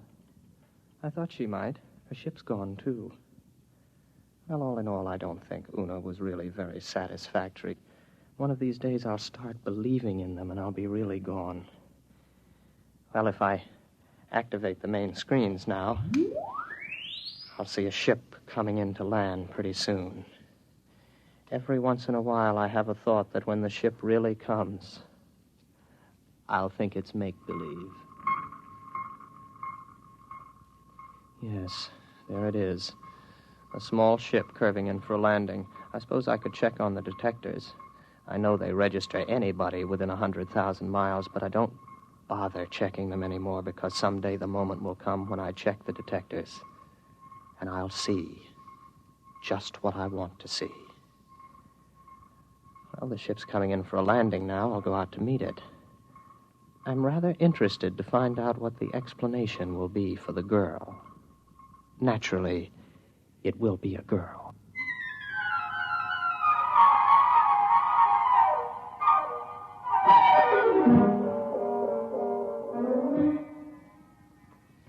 It's all right. You can take your helmet off.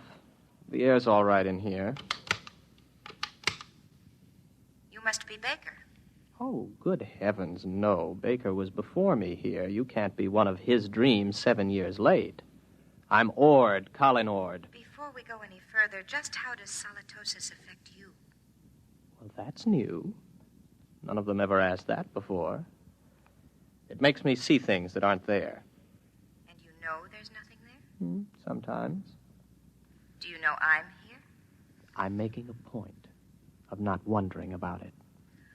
Well, one thing you can be sure of. This.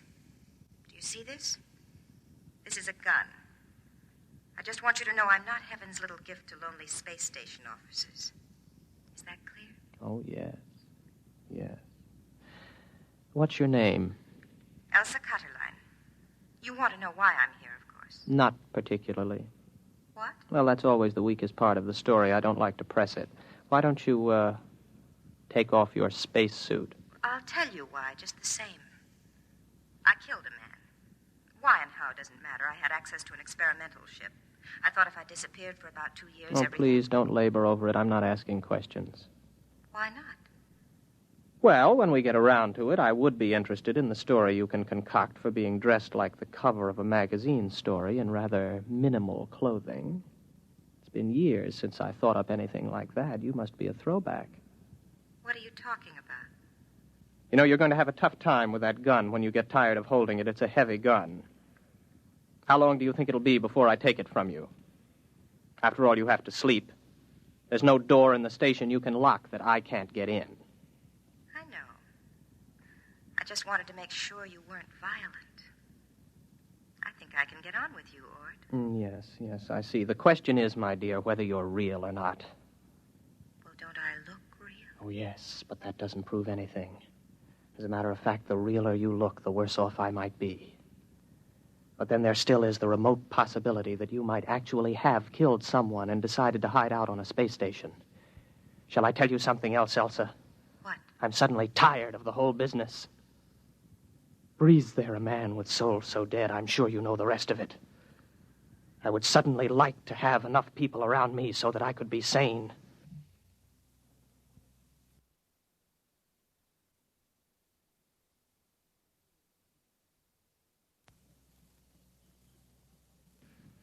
I would like to find women as part of life instead of having them pop up here from the depths of my rather pornographic subconscious. But you've shaken me, Elsa. 24 hours ago, I was congratulating myself that Salatosis hadn't really gotten me. But now I don't know. Just don't try anything funny, or you'll find out whether I'm real. The hard way. Any way is the hard way. First, I'll go out and have a look at your ship.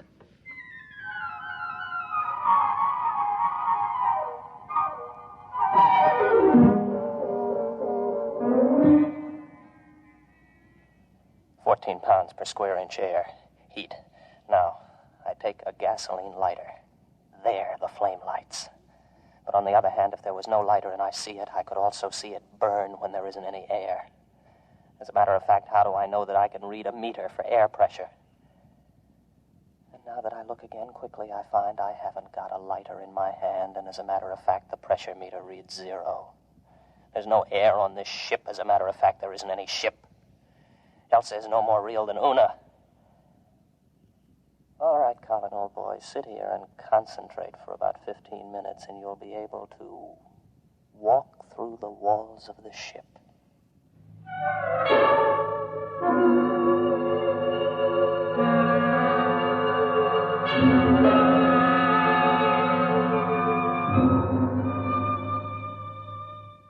Well, what did you find out there? You'd better leave. It was a mistake your coming here. I'm sorry. No, don't come any closer to me. Put down the gun. Keep back. I'm warning you. Keep back. You see, it's no use. Oh, you're a good shot. You got me right between the eyes, but I couldn't feel a thing. I can't let myself be shot now, can I? Give that to me. There. Now remember, if you shoot me, nothing happens.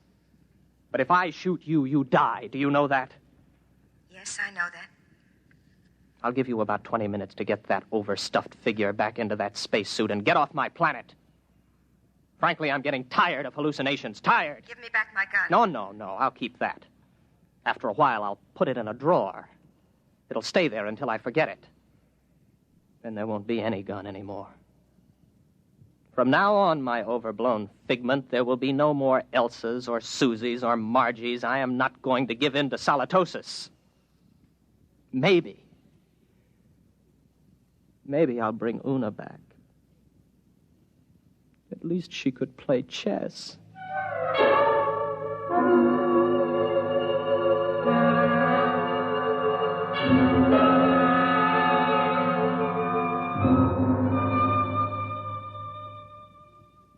Pluto Station 3, Daily Report, Colin Ord, Space Officer. Gentlemen, I have successfully fought off Salatosis for 2 days, and I have been alone. However, I'm afraid I'll lose as I watch my main scope now. I see a ship coming in again. I wonder what this one will be like. It's a launch from a larger spaceship. Maybe a lifeboat. Dorothy came in a lifeboat. I wonder what this one will be like. I've got to find out when she comes whether she's real. That's the key, as long as I know if she's real. When I don't care anymore, that's when it's really got me. The ship's down now. There she comes out of the airlock. I've got to find out whether she's real.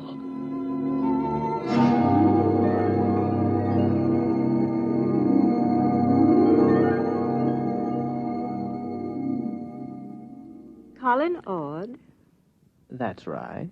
I'm Dr. Lynn of 4 Star Lines. Marilyn Lynn. Oh, very pretty. Are you going to tell me your story now, or do I have to wait? I'm not going to tell you anything till I've found out a little more about you. Well, you're an improvement on the last one. At least you're young and beautiful, and you're not fantastic, and you look intelligent. What do you mean? Don't worry about me. I see things that aren't there. Particularly people. Oh, so you don't believe I'm here? Would you? If you were me? Do you know I'm not here? No, that comes with time. At least it always has so far. You mean you've always proved to yourself that your visitors were mere fantasy? With a struggle. Interesting. Controlled solitosis. I never heard of it before. It's a pleasure to meet you, Mr. Ord. No, that doesn't make you real. They all say that. Why should I want to make you accept me as real? I don't know. But they all do. When will you know? Oh, I can't say. Maybe in 5 minutes. Maybe not for hours. How do you do it? You don't shoot me to see if I die or anything like that, do you? No, nothing like that. If I shoot you, you do die, like the witches in history. They'd die if they were, and they'd die if they weren't. Your mind has remained agile enough. Naturally. I never heard of solitosis inhibiting intelligence. Would you like some coffee? Is that part of the test? Whether more coffee is actually drunk than you drink yourself? No, that doesn't help. It would be very easy for me to make half what I thought I made, to fill a cup with nothing and pass it back. You look afraid. Why should I be? What am I doing? Am I doing something I don't know I'm doing? No. Would you like me to wash the cups for you when we're done? That won't prove anything. Next time they were used, I could just imagine they were washed, couldn't I? Where are you going? To find out if you're real. My ship. Go ahead. Good luck.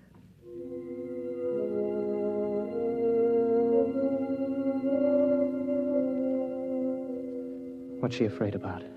Something I said. None of the others were really afraid of me.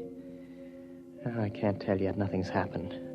The meters all read 15 pounds to the square inch air pressure, but that's no good. I can't tell if I'm reading them at all. Oh. Well, the wall's solid enough. My hand hurts. That doesn't prove anything. Supposing I open my faceplate. If there's no ship and no air...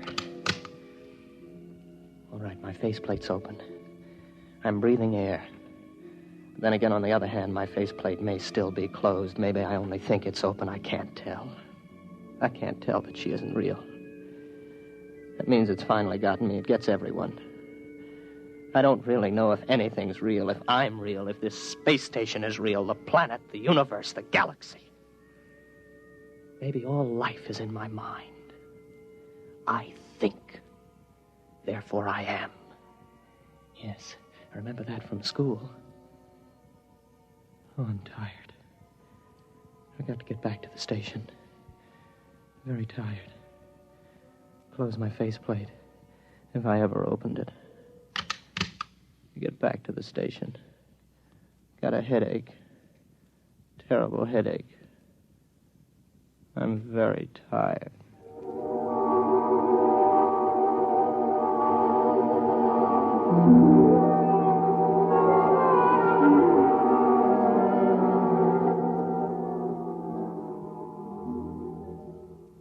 Are you all right now? Here, drink this. What happened? You came in the station lock and passed out.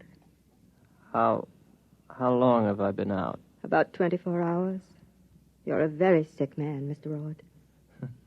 Reality. Very important thing, isn't it?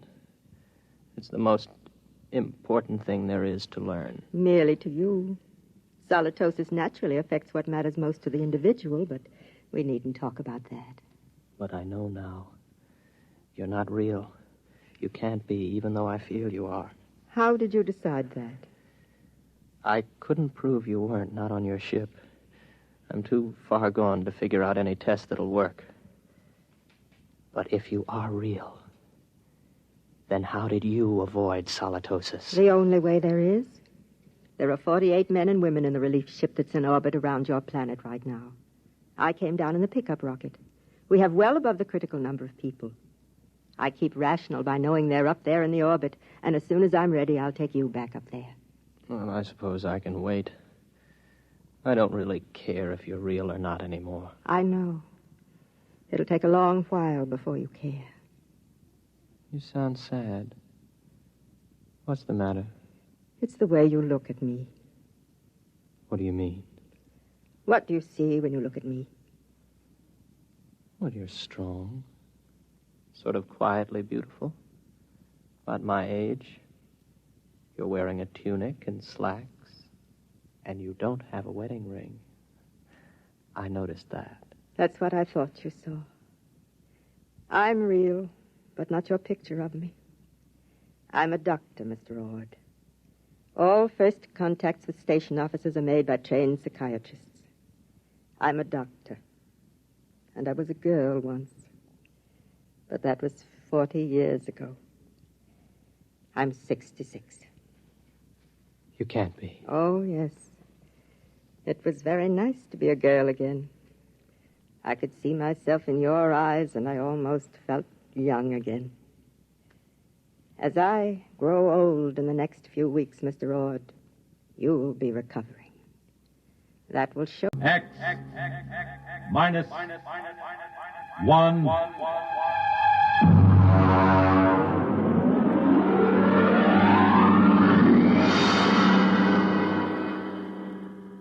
Tonight, The Defenders, based on a story by Philip Dick.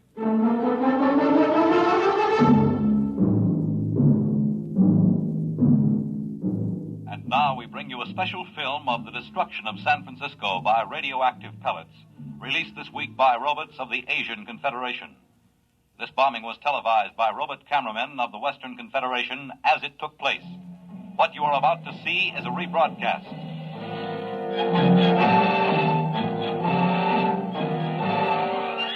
Here you see the heroic robots, the Leadys, who defended San Francisco against the dastardly attack.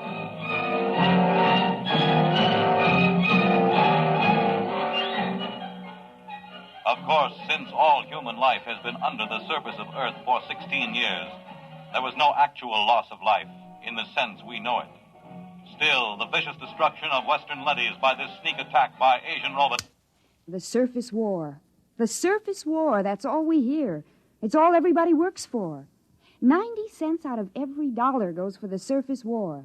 Every man, woman, and child is either inventing new weapons or manufacturing robots to fight for us or taking care of the people who are doing the inventing or manufacturing. Mary, take it easy. Oh, I'm sorry, Dad. Maybe you've been working too hard at the university.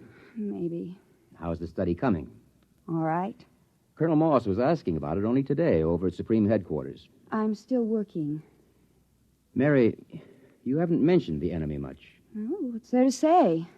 Well, is he as hateful as ever? He hasn't been feeling well. Pity. I hope he doesn't die. After all, he's the only living captive member of the Asian Confederation. How old is he, by the way? 34. Oh, you're joking, of course. No. Mary, Western society only moved under the surface of the Earth some 16 years ago.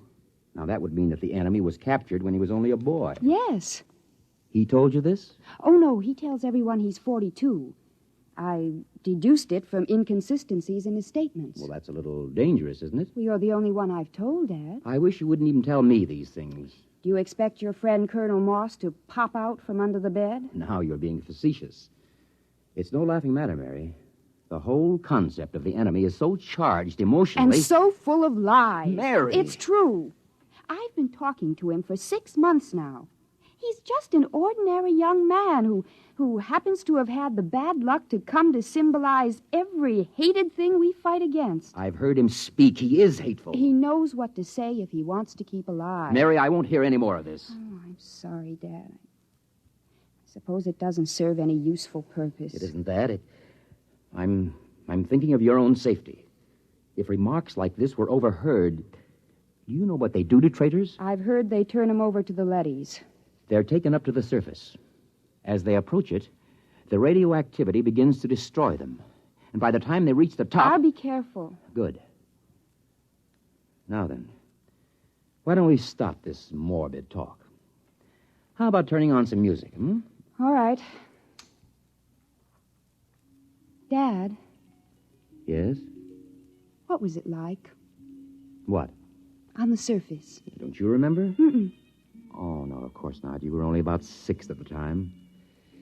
Well, it's best not to talk about it too much. Tell me, Dad, please. Well, it was quite different from living underground. We lived in a valley, your mother and you and I.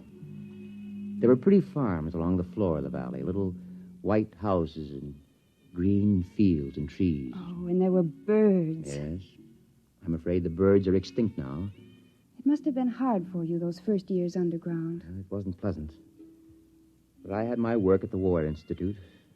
There was so much to be done then, building the leadys to take over the surface war, designing the pneumatic tubes to get supplies and weapons up to the robots, organizing the robot councils on the surface, and, of course, the constant fight against radiation leakage. We're still working on that one. I wonder what my life would have been like if it hadn't happened. About all I know is metal walls and great roaring factories and barracks. Nobody wants to live this way, my dear. We have to. Someday, when the enemy's defeated... What makes you think he'll be defeated? The Asians are just as secure underground as we are. When our leadys conquer theirs... Dad. What is it? Dad, the enemy, the one I've been interviewing. I thought we weren't discussing him. He mentioned a word to me. A word? Yes. It seems to me that I heard it before when I was a little girl. It's best to forget these things. No, I don't know what it means, but it might even be a bad word, but I have to ask you. I'd rather not. Please? Well? The word was peace. Oh, Dad, I'm sorry. I didn't mean to shock you. I think I'll go up to my room. I have to get up early. I'm taping an interview with the enemy. Excuse me.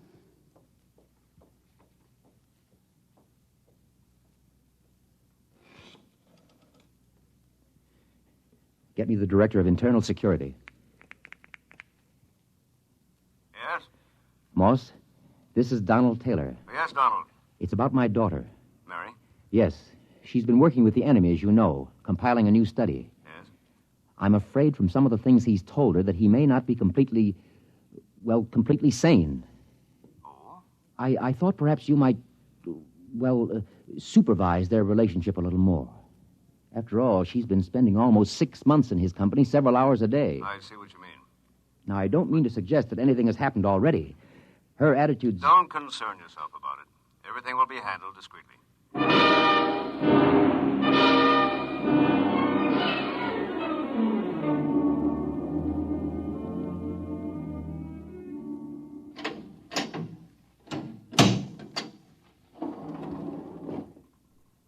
The enemy is waiting inside, Miss Taylor. Good. Is the recording and filming equipment ready to go? All checked and ready. You've checked the restraint suit on the prisoner? Yes, miss. You may leave us alone. Just buzz when you want me, Miss Taylor. I will. Thank you, guard. Hello, hateful one. Hello, beloved. How are you? Feeling no pain? I thought about you last night. I talked to Father. Be careful. Oh, it's all right. Oh, this can't go on, Mary. Sooner or later, someone will suspect. I don't care. I love you. Mary. Well, you'd better get something on tape if anyone comes in. All right. Tape number 425X. Subject, recorded interview with captive ZN2, former soldier of the Asian Confederation and enemy of the Western Confederation. I'm Joseph Kali, serial number ZN2, former soldier of the Asian Confederation. What were you taught to believe concerning the people of the Western Confederation? I hate them with all my heart. They are inhuman and to be destroyed. What is your objective? It is the objective of my people to enslave all members of the Western Confederation and to utilize them for the benefit of the masters of the Asian Confederation. Did you ever witness any murder of members of the Western Confederation? I was a pilot in a group which dropped radioactive dust on women and children who were preparing to be evacuated underground. I myself killed some 15,000. We will discontinue the interview to check the quality of the recordings. And to kiss the lips of the captive from the Asian Confederation. Oh, Joseph, I can't tell you how it pains me to hear you mouthing this stuff. It keeps me alive. If there were only some way to escape, some place to go. The surface is the only place to go. And the radioactivity kills you in 40 minutes with the thickest lead suit. Sometimes I think even 40 minutes of freedom would be worth it. 40 minutes of pain? If that's the price, then For myself, I wouldn't care. But for you, Mary. If there were a way to reach the surface... There is. Colonel Moss. This has been, I must say, a most interesting interview to hear. You heard it. From the beginning. We had the room wired this morning. Then you know. Yes. What's going to happen to us? To you, nothing. Because of my friendship for your father and your own youth, we will simply require that you remain silent about anything that has happened. And Joseph? The enemy will be handed over to a D-class leady at the mouth of the tube and taken to the surface. We will perform the entire operation with a ceremony and a public announcement. He'll die. Precisely. No. Please. Now you'd better go. Your father is waiting outside. Joseph. Mary, do as he says. Joseph, I love you. Take her out. Please let me say goodbye to him. Remove her. Joseph, please. Please let me stay, please.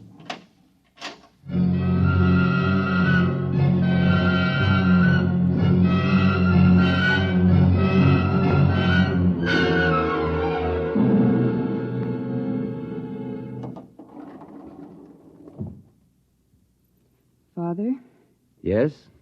did you talk to Colonel Moss? Yes. And?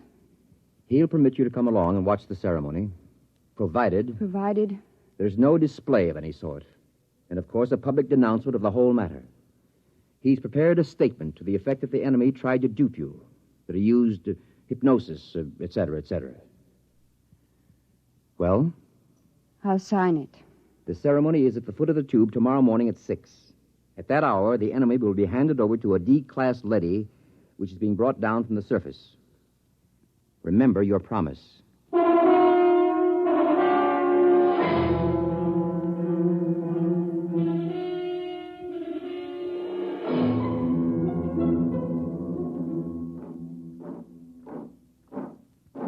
Detail!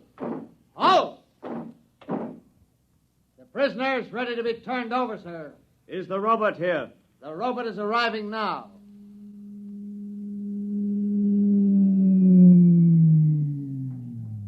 I'll give the orders. I wish to converse with it. Yes, sir. The robot has landed at the foot of the tube, sir. Switch on the intercom. Robot, Robot N71. can you hear me? Yes, sir. We have a prisoner to turn over. He is to be taken to the surface and destroyed. Yes, sir. Before we send him into the radiation lock, there are a few questions the military would like to have answered. Yes, sir. How is the war going on the surface? The war continues. We are a little short of fast pursuit craft, the single-seat type. It will be noted. Our missiles pounded the Euro munitions plant of the Asian robot team last night with good results. Excellent. Are you ready to receive the prisoner? I am ready. I must warn all observers to remain behind the lead wall when the radiation lock opens.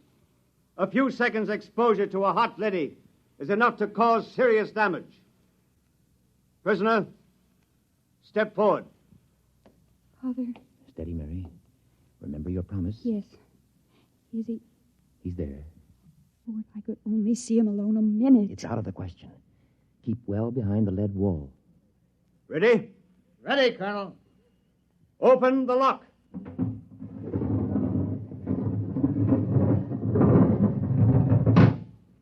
Step into the lock, prisoner. He's in with the leady. You can almost feel the radiation. By now, he's as good as dead. Lower the door. No! Wait! Joseph! Joseph! Mary, come back! Hold the door! Mary! Robert! Remove the woman and take the prisoner to the surface. Hurry! She'll be burned to death. Don't go out there. The lady is pushing her out. Close the lock! Mary! Sergeant! Get a technician in a radiation suit to pick her up. Have her shielded and brought to the decontaminating chamber. Yes, sir. My daughter. You'd better get into a lead suit, Donald. We'll see what we can do to save her.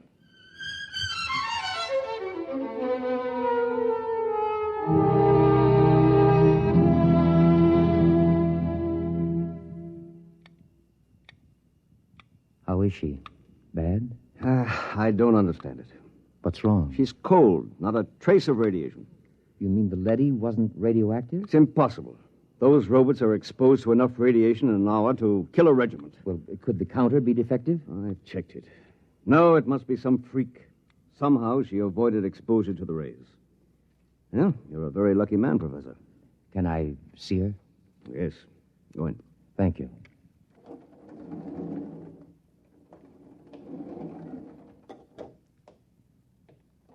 Mary. Hello, Dad. Did they tell you you're going to be all right? Yes. Well, you don't seem overjoyed. Should I be? You really care for this murderer of women and children? Dad, for the last time, Joseph never murdered any women and children. He confessed to those crimes to keep alive. Well, we won't discuss it. You're safe. That's all that matters. Was he taken up? Yes. By now, he's gone. I don't believe it. Mary. I don't believe it. Somehow, deep inside me, I know he's alive. Somehow, I knew that leady wasn't radioactive. That leady. Yes, that's puzzling. We'll have to investigate that. I'm going to send an order to the surface asking that the same leady be sent down again. There's something very strange about the whole business.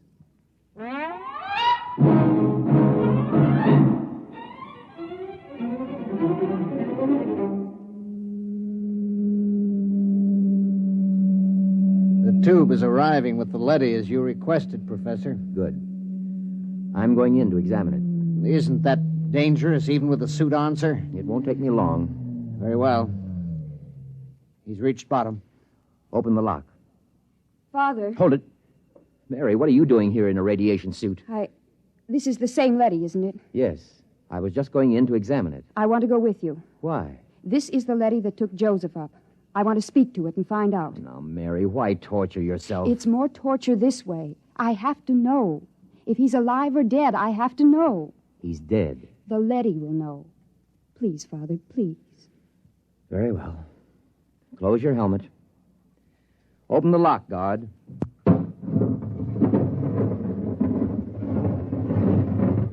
Ready, Mary? Ready. Let's go in.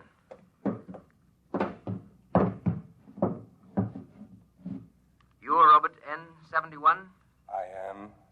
The same who escorted the prisoner to the surface this morning? Yes. Is he... He is dead. The radiation killed him before he reached the surface. Oh, no. Steady, Mary. Robert. Sir? You accompanied him to the surface? Yes. You've been exposed. I've fought in 3 battles. Then explain something. Sir? According to a counter I have concealed in my suit, you're cold. Not a trace of radioactivation. How do you explain this? Well? Answer me. That's an order. I must return to the surface. Not till you answer me. I must return to continue fighting the war. Do not attempt to stop me. I again... Daddy has a ray gun. Look out! Keep back. I've shorted him with the metal counter. He'll be burned out in a second. That was close. I thought these robots were unable to harm their masters. He might have been bluffing, but I couldn't take a chance. Why do you suppose he did it? I don't know. But I'm beginning to suspect something so fantastic that I've got to find out about it. Find out? Leave the tube, Mary. What are you going to do? I'm going to the surface. What? My suit will protect me for about 5 minutes up there. No humans have been up to the surface for years. It's illegal. I know all about that. Now, will you leave the tube? No. I'm going with you. Mary, please. If you go, I go with you. All right. Hang on. I'm going to start the elevator. Here we go.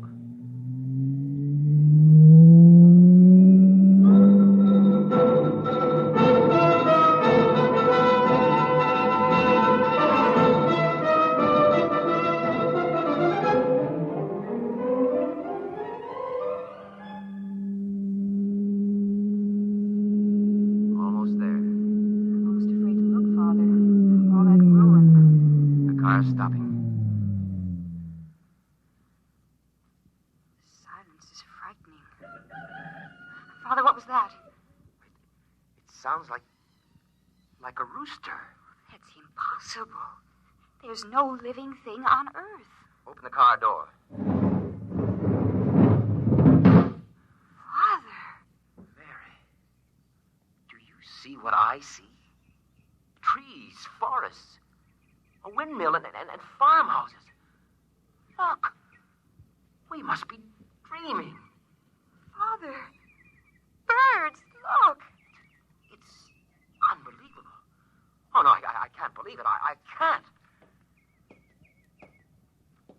Raise your hands, both of you. It's a leady. Do as he says.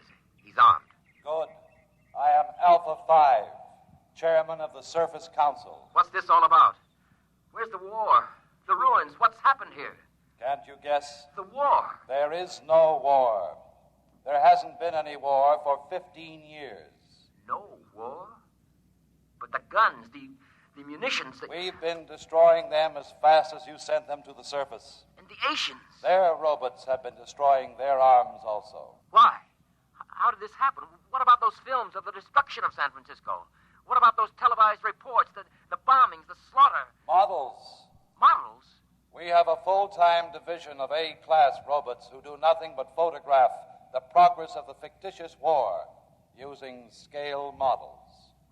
The entire destruction of San Francisco, which you witnessed on your televisors, took place on a tabletop. How did this come about? Quite logically. You created us to pursue the war for you, while you human beings went below ground to survive. But before we could continue the war, it was necessary to analyze it, to determine its purpose. We did this. And? We found it had no purpose. War, to the logical mind, is absurd, but it fulfills a need in human terms. The need to direct your hatred of yourselves away from you and on to others. Eventually, man will grow up enough so that he can face his own dislike of himself with humility. The time has almost come, as a matter of fact. Until it does come, we decided to preserve the illusion of war. Meanwhile, we rebuilt the cities, replanted the farms, and kept everything in readiness. We are the caretakers. And what will happen to my daughter and myself? You will remain on the surface with the others. Others? There is a small group of members of the Asian Confederation which came to the surface only a few months ago. They are farming a valley not far from here. By the way, you may remove your radiation suits. There is no radiation. You said the others. Does that mean that the prisoner, the one who... He is alive and well. Father, he's alive. Where is he? In a farmhouse not far from here. He has rejoined some of his people. Would you take me to him? Can I see him? Of course, if you will just follow me. Wait. There's another car rising in the tube. Stand aside.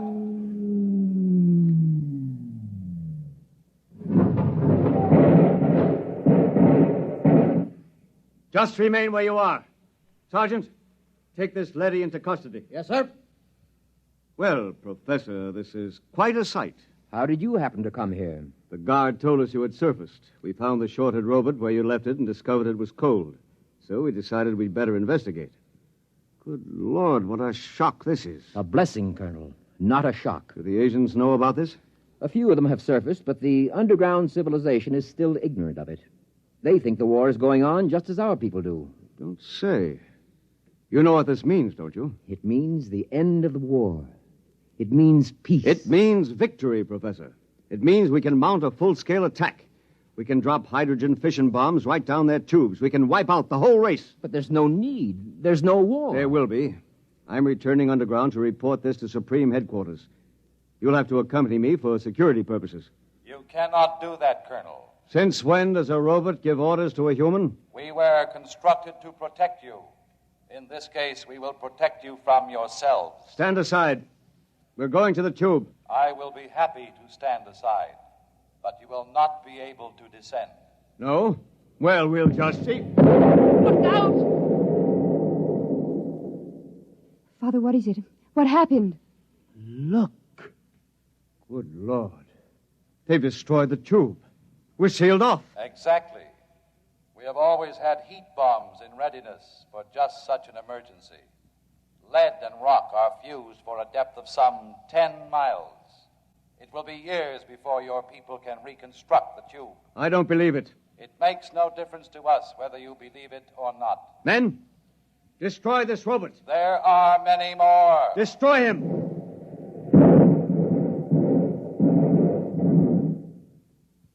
Now. Look, down the road. Humans.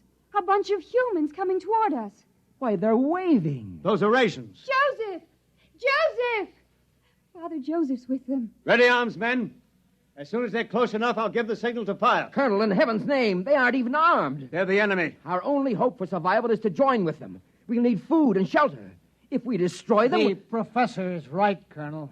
We're cut off from our own people. Sergeant, another word, and I'll have you court-martialed. Now, ready your weapons. Men, don't do it. Our only hope now is peace. Silence! I've got to warn them. Go back! Go back! All right, Professor, you asked for it. Now! Father!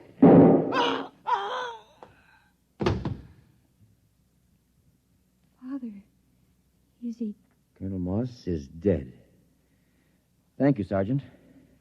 You've saved not only my life, but many others. I couldn't see any other way, Professor. We gotta live, too. Father, Yes, Mary? does this mean that we can have peace? If we want it, Mary. If we really want it, we can have it.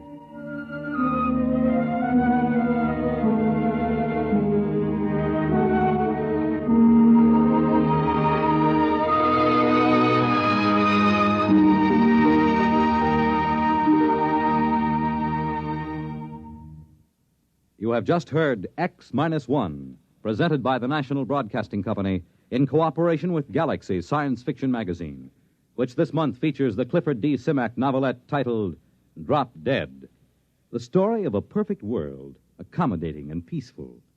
But how it got that way was less ghastly than how it stayed that way. Galaxy Magazine, on your newsstand today. Tonight, by transcription, X-1 has brought you the George Lefferts adaptation of The Defenders, based on a story from the pages of Galaxy written by Philip Dick. Featured in the cast were Lydia Bruce, Warren Parker, Grant Richards, Robert Dryden, Michael Ingram, Stan Early, and Ivor Francis. Your announcer, Fred Collins. X-1 was directed by Daniel Sutter and is an NBC Radio Network production.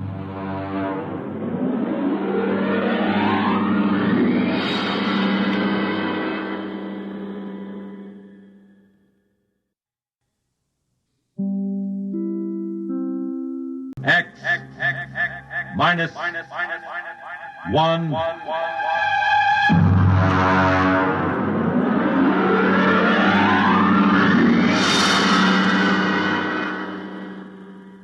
Tonight, The Lungamina by Gordon R. Dixon.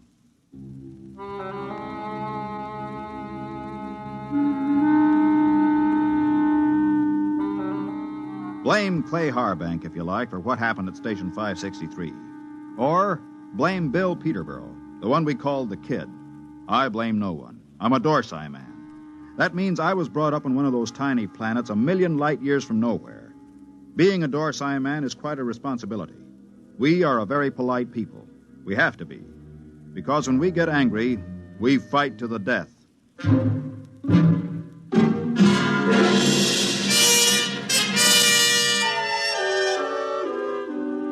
It all began that evening that Clay Harbank began reminiscing about his home planet, Lulungamina. We were sitting around the recreation room of 563. There was a card game going on in one corner. Lulungamina. The very name sounds like music, doesn't it, Mort? You know me, Clay. I'm a Dorsai man. I've been in the Dorsai planets. I've seen them all knocking around this universe for 35 years. But when it comes to sheer beauty, Lulungamina. How long since you've been home, Clay? Home? 20 years, Mort. 20 stinking, miserable years. Well, that'll be over soon. Another 10 days. You gonna miss old 563? Miss this godforsaken little asteroid? Not for a minute. We'll miss your ugly face around here. At least I will. I'm gonna miss your gloomy Dorsai puss, too. Mort, why don't you get out of it? You've had more years in space service than any of us. You've probably got enough credits to get out, too. Me? I wouldn't know what to do with myself. Couldn't you go home? You should know better than that. The Denebrian trouble? The Denebrian trouble? You could go to Earth. What for? Ever been there? Never once. And I've never wanted to. I've seen too many Earthmen. Like the kid over there. He's green in service. He's full of greed and stupid hate like the rest of them. No, that's not for me. Looks as if the game's breaking up. Here he comes. Well, if it isn't the big gambler from the Windy Planet. What's its name? Lulungomina. Yeah. How's the piggy bank coming, Dad? The piggy's a gentleman, kid. He never overeats, so he won't ever get indigestion. Sour grapes. You see this wad of credits? 500. How long you have to work for 500 credits, Dad? How many trips you have to make around this asteroid? How much closer to falling in your grave you have to come? You look as if you made a killing. I always make a killing. I'm a natural-born gambler. And I don't just talk about it like some. I think I'll go out and take a turn around the station, Mort. Fine, I'll go with you. It's, stuffy in here. Don't bother. I'd rather be alone. Big shot. Knocked around the planets for 35 years. Used to have a reputation as the hottest gambler in the systems. Comes from the most beautiful planet in the universe. Bull. Why don't you lay off him? Kid, let me give you a piece of sound advice. Go ahead. Lay off Clay Harbank. He's been around the systems a lot longer than you have. He may not be any chicken, but he's a tough baby when the situation calls for it. You trying to scare me, Mort? I thought you Dorsai guys were smarter than that. I'm beginning... No, look, kid. No, look. No offense, Morty. I mean, I wasn't trying to insult the Dorsai people or anything. I gotta go do a flight check. I'll see you.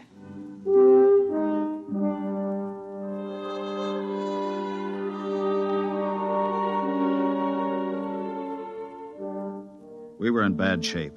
The 20 of us at Frontier Station 563 on the very edge of the human area had gone sour. Half the men had applications for transfer in already. What I'd told the kid about Clay being tough, well, that was a bluff to keep him off. Nobody knew better than I did that Clay was burned out inside like a used-up rocket. I put on a spacesuit and went out to join him. Oh, hi, Mort. Hi. Beautiful night, huh? Nice. Back on Lulungomina, on a night like this, the rakish flowers open up, and you can hear them singing. There are 6 moons, and every one of them is like a yellow lantern. My mom and Dad and I used to live on the edge of a lotus pool. Here I go talking about home again. Figures. A guy who's been saving up for 10 years to get home is bound to start thinking about it when the time comes. I wish you could come with me, Mort. Clay, tell me something. Yes? Do you ever get the urge to gamble again? Do I get the urge to gamble? Mort, you ever watch a man who's been on PON for a while? When he's broken the habit, you can't get him near the stuff. He despises it. And yet, the same man is liable to go back on with no provocation. Well, that's the way it is when you've gambled all your life. I figured. Maybe that's why I keep talking about home. Every time I hear the kid flipping those cards in the recreation room, I start talking about home. Have you noticed? I've noticed. But this time I'm going to make it, Mort. I tried 3 times before. This time I've got the dough, and I know I'm going to make it. I think you will, Clay. You know what did it? No. Lulungomina. That's what saved me this time. The thought of that beautiful planet. Well, when you get there, you can send me a photo tape. At the rate we get visitors, it should reach me in 5 or 6 years. You'll be out by then. You'll be home. I'll never go home, Clay. Never. Well... That's Red 4. Screens must have picked up a ship in the galaxy. Maybe we'll get a visit. Keep us from going loco anyway. Coming in? No, I think I'll stay out a while. Well, I'm going to check the screen. See you later.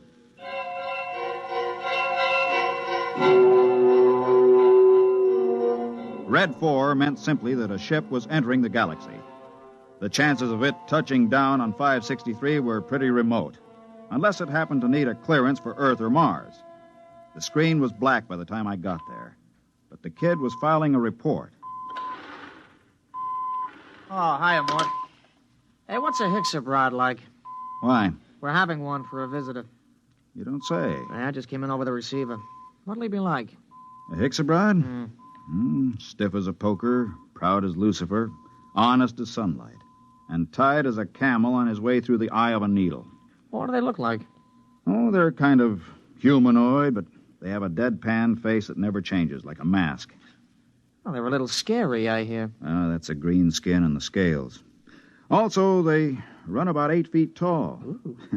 I wouldn't tangle with one if I were you. Back on Denebria once, I saw a Hixabrod rip a man to ribbons with its claws. Why? The man made the mistake of insulting Hixa. That's one of the twin planets they come from. Pretty touchy, aren't they? Not really. They're a very level-headed race. You know the Hixabrod reputation, don't you? No, you didn't hear much about them on Earth. Well, they're the first and only mercenary political arbitrators in the known universe. A Hixabrod can be hired, but he's absolutely incapable of being influenced or bribed. He tells the cold truth and nothing but the cold truth. And, brother, when a Hixabrod tells you the truth, it's plenty cold. It really lets you have it, huh? They're a small race and very much in demand. If some kind of political dispute comes up from planetary to inter-alien, both sides hire a Hixabrod to represent them. That way they know the other side is being completely honest. Oh, that's very interesting, you know. Very interesting.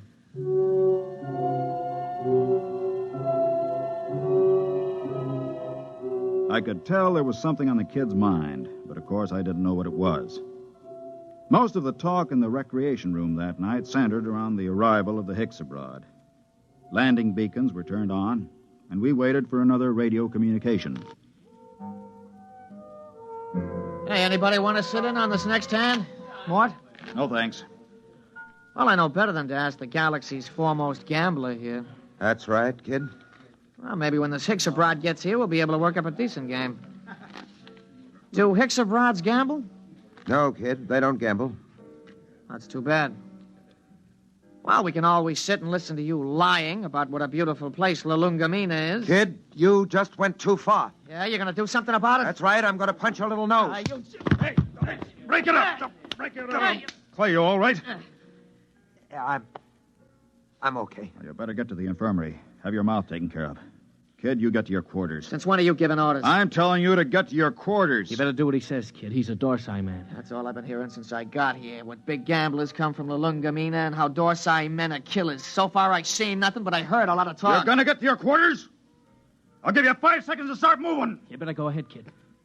Okay, Mort. I'm letting you bluff me out of the game this time. Just remember, there's going to be other games. Next time, I won't be bluffed.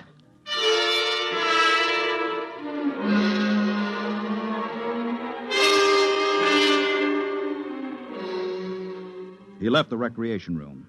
I felt a slight and not unpleasant shiver run down between my shoulder blades, and my eyes were still hot.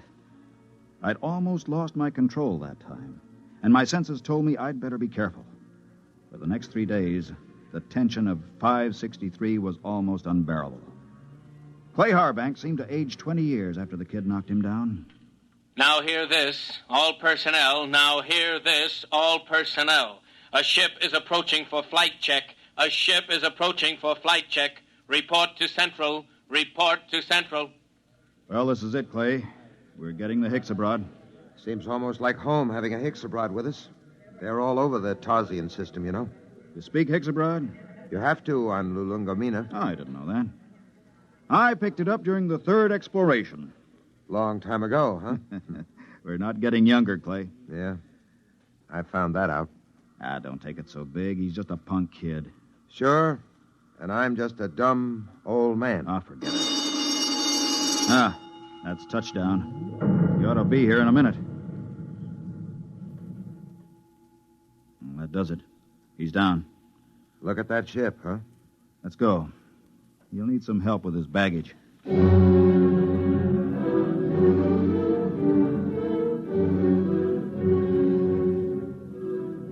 The ship was a silvery one-man job, the kind that have taken the Hixabrods all over the universe. The cabin door slid back, and the Hixa stepped out. He was as green and scaly as a lizard, but there was a certain unmistakable dignity in his bearing. Since I spoke the language, I was the first to greet him. Belt the Hutch and Hixabrod. Welcome to this place. I greet you, Dorsai man. My name is Mort Bianski. I am called Dorlassus. Come. I'll show you to your quarters. Thank you.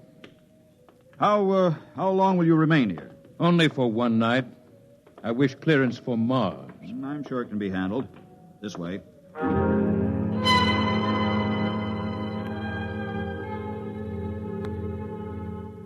I wondered how he knew I was a Dorsai man. And then it seemed obvious. My broken nose, the scars, the lined face. Nobody could mistake a human from the Dorsai planets. Still, it scared me a little. I kept wondering if he had anything to do with interplanetary police. I tried to put it out of my mind.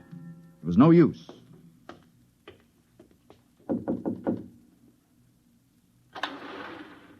Mind if I come in, Clay? Sit down. Have a smoke. Thanks. Where's the Hixabrod? In his room, getting cleaned up for dinner. Strange guys, aren't they? Well, there's something even stranger going on. What's that? The kid's in there with him. With the Hicks? Mm-hmm. What do you suppose they're talking about? I don't know. I wish I did. Kid's probably trying to get the Hicks into a dice game. I doubt it. What's on your mind, Mort? Clay, you've been around. Are there any Hixabrods in interplanetary police? A few. Why? I don't know. I just had a feeling, you know. Oh, you're dreaming up bogeymen. Maybe. Besides, you're not in any trouble outside the Dorsai system. I killed a human, Clay. Not deliberately? In a rage. Happens all the time on Dorsai, doesn't it? Not to an officer of Intergalactic. Besides, that was 25 years ago. There's no statute of limitations in the systems. Nobody knows but me, right? You don't have to be clairvoyant to wonder why a man hasn't been back to his home planet for 25 years. You, think the kid... I don't know. He's got no love for me. Still, he doesn't know anything. How would he know this Hixabrod is an agent, if he is? Couldn't say. Where are you going? Well, I think I'll take a look at that message the kid filed. The one we got when we first picked up the Hixabrod on the screens. Let me know what you find, if anything.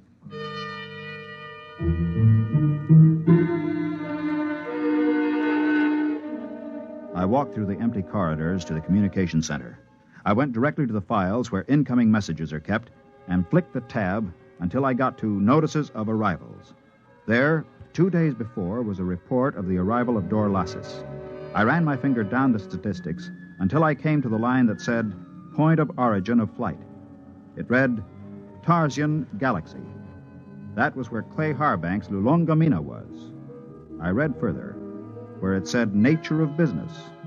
My blood ran cold as I spelled out the words criminal. Come in. Belt the Hutch and Hixabrod. I greet you, Dorsai man. Is there anything you require? Nothing, thank you. I came to tell you that we'll have dinner tonight at 800 hours. The young Earthman has already informed me. There's a shortage of raw meat here. I've brought my own food, thank you. I see you came in from the Tarsian planets. Yes. You didn't happen to be in the Dorsai planets before that? No. Oh, I thought perhaps you might have some news. I came from Intergalactic headquarters. Yes, I saw your flight check. Then you know my mission. Yes. Good. How long do I have to pack? I will be leaving at 700 hours tomorrow morning. Can you be ready by then? Yes, I guess so. Good. I don't suppose there's any point in appealing to you. Hixabrods are supposed to be totally without emotion. There is no point in appealing. Funny thing. I've been running away from this moment for 25 years, and now that it's come, I'm glad. We'll be going back to the Dorsais? Yes, to Intergalactic headquarters. After all these years. Home. I don't suppose a Hixabrod knows what that feeling is like. I will expect you at 700 hours. Now, if you don't mind, I wish to prepare my food. One thing. Yes? Did the young Earthman tip you off about me? No. Funny. I could have sworn it was him.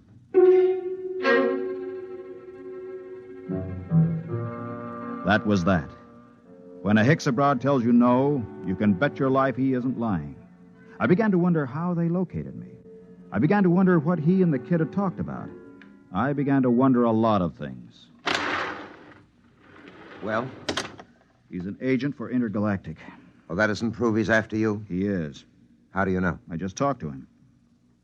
Lord in heaven. It isn't so bad, really. Just think, I'll be going home. I'm going to kill that kid. Clay. I'm going to kill him. Clay, listen to me. The kid didn't turn me in. You said... I said he was talking to the Hicks. I just asked him, and the Hicks told me it wasn't the kid. They don't lie. So don't go blowing off. It's going to be hard. 10 days. It doesn't have to be 10 days. What do you mean? How many credits do you need to buy your way out? Another 500. Next payday. Don't wait. Don't wait? I have over 900 credits. I'll turn them over to you. Mort. Listen, I don't need them. You can pay off tomorrow and fly as far as the Tarzan chain with me and the Hicks. It's a very nice thing, Mort. Will you do it? I'll think about it. Let you know after dinner.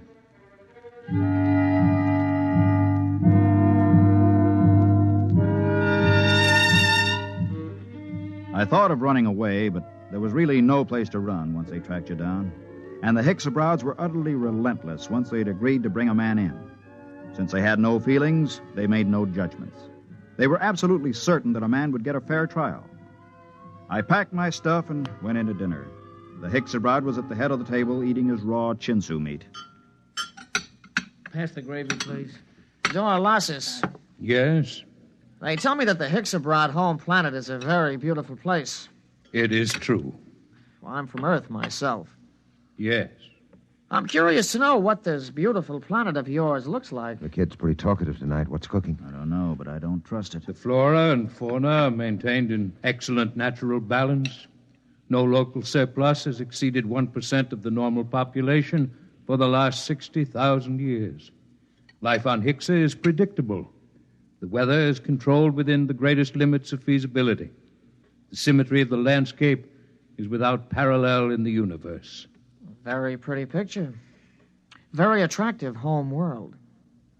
But I regret to inform you, Dorlasis, that I've been given to understand that it pales into insignificance when compared with another beauty spot in our universe. Your Earth? I wish I could say yes. No. This place is so wonderful, I doubt if an Earthman like me could get in. In fact, I've never seen it. But I've been hearing about it for some months now. And either it's the most wonderful place in the universe, or the man who's been telling me about it is a rotten liar. Get your gun, kid. Get your gun. Why guns? You call me a liar. Why use guns when it's possible to prove the thing one way or another with complete certainty? For months now, you've been telling me two things. One, that you used to be a gambler. Two, your precious Lulungamina is the most wonderful place in the universe. The question is either statement true? They're both true. You'll back them up? With my life. I'm not asking you to back them with your life. Just back them with that nice little hoard you've been accumulating all these years. Clay, don't. Well, you said you were a gambler. Bet with me and prove it. Suppose I do. How do we prove my statement about Lulungomina? It's easy. We have with us at this table a Hicks abroad. In a conversation with him, I found out that he's just visited every planet in the Tarsian chain. Now, as everyone knows, a Hicks abroad never lies. Do you think you could judge this point, Dorlasis? The point can be judged. Well, gambler. Clay, it's a trick. Don't bet. How much will you bet, kid? All I got. The equivalent of 10 years' pay. Well? You're on. Dorlasis, okay if I question you? Proceed. You've been to the planet in the Tarsian chain, which this man calls his home? I must ascertain the position of the planet. The fourth planet. Ah, yes. The one with 6 moons. That's it. I've been there recently. As you well know, since we spoke of it only this afternoon. We did speak of it, that's true. Now, will you tell me, you know the planet? Yes. You know its geography? I do not repeat myself. Is it a large planet? No. Is it a rich planet? No. Was there not a rain of radioactive fallout from an explosion of a nearby star only 5 months ago? There was. Did it not destroy every piece of vegetation and leave this planet a gutted, smoking ruins, charred and ugly? It did. Well, gambler? You haven't asked him the main question yet, kid. Would you like to ask him? All right. Hixabrad, the question to be judged is this. Is Lulongomina the most beautiful and the most wonderful place in the universe? Yes, it is. What? Well, kid? It's a trick. It's a rotten trick. I don't believe it. The Hicks is... The eyes of the Hixabrad were narrow and baleful as he pushed back his chair. You could almost feel them burning as he dragged his scaly feet over toward the kid. He stopped about 6 inches from the kid and held both his hands up, palms near the kid's eyes. There was a clicking sound, and we watched 11 sets of gleaming razor-like claws shoot up from the tips of the Hixabrad's fingers. Their points were almost against the kid's eyes. Look at my hands, Earthman. Are they not clean? Yes. Do you doubt that I have told the truth? No. Then there is nothing further to discuss. I bow to you, gentlemen. I thank you for your hospitality. You will excuse me.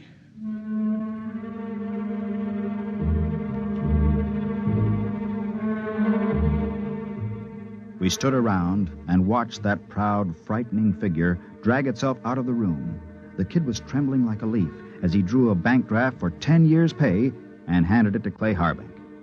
The next morning, Clay and I boarded the Hixabrad ship, and 4 days later, we touched down at the outer planet of the Tarsian chain. Well, this is where I get off, Mort. I don't know what to say, really. I guess you know how I feel. Think I do, Clay? Let's just say so long. There will be no need for goodbyes. What? Both of you are leaving the ship here. But I thought I intend to return to intergalactic headquarters empty-handed. Empty-handed? But they'll question you. What will you tell them? The truth, of course. But you have told me nothing. But I assumed... I am not interested in your assumption. You asked me my mission. I told you it was a criminal investigation. You said you assumed you would go back with me, and I told you when my ship was departing. There is nothing more to be said. But surely you know... Mort, don't say anything. The Hixabrad deals only with facts, what is absolutely known. They're the most literal beings in the universe. Let it go at that. Goodbye, gentlemen. I am grateful for the pleasure of your company.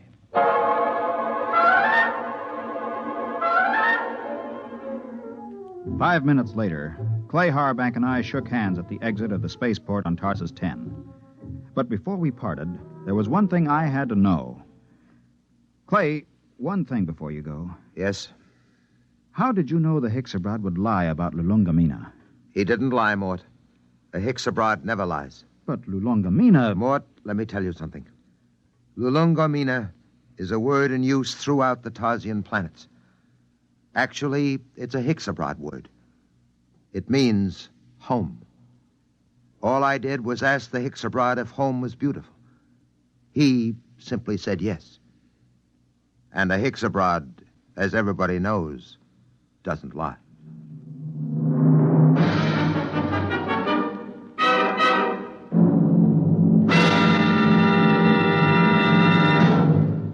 You have just heard X-1, presented by the National Broadcasting Company in cooperation with Galaxy Science Fiction Magazine, which this month features the Finn O'Donovan novelette Bad Medicine, the story of a robot therapist that never failed to effect a cure, even if it had to convert itself into a typhoid Mary to do so.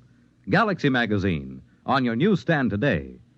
Tonight, by transcription, X-1 has brought you Lulongomina, a story from the pages of Galaxy written by Gordon R. Dixon and adapted for radio by George Lefferts. Featured in the cast were Ralph Camargo, Ned Weaver, Jack Grimes, Bob Hastings, and Kermit Murdoch.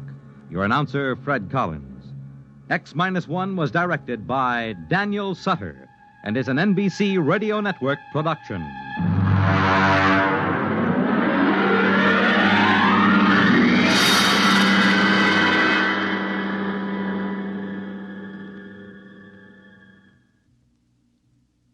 X-1 came to you from our Radio City studios in New York.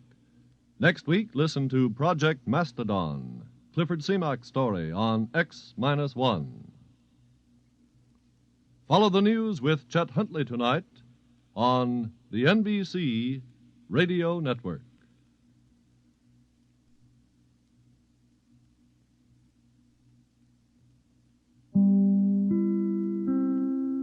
X minus 1.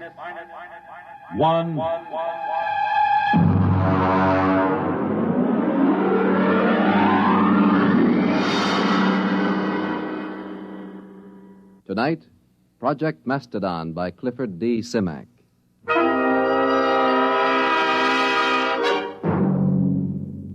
Mr. Secretary, may I present Mr. Hudson of, Macedonia. Macedonia.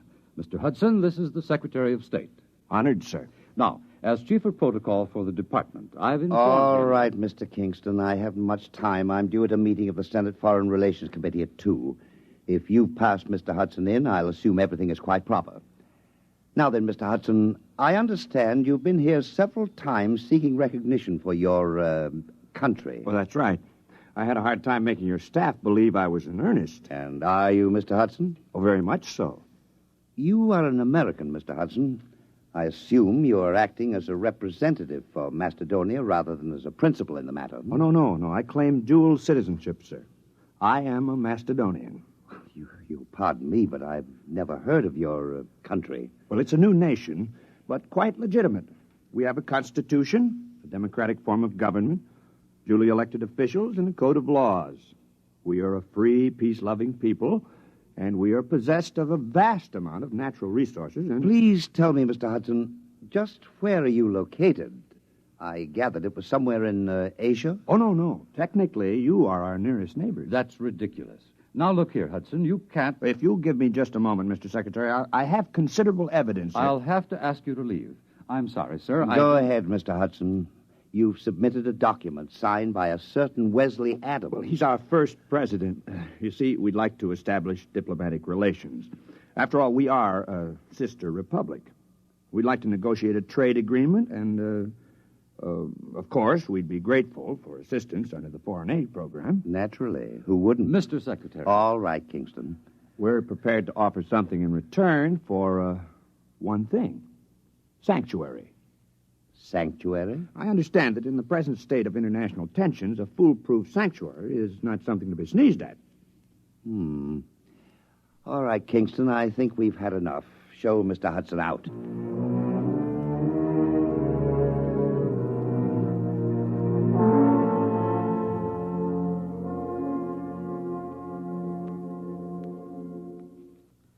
All right, let's have the story again. Look, mister, I don't want any trouble. Just tell the story again. You want to cooperate with the FBI, don't you? Sure I do. Sure, but I just don't want any trouble. All right, start over. You found the briefcase in the booth. Yeah, that's right. I brought my beer over from the bar, you know? And this fella just went out a minute before, so I figured he must have left it. I run after him. You didn't see him, though? No. So I just kind of looked in the briefcase. You know, I mean to identify it. That's all. I don't steal. All right, then you came to us. Yeah, that's right. I mean, after all, when I saw that stuff, well, I just figured I was way over my head, you know? All right. Don't say anything about this, do you understand? We'd rather you just forgot the whole thing. Oh, sure. Listen, some things I don't want to remember. You know?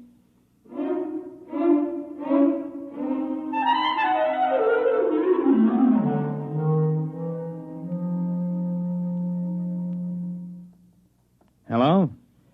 Is this Dr. Harrison of the Paleontology Department? This is Mr. Jenkins at the Federal Bureau of Investigation. We have some movie film we'd like you to look over. Huh? Oh, we acquired it. Big shaggy elephants and tigers with teeth down to their neck. No, it's not fakes. Our labs are sure of that. Whatever is on those films is real. No, we don't know. That's why we called you. We haven't the slightest idea where those pictures were shot. We can't even guess.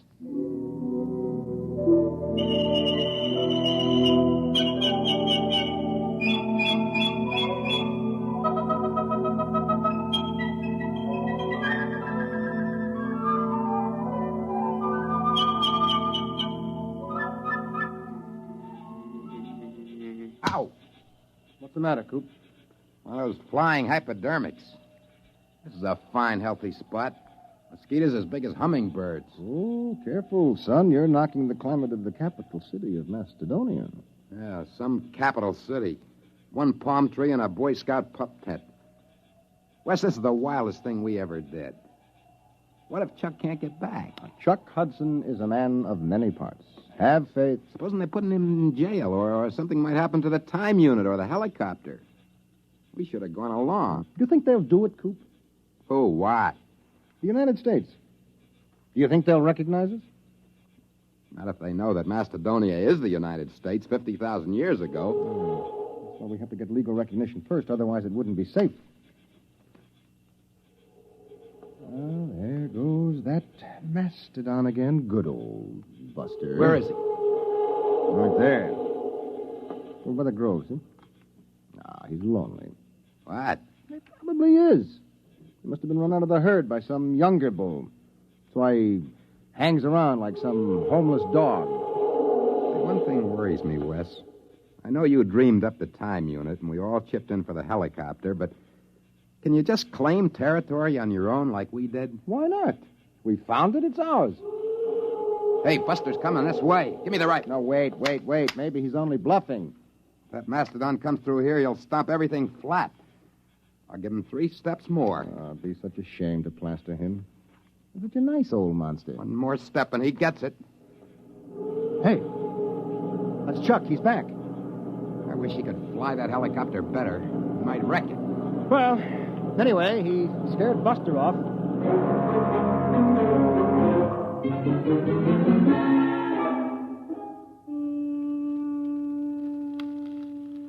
Poke those fires up, Wes. No, they're high enough, Coop.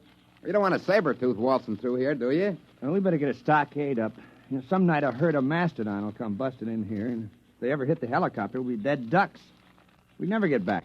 We'd be stuck back here in the Pleistocene age. I won't feel safe till we get another helicopter. Those mastodons carry a lot of ivory. And the mammoths up north. Oh, sure. And get socked in the jug for smuggling ivory? The only way to cash in on the time unit is to get diplomatic recognition for Macedonia. We've got a good case. You said so yourself. What, a saber-tooth? Down by the grove. I don't like that. Sounds closer. Hey, poke up that fire, will you, Coop? Oh, well, that's Buster. There he is. He's tangling with a saber-tooth. I'll lay 3 to 5 on Buster. Cat's drawing blood. I'll take $5 of it. Come on, Buster. Roll on him, will you? Cat's on his head now.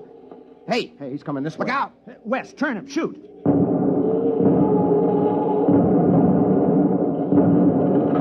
Hey, got him!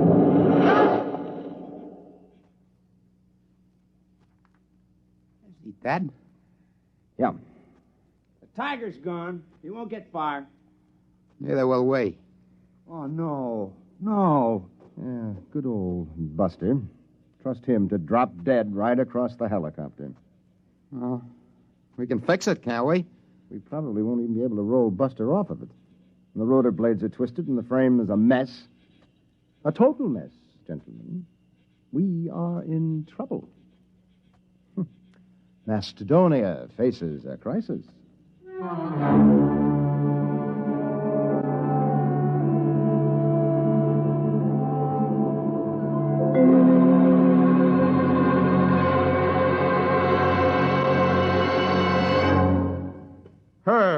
Herb, you're the key man in the administration. You swing a big stick on the hill. You can't give up on Project Mastodon now. Les, it's been 10 years. If they were coming back, they'd be here by now. Look, I've been working on this ever since we got those films. I've traced their lives from the time they were born till the time they disappeared.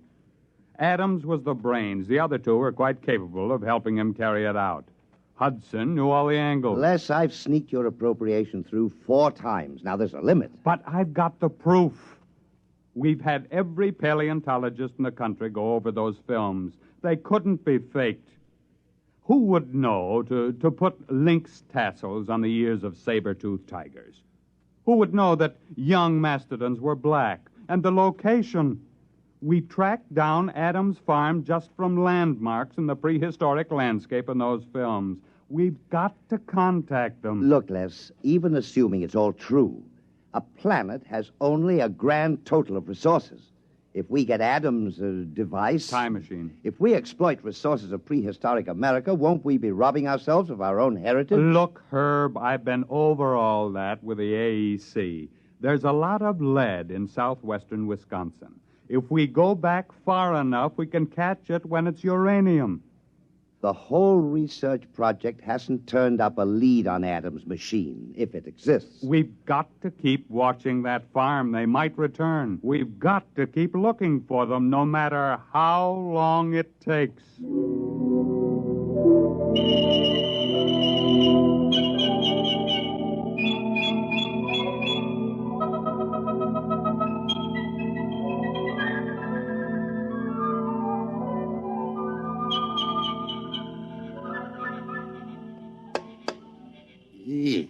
Listen, Wes, we can't stay around here much longer.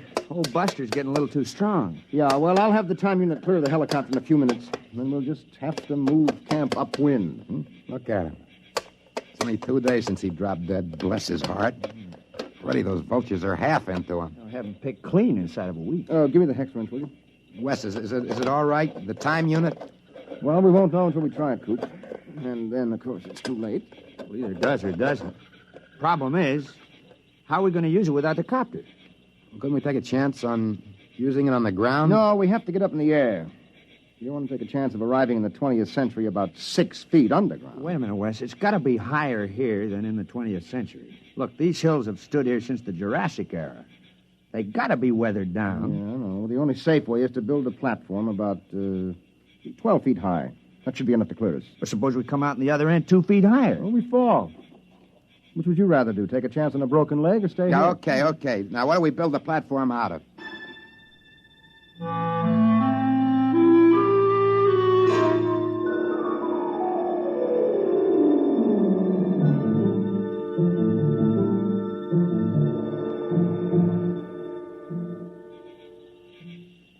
There you are, Wes. All right, I got it. Chuck, comes the next stone. Now, wait a minute. Hey, look out. You want the whole pile to come down? Oh, I'm sorry. Okay, Wes, hand it up. Yep. Give me. That's about 12 feet, isn't it? Well, it ought to be. It took us 10 days to pile it up. Look out, I'm coming down. All right, don't start an avalanche. Well, pretty soon we'll be able to start all over again. Mm-hmm. If the unit works. Yeah, that isn't all. We don't have any proof we've been back here. We'll be stone broke. Another helicopter would cost $30,000. Can't walk into a bank and borrow 30 grand to take a short trip to the Stone Age. Wes, where do you figure we are? I mean on the farm. Well, I think we're clear of the barn and the silo. I hope so. The way I figured, we're astraddle that barbed wire fence at the south end of the orchard. Well, we might as well give it a try. All right, I'll get the unit. You two climb up on top of the pyramid.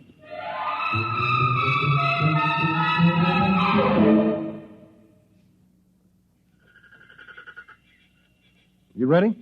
Think it'll work, Wes? I don't know, Coop. Got pretty well banged up when Buster hit the copter. I haven't got the equipment to check the waveforms. All right, stand around close. Bend your knees a little. Might be quite a drop. Go ahead. Push the button. Okay. 1, 2, 3. Nothing. Doesn't work. Well, that's that. We're stuck.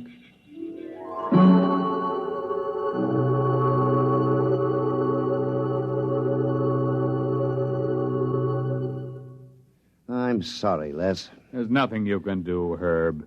You've been out of government for 5 years. If there's anything I can do, the board of directors instructed me to offer you... No, thank you. Well, what are you going to do? I mean, now that you're retired. I bought a farm. Oh? In Wisconsin. Well, you haven't given up, have you? I'm the only one.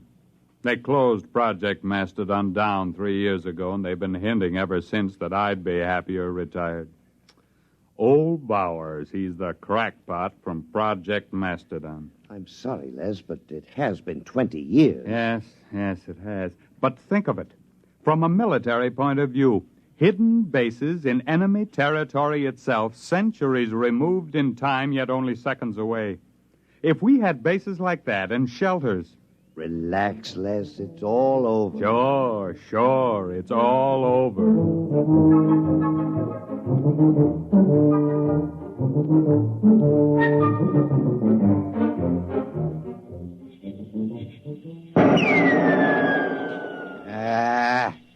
Missed. You should be more careful. We've only been stuck a month now. Someday we'll run out of ammo, and then it's bows and arrows. It's cold. There'll be snow soon. Coop, I'm worried about Wes. He takes it pretty hard. As long as he's tinkering on that time unit, he's happy. Oh, he isn't going to repair the unit. He hasn't got a chance. Back in the workshop with the tools, maybe. Well, anyway, the hunting's great. Well, maybe we better start saving bullets for big game. We won't be lords of creation around here long without our guns. Yeah, and if one of us gets sick or breaks a leg, well, nobody lives forever. Wes is the lucky one. He's got that time unit to tinker with. Come on. We better get back to camp.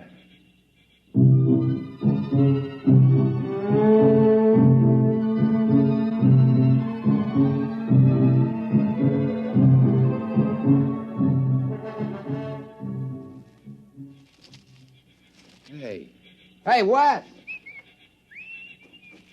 Come on. Wes! Wes! There's no sign of him. Wait, there's a note on the door. Wes! Never mind, listen. Dear guys, I don't want to get your hopes up again and have you disappointed, but I think I may have found the trouble.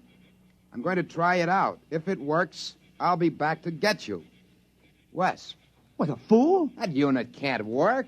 He must be off his rocker. Wait a minute. Coop, look, that pyramid. It took us 10 days to pile those stones up. It's gone.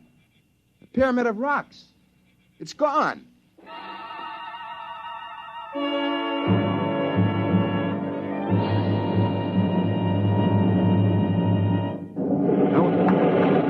Oh, what the?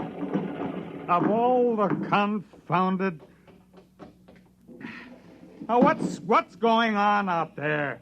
Rocks? Who dumped those rocks? My car, who's out there?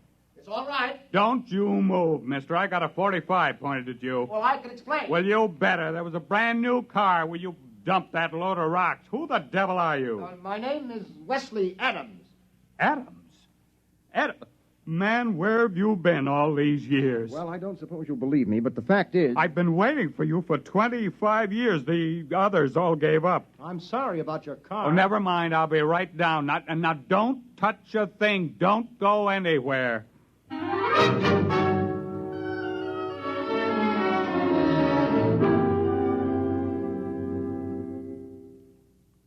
Can't be 25 years. It's only been a few months in Macedonian time. 25 years. Man, it's been a long wait. The unit must have been badly calibrated.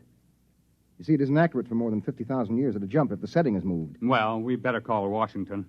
I imagine you'll want the same terms as before. Terms? Recognition, economic aid from Macedonia, defense pact. Listen, Adams, you've got those saps over a barrel. You can get anything you want now. The unit. I'll have to calibrate to the day to go back for them. Oh, don't worry about it. You can have every scientist in the country working on it now. Oh, you've got them right where you want them. Hello? Long distance. This is Major General Leslie Bowers, retired. I want to put a call to the President of the United States, White House, Washington. You can tell them I'm placing the call for the President of the Republic of Macedonia.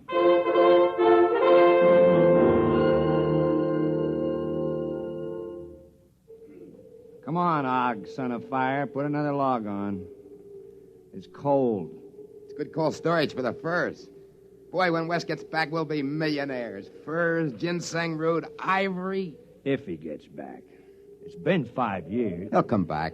I feel it in my bones.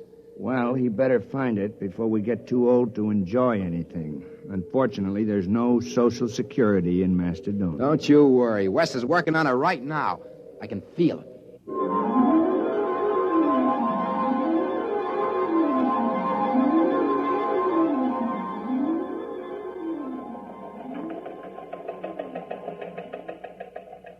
Hello, Charlie.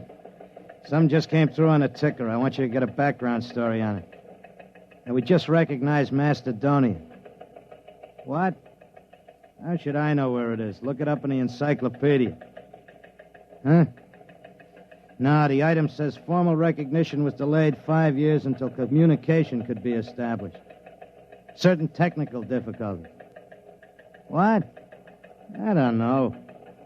Wherever it is, I don't see what difficulties could hold up 5 years. It stands to reason wherever the place is, you could walk there in 5 years.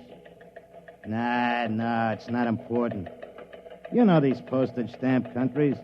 Monaco, Luxembourg, they're all alike. What's so different about Macedonia?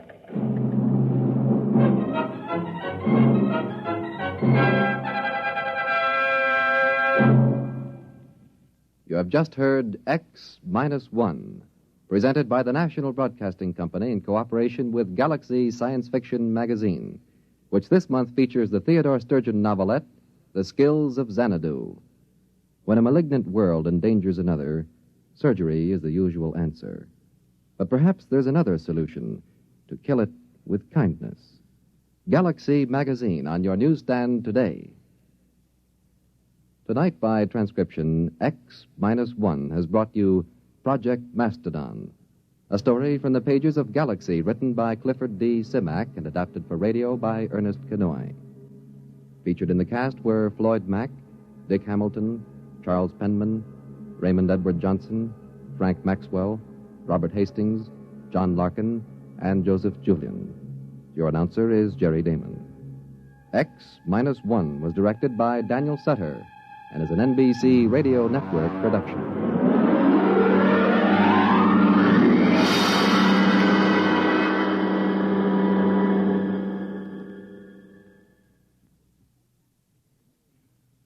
Listen next week for the Murray Leinster story, If You Was a Motlin, a tale in which the childlike natives of a strange planet pull a real switch on a red-headed female witch, and everyone doubles in brass.